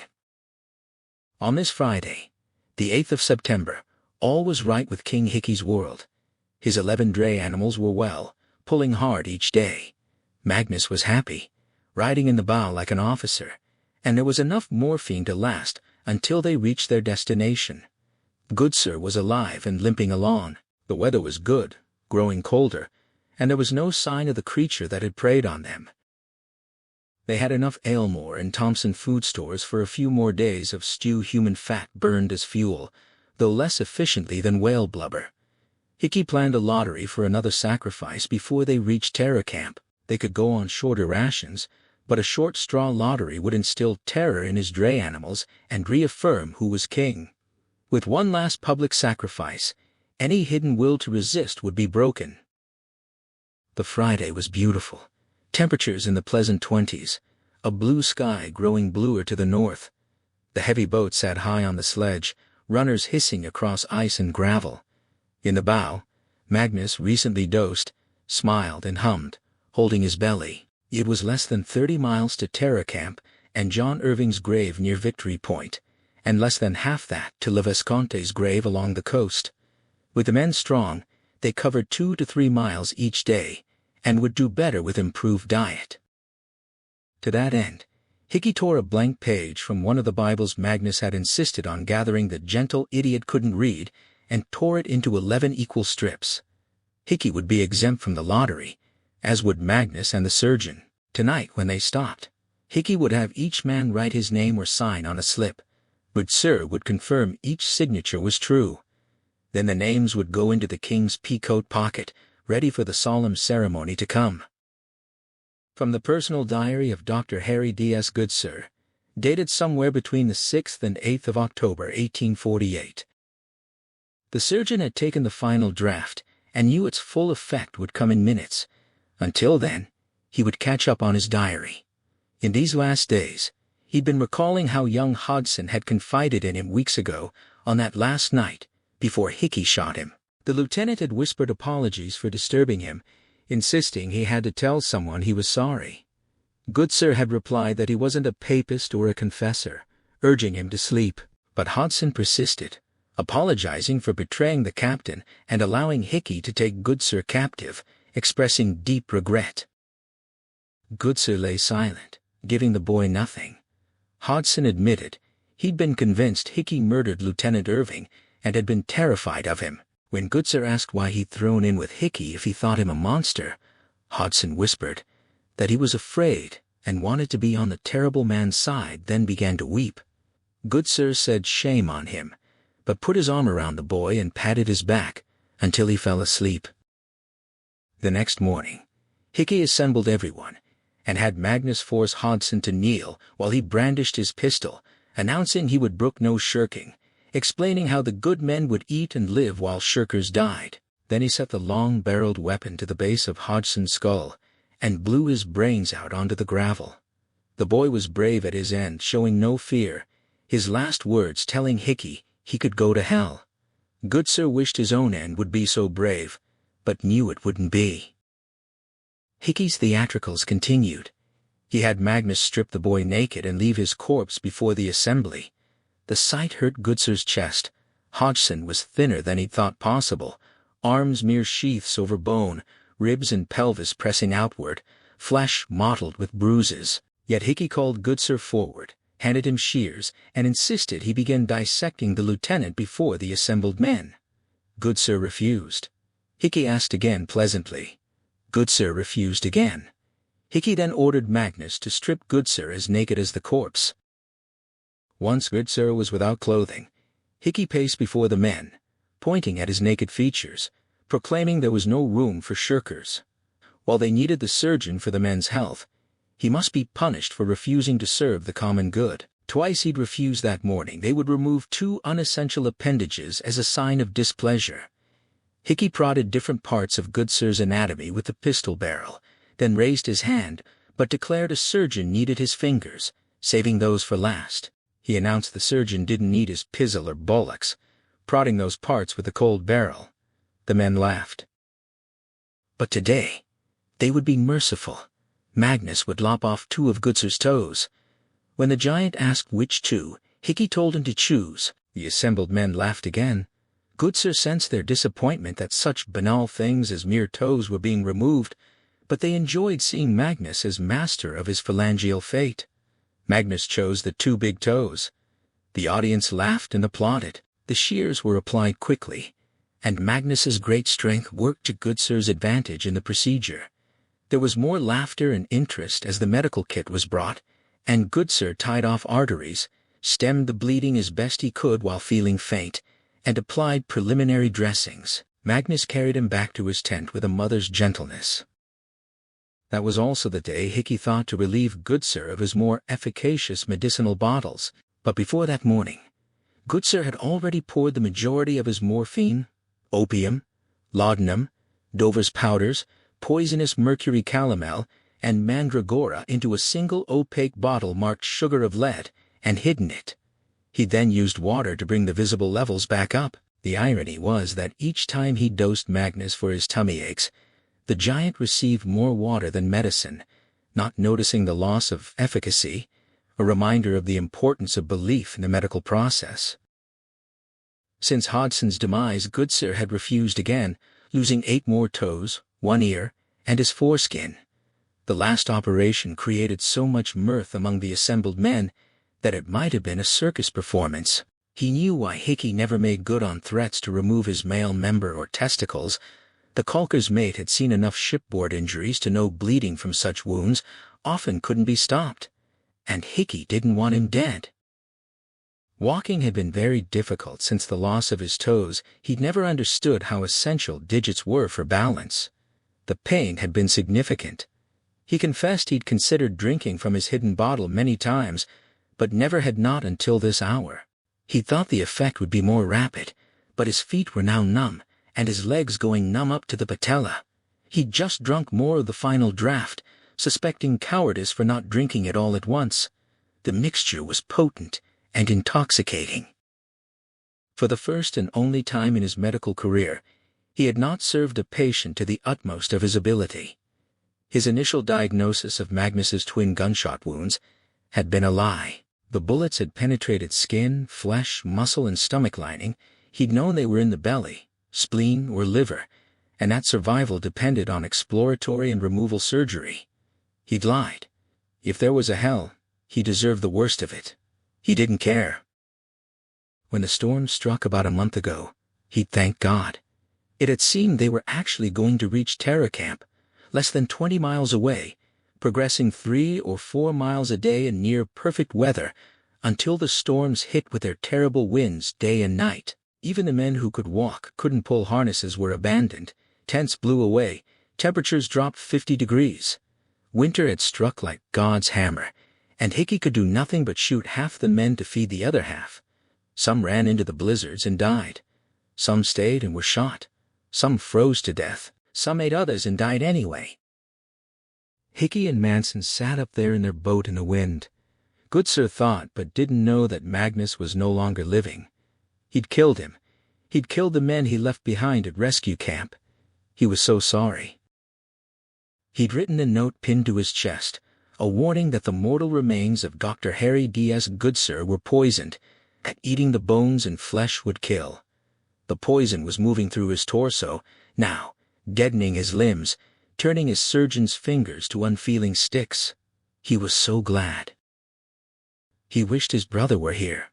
All his life he'd loved Plato and the dialogues of Socrates. Like the great Socrates, though he was not great, the poison, much deserved, moved through him. He was sorry. He'd done his best, but it was never enough. Sometime in the last days or weeks, Cornelius Hickey realized he had ceased being a king. He was now a god. He suspected strongly, was close to certain, that he had become God. Others died around him while he lived. He no longer felt the cold, nor hunger, or thirst. He could see in the encroaching dark, and blowing snow and howling wind didn't hinder his senses. The mere mortal men had rigged tarps from the boat and sledge when their tents blew away, huddling like sheep with their woolen arses turned to the wind until they died. But Hickey sat comfortable on his throne in the stern of the pinnace. When his dray beasts had whined and begged for food after more than 3 weeks of blizzards and plummeting temperatures, Hickey had descended among them like a god and provided loaves and fishes. He'd shot Strickland to feed Seeley, Dunn to feed Brown, Gibson to feed Jerry, Best to feed Smith, Morphin to feed Orrin, or perhaps it was all the other way around. His memory could no longer be bothered with trivial matters. Now those he'd generously fed were dead, frozen in their blanket bags or contorted into final claw shapes. Perhaps he'd grown bored and shot them too. He vaguely remembered carving up more men in the past week or two, back when he still needed to eat. He couldn't recall the details. It wasn't important. When the storms ended, and Hickey now knew he could command them to cease at any time, he would probably bring several men back from the dead to finish hauling Magnus and him to Terror Camp. The damned surgeon was dead, poisoned, and frozen in his little tarp tent, but Hickey ignored that unpleasant development. Even gods have phobias, and Hickey had always feared poison. After one glance and firing a bullet into the corpse to ensure it wasn't feigning death, he'd backed away and left the poisoned thing alone. Magnus had been mewling and complaining for weeks, but had been strangely quiet the last day or two. His last movement, during a lull in the blizzards, had been to open his mouth, as if to make a request. Instead of words, hot blood geysered from his mouth, flowed down his bearded chin and covered his belly in folded hands, pooling on the boat bottom. The blood froze into waves and ripples. Magnus had not spoken since. His partner's brief death nap didn't disturb Hickey. He knew he could bring Magnus back, but the open eyes endlessly staring over that frozen icefall of blood began to get on his nerves, especially after the eyes frosted over into white, icy, never-blinking orbs. Hickey stirred from his throne, crawling forward past the shotgun, past heaps of chocolate and saws and nails and rolls of lead, stepping over towels and silk handkerchiefs, kicking aside Bibles his friend had stacked like a little wall between them. But Magnus's mouth wouldn't shut. Hickey couldn't chip away the frozen blood, nor would the white eyes close. He whispered an apology, explaining how he hated being stared at, and used his knife to pry out the frozen eyeballs, throwing them into the howling darkness. He would fix that later. Finally, upon his command, the storm died away. Snow piled 5 feet high on the windward side of the pinnace. It was very cold, and Hickey's preternatural vision could see dark clouds moving in, but for this evening the world was calm. He saw the sun set, and knew it would be 16 or 18 hours until it rose again, and soon it wouldn't rise at all. The age of darkness, 10,000 years of darkness, that suited his purposes well. He was content in the stern, his peacoat and watchcap keeping him warm, his gaze locked forward toward Terror Camp and the distant ship he would reach when he chose. He marveled at the miracle of his own transcendence. Cornelius Hickey had no regrets. He'd done what he had to do, repaying those arrogant bastards who'd looked down on him. Suddenly he sensed movement to the west. Something large was walking toward him on 2 legs. He saw starlight glow on blue-white fur and smiled. The thing from the ice came not as a predator, but as a worshipper. Hickey could order it into non-existence with a sweep of his gloved hand. It came on, sometimes loping on all fours, sometimes striding like a man. A strange disquiet disturbed his cosmic peace. The thing disappeared when it came close to the pinnace. Hickey could hear it worrying the frozen bodies under the tarp, claws clicking, teeth clicking, but he couldn't see it. He realized he was afraid to turn his head. Then suddenly the thing loomed over the gunwales, its upper body rising 6 feet above a boat already raised 6 feet above the sledge. Hickey's breath caught. In the starlight, the beast was more terrible than he'd ever seen it, more terrible than he could have imagined. Just as he had undergone a transformation, so had this creature. It huffed a fog of ice crystals, and Hickey inhaled the carrion breath of 1,000 centuries of death. He would have fallen to his knees to worship it if movement were possible, but he was frozen in place. The thing sniffed Magnus's body, its long snout returning to the icefall of brown blood. It licked the frozen blood with its huge tongue. Hickey wanted to explain that this was his beloved consort, to be preserved so he could restore his beloved's eyes and breathe life into him again, but abruptly, almost casually, the thing bit off Magnus's head. The crunching was terrible. Hickey wanted to cover his ears but couldn't move his hands. The thing swung a white-furred forearm thicker than Magnus's leg had ever been and smashed the dead man's chest and rib cage and spine, exploding outward in white bone shards. It had shattered Magnus the way a man would shatter a porcelain doll. Hickey thought it was looking for a soul to devour. He had no choice but to watch, as the thing excavated every inner part of Magnus and ate them, crunching bits like ice cubes, tearing frozen flesh from bones, scattering bones after cracking them open and sucking out the marrow. It came for him next. It dropped to all fours, out of sight, then loomed up over the gunwale and filled all of Hickey's vision. Its black, unblinking, inhuman eyes were inches from his own. Its hot breath enveloped him. Hickey's last word was a single, terrified exhalation. Oh! He felt his last warm breath flowing out of him. But it wasn't his breath leaving. It was his spirit, his soul. The thing breathed it in. Then it huffed, snorted, backed away, shook its head as if befouled, and dropped to all fours, leaving Hickey's field of vision forever. Everything had left Hickey's field of vision forever. The stars came down and attached themselves to his staring eyes as ice crystals. The raven descended as darkness and devoured what the tunbach would not deign to touch. Eventually, Hickey's blind eyes shattered from the cold. But he did not blink. His body remained rigidly upright in the stern, legs splayed, boots planted near the heap of gold watches and clothing he'd plundered, gloved hands frozen to the gunwales, fingers inches from the loaded shotgun. Late the next morning before dawn, the storm front arrived, and all that day and night snow piled up in the caulker's mate's straining open mouth, covering his pea coat and watch cap and terror-frozen face with a thin white shroud. The beauty of being dead, Crozier now knows, is the absence of pain in self. The unhappy news, just as he'd always feared when considering self-murder, is that there are dreams. But the happy news about that unhappy news is that the dreams are not one's own. He floats in a warm, buoyant sea of non-self, listening to dreams that belong to someone else. If any of his old analytical powers had survived the transition, he might have wondered at the notion of listening to dreams. But it's true, these dreams are more like hearing another person's chant than seeing images. Though visual elements exist, the shapes and colors are unlike anything he encountered on the other side of death's veil. And it's this non-voice, non-chant narrative that fills his death dreams. There is a beautiful Eskimo girl named Sedna. She lives alone with her father in a snow house far north of the regular villages. Word of her beauty spreads, and young men make long treks across ice and barren land to woo her. But her heart is untouched by any suitor, so in late spring, when the ice breaks up, she goes out alone among the floes to avoid another year's crop of moon-faced admirers. In that time when animals still had voices the people understood, a bird flies over the opening ice and woos Sedna with its song, promising a land of beauty.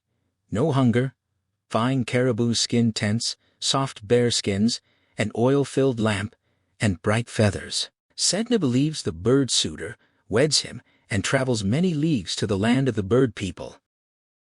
But the bird had lied. Their home is a patched, sad place of rotting fish skins, the cold wind blowing freely through. She sleeps on miserable walrus hides, has no oil for her lamp, is ignored by the other bird people, wears the same clothes she was wed in, and eats only cold fish. She keeps insisting she misses her father, until finally the bird allows him to visit, traveling many weeks in his frail boat. When her father arrives, Sedna feigns joy until they're alone, then weeps, and tells him of her husband's abuse and all she's lost. Horrified, he helps her plan to kill the bird. The next morning, when the bird husband returns with breakfast, father and daughter fall upon him with harpoon and paddle and kill him. Then they flee south toward the land of the real people. But when the bird husband's family finds him dead, they fly south in anger, their beating wings raising a terrible storm. Thousands of birds descend on the little boat like a dark cloud of beaks and talons. The father, terrified, throws Sedna overboard as an offering. She clings to the boat with a strong grip.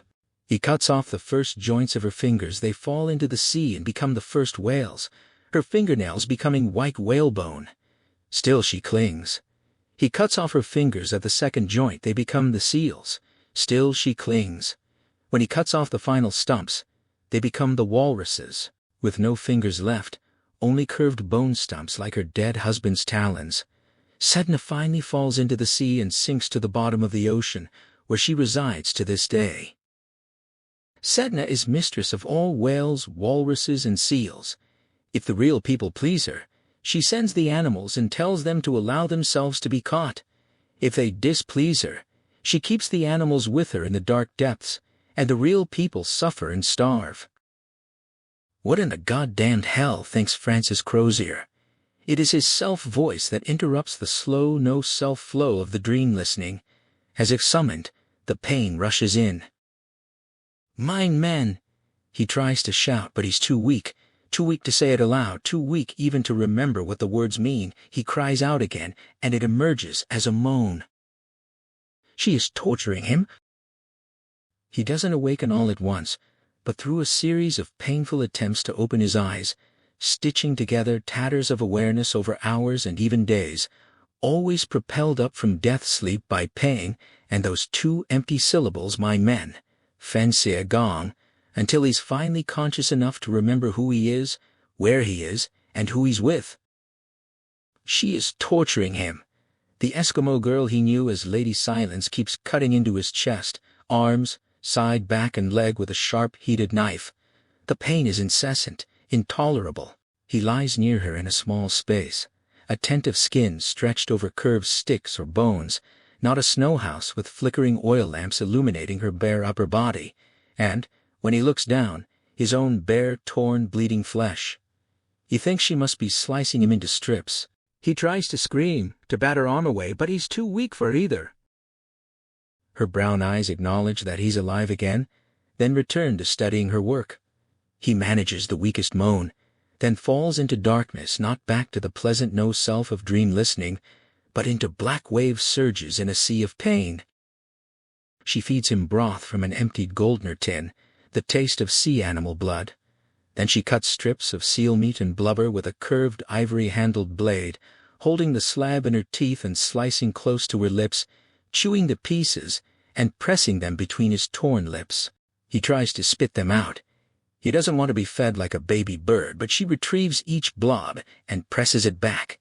Defeated, unable to fight, he finds the energy to chew and swallow. He falls asleep to the howling wind, but is soon awakened. He's naked between furred robes, his clothes gone. She's rolled him onto his belly, setting sealskin beneath him to keep blood from the hides. She cuts and probes his back with a long, straight blade. Too weak to resist, he imagines her slicing him to pieces and cooking them. He feels her pressing something moist and slimy into his wounds. He falls asleep again. My men /. Only after several days of pain, slipping in and out of consciousness, does he remember being shot. He awakens with the tent dark except for moonlight seeping through the hides. She's sleeping next to him, both naked, sharing body heat. He feels no passion, only the animal need for warmth, and too much pain. My men /. I must get back to them /. Warn them /. Now he remembers Hickey, the moonlight, the gunshots. He forces his hand to his chest and shoulder, where shotgun pellets struck. His upper left torso is a mass of wounds, but it feels as if the pellets and driven clothing have been carefully dug out. Something soft like moss or seaweed is pressed into the larger wounds. He wants to dig it out but hasn't the strength. His upper back hurts even more. He remembers the slight squelching after Hickey pulled the trigger. The powder had been wet and old, the shots igniting with less than full force, and the impact of the widening pellet cloud hurling him down. He'd been shot once from the back, at extreme range, and once from the front. Has she dug out every pellet, every shred of clothing? He remembers Dr. Goodsir explaining how it was usually not the initial wound that killed, but the sepsis. He moves his hand to his shoulder. After the shotgun blasts, Hickey had shot him several times with his own pistol. His fingers find a deep groove in his upper biceps, packed with the moldy, slimy stuff. Touching it makes him dizzy. There's another groove along his left rib. Touching that exhausts him, makes him gasp and black out.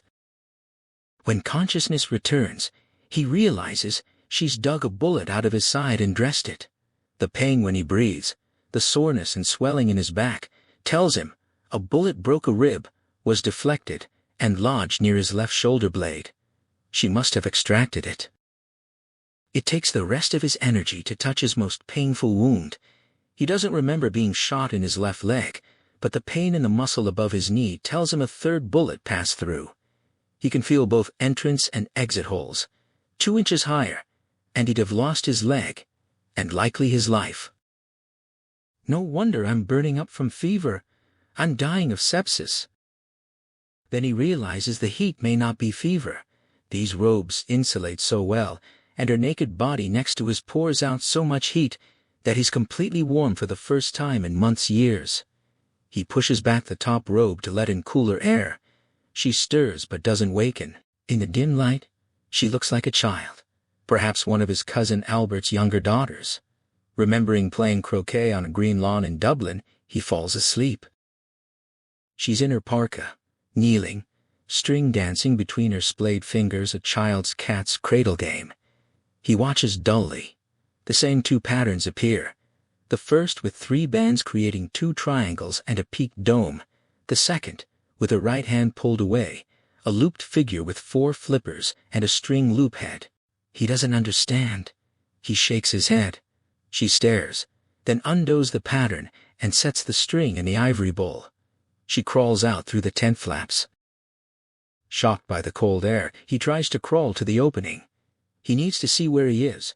The groans and cracking suggest they're still on the ice, perhaps near where he was shot. He has no sense of how long it's been since Hickey ambushed them himself, Goodsir, Lane, Goddard, but he hopes it's only hours or a day. If he leaves now, he might warn rescue camp before Hickey and his men arrive. He lifts his head a few inches, but is far too weak. He sleeps again. Sometime later, the same day or another, she wakes him. The light through the hides is the same, the tent lit by blubber lamps. Fresh seal lies in the snowy niche. She's pulled off her parka and wears only fur-lined short pants. Her breasts bobble as she kneels. The string dances again, the animal design first, then the peaked dome. He shakes his head. He doesn't understand. She tosses the string into the bowl and begins slicing seal meat. "I have to go find my men," he whispers. "You have to help me find them." She watches him. Days may have passed. His waking hours are spent eating broth and seal meat. She no longer pre-chews it, but still lifts it to his lips, and with her changing his poultices and cleaning him. He's mortified that she must attend to his basic needs using a Goldner can set into the snow, carrying it out to empty it. The contents freeze quickly, so there's almost no smell in the tent that already reeks of fish, seal, and their own sweat. "I need you to help me get back to my men," he rasps. He's sure they're still near the Polinia, where Hickey ambushed them no more than 2 miles from rescue camp. He needs to warn the others. It confuses him that the light through the tent walls always seems the same. Perhaps he awakens only at night. Perhaps she's drugging him to keep him from escaping. "Please," he whispers. He hopes she's learned some English during her months aboard Terror. Goodsir confirmed she could hear. She continues staring. She's an idiot as well as a savage, he thinks. He'd be goddamned if he'd beg. He'd have to eat, recover, build strength, shove her aside one day, and walk back himself. She blinks and turns to cook the seal meat. He awakes on another night to find her kneeling, playing the string game. The peaked dome pattern appears, then 2 vertical loop shapes with 2 legs or flippers. She pulls her hands apart, and the designs move. The oval dome shape appears again, but now it's a pure catenary curve, like the geometry he'd studied as a midshipman. He shakes his head. "I don't understand. This doesn't make any sense." She looks at him, blinks, tosses the string into a pack, and begins pulling him from his sleeping furs. He's too weak to resist but can't help. She props him up and tugs a light caribou underjacket and a thick fur parka over his upper body. He's shocked at how light they are. The cotton and wool layers he'd worn for outside work weighed more than 30 pounds when soaked, but this outfit weighs perhaps 8. Everything fits snugly at the neck and wrists, tight where heat might escape. Embarrassed, he tries to help pull on the light caribou pants and high stockings, but his fingers get in the way. She pushes his hands away and finishes dressing him with an impersonal economy of effort known only to mothers and nurses. Crozier watches as Silence pulls liners made of woven grass onto his feet, tugging them tight over his ankles. Presumably for insulation, he can't imagine how long it must have taken to weave such high, tight socks. The fur boots she tugs on over them overlap his fur stocking pants, and he notices their soles are made of the thickest hides of any of their clothing. During his first hours awake, he'd wondered at the profusion of robes, parkas, furs, pots, sinew, seal oil lamps of soapstone, the curved cutting knife, but then realized the obvious Silence had looted the bodies and packs of the 8 dead Eskimo killed by Hodgson and Farr, the rest Goldner tins, spoons, extra knives, marine ribs, wood, ivory, even old barrel staves used as part of the tent framework must have been scavenged from Terror, abandoned Terror camp, or during her months alone on the ice. When he's dressed, he collapses onto one elbow and pants, asking if she's taking him back to his people. She pulls mittens over his hands, flips his hood up, grips the bare skin beneath him, and drags him outside through the tent flaps. The cold air makes him cough, but he realizes how warm the rest of his body feels, his own heat flowing within the roomy, non-porous garment. She pulls him into a sitting position on folded furs, and he understands she doesn't want him lying on the ice in these Eskimo clothes. Sitting lets warm air circulate against the skin. She whisks away the bare skin and folds it. Astonishingly, after 3 years of always being cold and wet on deck and ice, neither the cold nor moisture penetrates the thick hide soles and grass booties. As she dismantles the tent, he looks around. It's night. Why has she brought him out at night? The caribou tent was on pack ice, amid seracs and icebergs reflecting starlight. He sees dark water of a Polinia not 30 feet away, and his heart beats faster. They're still near where Hickey ambushed them, not 2 miles from rescue camp. He knows the way back. Then he realizes this Polinia is far smaller than the one Golding led them to, less than 8 feet long. The surrounding icebergs are taller and more numerous. The pressure ridge is higher. He squints at the sky, catching glimpses of stars. If clouds would part, and he had his sextant, he might fix his position. The recognizable patch of stars looks like a winter constellation, not what should be in the sky in mid or late August. He was shot on August 17th. He'd made his log entry before Golding came running, and he can't imagine more than a few days have passed. He searches the horizons for a twilight glow, a hint of sunset or sunrise. There is only night, howling wind, clouds, and a few trembling stars. Dear Christ, where is the sun? He's not cold, but he's trembling so badly. He grips the furs to keep from toppling. Silence is doing something strange. She's collapsed the hide and bone tent in efficient motions.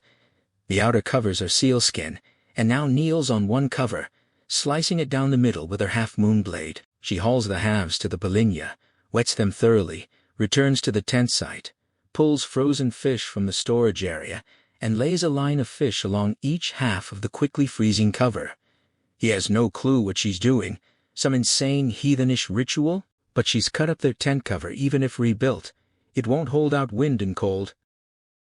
Ignoring him, she rolls both halves tightly around the fish, tugging the wet sealskin tight. She's left half a fish protruding from one end of each roll, and now she bends the head end of each fish upward. In 2 minutes, she lifts the 2 7-foot lengths of sealskin-wrapped fish, now frozen solid as oak, with rising fish heads at their tips, and lays them parallel on the ice. She kneels, lashing short lengths of caribou antlers and ivory to connect them. Mother of God, he rasps. The frozen lengths wrapped in sealskin are runners. The antlers are cross pieces. You're building a fucking sledge. His bemused breath hangs as crystals, while a sort of panic sets in. It wasn't this cold on August 17th, not even close. It's taken her half an hour or less to make the fish runner sledge, but he sits on his furs for another hour and a half as she works on the runners. She removes a mud and moss mixture from a canvas bag, shapes it into fist-sized balls, and daubs it the length of the runners, smoothing it with her bare hands. She breaks to stick her hands under her parka against her bare belly. She smooths the frozen mud with her knife, pours water over it to create an ice shoeing, then sprays mouthfuls of water onto a strip of bearskin and rubs it along the runners until the ice coating is absolutely smooth. In starlight, the runners look lined with glass. She rights the sledge, tests the knots, puts her weight on it, and lashes the remaining antlers, 2 curved ones that had been tent supports, up from the rear to make handles. She lays layers of seal skins and bear skins across the cross antlers and comes to lift him. He shakes off her arm and tries to walk by himself. He has no memory of collapsing face first into the snow, but his vision and hearing return as she lifts him onto the sledge, straightens his legs, props his back against furs, and sets robes over him. She's tied long strips of leather to the front, weaving the ends into a harness around her middle. He thinks of her finger-string games and understands the peaked oval tent taken down, the 2 of them leaving the walking figures in the sliding strings, though he certainly isn't walking to another oval dome with no peak. Another tent? A snow house? With everything packed: extra furs, canvas bags, hide-wrapped pots, seal oil lamps atop and around him, Silence slips into harness and begins pulling. The runners glide with glassy efficiency, more silently and smoothly than the boat sledges. He's shocked to find he's still warm. 2 hours of sitting still on the ice floe hasn't chilled him, except for the tip of his nose. Clouds are solid overhead, no hint of sunrise on any horizon. He has no idea where she's taking him: back to King William Island, south to the Adelaide Peninsula, toward Back's River, farther out onto the ice. "My men," he rasps, straining to raise his voice over the wind and groaning ice. "I need to get back to my men. They're looking for me." "Miss? Ma'am. Lady, silence, please. For the love of God, please take me back to rescue camp." She does not turn. He can see only the back of her hood, and the white bare ruff gleaming in faint starlight. He has no idea how she can see to proceed in this darkness, or how such a small girl can pull his weight and the sledge's weight so easily. They glide silently into the darkness of the ice jungle ahead. Sedna at the bottom of the sea decides whether to send seals to the surface, but in a real sense, each seal decides whether to allow itself to be killed. In another sense, there is only one seal. Seals, like the real people, have 2 spirits alive: spirit that dies with the body, and a permanent spirit that departs at death. This longer-lasting soul, the Tarnik, hides in the seal's gut as a tiny bubble of air and blood, the same shape as the seal itself, but much smaller. When a seal dies, its permanent spirit returns in exactly the same form, in a baby seal descended from the one that allowed itself to be taken. The real people know a hunter will capture and kill the same seal, walrus, bear, or bird many times over. The same happens to a person's permanent spirit when the life spirit dies. The Inua, the permanent spirit soul, travels, with all memories and skills intact, but hidden, to a boy or girl in the dead person's family line. This is why the real people never discipline their children, no matter how rowdy. Besides the child soul, an adult's Inua resides there, a father, uncle, grandfather, mother, grandmother, with all their wisdom, and should not be rebuked. A seal will not yield to just any hunter. The hunter must win it over through guile, stealth, skill, and the quality of his own courage and Inua. These spirits existed before the earth. During the first period, the earth was a floating disk beneath a sky supported by 4 pillars. Beneath was a dark place where spirits lived. This early earth was mostly underwater and without humans until 2 men crawled out of humps in the earth, becoming the first of the real people. There were no stars, moon, or sun, so they lived and hunted in total darkness. Without shamans to guide them, humans had little power and could hunt only small animals. Their only decoration was an occasional amulet made from a sea urchin shell. Women joined them, coming from glaciers, but they were barren and spent their time searching for children. The second cycle appeared after a bitter contest between a fox and a raven. Seasons appeared, then life and death shortly after. A new era began, in which the life spirit died with the body and the Inua traveled elsewhere. Shamans learned secrets of the cosmic order and helped the real people learn proper rules forbidding incest, marrying outside the family, murder, and other behavior against the order of things. Shamans could see back before the 2 men crawled out of the earth and explain the origins of the great spirits. the spirit of the moon, Narnjuk, the spirit of consciousness, and Sila, the spirit of the air, the most vital of all ancient forces, who created and permeates all things and expresses wrath through blizzards. This was when the real people learned about Sedna, known in other cold places as Winigumawituk or Nuliakuk. Shamans explained that all human beings, the real people, redder-skinned natives far south, caribou spirits, and even the pale people who appeared later were born after Sedna, coupled with a dog. This explains why dogs have names, name souls, and share their masters in Yua. The moon's Inyua, Aningat, abused his sister Siknik, the sun's Inyua.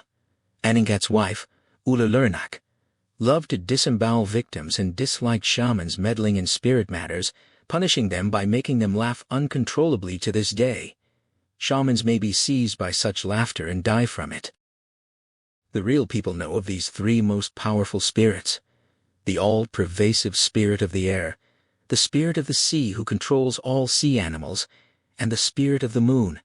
But these original Inuit are too powerful to pay much attention to humans. Shamans rarely try to contact them, contenting themselves with ensuring the real people don't break taboos that would anger them. Slowly, over generations, shamans have learned more secrets of the hidden universe. Some acquired clairvoyance Komanik, or Ungakua, just as wolves were tamed into dogs sharing their masters in Yua.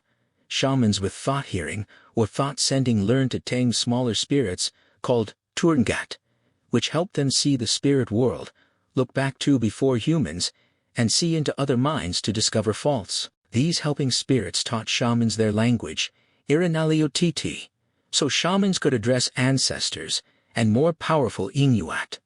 Once shamans learned this language, they could help humans confess misbehavior and cure diseases, restoring order. This system of rules and taboos was as complex as the string patterns women make with their fingers. Shamans also act as protectors.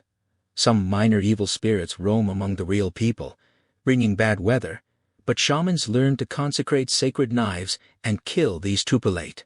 They found a special hook to cut the vein of the wind and stop storms. Shamans can fly and mediate between people and spirits, but they can also betray their powers, casting spells that stir jealousy and hatred, compelling people to kill. If a shaman loses control of his Turngat, he becomes like a metal rock calling lightning, and the real people must either bind him and leave him behind, or kill him, cutting off his head and keeping it separate, so he cannot return to life. Most powerful shamans can fly, heal people, travel to the moon or the bottom of the sea, and after proper incantations and drumming turn themselves into animals like the white bear. While most spirits without bodies dwell in the spirit world, some creatures carry the Inyua of monsters. Smaller monsters called Tupilik were brought to life by Ilisituk, evil old men and women who learned shamanic powers, but use them for magic rather than healing. All humans live by eating souls hunting, is one soul seeking another and willing it into death. When a seal agrees to be killed, the hunter must honor its Inyua by giving it a ceremonial drink of water. Some use cups on sticks, but the oldest hunters pass water from their own mouths to the dead seals. But the evil Ilisituk were soul robbers, using incantations to control hunters and force them to take their families away to die. Their descendants were known as Kivitok, more savage than human. When families suspected the Ilisituk of evil, the sorcerers would create small evil animals, Tupilik, to stalk and kill enemies. These began as lifeless things as small as fingerstones, but grew to any size and took terrible shapes. Since such monsters were easy to spot and flee from in daylight, they usually took the shape of a walrus or white bear, making the cursed hunter become the hunted. Humans rarely escaped once a Tupilik was sent, but if the Tupilik failed, if a shaman intervened or the hunter escaped, it would return to slaughter its creator. One by one, the old Ilisituk became victims of their own creations. Then, thousands of years ago, Sedna became infuriated with the spirit of the air and the spirit of the moon. To kill them, the other two parts of the universal trinity, she created her own Tupilek.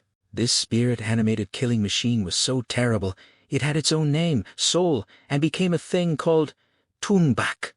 It could move freely between the spirit world and the human world, taking any shape it chose, any form so terrible that even a pure spirit could not look upon it without going mad. Its power, concentrated on wreaking havoc and death, was pure terror itself.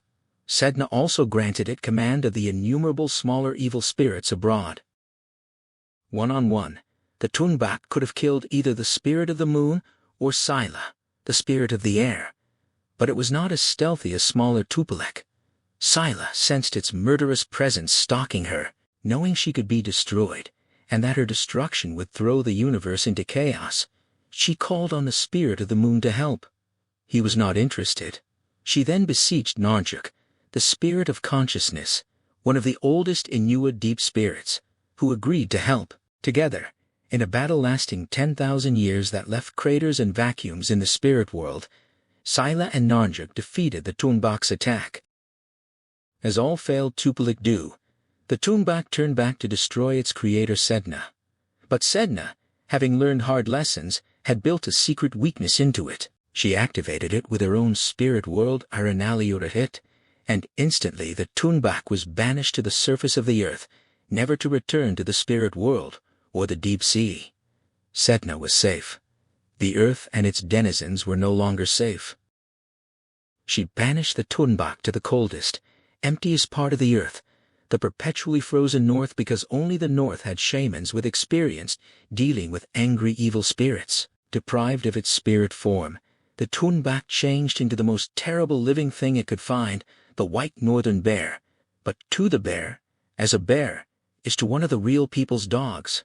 It killed and ate the bears, devouring their souls as easily as the real people hunted ptarmigan. The more complex a soul, the more delicious to a soul predator.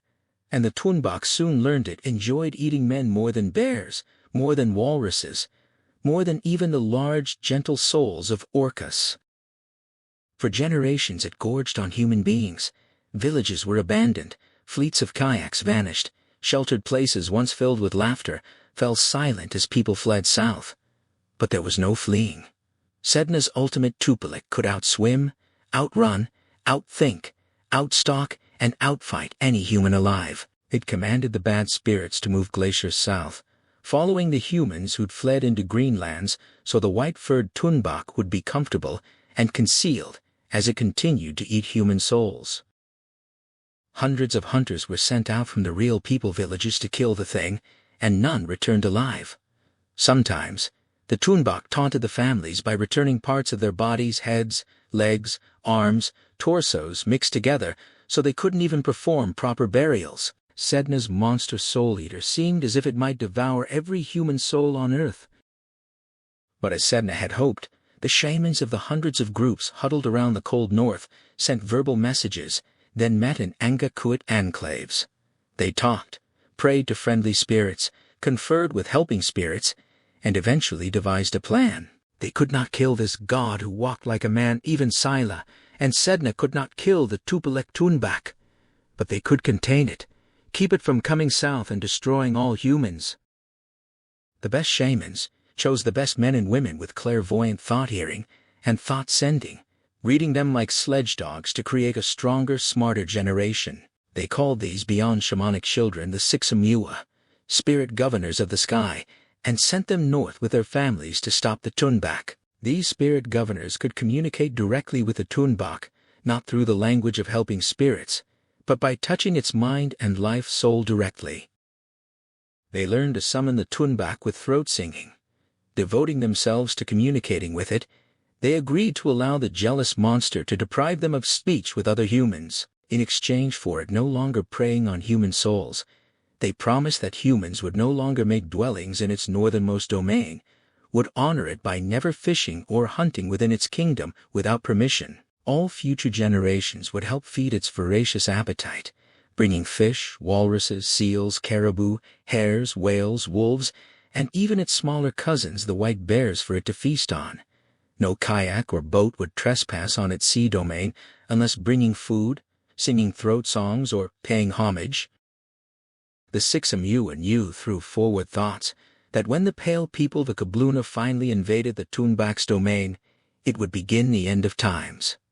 poisoned by the Kabluna's pale souls, the Tunbak would sicken and die. The real people would forget their ways and language. Their homes would fill with drunkenness and despair. Men would forget kindness and beat their wives. Children's Inua would become confused, and the real people would lose their good dreams. When the Tunbak died from the Kabluna sickness, its cold white domain would heat and melt. White bears would have no ice, their cubs dying. Whales and walruses would have nowhere to feed. Birds would wheel and cry to the raven, their breeding grounds gone. This was the future they saw. As terrible as the Tunbak was, the XIII knew that a future without it, and without their cold world, would be worse. But before that came to pass, because the spirit governors spoke to the Tunbak as only Sedna and other spirits could never with voices, always mind to mind the God who walks like a man listened to their propositions. The Tunbak, like all greater spirits, loved to be pampered. It agreed it would eat their offerings rather than their souls. Over generations, the XIII bred only with others possessing the same skill. At an early age, each child gave up speech with fellow humans to show the God who walks like a man their devotion to speaking only to him. The small families of XIII, living farther north than other real people villages, always making homes on permanently snow-covered earth and ice pack, became known as the God-walking people. Even their speaking family's language became a strange blend of other tongues. The XIII themselves could speak no language except clairvoyant thoughts sending and receiving.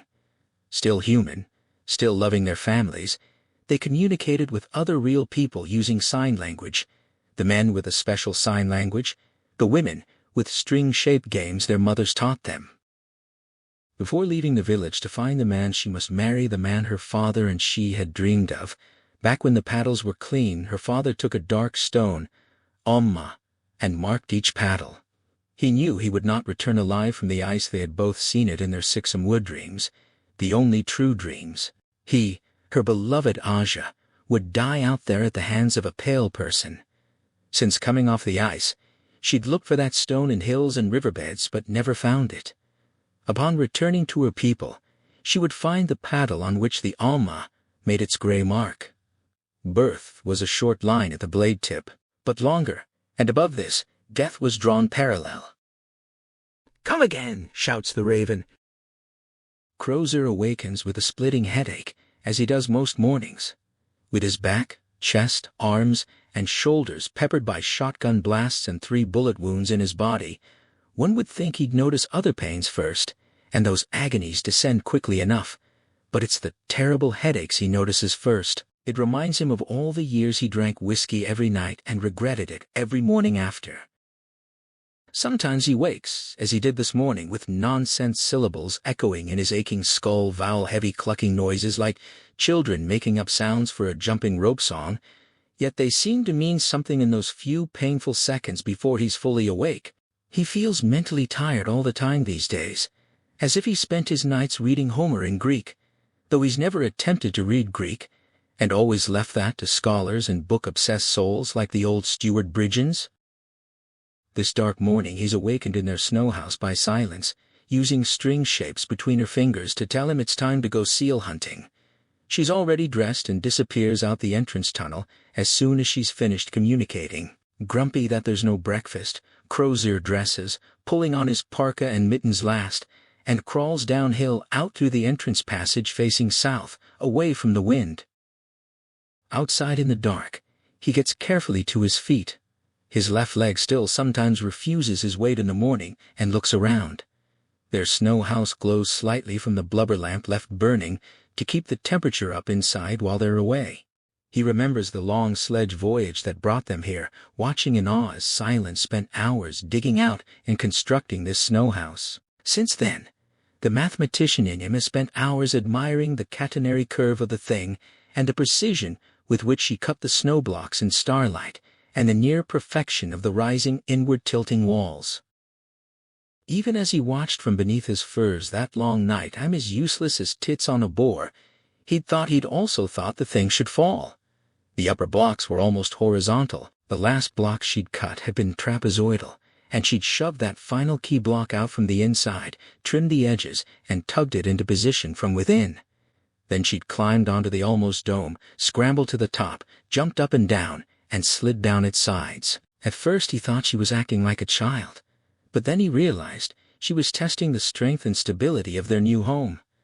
By the next day, she'd melted the inside surface with her oil lamp, let the walls freeze again, coating them with a thin glaze of ice. She'd thawed the sealskins used for the tent and sledge, and hung them from sinew cords punched through the walls, providing an inner lining that protected them from dripping while raising the temperature. He's astonished at how warm their snow house seems, always at least 50 degrees warmer than outside, often warm enough that neither wears anything but caribou skin shorts when out from under the robes. There's a cooking area on the snow ledge to the right of the entrance, the antler and wood frame suspending cooking pots over seal oil flames and serving as a clothes-drying rack. The broad sleeping platform at the rear is edged with wood she brought reused from the tent and sledge, and she spread the last of her moss on it for insulation, then carefully arranged caribou and white bear skins. She showed him they should sleep with heads toward the door, clothing bunched as pillows. For the first days and weeks, he insisted on wearing shorts under the sleeping robes even though she slept naked, but soon found it uncomfortably warm. Still weakened, with passion not yet a temptation, he grew accustomed to crawling naked between the robes and redonning the perspiration-free shorts only when he rose.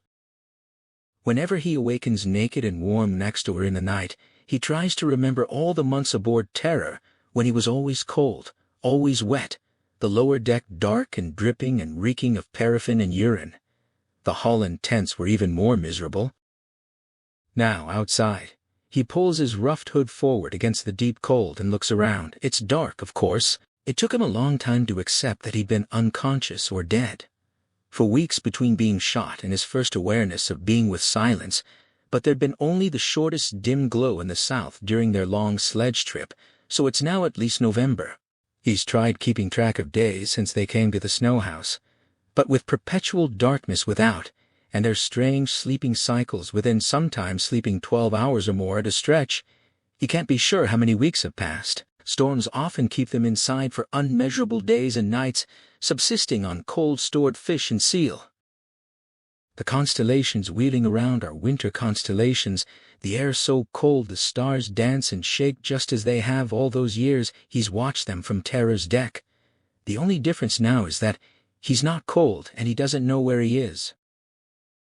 He follows Silence's tracks around the snow house toward the frozen beach and sea. He knows the snow-covered beach is about 100 yards north, and that she always goes there to hunt seals.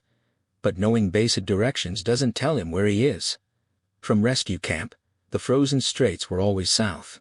He and Silence could now be on the Adelaide Peninsula south of King William Island, or on King William Island itself, along uncharted eastern or northeastern coasts where no white man has ever been.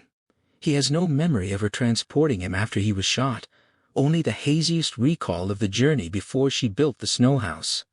This place might be anywhere.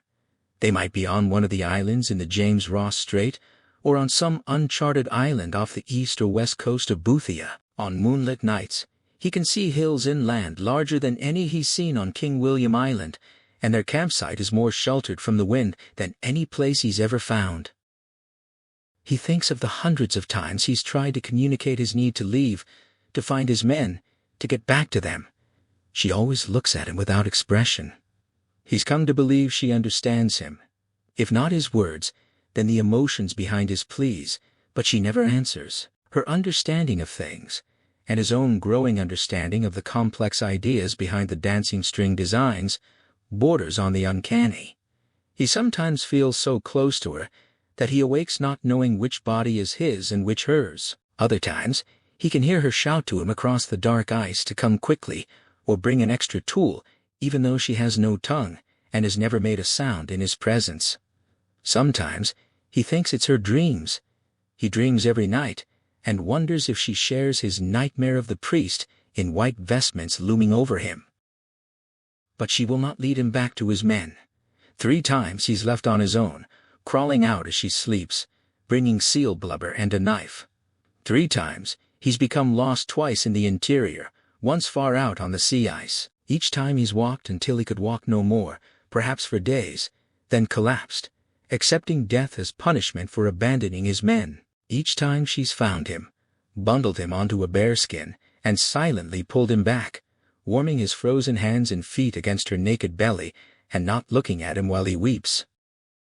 Now he finds her several hundred yards out on the ice, bent over a seal's breathing hole. Try as he might, he can never find these damned holes. The seals are so clever and sly that he and his men killed only a handful, and never one through its breathing hole. Through the talking strings, he's understood that a seal can hold its breath for only 7 or 8 minutes, perhaps 15 at most. A seal has territorial boundaries, and to ensure enough air in its under-ice kingdom, it finds the thinnest ice and scoops a dome-shaped breathing hole large enough to hold its body, leaving only a tiny hole penetrating the thin shaved ice. Silence has shown him the sharp claws on a dead seal's flipper. There are dozens of such domes within a single territory, but they're all but invisible amid seracs, pressure ridges, and crevasses. He's sure he's stumbled over 100 and never noticed one except as an irregularity in the ice. She's squatting near one now. When he's a dozen yards away, she gestures for quiet. Before approaching a breathing hole, how does she know they're there?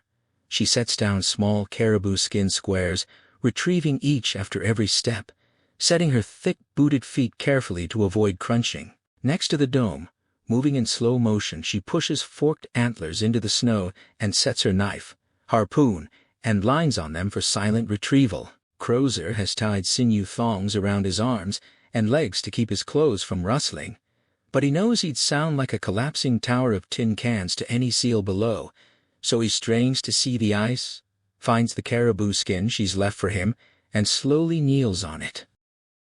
She's already removed the snow over the hole with her knife and widened it with a bone pick, confirmed it's above a deep channel, and rebuilt the tiny mound. She put a narrow skin gauze over the hole to keep it from filling in, then slid a thin bone point fastened by gut string to another bone down into the hole as an indicator.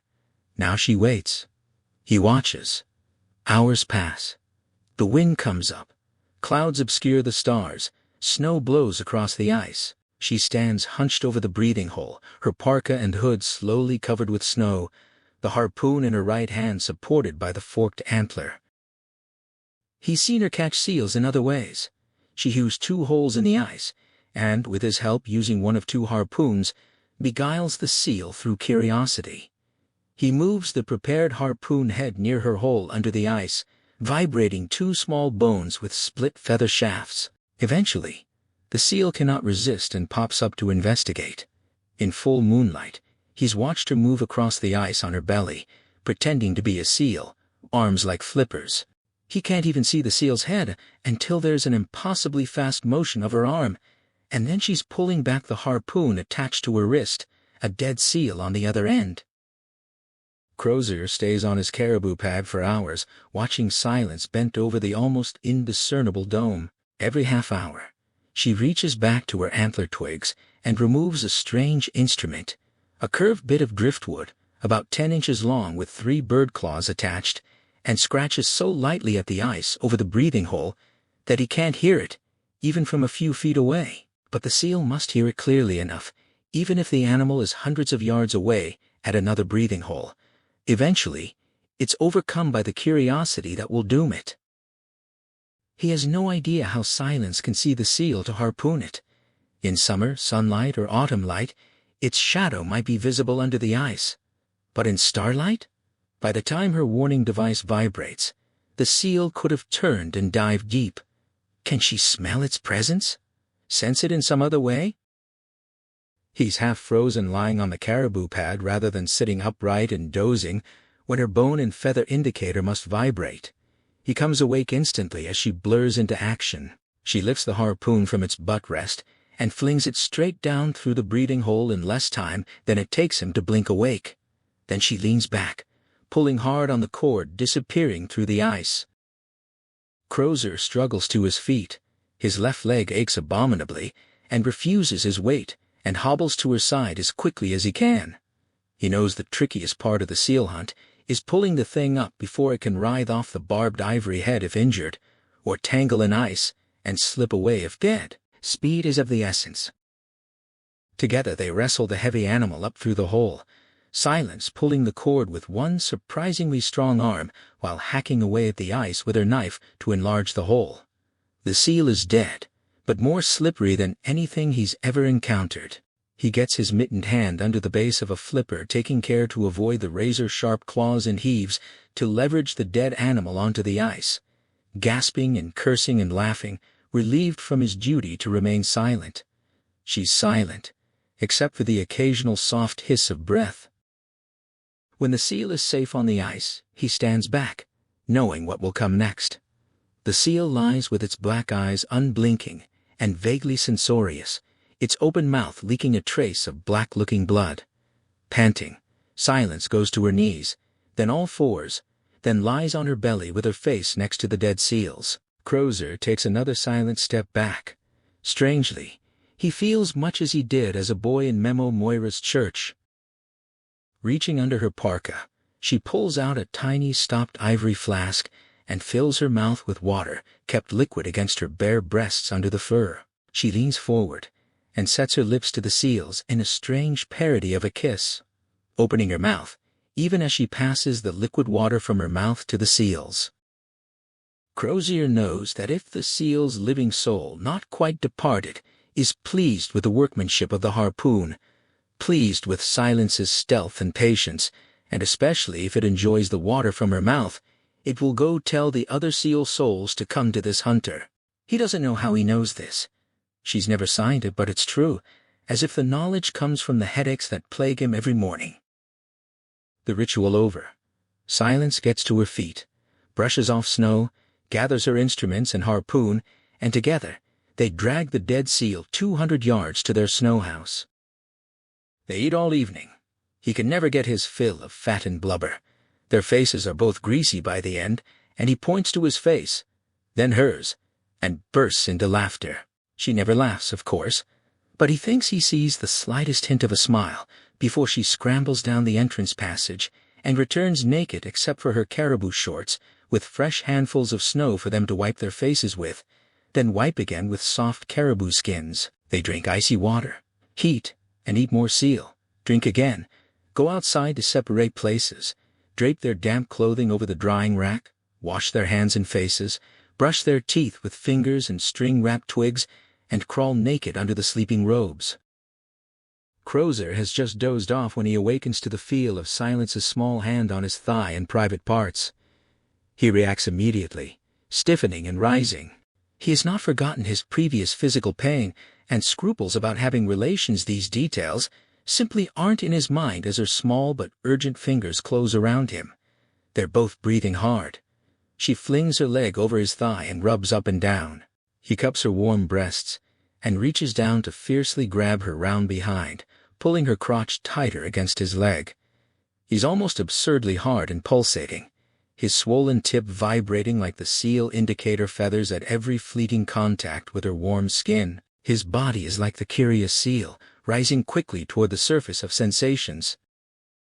She throws aside the top sleeping robe and straddles him, reaching down in a motion as quick as her harpoon, throwing to position him and slide him inside her. He gasps. As they begin to become one person, he feels the resistance against his straining cock, feels it surrender, and knows with deep shock that he's bedding a virgin. Or a virgin is bedding him. They start moving more wildly. He pulls her shoulders down and tries to kiss her, but she turns her face away, setting it against his cheek, his neck. He's forgotten that Eskimo women don't know how to kiss the first thing any English Arctic explorer is told. It doesn't matter. He explodes within her in a minute or less. It's been so long. She lies still on him for a while, her small breasts flattened and sweaty against his equally sweaty chest. He can feel her rapid heartbeat, and knows she can feel his. When he can think, he wonders if there's blood he doesn't want to soil the beautiful white sleeping robes. But she's moving her hips again. She sits straight up, still straddling him, her dark gaze holding his. Her dark nipples seem another pair of unblinking eyes watching him. He's still hard inside her, and her motions impossibly are making him come alive again, grow harder, begin to move his own hips in response to her slow grinding. She throws her head back and sets her strong hand against his chest. They make love like this for hours. Once, she leaves the sleeping shelf, but only long enough to return with snowmelt water for them to drink, and she matter-of-factly cleans the small smears of blood from her thighs. Then she lies on her back, opens her legs, and pulls him over her with her hand strong on his shoulder. There is no sunrise, so he'll never know if they've made love all that long Arctic night, perhaps days and nights without sleeping or stopping.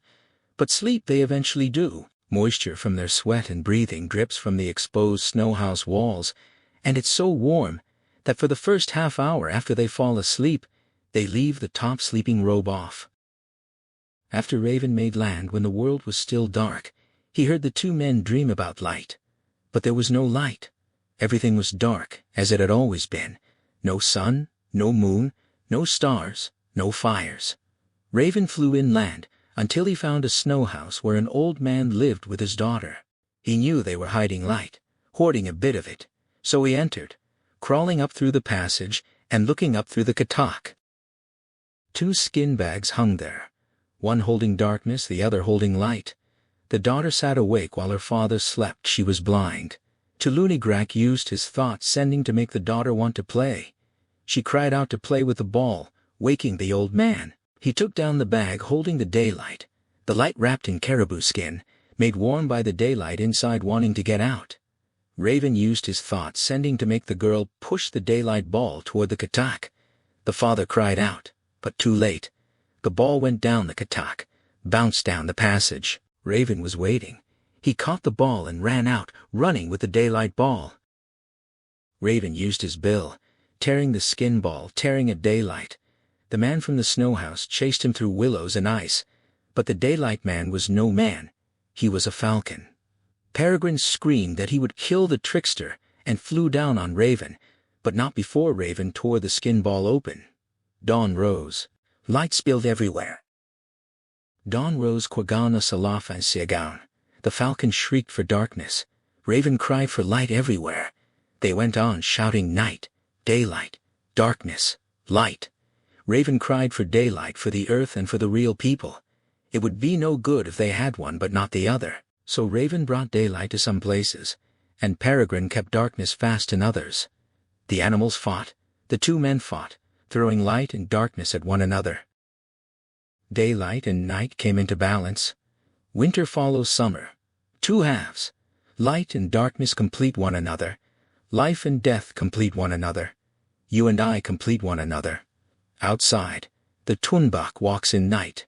Where they touch, there is light. Everything is in balance. They leave on their long sledge trip shortly after the sun makes its first hesitant minutes-long appearance on the southern horizon. But Crozier understands, it's not the return of the sun that has determined their time for action. It's the violence in the skies, the other 23.5 hours each day that has decided silence. The time has come. As they sledge away from their snow house forever, shimmering bands of colored light coil and uncoil above them like fingers opening from a fist. The aurora grows stronger every day and night. The sledge is more serious for this longer trip, almost twice as long as the jury-rigged fish-runner sled she used when he couldn't walk. Its runners are made of carefully shaped scavenged wood, interlinked with walrus ivory, with shoes of whalebone and flattened ivory. They still reapply a layer of ice to the runners several times a day. The cross-sections are antlers, and the last bits of wood, including the sleeping shelf slat, the rear posts, are heavily lashed antlers and walrus ivory. The leather straps are rigged for both to pull. Neither will ride unless injured or ill. But Crozier knows she's built this sledge in hopes it may be pulled by a dog team before the year is over. She is with child. She hasn't told him, not by strings or glance, but he knows, and she knows he does. If all goes well, he estimates the baby will be born in what he used to think of as July. The sledge carries all their robes, skins, cooking gear, tools, skin-sealed Goldner tins for water, and a supply of frozen fish, seal, walrus, fox, hare, and ptarmigan. But he knows some of this food is for a time that may not come, at least for him. And some may be for presents, depending on what he decides. He knows they will both be fasting soon in preparation, but he's the only one who must fast. Silence will join him simply because she is his wife, and won't eat when he doesn't. But if he dies, she will take the food and sledge and return to land to live her life and continue her duties. For days they travel north along the coastline, skirting cliffs and steep hills. Severe topography forces them onto the ice a few times, but they don't want to be out there long. Not yet. The ice breaks up here and there into small leads, but they press on, pulling 10 hours a day or more, moving back to land as soon as possible, even though it means more frequent refreshing of the runners. On the evening of the 8th night they pause on a hill and look down at a cluster of lighted snow domes. Silence has approached from downwind, but one dog begins barking madly. Crozier stares at the structures. One is a multiple dome of 1 large and 4 small snow houses connected by common passageways. The thought, much less the sight of such community, makes him ache inside. From below comes the muffled sound of human laughter. He could go down and ask this group to help him find rescue camp and his men. He knows this is the village of the shaman, who escaped the massacre of 8 Eskimo on the other side of King William Island, Silence's extended family, as were the 8 murdered men and women. Silence would follow and translate. She is his wife. But he also knows the odds are great that unless he does what he'll be asked to do out on the ice, Silence's husband, or no, these Eskimo may greet him with smiles and laughter. Then when he's eating or asleep, slip thongs over his wrists and a skin bag over his head and stab him until he's dead. He's dreamt of his blood flowing red on white snow, or perhaps not. Perhaps Silence doesn't know what will happen. If she has dreamt that future, she hasn't shared it. He doesn't want to find out now anyway. This village, this night, tomorrow, before he has decided about the other thing, is not his immediate future. He nods to her, and they turn away, dragging the sledge north along the coast. During the days and nights of travel, Crozier has much time to think. In the last months, perhaps because he has no one to speak to, he's learned to let different parts of his mind speak as if they were different souls with their own arguments. One soul, his older, more tired soul, knows he has been a failure in every way a man can be tested. His men who trusted him to lead them to safety are all dead or scattered. His mind hopes some have survived, but in his heart he knows any men scattered in the land of the Tunbak are already dead, their bones bleaching some unnamed beach. He has failed them all. He can, at the very least, follow them.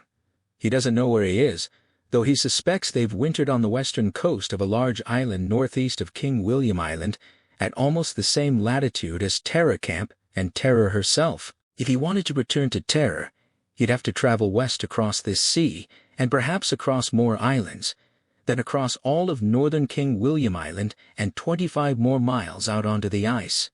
He does not want to return to Terror. He's learned enough about survival to think he can find his way back to rescue camp in Bax River, given enough time, hunting and building shelters as he goes. He can seek out his scattered men this summer, 10 months after he abandoned them, and find some trace, even if it takes years. Silence will follow him if he chooses this path. He knows she will, even though it means the death of everything she is and lives for here. But he wouldn't ask her to. If he goes south after his crew, he would go alone, suspecting he would die on such a search. If he doesn't die on the ice, there will be injury on the river, or illness, or hostile natives. Englishmen love to believe Eskimo are peaceful, but Crozier has seen the truth in his dreams. They are as unpredictable as any race, often descending into warfare, and even cannibalism. A shorter route to rescue would be east across the ice, hunting and trapping, crossing the Boothia Peninsula to its eastern coast, traveling north to Fury Beach, and waiting for a whaler. The chances for survival are excellent. But what if he makes it to civilization, back to England, alone? He will always be the captain who let all his men die. The court-martial will be inevitable. But this is not what dissuades him. The woman next to him is carrying his child. Of all his failures, it's Francis Crozier's failures as a man which hurt and haunt him most. He is almost 53, and has loved only once before proposing to a spoiled girl woman who teased and used him.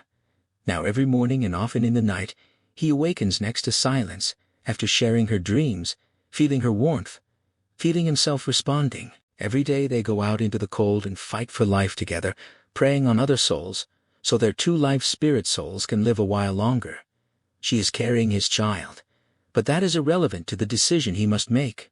He is being asked to believe in something preposterous, to do something so terrible that if it doesn't kill him it may drive him mad. He has to believe that such counterintuitive insanity is the right thing to do. He has to believe that his dreams mere dreams, and his love for this woman should make him surrender a lifetime of rationality to become someone and something else. Pulling the sledge under a sky filled with violent color, he reminds himself that Francis Rawdon Moira Crozier believes in nothing, or rather, if he believes in anything, it's Hobbes's Leviathan life is solitary, poor, nasty, brutish, and short. This cannot be denied by any rational man. If a man in a smoking jacket in his London manor house can understand this, then how can it be denied by a man pulling a sledge across an unnamed island through the Arctic night toward a frozen sea, 1,000 miles from any civilized hearth, and toward a fate too frightening to imagine?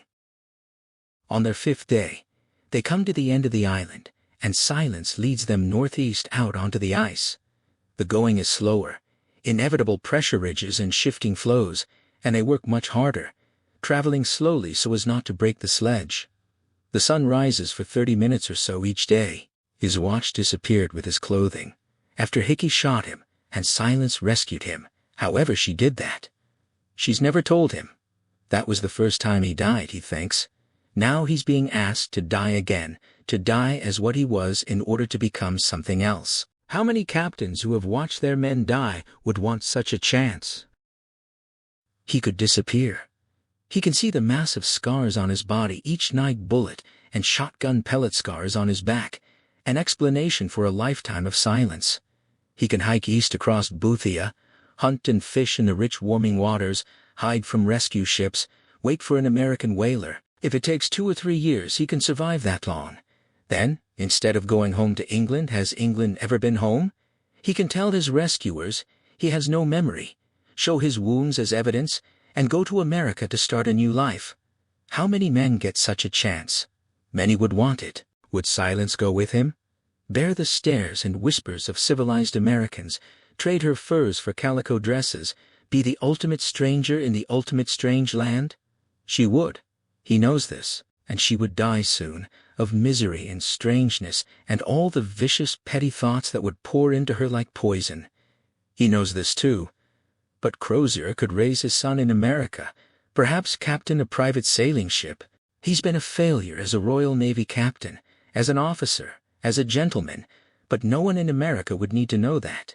A serious sailing ship would take him to ports where he might be known, and if recognized by any English officer, he'd be hanged as a deserter. But a small fishing vessel, out of some small New England harbor village, with an American wife waiting after Silence dies. An American wife? He glances at Silence straining in harness beside him, the Aurora painting her furred hood and shoulders. She doesn't look at him, but he's sure she knows what he's thinking. Or if she doesn't know now, she will when they curl together and dream. He cannot go home to England. He cannot go to America. But the alternative. He shivers and pulls his hood forward, letting the polar bear fur capture the warmth of his breath and body. Nothing he has learned in the last 6 months has persuaded him otherwise, has it? Together, they pull the sledge farther out onto the pack ice. On the 8th day they stop. This place looks no different than most of the pack ice they've crossed.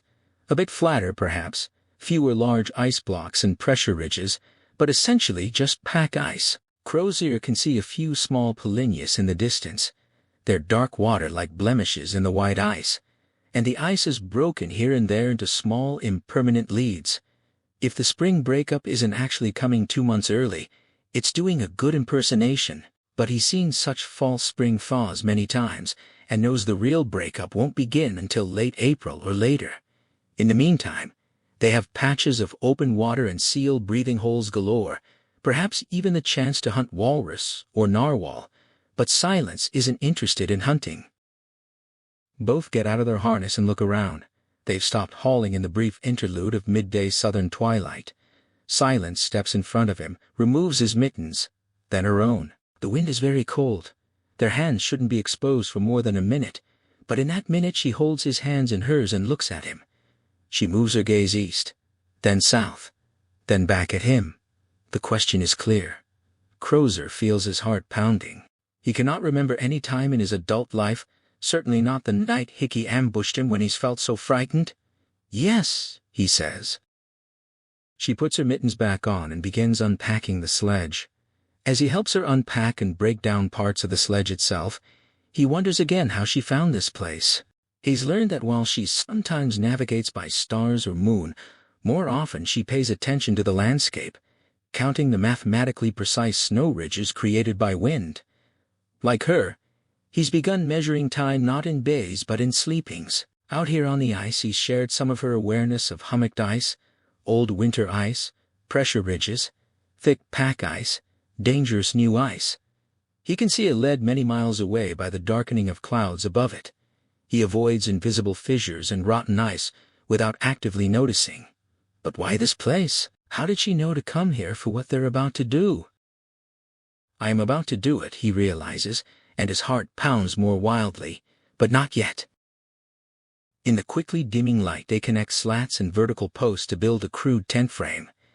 They'll be here only a few days unless Crozier remains forever, so they don't bother with the snow house. Some skins go outside, most inside, while he arranges their furs. Silence cuts ice blocks and builds a low windward wall. Inside, she helps him rig the blubber lamp and antler frame in the vestibule, and they begin melting snow for drinking. The wind blows snow around the abandoned sledge. For 3 days they both fast, eating nothing, drinking water to quell their bellies, leaving the tent for long hours each day for exercise. Crozier takes turns throwing harpoons and lances at a large snow, and ice block Silence recovered them from her dead family members at the massacre site. Now he throws the harpoon with such force that it buries itself 10 inches into the ice. She walks closer, removes her hood, peering at him in the shifting aurora light. He shakes his head and tries to smile. He has no signs, for isn't this what you do to your enemy? Instead, he reassures her with a clumsy hug that he's not leaving or planning to use the harpoon on anything anytime soon. He has never seen the aurora like this. All day and night cascading curtains of color dance from horizon to horizon, the center directly overhead. Not in all his years near either pole has he seen anything remotely resembling this explosion of light. The hour of wan daylight does almost nothing to lessen the intensity, and there is ample acoustical accompaniment. The ice groans, cracks, moans, grinds, while long explosions under the ice begin like scattered artillery and quickly move to unceasing cannonade. Already unnerved, Crozier is deeply shaken by the noise and movement. He sleeps in his park, perspiration be damned, and is out of the tent 6 times each sleeping period, sure their flow is breaking up. It never does, though cracks open within 50 yards and race faster than a man could run, then close. But the explosions continue, as does the violence in the sky. In his last night in this life, Crozier sleeps fitfully. His fasting hunger makes him cold, in a way even Silence's body he can't compensate, and he dreams. She is singing. The ice explosions resolve into steady drum beats as background for her high, sweet, sad voice, a song of lost joy and fear of maggots and sea creatures with no souls that bore out eyes. He awakes trembling. See, she is already awake, staring with dark, unblinking eyes, and in a moment of pure terror, deeper than terror, he realizes it was not her voice he heard, but the voice of his unborn son. They rise and dress in ceremonial silence. Outside, though perhaps morning, it's still night, a night of 1,000 thrusting colors over shaking stars. The shattering ice still sounds like a drumbeat. The only paths left now are surrender or death, or both. All his life, the boy and man he was for 50 years would rather die than surrender. The man he is now would rather die than surrender. But what is death itself other than the ultimate surrender? The blue flame in his chest will accept neither choice. In their snow house the past weeks, under their sleeping robes, he's learned about another type of surrender, a sort of death, a change from being one to being something else that is neither self nor not self. If two such different people who have no words in common can dream the same dreams, then perhaps other realities can merge as well. He is very frightened. They leave the tent wearing only boots, shorts, leggings, and thin caribou skin shirts. It's very cold, but the wind has died since the day's brief glimpse of midday sun. He has no idea what time it is. The sun has been set for many hours, and they haven't slept. The ice breaks under pressure with the steady beat of drums. New leads are opening nearby. The aurora casts curtains of light from the starry zenith to the white ice horizon, tinting everything alternately crimson, violet, yellow, and blue. He goes to his knees and raises his face. She stands over him, bending slightly as if watching a breathing hole for a seal. As taught, he keeps his arms at his side, but she grips his upper arms firmly, her hands bare in the cold. She lowers her head and opens her mouth wide. He opens his. Their lips almost touch. She inhales deeply, seals her mouth over his, and begins blowing into his open mouth down his throat. This is where in their practice during the long winter darkness he had so much trouble. Breathing in another person's breath is like drowning. His body tense, he concentrates fiercely on not gagging, not pulling away. He thinks surrender. Katajak. Purkusurtuk. Nipakwehit. All clack-clack names he half remembers from dreams, names the real people around the circle of northern ice have for what they're doing. She begins with a short rhythmic series of notes, playing his vocal cords like a bank of woodwind reeds. The low notes rise over the ice and blend with the pressure cracking and pulsing aurora. She repeats the motif but leaves a short gap of silence. He takes her breath from his lungs, adds his own, and blows back into her open mouth. She has no tongue, but her vocal cords are intact. The notes they produce are high and pure. She blows music from his throat. He brings music from hers. The motif quickens, overlaps, hurries. The range grows more complex: flute and oboe, distinctly human. The throat song audible for miles across the aurora-painted ice. Every 3 minutes or so in the first half hour, they pause for breath. Many times in practice they've broken into laughter. He understands through her string signs that this was part of the fun when it was only a woman's game, making the other throat singer laugh. But there can be no laughter tonight. The notes begin again. The song takes on the quality of a single human voice, simultaneously bass deep and flute high. They shape words by breathing through each other's vocal cords, and now she speaks words in song, playing his throat like a complex instrument. They improvise. When one changes rhythm, the other must follow. In that sense, it's very much like making love. He finds the secret space to breathe between sounds, going longer, making deeper, purer notes. The rhythm quickens toward a climactic point, then slows, then quickens again. Follow the leader, back and forth, one changing tempo, the other following like a lover responding, then the other taking the lead. They throat sing this way for an hour, then 2, sometimes going 20 minutes without a breath. The muscles of his diaphragm hurt. His throat is on fire. The notes are as complicated as any dozen instruments, interlaced and ascending like a symphony. He lets her lead. The single voice they make, the sounds and words they speak are hers through him. He surrenders. Eventually she stops and falls to her knees next to him. Both too exhausted to hold their heads up, they pant and wheeze like dogs after a long run. The ice has stopped its noises. The wind has ceased. The aurora pulses more slowly overhead. She touches his face, gets to her feet, and goes away, pulling the tent flap shut behind her. He finds enough strength to stand and shed the rest of his clothes. Naked, he does not feel the cold. A lead is opened within 30 feet of where they made their music, and he walks toward it. His heart will not slow its pounding. 6 feet from the water's edge, he goes to both knees again, raises his face to the sky, and closes his eyes. He hears the thing rising from the water not 5 feet from him, scraping claws on ice, the huff of its breath, the ice groaning under its weight, but he doesn't lower his head or open his eyes. Not yet. Water laps against his bare knees. He doesn't move. He smells the wet fur, the wet flesh, the bottom of the ocean stink, senses its aurora shadow falling over him, but he doesn't open his eyes. Not yet. Only when his skin prickles and goosebumps rise at the heavy-massed presence surrounding him, only when its meat-eater's breath envelops him, does he open his eyes, fur dripping like a priest's wet white vestments, burned scars raw amid the white teeth, black eyes not 3 feet from his own looking deep into him, searching for his soul, searching to see if he has one. The massive triangular head bobs lower and blots out the throbbing sky. Surrendering only to the human being he wants to be with, and the human being he wants to become, never to the Tunbach or the universe that would extinguish the blue flame in his chest. He closes his eyes again, tilts back his head, opens his mouth, and extends his tongue exactly as Memo Moira taught him to do for Holy Communion. In the spring of the year their second child was born, a girl. They were visiting Silna's family among the God-walking people when word came from a visiting hunter that a band far to the south had received gifts of wood, metal, and other precious objects from dead white men. Talaric Tug signed to Ijajuk, who translated his questions.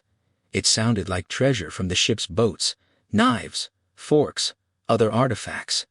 Ijajuk whispered that the southern hunter was a kavak, a term denoting stupidity, but Talaric Tug continued signing questions. Part of the hunter's discomfort was that he'd never been in the presence of 6 Amua spirit governors before, and wasn't sure if Talaric Tug and Silna were human. The artifact sounded real. Talaric Tug and Silna returned to their guest's igloo, where she nursed the baby, and he thought. When he looked up, she was using string to sign they should go south if he wanted to. He nodded. The southern hunter agreed to guide them to the southeastern village, and Ijajuk decided to come unusual, since the old shaman rarely traveled far. He brought his best wife, young Nausea, who carried scars from the band's lethal encounter with the white men 3 years earlier. She showed no resentment toward Talaric Tug, curious about the fates of the final white men who'd headed south across the ice. 6 hunters of the God-walking people wanted to come, mostly out of curiosity and to hunt, since the ice was breaking up early. They set out in several boats along opening leads. Talaric Tug, Silna, and their 2 children chose to travel in their long double kayak with 4 hunters, but Ijajuk was too old and dignified to paddle. He sat with Nausea in an open umiak as young hunters paddled for him. No one minded waiting for the umiak when there was no wind, since the 30-foot craft carried enough fresh food that they rarely needed to stop. Inupijuk rode in the umiak with 6 dogs. Ijajuk offered to let Silna and the children ride in his crowded umiak, but She-String messaged her preference for the kayak. She would never want her children close to the vicious dogs in such a tight space. Their 2-year-old son Tugakak Raven rode in the niche between them, and the baby, Kaniuk, rode in Silna's amutik. The morning they left was cold but clear, and as they shoved off, the 15 remaining God-walking people chanted their farewell comeback song. On their second night, the last before paddling south through leads from the Angelic Kikiktak, the biggest island that James Ross had named King William Land, they camped less than a mile from the site of rescue camp. Talaric Tug walked there alone. He'd been back before, 2 summers ago, weeks after Raven was born. That was less than a year after the man he used to be had been betrayed and shot down, but already there was little sign of the major campsite. Holland tents had torn and blown away, only campfire rings and stone tent rings remained. And some bones. He'd found long bones, bits of chewed vertebrae, 1 skull with the lower jaw missing. Holding the skull 2 summers ago, he'd prayed it wasn't Dr. Goodsir. He'd gathered the scattered bones and interred them with the skull, in a simple stone tomb, setting a fork atop the rocks the way the real people did, sending helpful tools to the spirit world. Even then he'd realized the Inuit would think it an obscene waste of precious metal. He'd tried to think a silent prayer. The prayers in Inuktitut weren't appropriate, but in his awkward attempt to learn the language, he'd played at translating the Lord's Prayer. Standing by the cairn holding his crewmate's bones, he'd thought, as far as Our Father, which art in heaven, hallowed be thy name. That felt like enough. Now, almost 2 years later, walking back from a rescue camp, even emptier, the fork gone, the cairn opened and plundered. The bones scattered. Talaric Tug smiled at the realization that even if granted 70 years, He'd never master this language. Every word had variants. The syntax was beyond a middle-aged man who'd gone to sea as a boy and never learned Latin. Thank God he'd never have to speak it aloud. The white bear, for instance, the god-walking people called it Nanook, but he heard variants like Nanuku, Nanuvak, Nanuralak, Tikoak, Pijugtuk, Eualunak, and now from Ingnupijuk, who wasn't as stupid as Ajuk insisted. He learned many southern bands called the Great Bear Tonarsuk. For a few painful months, healing and learning to eat and swallow again, he'd been satisfied to have no name at all. When Asia Yuk's band began calling him Tallyrick Tug's strong arm after a white bear hunt when he'd single-handedly hauled a carcass from the water, he hadn't minded, though he'd been happier without one. Ajolcha told him he now carried the sole memory of an earlier strong arm who died by the hand of the white men. Months earlier, when he and Silence came to the igloo village for the birth of Raven, he'd learned his wife's Inuktitut name was Silna. He could see she embodied Sela and Sedna. Of her secret Sixamhaimua name, she wouldn't or couldn't share. He knew his own secret name, dreamt it on the first night of great misery after the Tunbak took his tongue in older life, but he'd never tell anyone. The village, Taloyok, had about 60 people, more tents than snow houses, even sod homes. The people were Oli Catholics, men with capes, and the head man, Ikpakuak, was about his age, handsome but toothless, his name meaning the dirty one, though he seemed no dirtier than the rest. His much younger wife, Higilat, the ice house, welcomed them with warmth and hot food.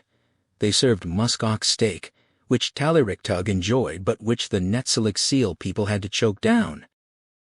After the ceremonies, he moved the conversation to the white men's gifts. Ikpakuak acknowledged the treasures but asked Silna and Tallyriktug to show their magic fly around the village, perhaps turn into seals. Silna explained through Asia Cook that they chose not to, but would show where the Tunbaks had taken their tongues, and Tallyriktug would show his scars from battle with evil spirits. This satisfied Ikpakuak.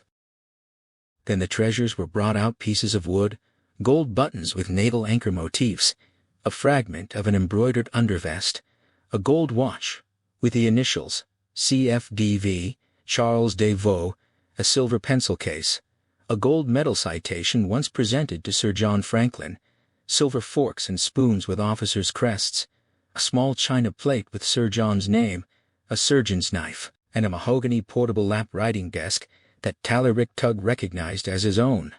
Did we really haul all this hundreds of miles? He thought, nausea rising. Thousands from England. What were we thinking? Silence touched his wrist, sensing the shift in him. He met her eyes to assure her he was still there, though he wasn't. Not completely. They paddled west toward Bax River. The Ola Catholics were vague about where they'd found the treasures. Some said Kinuna, others Kugluktuk, place of falling waters. To Crozier, that sounded like the first small waterfall Back had described upriver from the mouth. They spent a week searching. Ijajik and his wife stayed with the Umiak at the river mouth, but Tallyriktug and Silence, with their children and the hunters, paddled 3 miles upriver to the first low falls. He found barrel staves, a leather boot sole with screw holes, an 8-foot length of curved polished oak from a cutter's gunwale. Nothing else. Leaving in defeat, paddling downstream, they came upon an older man with 3 wives and 4 children. He'd come to fish, had never seen a white man, much less 2 tongueless spirit governors, and was frightened until a hunter calmed him. His name was Puturak, of the Kikik-Tark-Juak band. After food and pleasantries, the old man asked what they were doing so far from the god-walking people's lands. When a hunter explained they were looking for living or dead white men, or their treasures, Puturak said he hadn't heard of any on this river, but mentioned between bites of seal meat that last winter he'd seen a big white man's boat, as large as an iceberg with 3 sticks coming up out of it, stuck in the ice, just off Utjulik. He thought there were dead white men in its stomach. Some young men had gone in, using their star-shit stone axes to chop a hole in its side, but they'd left all the wood and metal treasures because the 3 Sticks house was haunted. Crozier looked at Silence, asking if he'd understood correctly. She nodded. Kennyuk began to cry, and Silna parted her summer parka to nurse the baby. Crozier stood on a cliff and looked out at the ship in the ice. It was HMS Terror. It had taken them 8 days of travel from the mouth of Back River west to this coast, through the God-walking hunters. Crozier had offered bribes to Put-Turak if he'd guide them, but the old man wanted nothing to do with the haunted house. Utjulik was the Inuit name for what Crozier knew as the west coast of the Adelaide Peninsula. The open water leads had ended, so they'd beached the kayaks and umiak and continued with the 6 dogs pulling the Kamatik sledge. Silence led them 25 miles across the interior neck of the peninsula to where Put-Turak had seen the ship. Ajata hadn't wanted to leave his comfortable boat, but a request from a 6M was a command, so he rode in style under firs on the Kamatik, occasionally throwing pebbles at the dogs and shouting directions. Now, late afternoon of their 8th day, they looked down at HMS Terror. Even Ajotchuk seemed subdued. Put-Turak's description had been vague.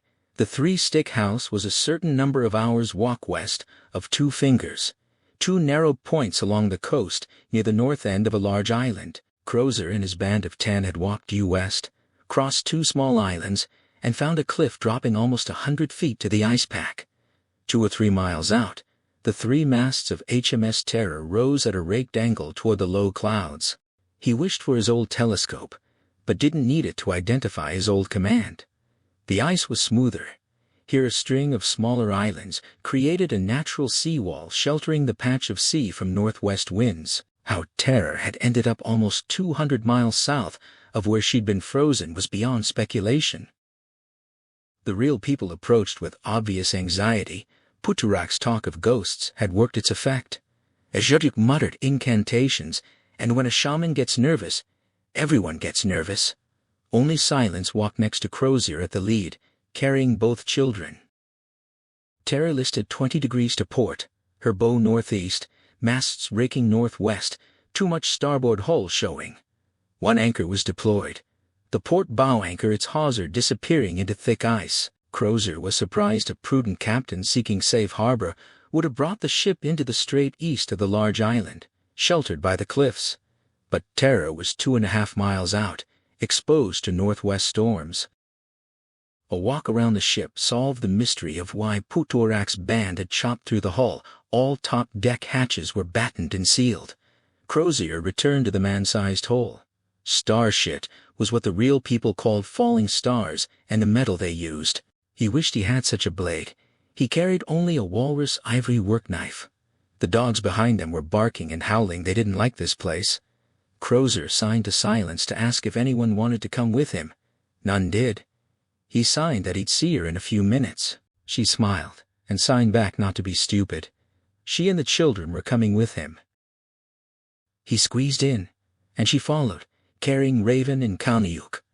Both children slept. It was very dark. Put-Turak's hunters had hacked into the orlop deck. 10 feet in, it was too dark to see, so Crozier found his way by memory, holding Silence's hand. As his eyes adapted, he saw the padlocked doors to the spirit room, and Gunner's storeroom had been smashed open. The rum casks were empty, but gunpowder, shot, cartridges, muskets, and 200 bayonets remained. The metal alone would make Ajotchuk's band the richest men in their world. Silence touched his wrist. Too dark to sign, she thought, sent in English. "Do you feel it?" Crozier was astonished.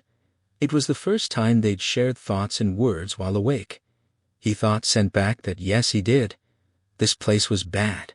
Memories haunted it. To lighten the tension, he led her forward, pointing toward the bow, sending an image of the forward cable locker.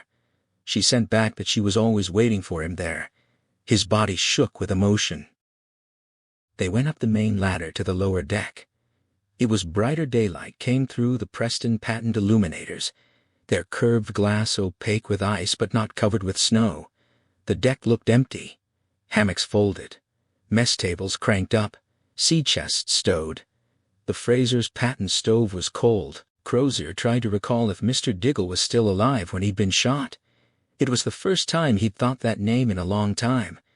He realized it was the first time he'd thought in his own tongue for a long time. If there was a goddess like Sedna, her real name was Bitch Irony. Silence tugged him aft. The officers' cabins were empty.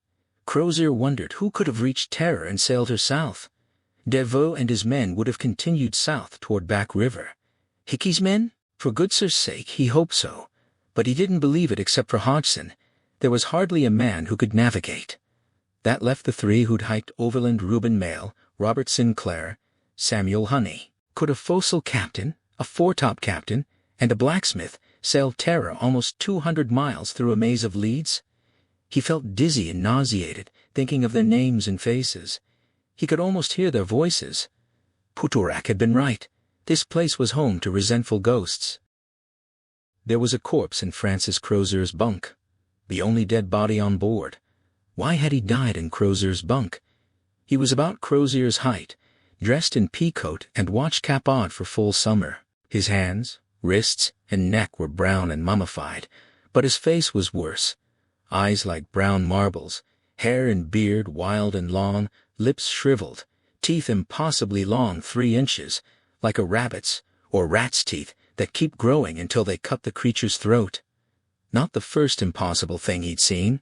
He suspected it might not be the last. "Let's go," he signed to silence.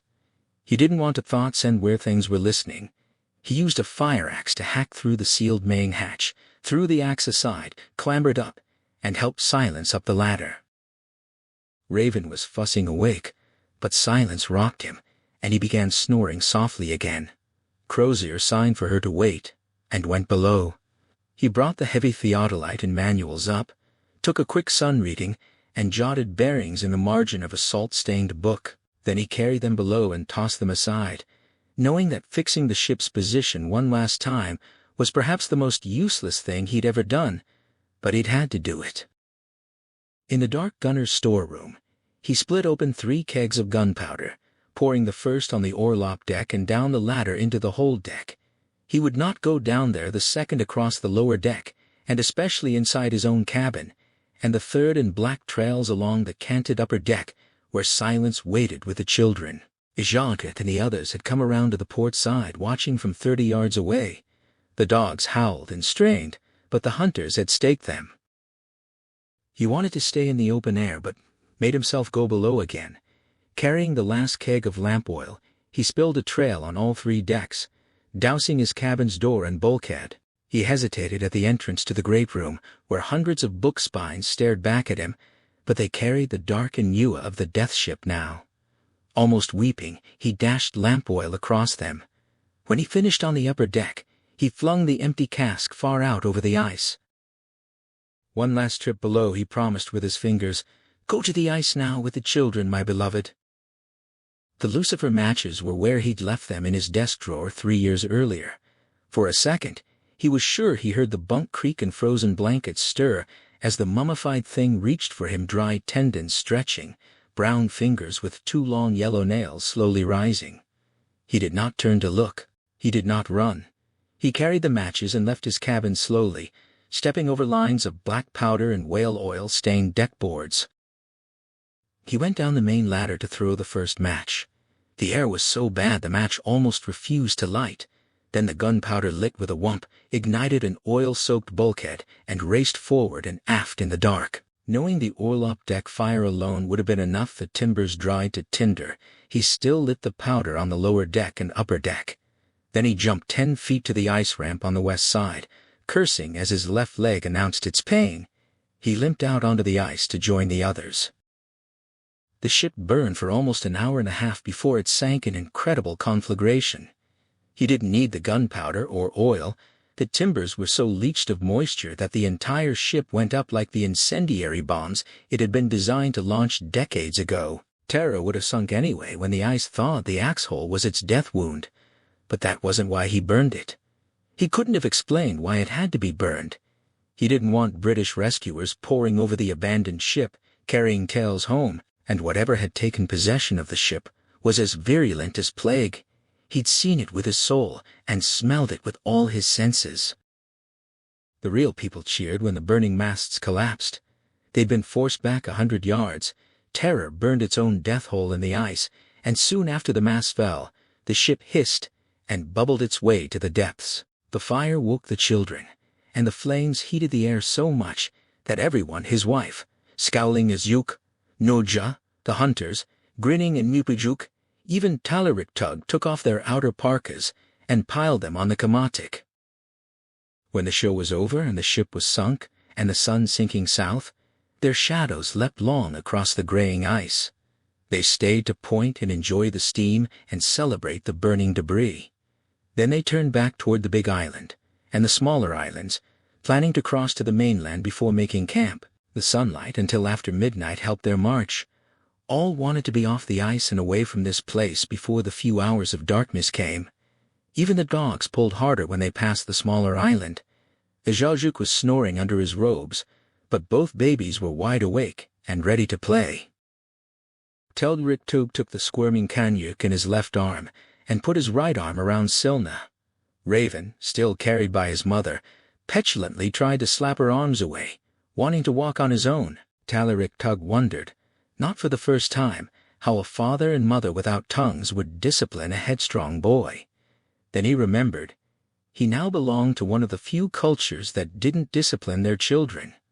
Raven already had an Inua of some worthy adult in him. His father would have to wait to see just how worthy it was.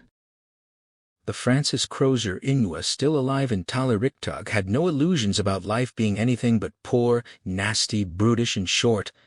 But perhaps it did not have to be solitary. His arm around Silna, ignoring the shaman's snores and the fact that baby Kanyuk had just pissed on his best summer parka, ignoring the petulant swats and mewling from his squirming son, Talariktug and Crozier continued walking east across the ice towards solid ground.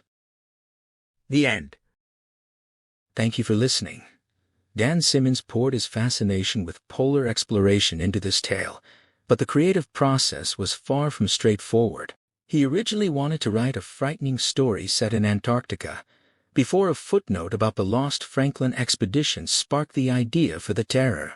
His publisher initially rejected the concept, believing no one would be interested in a story about people who died so long ago, but Simmons wrote it anyway, trusting his instinct. A visit to an art gallery in Quebec, where he saw a sculpture of the Inuit sea goddess Sedna, provided the final missing piece, the mythical inspiration for the terrifying Tunbak. Simmons weaves a narrative that's as much about the human spirit as it is about supernatural horror, exploring themes of hubris, survival, and the devastating consequences of imperial ambition. This commitment to blending history and visceral dread echoes throughout his acclaimed body of work, including the genre-defining Hyperion cantos and the Dickensian thriller Drood. His compelling vision found its perfect visual counterpart when the story was brought to the screen.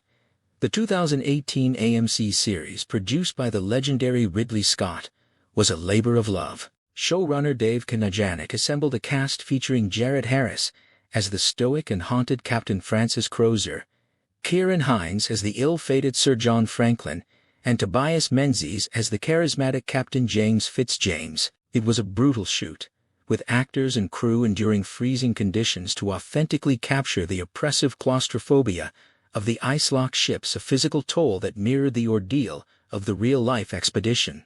The production was meticulous, even filming in a location that director Karen Kusama described as having a spiritual and olfactory energy of hopelessness, which became a character in itself. From the Inuit mythology that shaped the monster to the real-life discovery of the wrecks of the HMS Erebus and Terror in 2014 and 2016, the story's legacy is one of enduring mystery and human endurance.